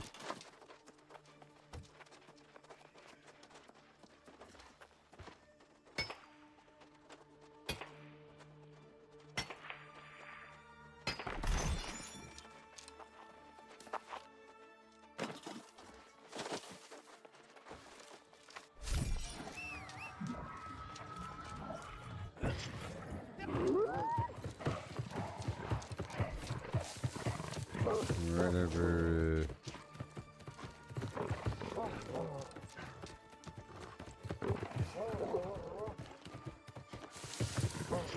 there.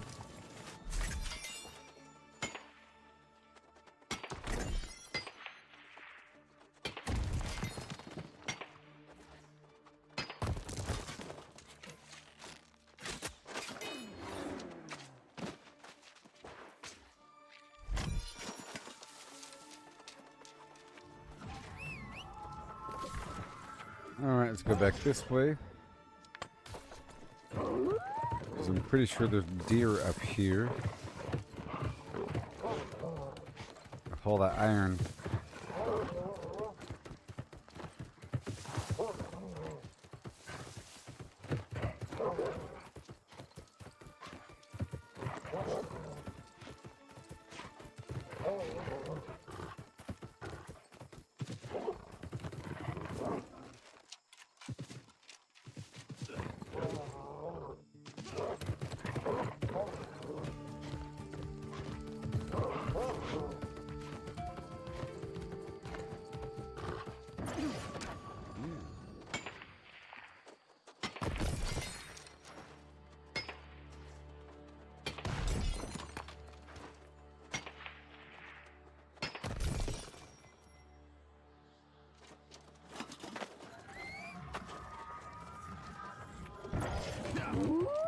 I don't see my deer.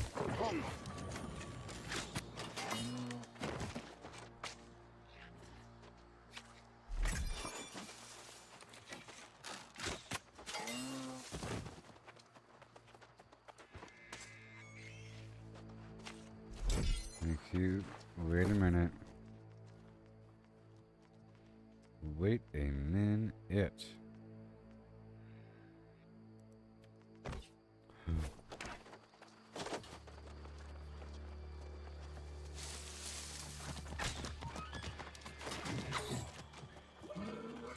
Well, I'm gonna play music and then go PvP. That's one more layer.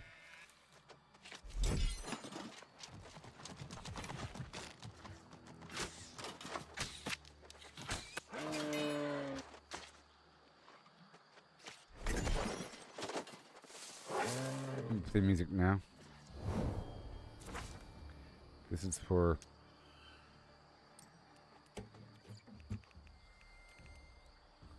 luck.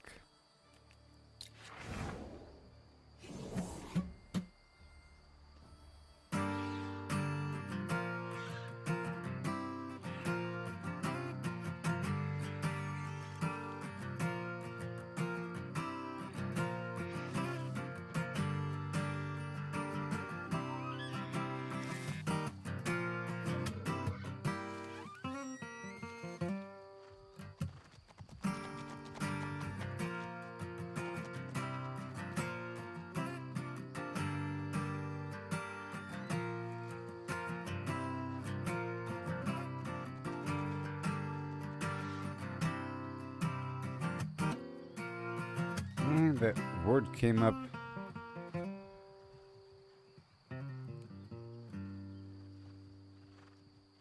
Vam's online.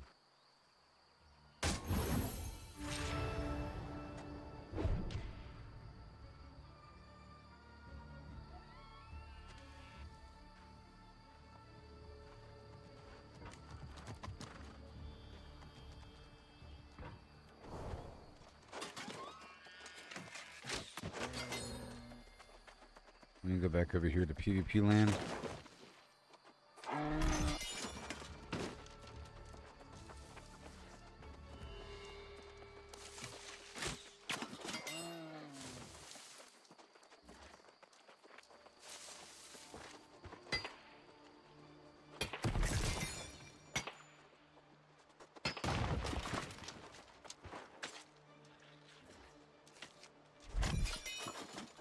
Animal viscera.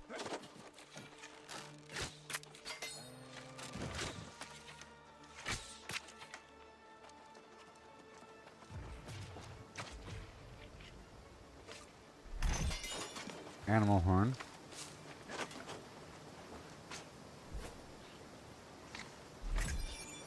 And I got the venison tenderloin.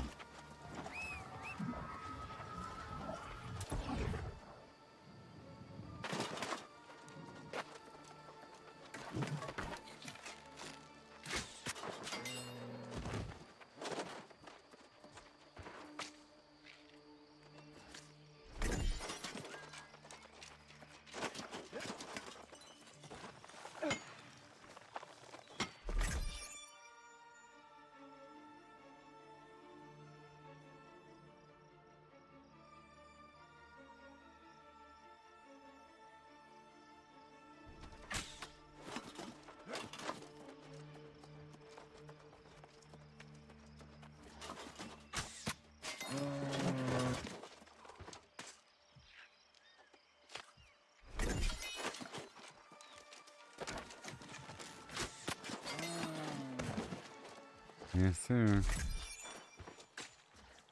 More. Trying to see if I have a high skinning, if it'll pay for itself in the meat. You know?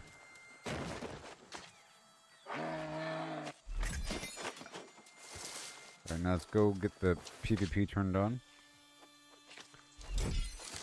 Hey, look, 5 on that one.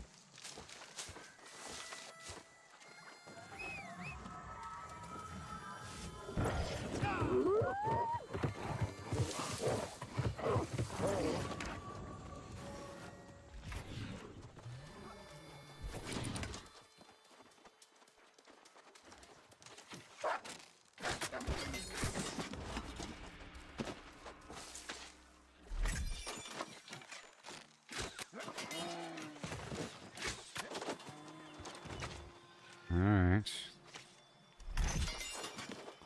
Come on, venison. Hey, look, I got 4 on that one. Oh my gosh, it's working. It's working. It's working. All these layers of luck.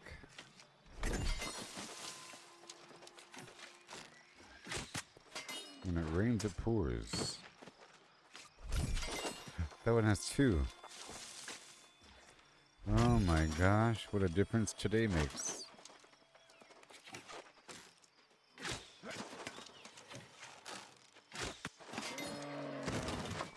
Throat shot.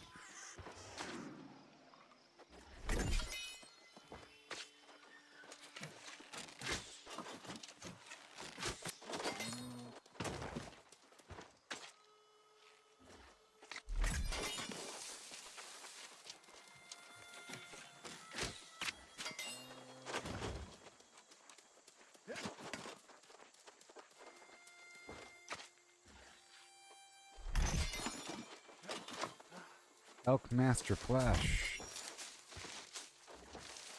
Alright, so I need to go hunt lower level deer to balance things out. Just gotta check on the map where there's a bunch of deer, elk, whatever. In lower level area.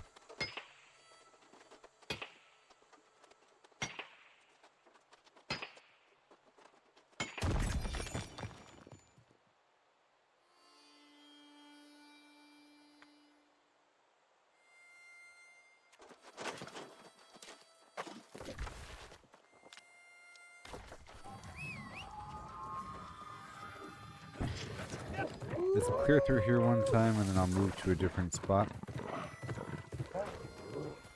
Maybe.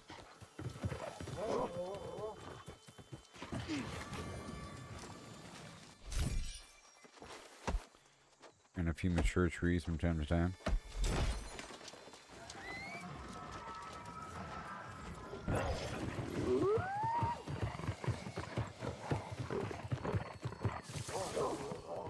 Okay, we're waiting for them to respawn. Good. Let me check this map.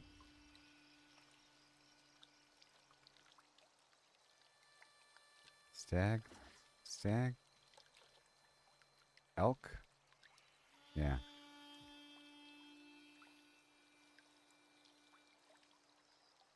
Let's see here. Somewhere.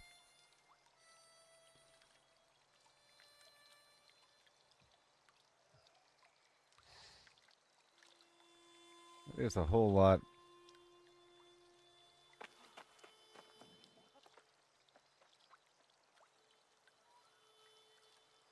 Monarch Bluff. There's a whole lot all around. Some little baby town over here somewhere. And there's some south of Everfall. And there's a lot south of Flim Flam and Reekwater. Let's go over here.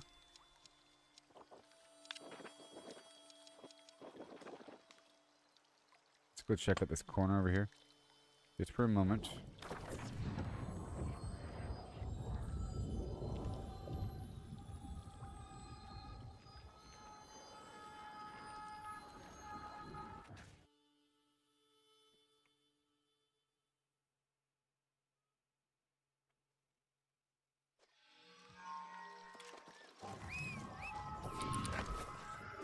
Hey. Here we are, born to be flimmed. Oh.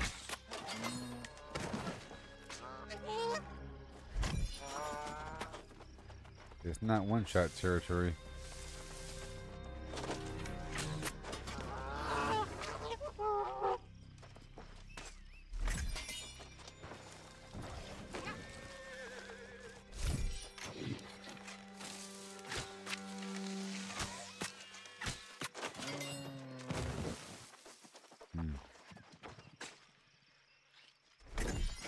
Hey, it worked out.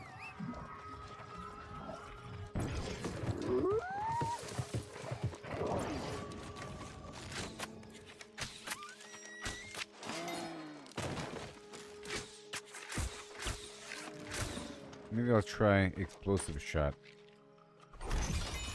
Oh my gosh.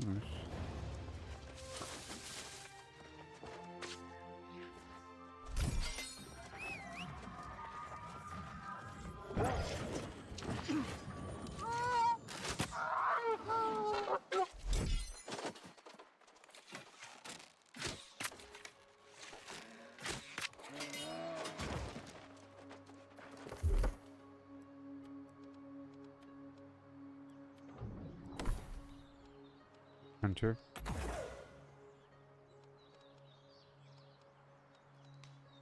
Yeah. Penetrating shot. More damage from further away. Yep. More damage further away. More damage. And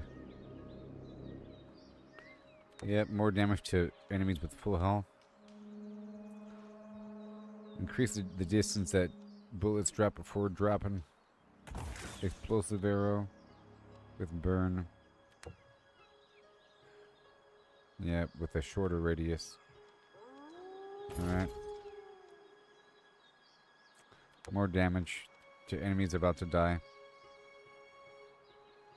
Yep. New enemies take more damage.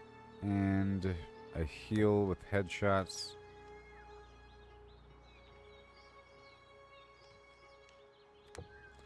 Critical chance increased, and then consecutive shots. Done.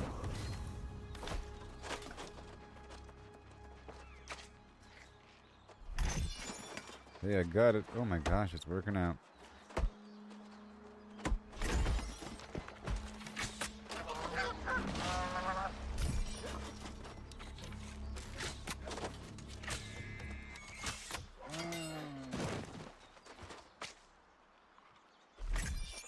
Oh my gosh, it's working out. Oh, it's working.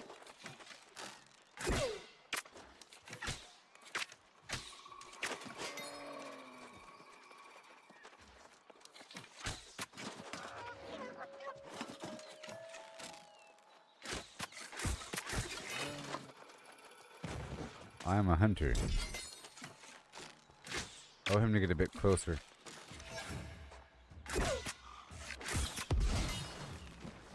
Oh, nice. Animal eye, prime red meat. Oh my gosh, I'm gonna make a lot of money from those. It was a good choice.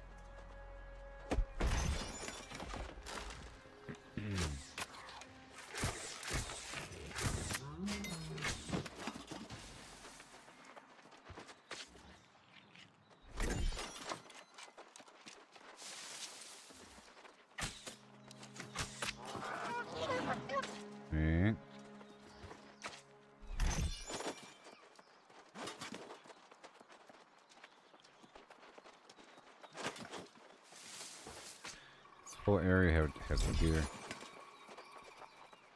Whole area.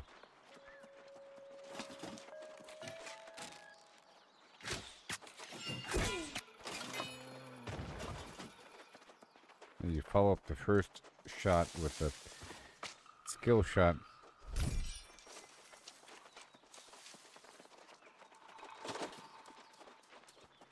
Is that it?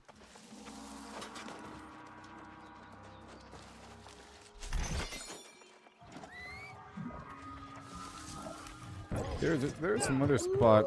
I was traveling down the road. I was impressed with how many crazy different creatures there were. Or whatever.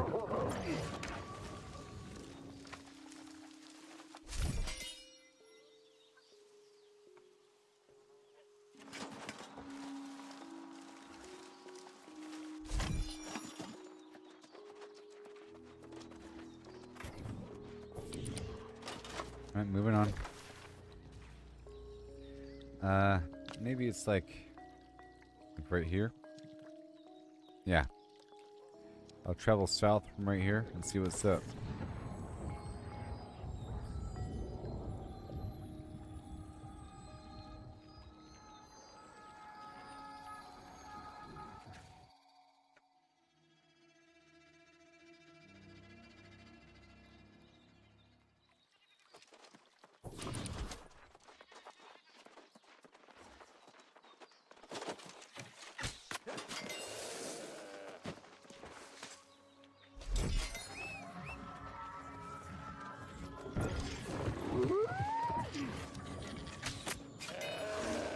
Very nice.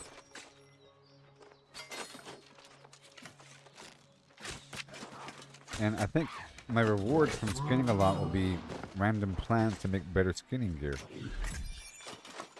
Yay, look all the stuff I'm getting.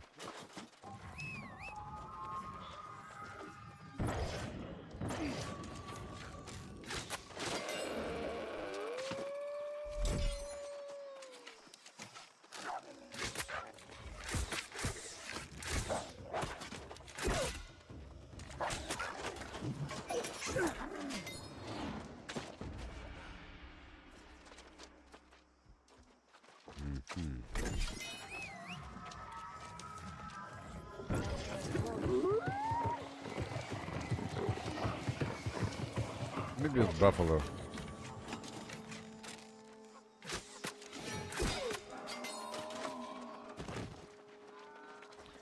Where they drop?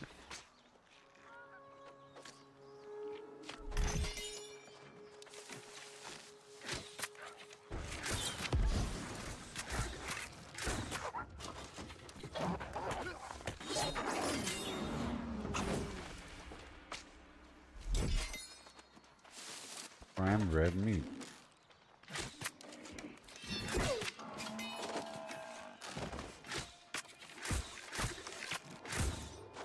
Okay. I have options. I have two different attacks that can follow up after my charged attack.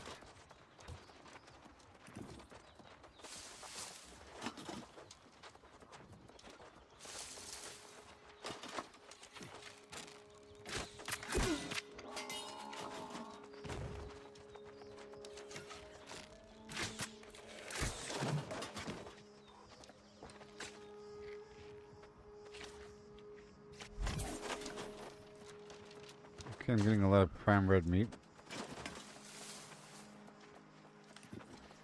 It's all good.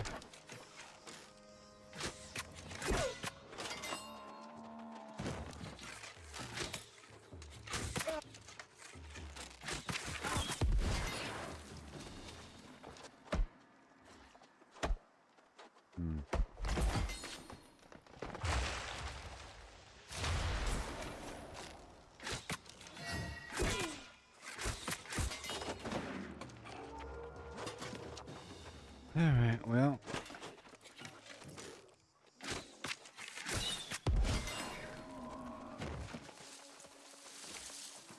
Gonna move on to a different spot. Alright.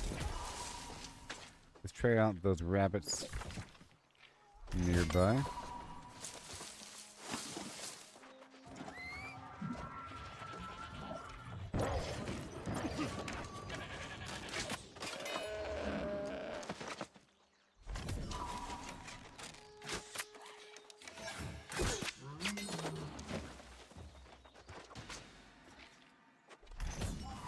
Lots of animal eyes.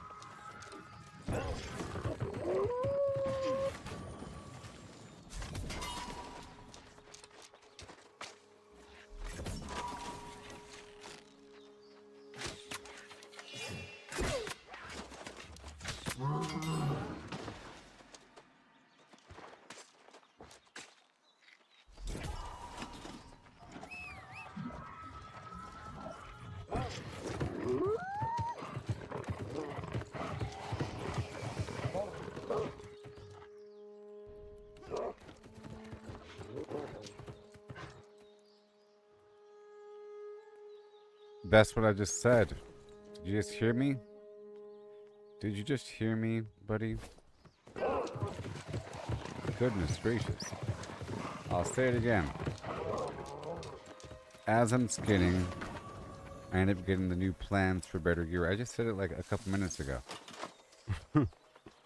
About being able to craft the better version of the skinning gear that has the extra yield along with the luck. You know what I mean? As I'm skinning. And that's sort of a benefit of me skinning a lot. And I just got this box, and I was thinking it might be in there. Because I already did that with lumber and with mining. But now I'm skinning more. Because I'm getting more rewards, so I'll be getting more of those plans so I can make a better set for increased yield. You know what I mean? I know, buddy. I've done it before.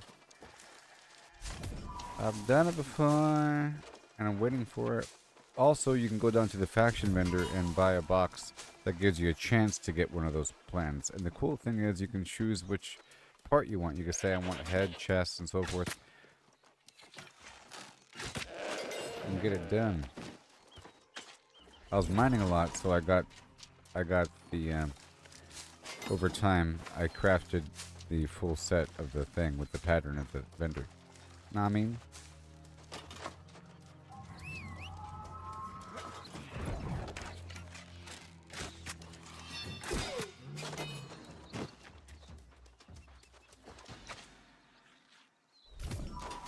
I'm enjoying this extra luck here.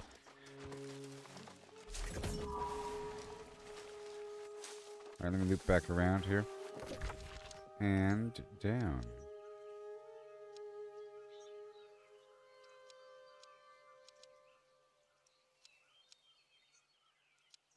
Let me check something on this map over here. Let me just check something. Let me go kind of like right over here.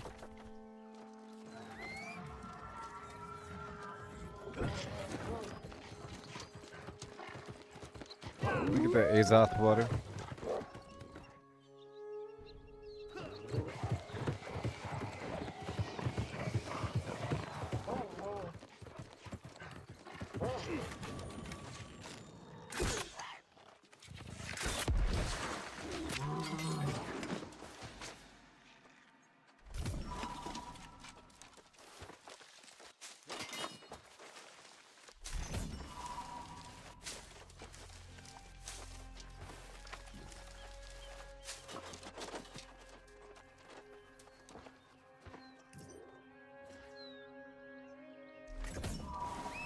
And there's more along the ridge to the right.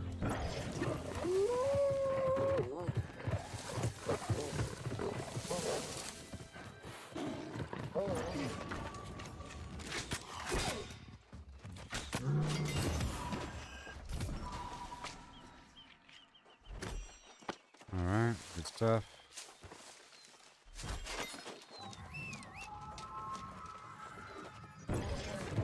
I'm just heading on down. What time is it? Okay. I got about 10 minutes until this DK group is going to start forming. I'm happy with all that. Yep, I got at least, I wanted at least 10 of the premier venison meat, and I got it. Sort of quickly. Especially while flagged for PvP and with the song played. You know, those extra layers really help. And then one of my trophies needs to become major.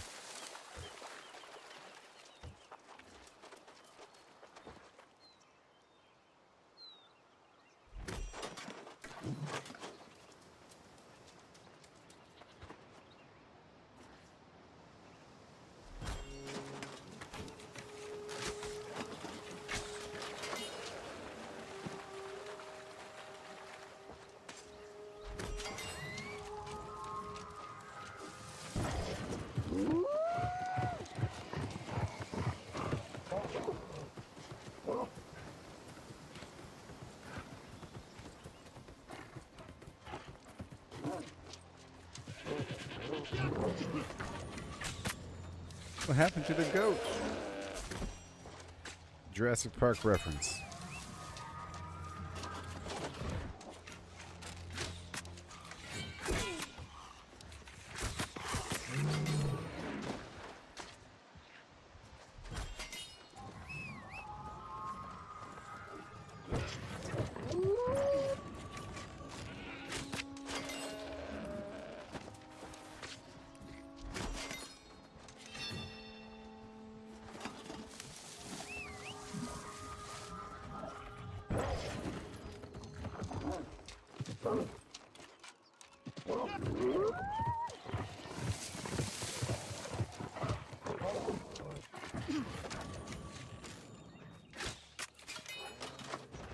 Beautiful.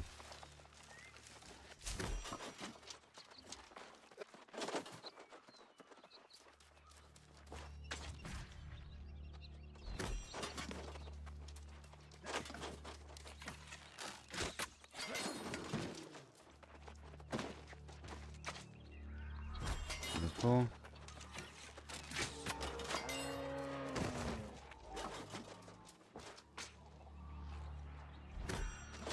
Yes, I'm at 32. Oh my sweet goodness, town. Woo! Oh, baby, baby. What a good idea to get this darn skating thing online. Man.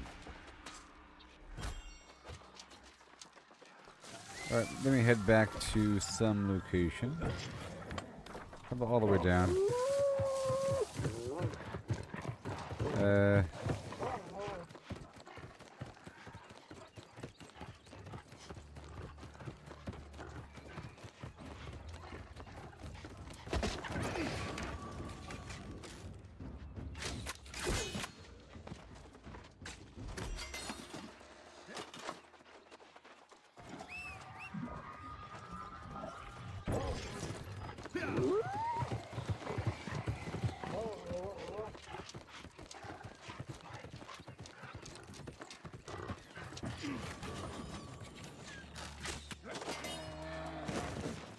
Let's see.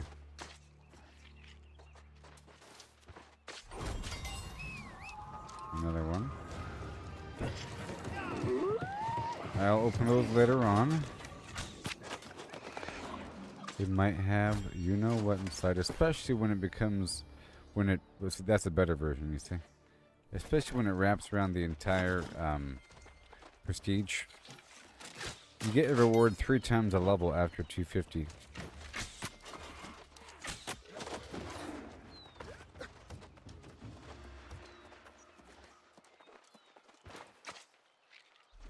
And I've also gotten the trophy parts in there as well, I think. Trophy parts.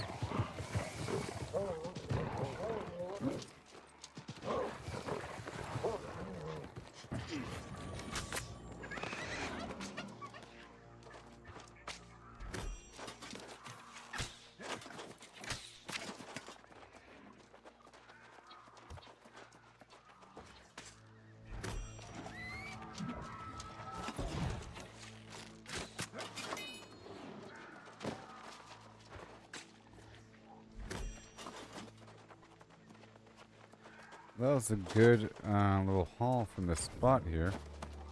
That was really just a test. It was a good test. The test was good. Let's head over here to Monarch's Bluff really quick, and I'll see what I can do.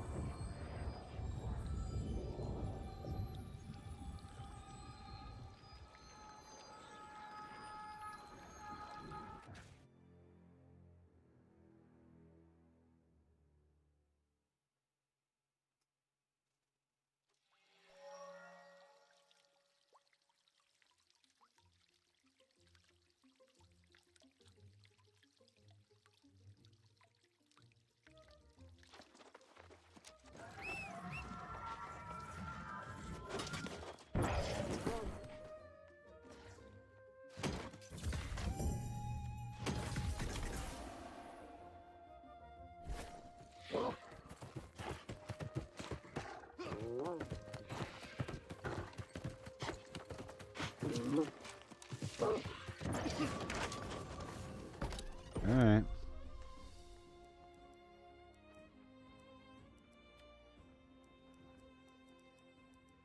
Yes, look. Wait, before I do that. Oh my, I have the garment. I have this chest piece that I purchased from the faction vendor. Yeah, the Covenant Chef Apron.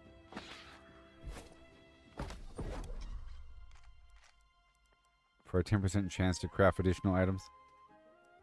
Now, I don't think I can sell this version of it, but it only costs 1.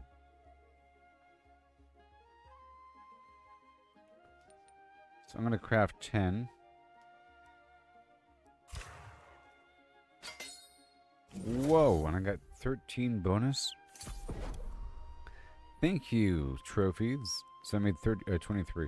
And now, over here, I'll make this version.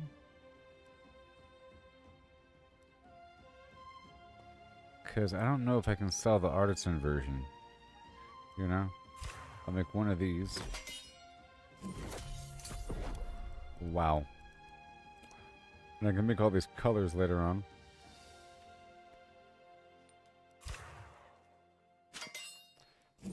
Wow. Wow.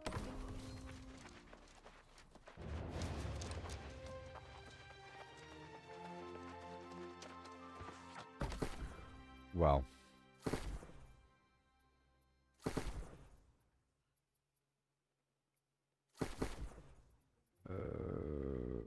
Sell.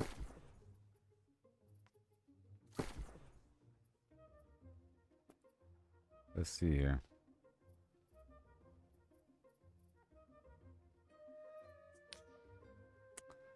$70.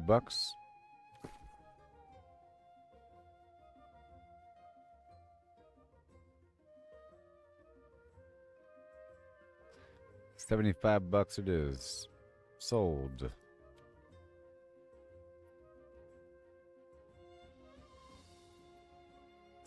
Because I'm making the better version just for myself, the artisan version. It only costs 1 meat, and it lasts longer. So there you go.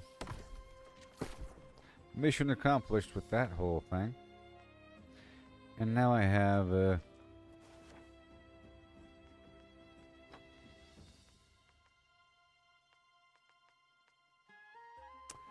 venison tenderloin.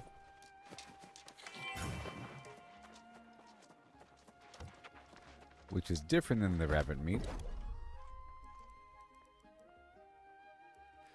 That's for constitution.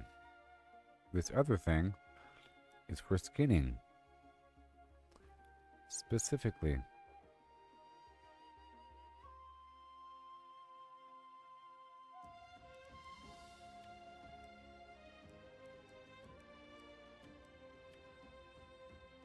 There it is.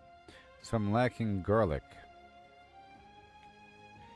And Everfall.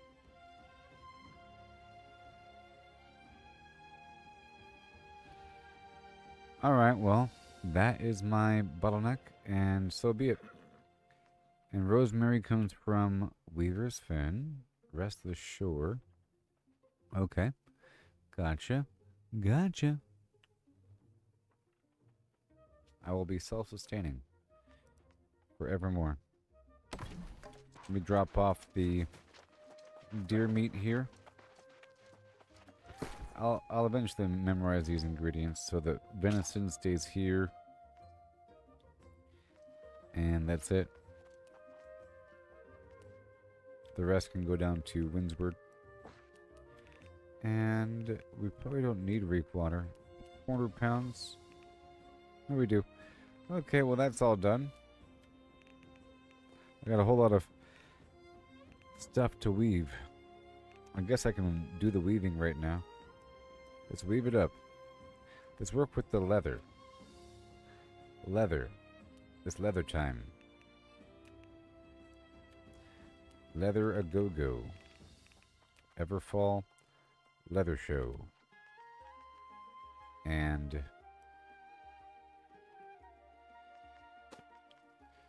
boom.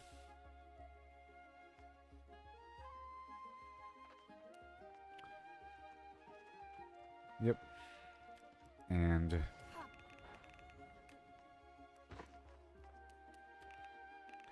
make sure this is all iron and so forth. I'll put the iron here in this star metal. Iron can't make it. I'll work with the iron. I'll put the gold over yonder in Everfall. I guess I'll put the gold, the iron there as well. And the star metal. Just not the mithril or orichalcum. Yep. Alright, cool. And the rest is fine. Just not that.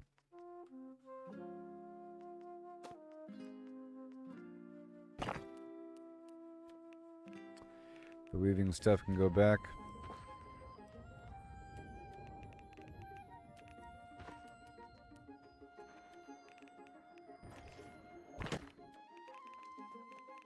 So many layers to this puzzle here. All right.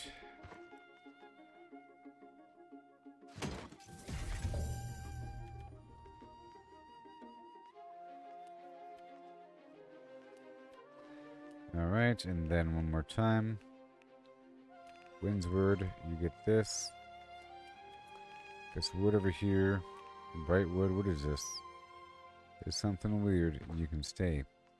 Alright, we are only working with the leather right now, okay? The leather right now. Right now. Right now. Right now.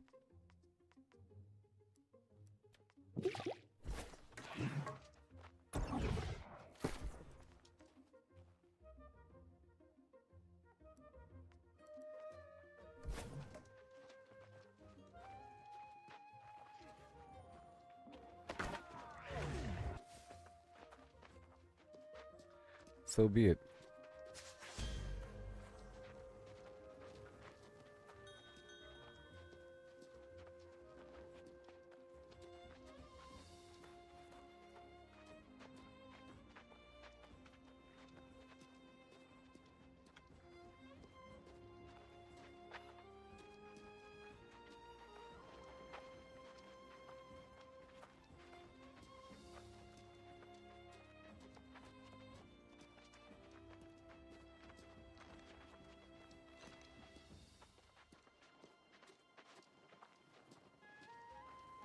Oh boy. Oh yeah. Alright, work with this leather. Rugged leather.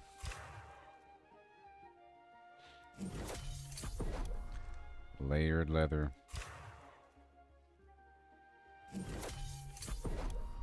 Infused leather.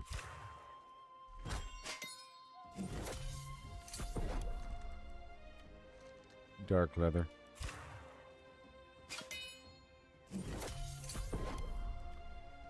Already made these earlier.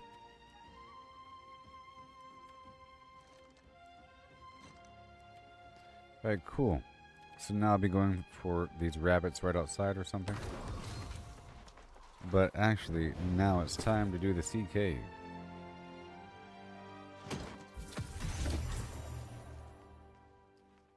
There, I processed that leather, and now we just need more rawhide. Which is fun and easy. So good stuff. I processed some stuff. I got a big old pile of meat, and I understand now what I can get. What it takes. Alright, so Weaver's Fen.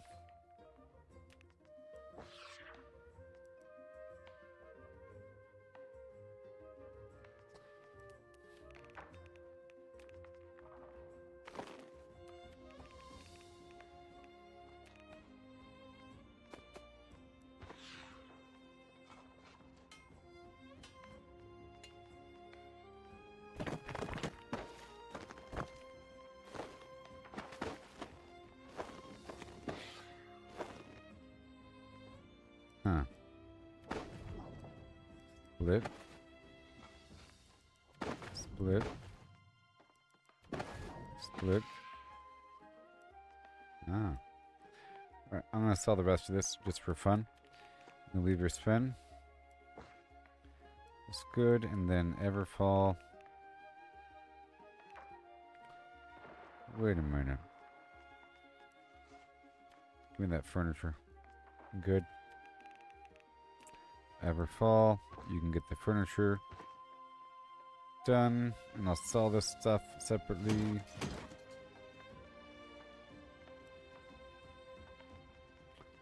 $491. Alright, let's go sell this leather. Or the raw stuff.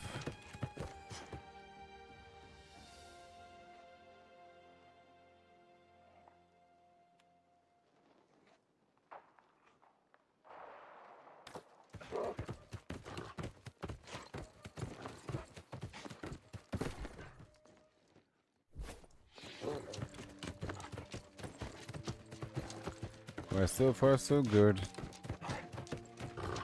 Hail, One Punch Man. How's it going there, buddy? What'd it really do? What'd it actually do? I don't even know anymore.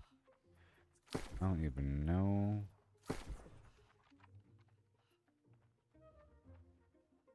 Anymore.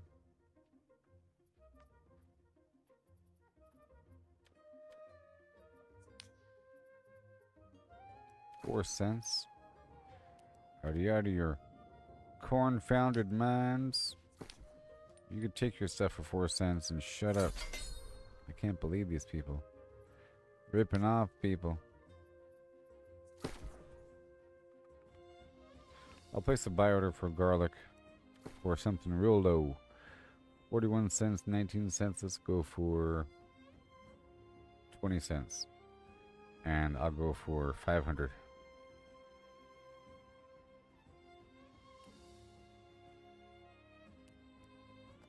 Sounds good to me. That'll work. That'll surely work, I tell you what. It's Ironhide. Nobody wants to Ironhide?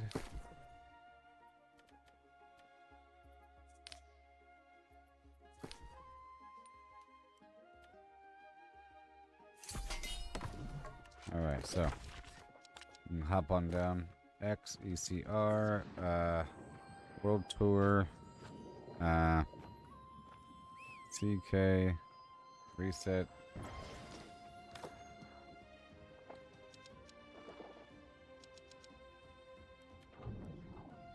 Alright, so I think I'm going to be in the money now. Because I'm able to get the meats.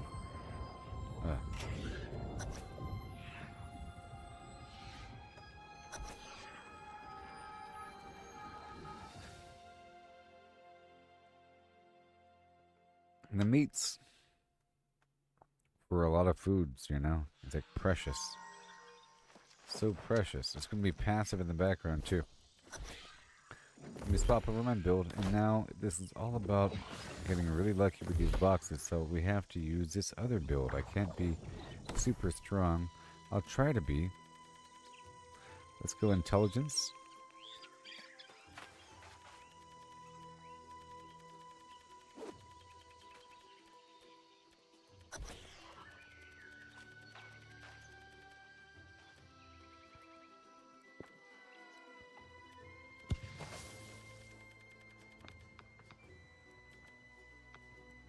There.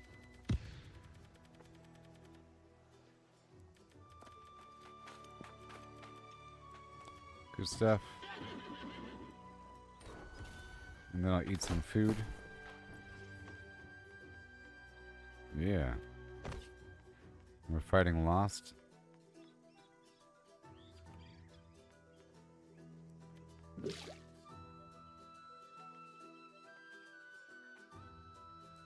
Lost. And the Honing Stone and Proficiency Booster. And Incense. And that speed thing.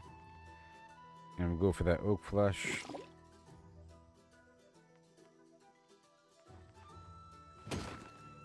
And we're good to go.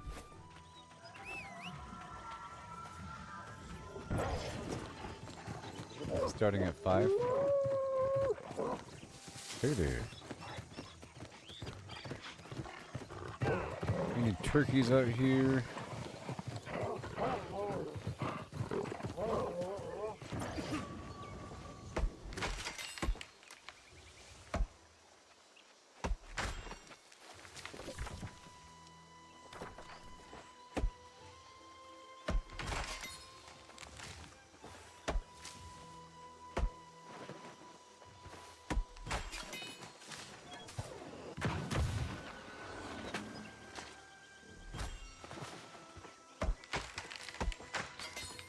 Sure.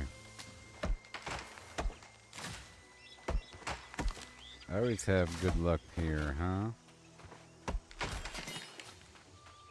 Give me the bananas. So I don't have my logging luck trophies up.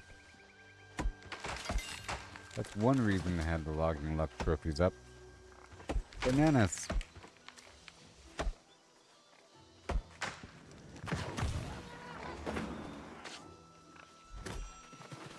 That's sort of a big deal.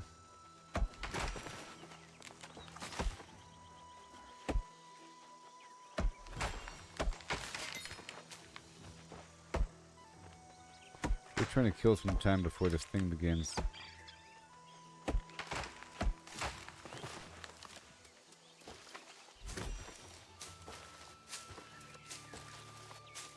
Hey, cinnamon. That's good to know. I thought it was just over there in Eden Grove, but of course it's not. It's in 3 different locations. I think that's how these plants work.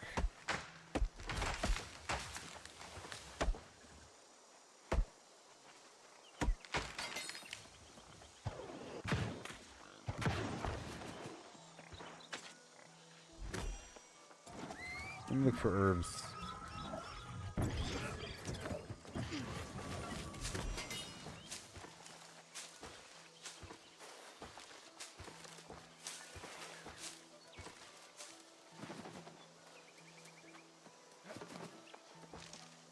Whoa.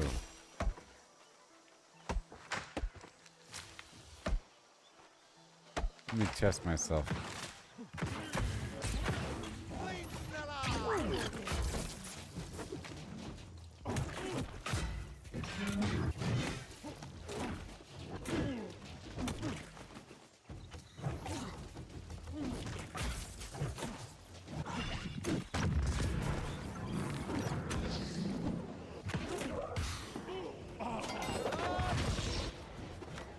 Good test. That's a good test.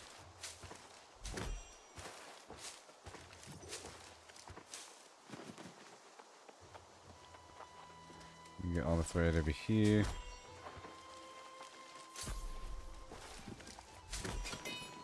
I need it for later.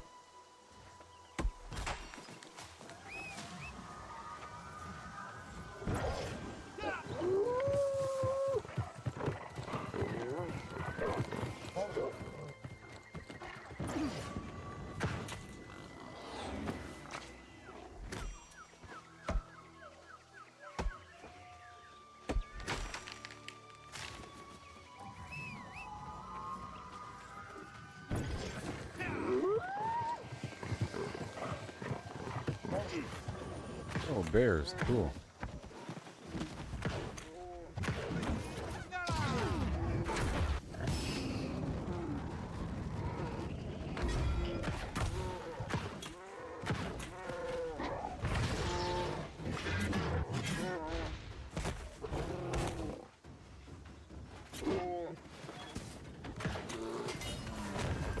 Okay, what do we got?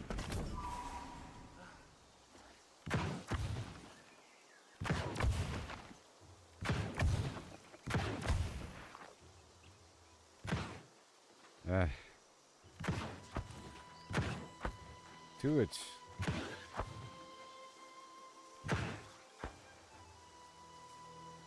"25 seconds. I'm gonna wait 20 seconds before I swap out gear sets.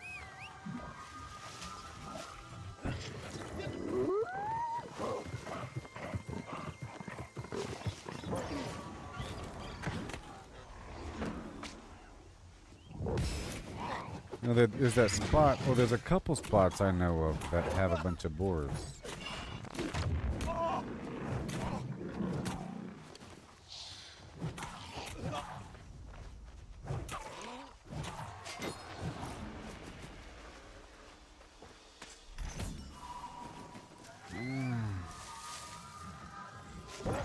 We got 15 minutes.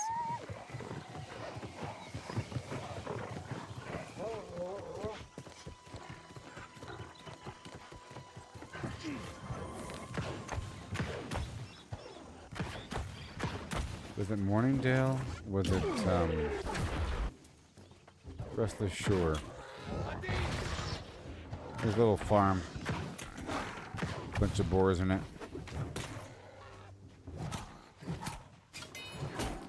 You know, I think it's like the edge between Morningdale and Restless Shore.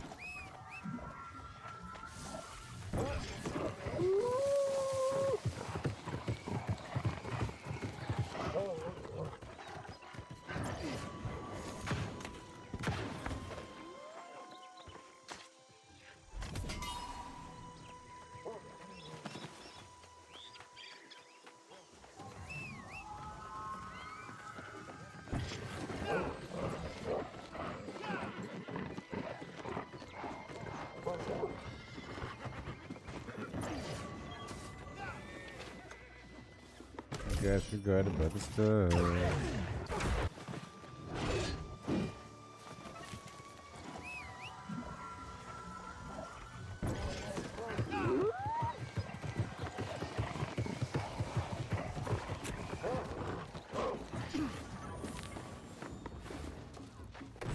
Whoa.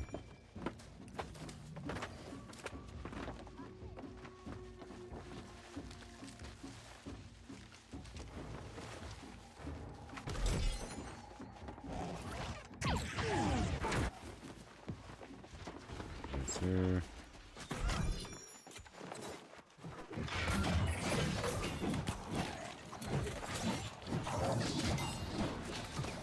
Succotash. Starting in just a few.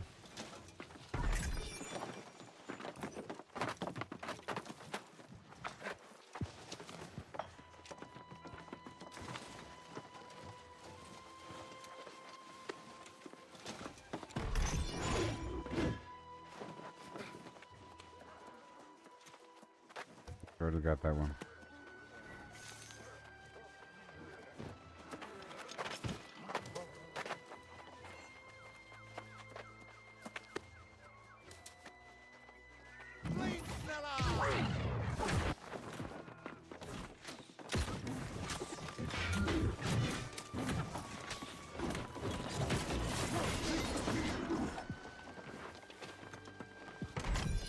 Filling up the first couple old boxes.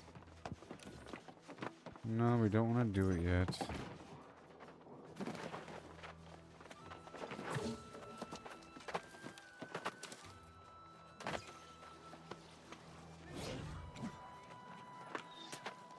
I hope you have the time of your life.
Here it comes.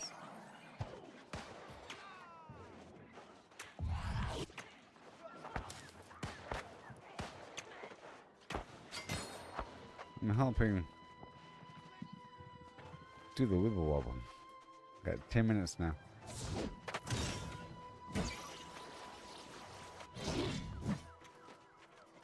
Well, I might as well start the coffee pot. Alright. I'll be right back.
Make it sound so appealing. I'm currently advertising CK.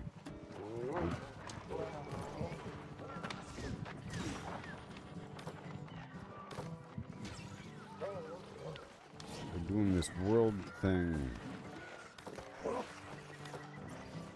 Oh yeah.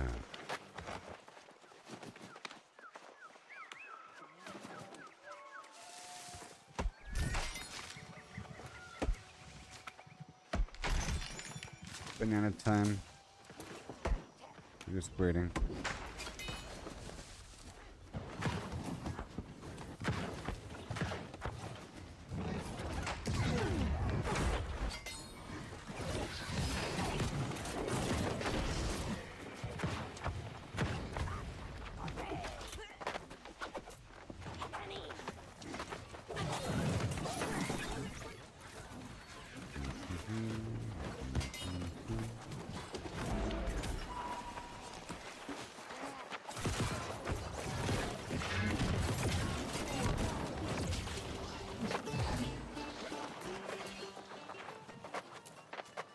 Should have restarted the game here.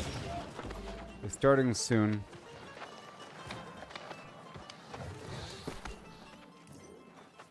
I'm getting stronger, knowledge-wise. I was experimenting with different farming systems, with skinning being high, and how much meat I'm getting. I'm satisfied with the amount of exotic meat I'm getting. So I think I want to go stop by a couple hog spots I'm aware of.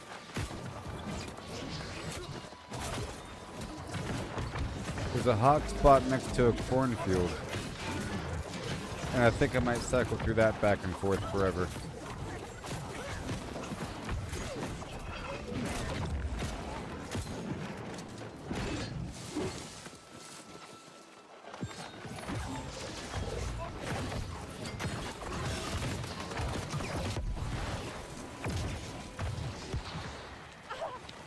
Yeah, the frame rate is a bit lower right now.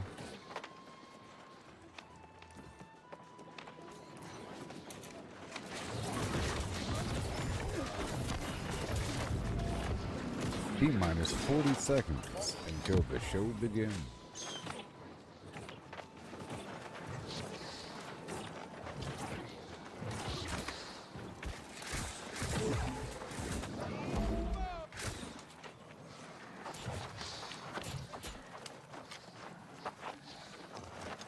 Seconds. 15 seconds. Get your butts on this chest over here. 5 seconds.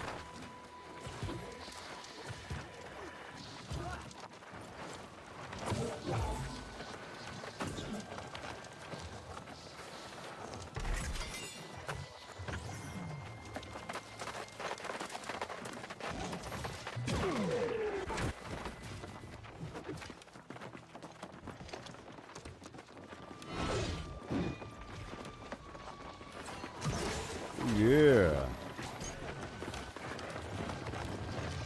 It's peanut butter jelly time. Now there he goes. You know what I mean?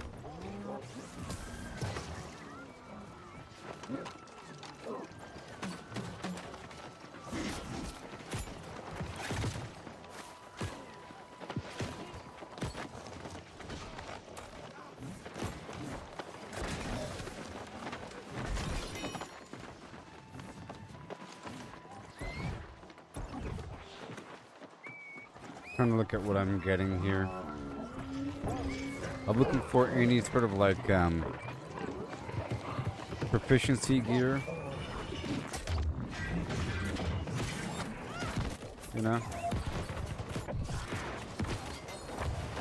Like a chef's apron or some weird thing. I don't know.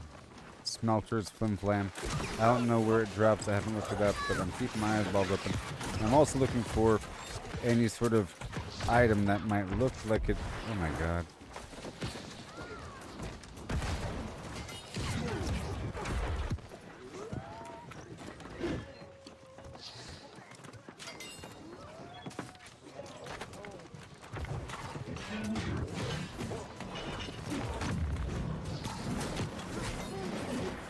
It might look like it might belong to a trophy.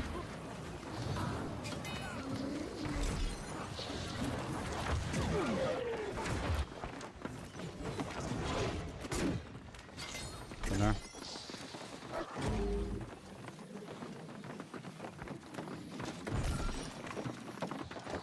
To the true end game.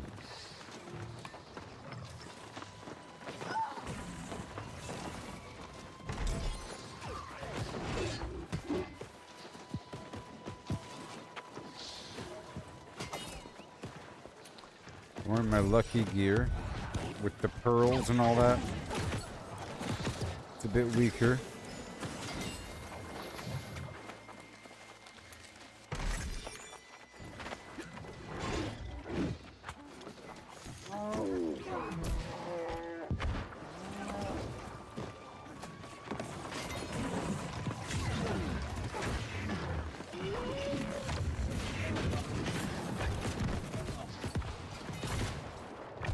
Welcome.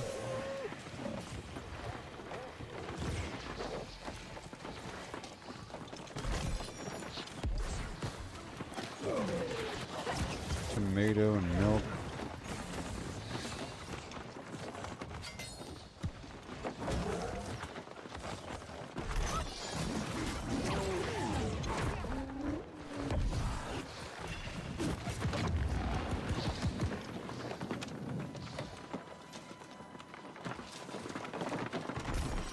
Beautiful.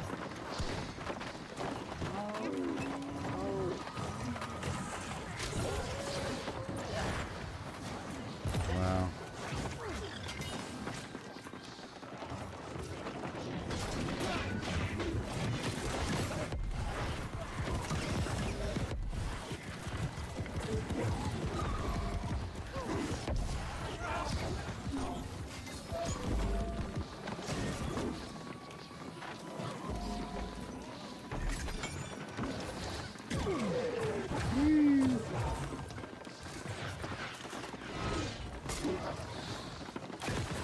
Not wake you guys up.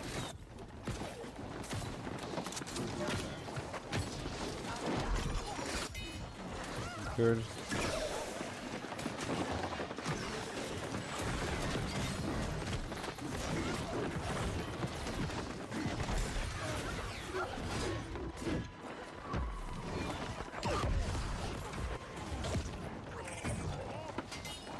Oh my.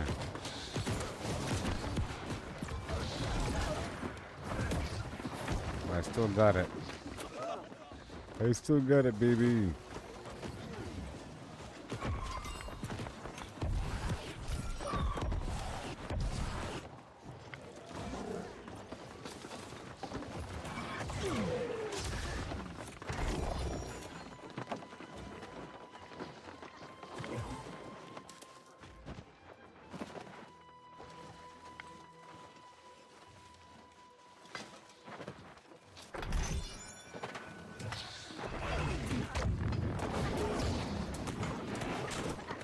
Oh, I got you, buddy.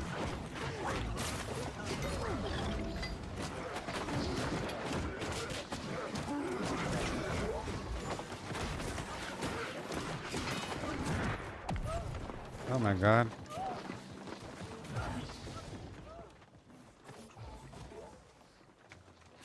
Thank you.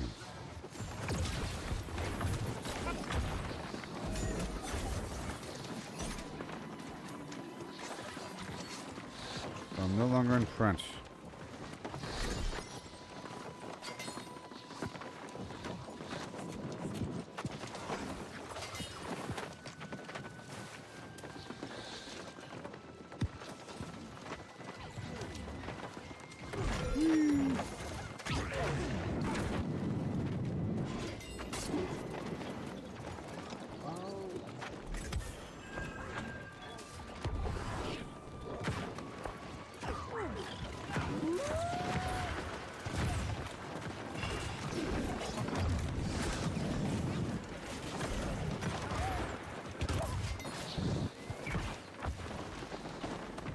Yay.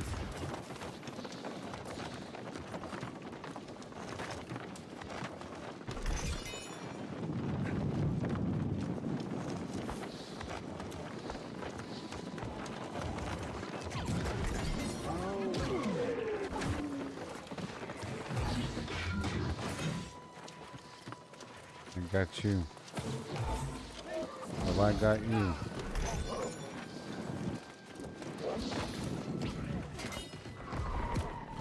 Moat, Wisp Essence, Quintessence. I'm guessing it takes 4 or 5.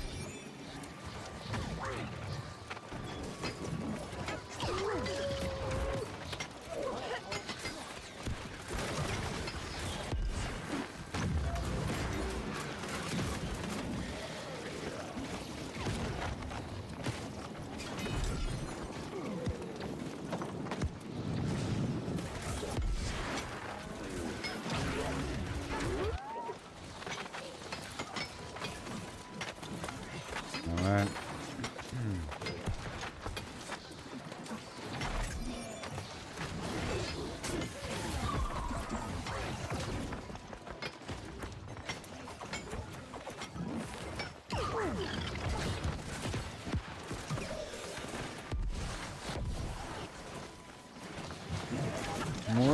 More coins.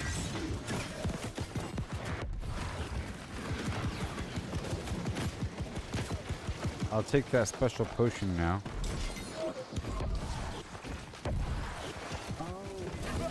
Refills my stamina and so forth.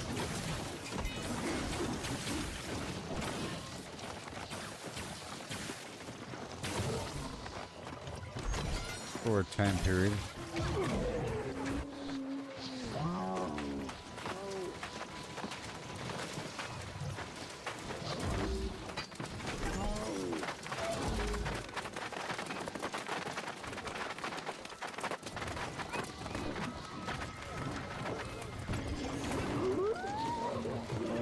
I gotta swap out my mountain trinket.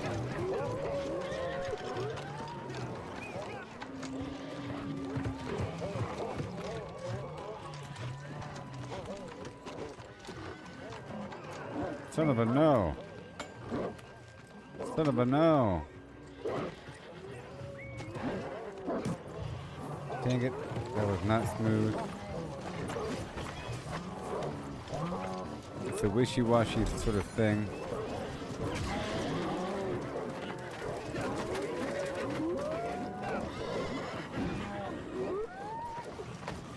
It's a race.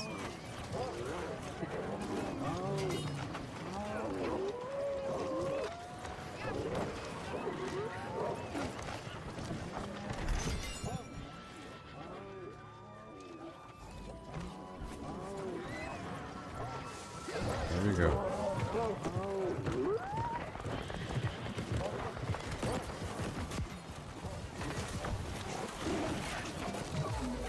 Okay. They got caught up fighting the boar.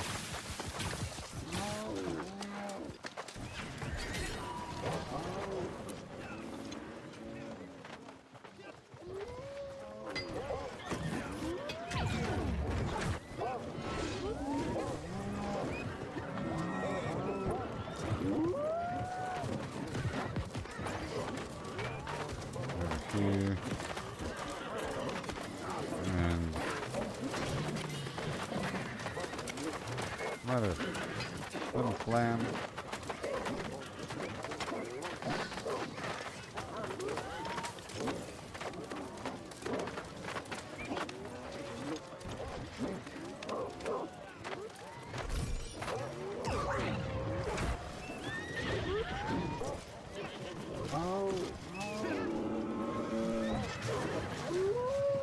Pedal to the metal.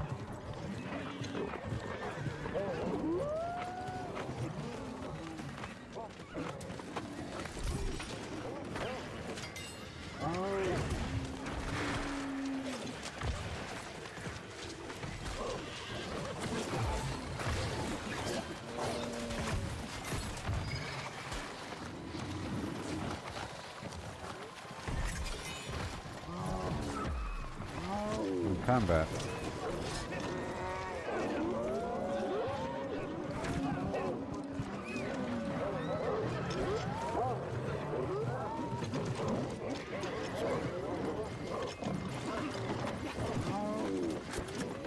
Jeez.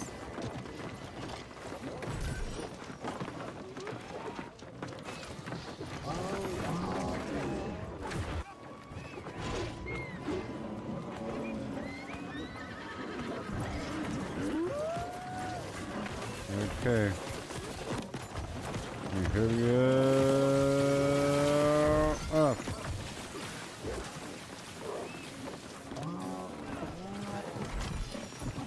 Alrighty. I am not in combat.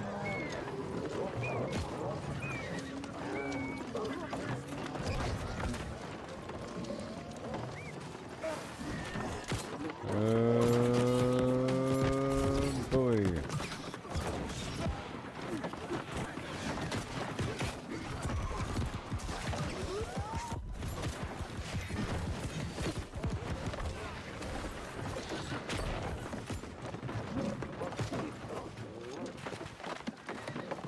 No.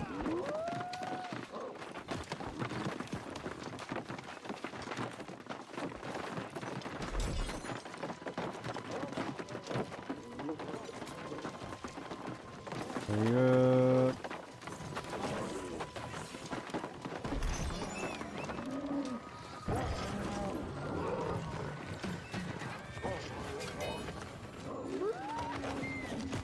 Okay.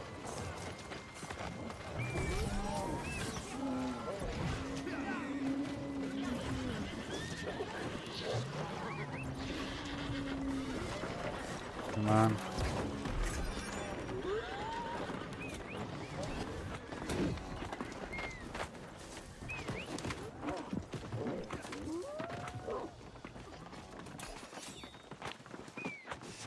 Move. Yes.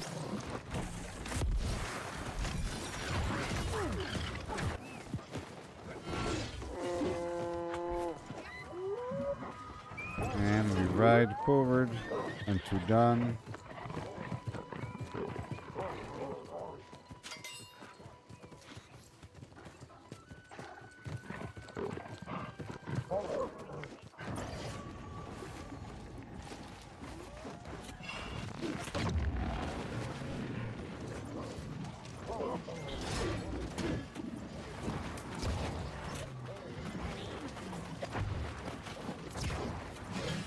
Oh god. Not good.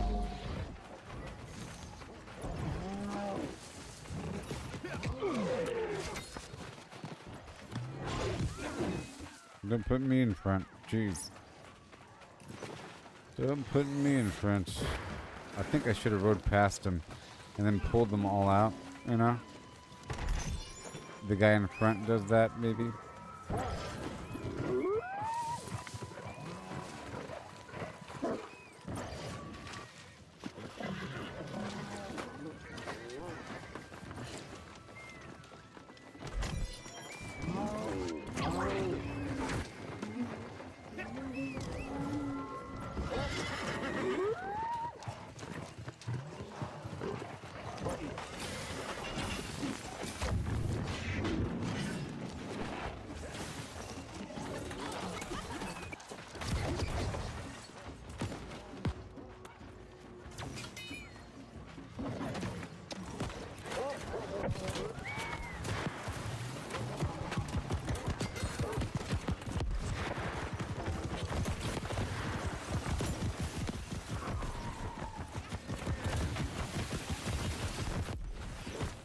Jeez. Survived. Survived the ordeal of yore. Yeah, I feel pretty productive from this stream. I learned a lot about how the trophies worked. Discovered and cleared out a bunch of quests from Eden Grove. So I think next time I'll work again on the Brimstone Sands again. Until it's really cleared out. Until it's just the expedition that's left. Oh. What am I doing?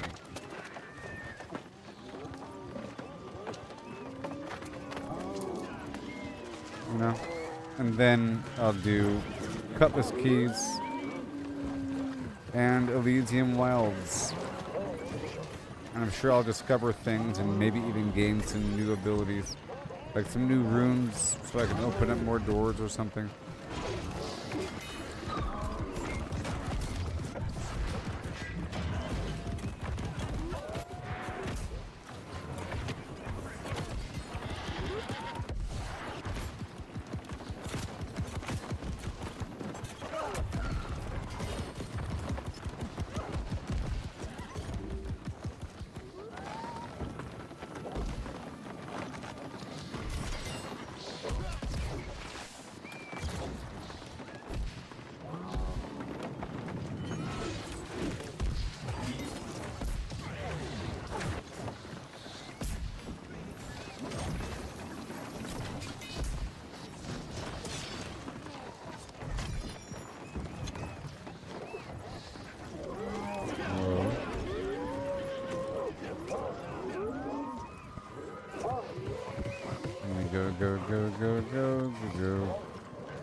Go. It's time to go.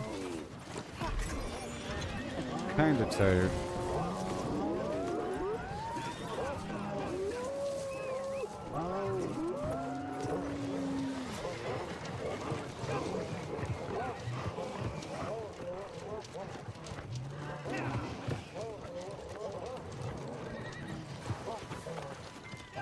I've been skipping that box.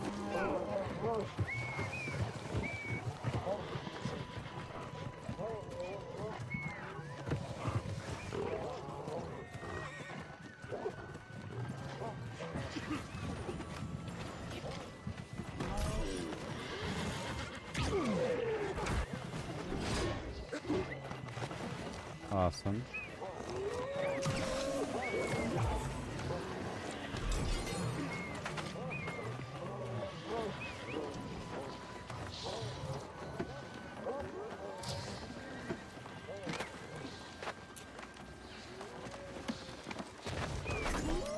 So awesome.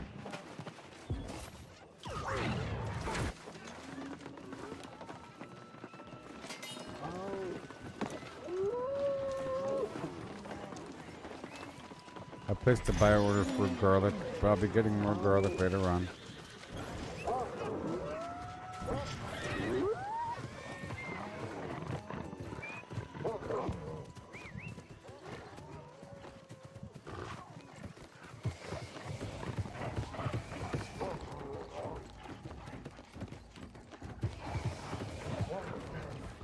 Let's see if this is any faster.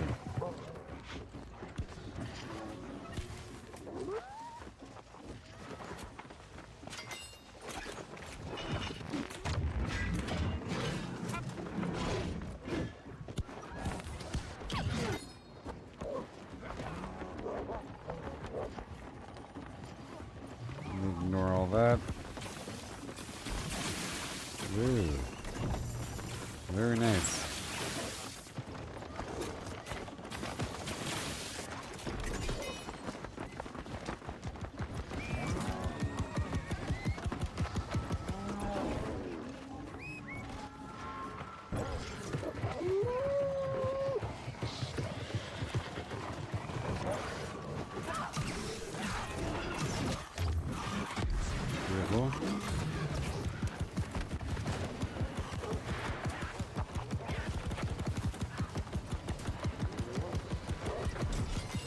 Hey there, Micah's wife. How's it going? It's amazing. So many people.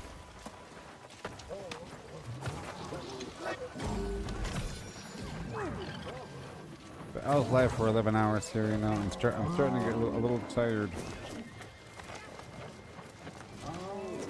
We're going to Merc after CK, maybe? Or am I done? I think I might be done. Yeah, Merc. I think I might be done. So let me hop on down to...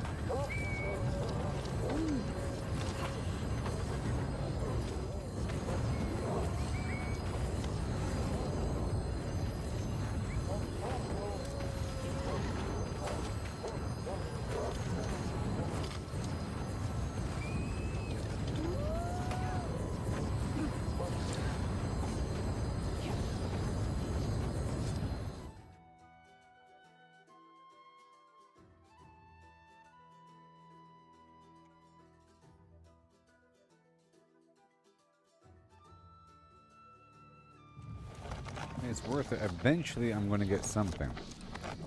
Okay? That's the key. Let's use the corruption ward. I'll keep going.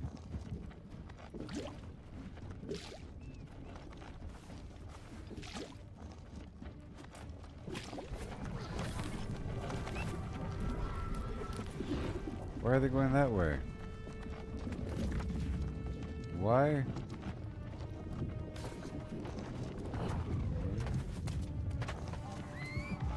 There's something up there I don't know about? What the heck is over there?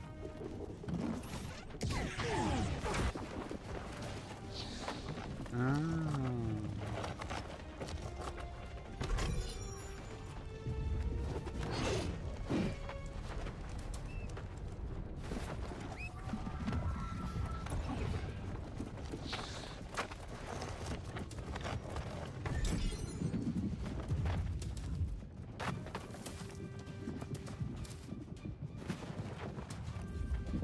This is so important.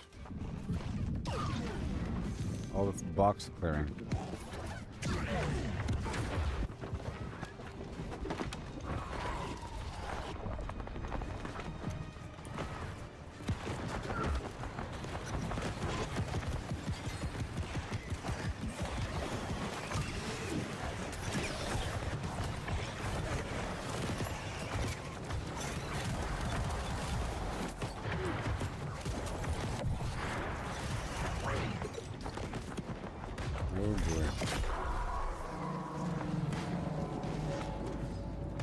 I'll save your life, friend.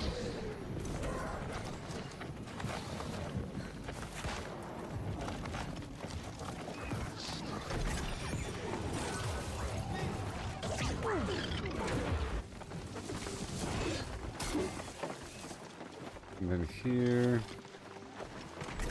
all these boxes are so good.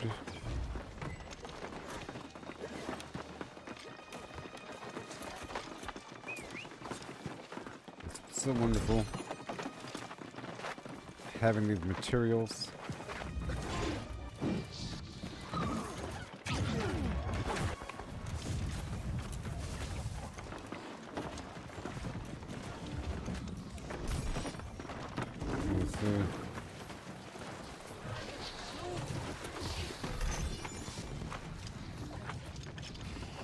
Right over here. Beautiful. Aeternum.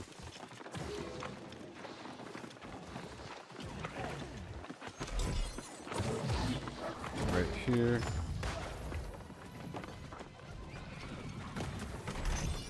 Right there.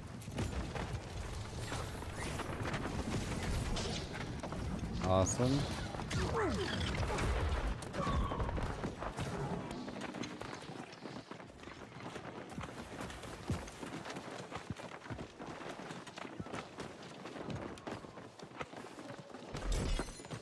Obsidian flux.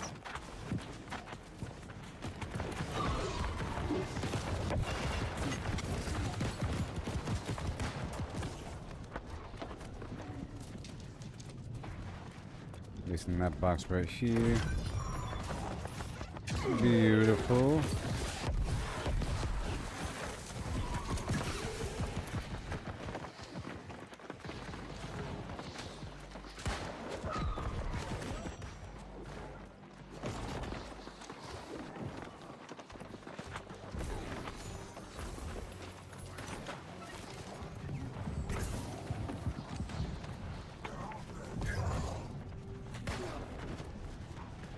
You have to go for these boxes here. There's a couple boxes over here.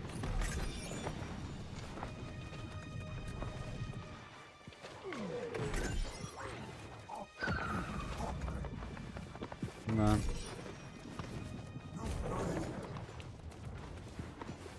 Come on.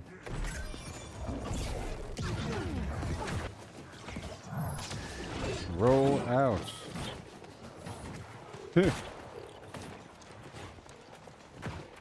Trying to get these boxes quickly here. Woo-wee. Oh no. Okay.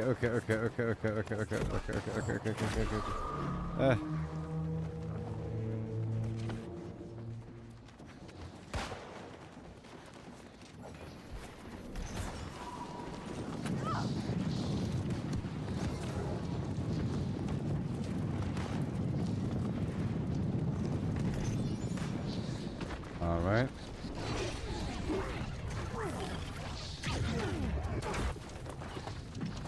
Beautiful. I'm looking at my loot here.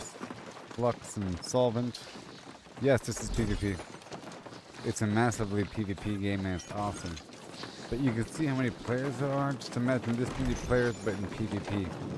But this right here is what sort of has to happen in the background. It's a cross-platform game. Xbox, PC, and PlayStation.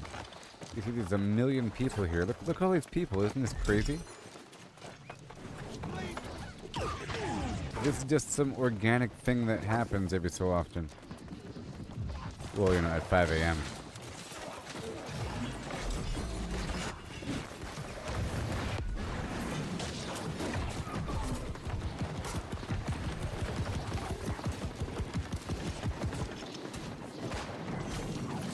It's massively PvP and awesome.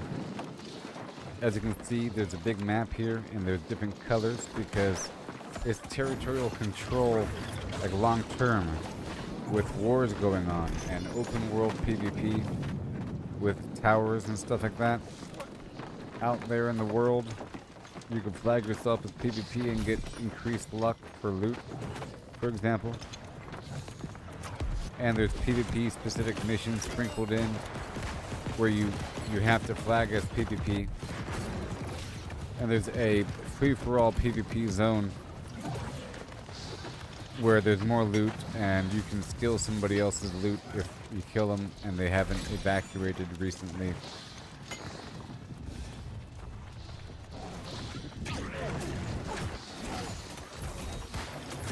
The frame rate's kind of low right now. I have to restart the game again.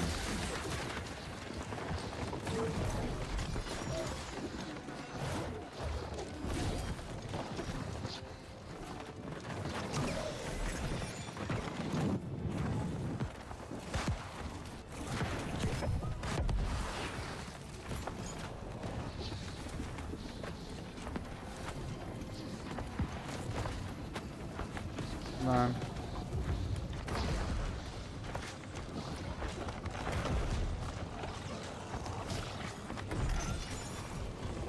Are the mounts necessary? Oh, you're wondering whether or not you have to pay money to get the mount? I would say don't get the mount and don't buy the expansion until you're level 60. And then make the decision. I didn't do it until I was level 60. You know why? Because I was still playing the game and all of a sudden your progression stops at level 60 and you can't get to level 65. And there's a bunch of, like, all the endgame gear is level 65, you know? And then of course the mount. And are the mounts necessary? Well, yeah. I mean, I played for a long time without and you don't need to play with it, you know? when you first start, you don't access the mount until level 20 or level 30 anyways. So it's not like you're starting off with a mount anyways. You know what I mean? So either way, you have to experience the game without a mount. And it's, you know.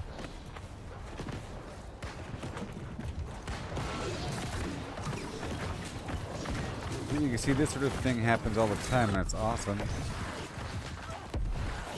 I'm in a 20-person raid, and there's several other raids with me. And right now, you see this says Elite Supply Chest, and now it says available in 23 hours and 28 minutes because at 5 a.m. the server resets. You see? All the other boxes like this supply crate, you know, have an hour cooldown. Just about. Like 45 minutes to an hour.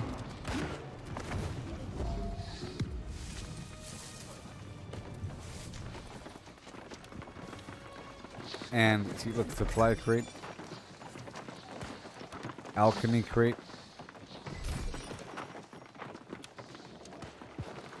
I'm trying to show you the kind of loot. Supply crate.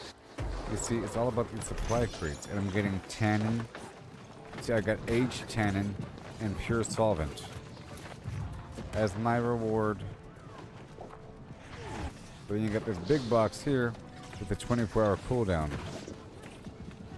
And they can have the good stuff, you know. I got wire weave, which is just like solvent or tannin, plus some potions and some garbage mod.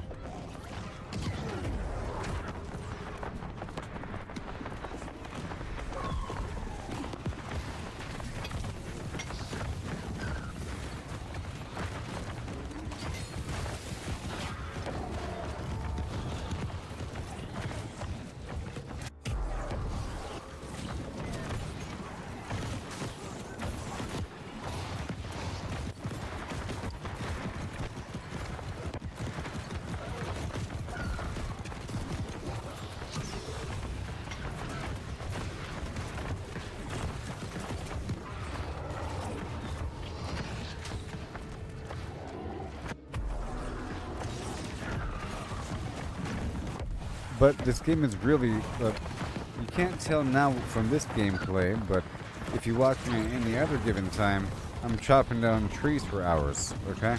Or mining up minerals or something. It's like it's a survival game where you're harvesting things all day, and then you're crafting, okay? But it's really good.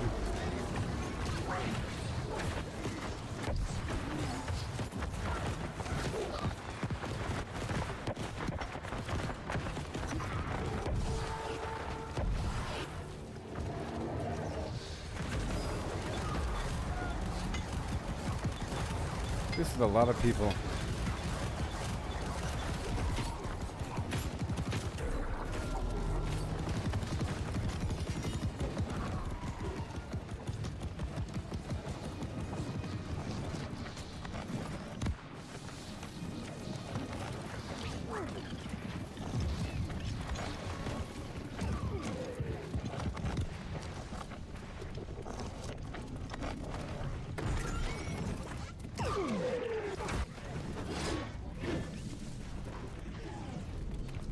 In this environment, you can't even use a mount, you know what I mean?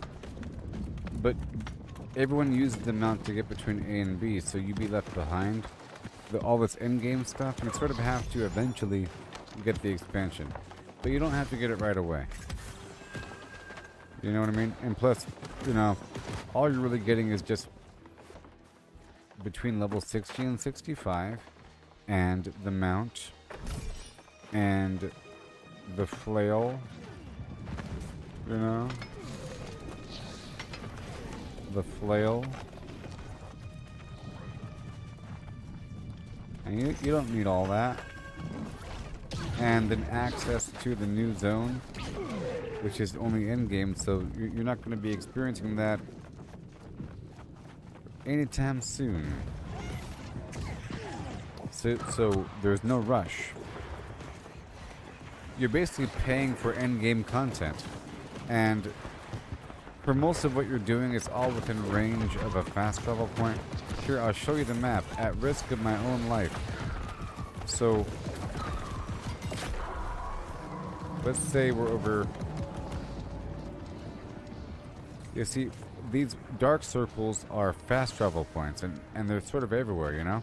And your goal might be to go get something from this place here, so you blip, and you blap, and there's lots of stuff between A and B, and there's lots of bonuses for moving quickly. There's like a haste bonus for swapping weapons out to a bow. There's haste bonuses for getting a critical with a fire staff.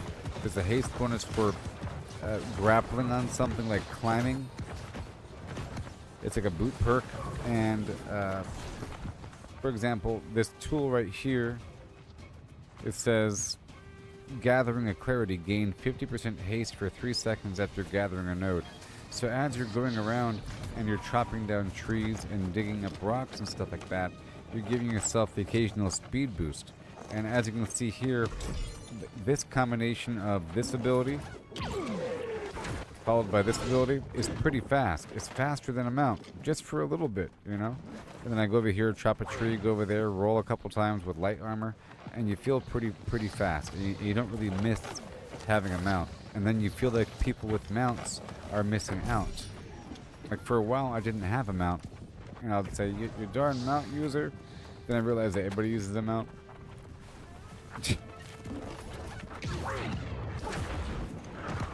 So you can move pretty quickly here with certain abilities. You know what I mean? And then you're chopping down trees, you're moving around. And there's lots of resources out there in the world. You can't tell here because I'm in this weird sort of dungeon. Right now I'm in this activity called Merc, which is short for Merc Guard, which is this entire upper area, and we're going around this entire crazy compound with all these buildings with a bunch of loot boxes everywhere and 5 portals. This is the final portal that we're closing, and you get a bonus for closing portals.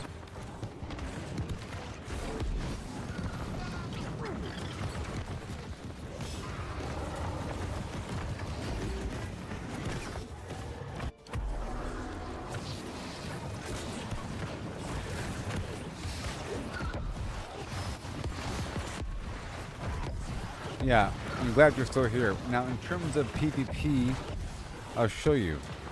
Now, you see, you have these different regions, right? This is purple, green, yellow.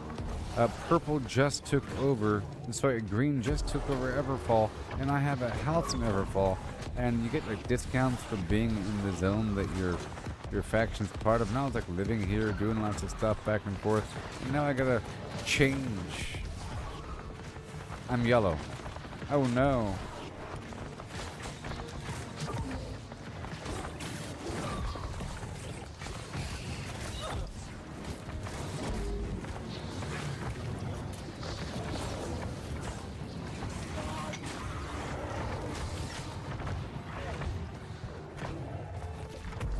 So, let me show you.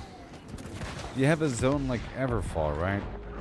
And you have the settlement. I already showed you the fast travel points are these dark circles, and they're sort of everywhere. Okay, you might want to run toward one just to unlock it before you need it, if you're near it, for example. And this is the main settlement, and in the settlement there's workbenches. So all of your workbenches are in the settlement. It's like a survival game where you have workbenches to craft things, but you don't make your own workbench. If you've played survival games like Grounded, Minecraft, 7 Days to Die, you know, Pal World, Ark, you gather resources, and then you have a workbench of some variety, and then you upgrade the workbench, like Lego Fortnite, you know, you build the correct workbench, you upgrade the workbench. Here, you don't build the workbench. The workbench is part of the settlement, you see. And the settlement is owned by a company or a guild. Ooh, you see. A guild or a company in this game owns the settlement, and they set the taxes for crafting in that location, for using the trading post in that location, you know? And they make money from it. So more people that use it, the more money they make. And they take all that money and they put it toward upgrades, like upgrading the workbenches up to tier 5, you know, to make sure that more people want to use that location and to prepare for the next war. It's pretty interesting and awesome. So as you can see here, those icons are for different guilds. It's so cool, you see? And as you can see here behind my ugly mug, see right below it says fees. Right here, fees, 1%, 5%, 0.5%, refining, blah, blah, blah. And over here it says enemy factions, upcoming race, Sunday, 8 p.m. to 8:45 p.m. Very cool.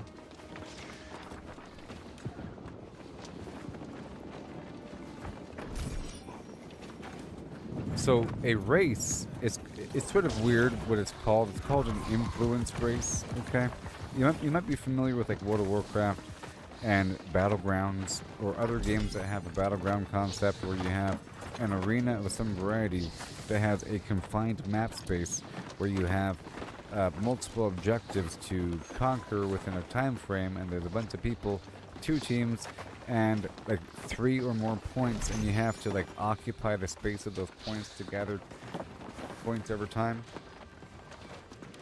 you know, and your team sort of spreads out and you control these things, and King of the Hill, but it's like, you know, moving them around like a battleground, you know. BG. So in this game the entire domain becomes a battleground. How about that? For a period of time during the influence race, like for 45 minutes, the entire section of the map becomes a like battleground. With this many people, just imagine this many people doing PvP out there in the open, and it's awesome. It's so cool. And people are like asking for reinforcements. We need more to the south. Reinforcements. There's like a front line. You're pushing forward. Ooh, it's so juicy. I'm telling you what. Because, so really quick, you see here on the map, like right here, like over here in Weaver's Fen, for example, you have this fort, which is always conquerable, and right now there's a little battle going on over this fort. It's always conquerable, and whoever conquers it locks it out for the other team for an hour, and then the entire faction gains a bonus. In that case, it's a global yield of 10%. So a global gathering yield of 10% bonus on top of all your other bonuses. If anybody in your faction controls that spot, you could be a hero, you know? Nobody's around. You step inside this big old fortress, and then reinforcements start showing up. It's a battle. And then more reinforcements show up. It's really awesome. Telling you what. So the fortress is always conquerable, but then you have these other little tiny forts, and there's 3 of them. And those are only conquerable during the influence race. So as you see over here in Weaver's Fen, you have the fort, but then you have this little gray tower right here, and this little gray tower right here, and this little gray tower right here. I was doing it one time, and people are spawning in here, then running through the hill between here and there. And there's this epic battle between here and there with hilltops and people riding on mountains. It's just really awesome. Lots of people. I managed to get around, get a spawn point with my... I was like, come over here, everybody, and get them from the north. And you ride on it. It's really cool. How long before you get PvP ready? Well, you could always contribute, you know? You don't have to be the best. But these guys are good, and they have, like, endgame raid gear. They have, like, really good gear with really good perks. Okay?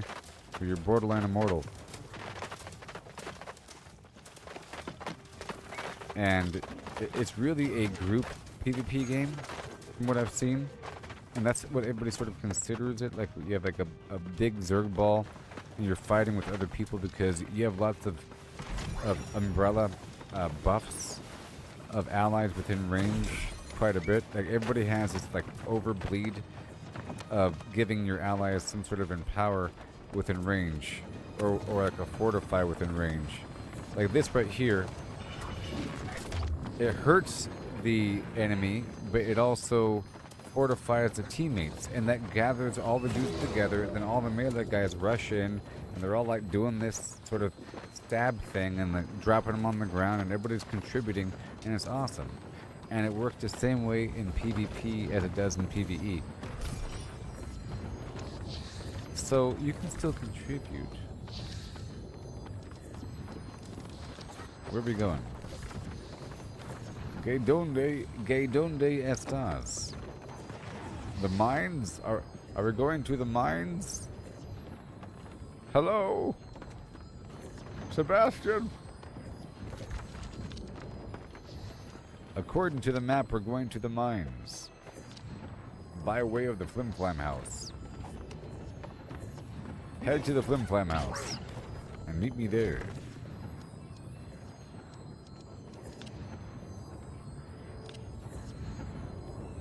Oh, and there's area proximity chat.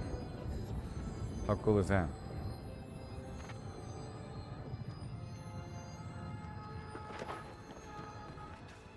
In addition, this game has long-term gameplay because you're not locked into a class like other games, where you start off as a warlock or something, as like a mage, you know. Then you make another character. No, it's based upon the weapon. It's based upon the weapon by Crumb. You know what I mean? Certain weapons need certain perks to do more damage, or certain attributes, like a fire staff requires intelligence, for example. And melee weapons generally want strength and or dexterity.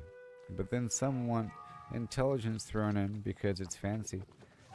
Like a rapier, you know. But then if you put a certain gem, it starts to require intelligence or focus instead of strength. And then a really good weapon just completely replaces the strength with intelligence. So that at that point, like with me, I can pair this fire staff with this axe. I used to play Guild Wars 2.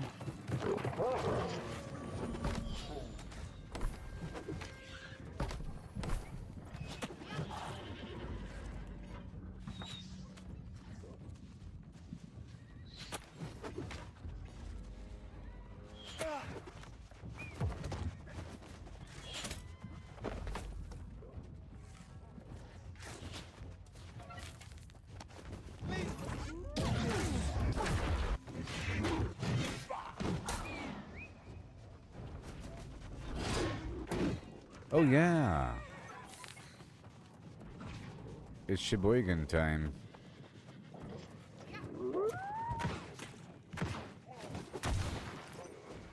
Are we going in the mines yet? I don't know. See, people develop these routes. So this is another location that's near the other location. You see, more of these supply boxes, and this. I'm telling you, look, I got flux and solvent. The overall system of the game and the loot system is really good. You just gotta trust me, because I am a gamer.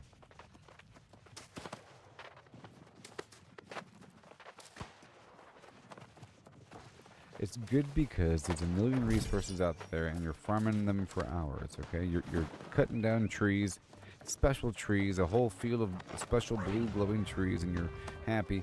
And you're cutting them down, and now you have like 1,000 special wood, you know, the purple stuff, the blue stuff, all the good stuff, you know? All the good wood, all the good metal. And now you're sitting there with thousands, and now you gotta smelt it, and you gotta refine it. You gotta turn the wood into wood planks, and so forth and so on. And now you need sandpaper, and flux, and solvent, and like crossweave. Okay? These crafting materials, these reagents, as they say, become the cornerstone. See, I got wire weave in that box, plus some other weird thing. I got some other garbage plus wire weave, and you know, all you're getting really is sandpaper, flux, wire weave, and solvent. Okay? Look, I got solvent right there, plus a vial of suspended Azoth, some garbage gear, and some other garbage thing. And there's a chance, a chance for something special.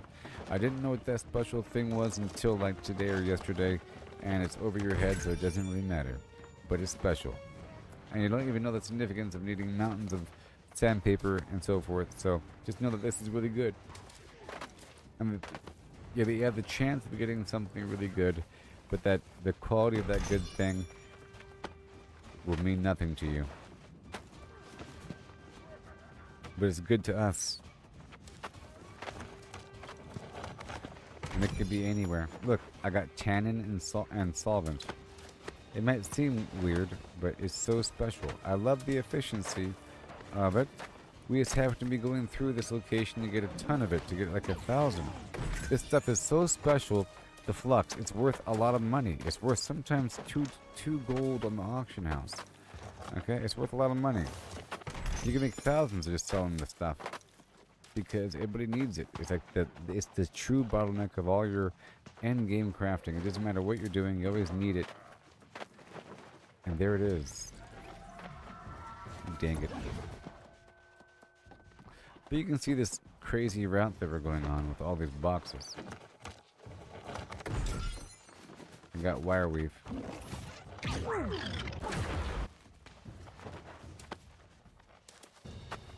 I'm specifically using gear that has a bunch of luck.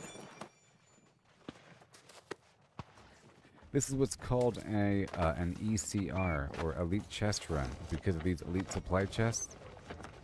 You see right there in the chat where they say X ECR. X means I want to join. You know? So a person that's starting a group, that wants to start a group, they'll say X up for blah blah blah run. And then people will say X blah blah blah. You know? If you want to start your own run. For example.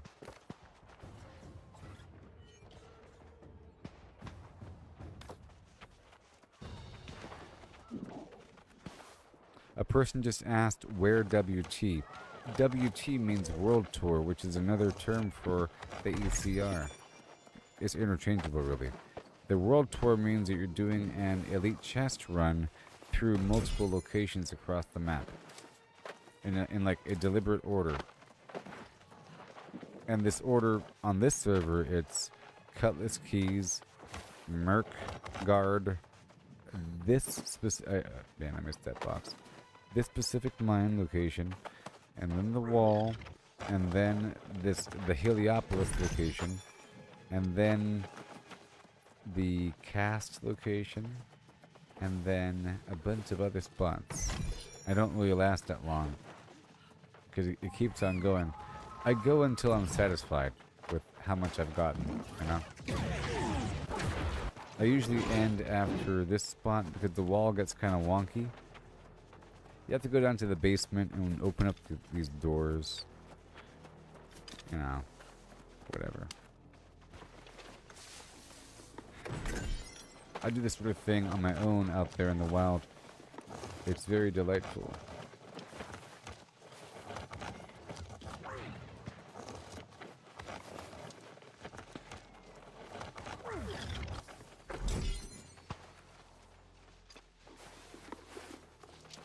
Pure solvent.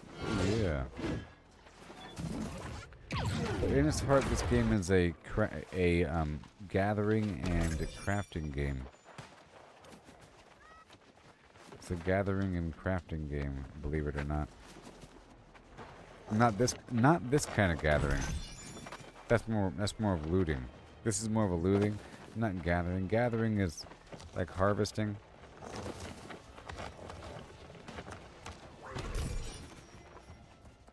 But harvesting is a specific term in New World in reference to gathering fiber or fabric, you know, like fibers. it's harvesting any sort of plant. And gathering is a general term for any of the gathering professions. Mining, lumber, skinning, fishing as well, pretty sure. Yeah, this is a gathering game, and that's why I like it. My favorite genre is survival game. I mentioned a bunch of survival games, you know. This right here is just a thing that has to happen. It has to happen. And that's why it's satisfying. The fact that you have to do it. And that you start to see the value of the sandpaper and flux. At first you're like, what am I doing this for? Then you realize, oh yes, I need this. Oh yeah, you know? Because you might find some really good resource runs with like a bunch of silver, you know, whatever, a bunch of iron. If you last long enough, I'll show you how the resources work. They're very nice, and they look really good too. You'll probably see some in this cave coming up, but they glow. But let's just say star metal. It's like a burnt blue glowing neon thing. Okay? A charred blue neon. Alright? And to smelt that, it requires star metal ore, right? Plus the flux, of course. Plus charcoal. Plus steel.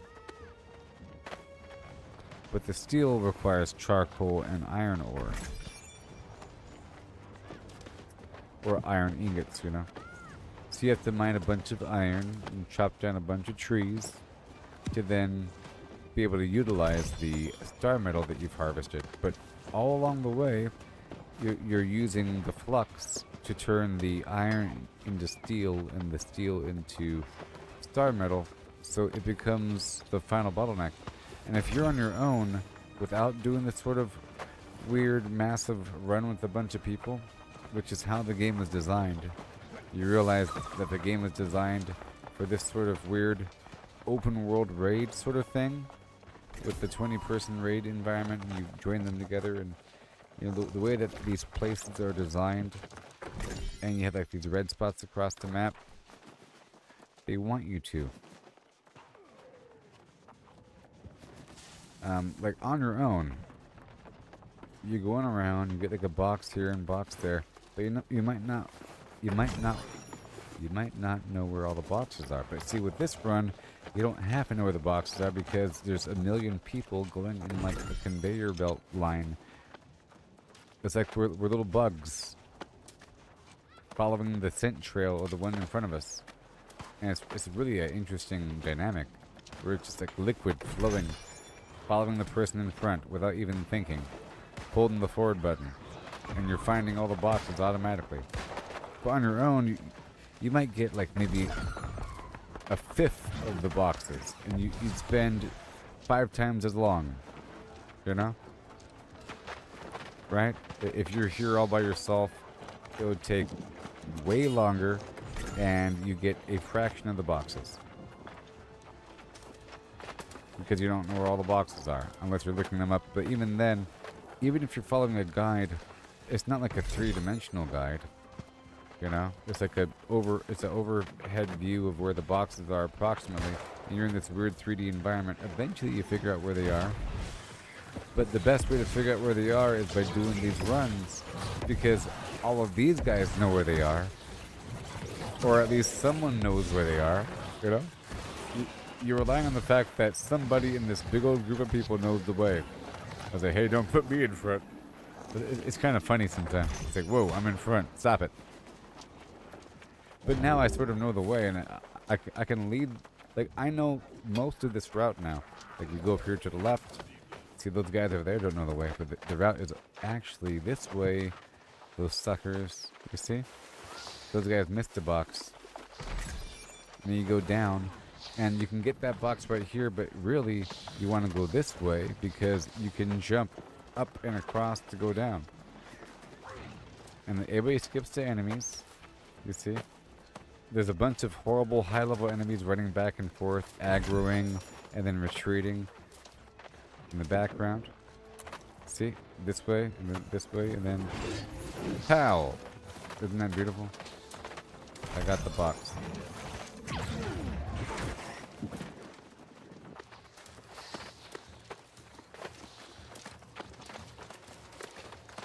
So this has to happen. But now, the title of the video here is Trophy Man. It's out of context. You don't know what it means. But let me explain it to you because it's interesting. In this game, you can have a house. You can have 3 houses in 3 different locations in those settlements I showed you earlier on the map that are owned by different companies. Okay. The house is already there. You have to decorate the inside to get a score. The highest score gets seen by other people.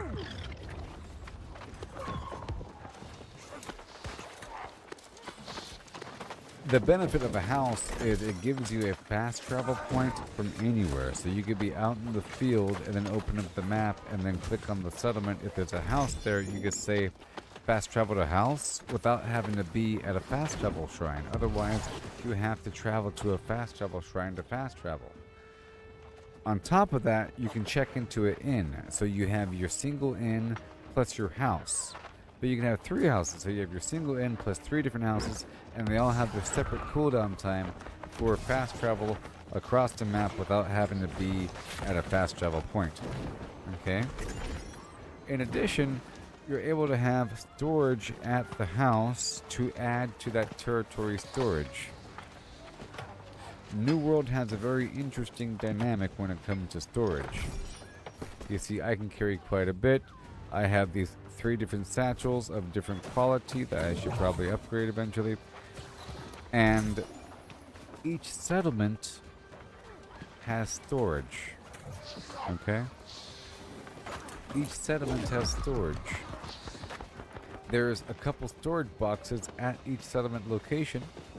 And once you find a new settlement, you gain access to that settlement's location's storage from anywhere though.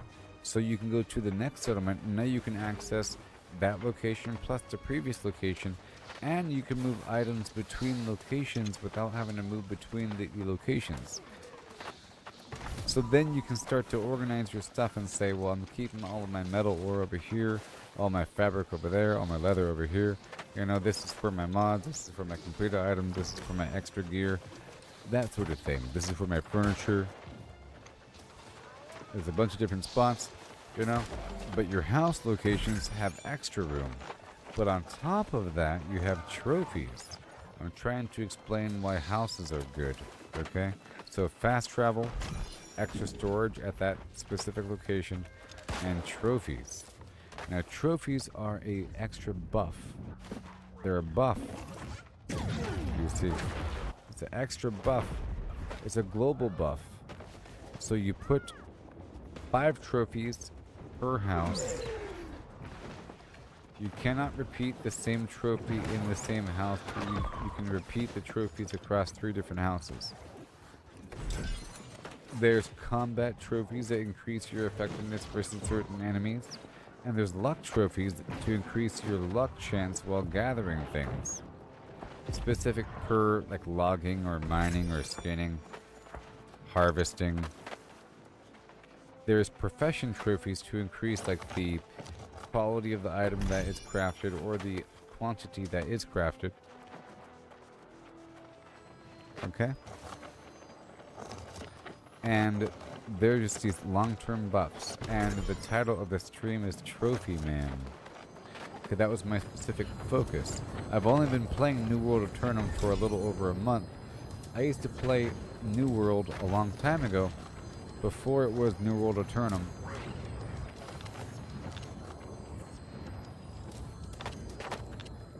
You know? And it's changed a bit. But I forgot everything, you know, going into it. But then I started to remember things over time. And now I've been playing with this guy and now I feel like I know the game okay. Many aspects I don't know. But my goal for the past couple of days has been working on the trophies. Now, in general, the crafting and all that is pretty awesome. Here, I'll show you. Right now, it might blow your top off. And the stream is about to end, by the way. The stream is about to end in just a couple minutes. We're at the 11-hour and 49-minute mark. If you want to stick with me for just a second, I'll show you a couple blips more.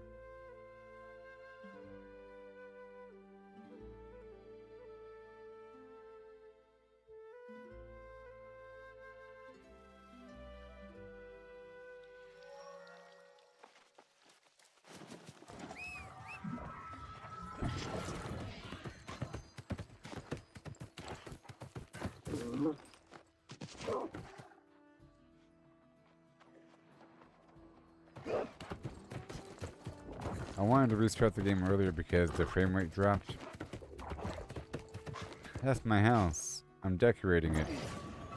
But I just started. I just started with whatever the heck I have. With whatever the heck I have. It's like a TGI Fridays. With a bunch of garbage in the wall. Eventually, see, my goal was to fill up all possible furniture slots with something. And then I start to replace the bad stuff with the good stuff. Like that thing. Or like that thing. That's a good thing, you know? But then some stuff is bad. But these right here are my trophies on the wall. And they gave me a buff. You see. And those are storage chests. But nothing else really matters.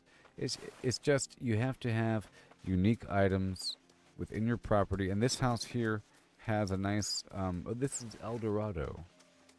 You can play on my server, please. I need you to play on my server. You see, this house has a nice backyard. All this, look, all this garbage I put in the back.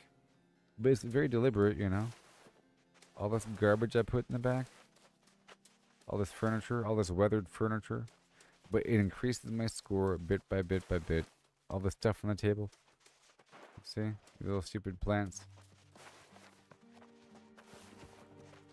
And then over here, I want to show you the stuff.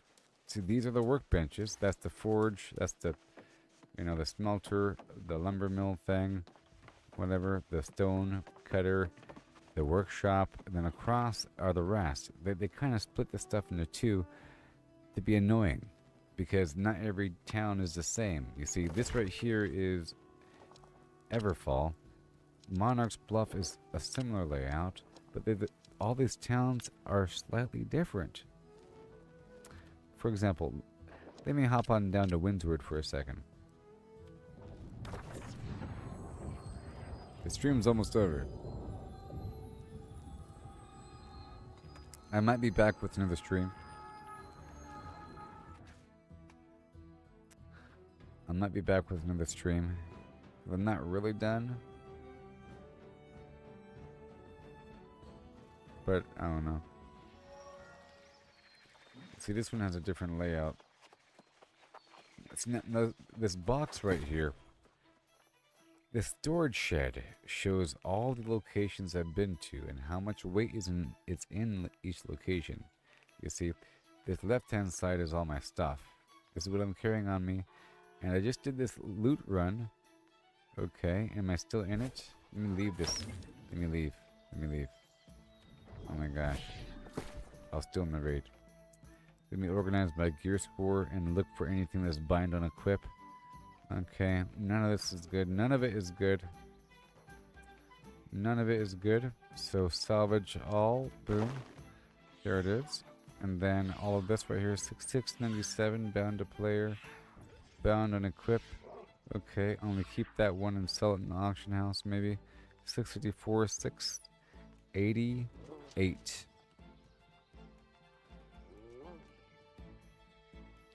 $680. I don't want to go below 680 in terms of things I'm selling. Let's get rid of the rest. Boom. Okay, and then you might learn something. This is pretty cool. Check it out. This is complicated. All of these are the different locations. Here it's Everfall. This is where I'm keeping a lot of my in-game plans and whatnot. So all these music sheets, I've already learned all this music, so I'm putting all of it away. I'm just making sure I've learned all this music. Yes. I'm holding down the shift button and left clicking to quickly move everything over. Okay, I've got this recipe and this furniture plan. Open up this box. So we just closed up the breach. I get all this loot here for closing up those portals a moment ago. Extra money, thank you very much. Everything's fine. I move these tuning orbs down to Brimstone Sands, and I'm currently moving the lodestone here. But Monarch's Bluff is taking all the Arcana, and Everfall can get my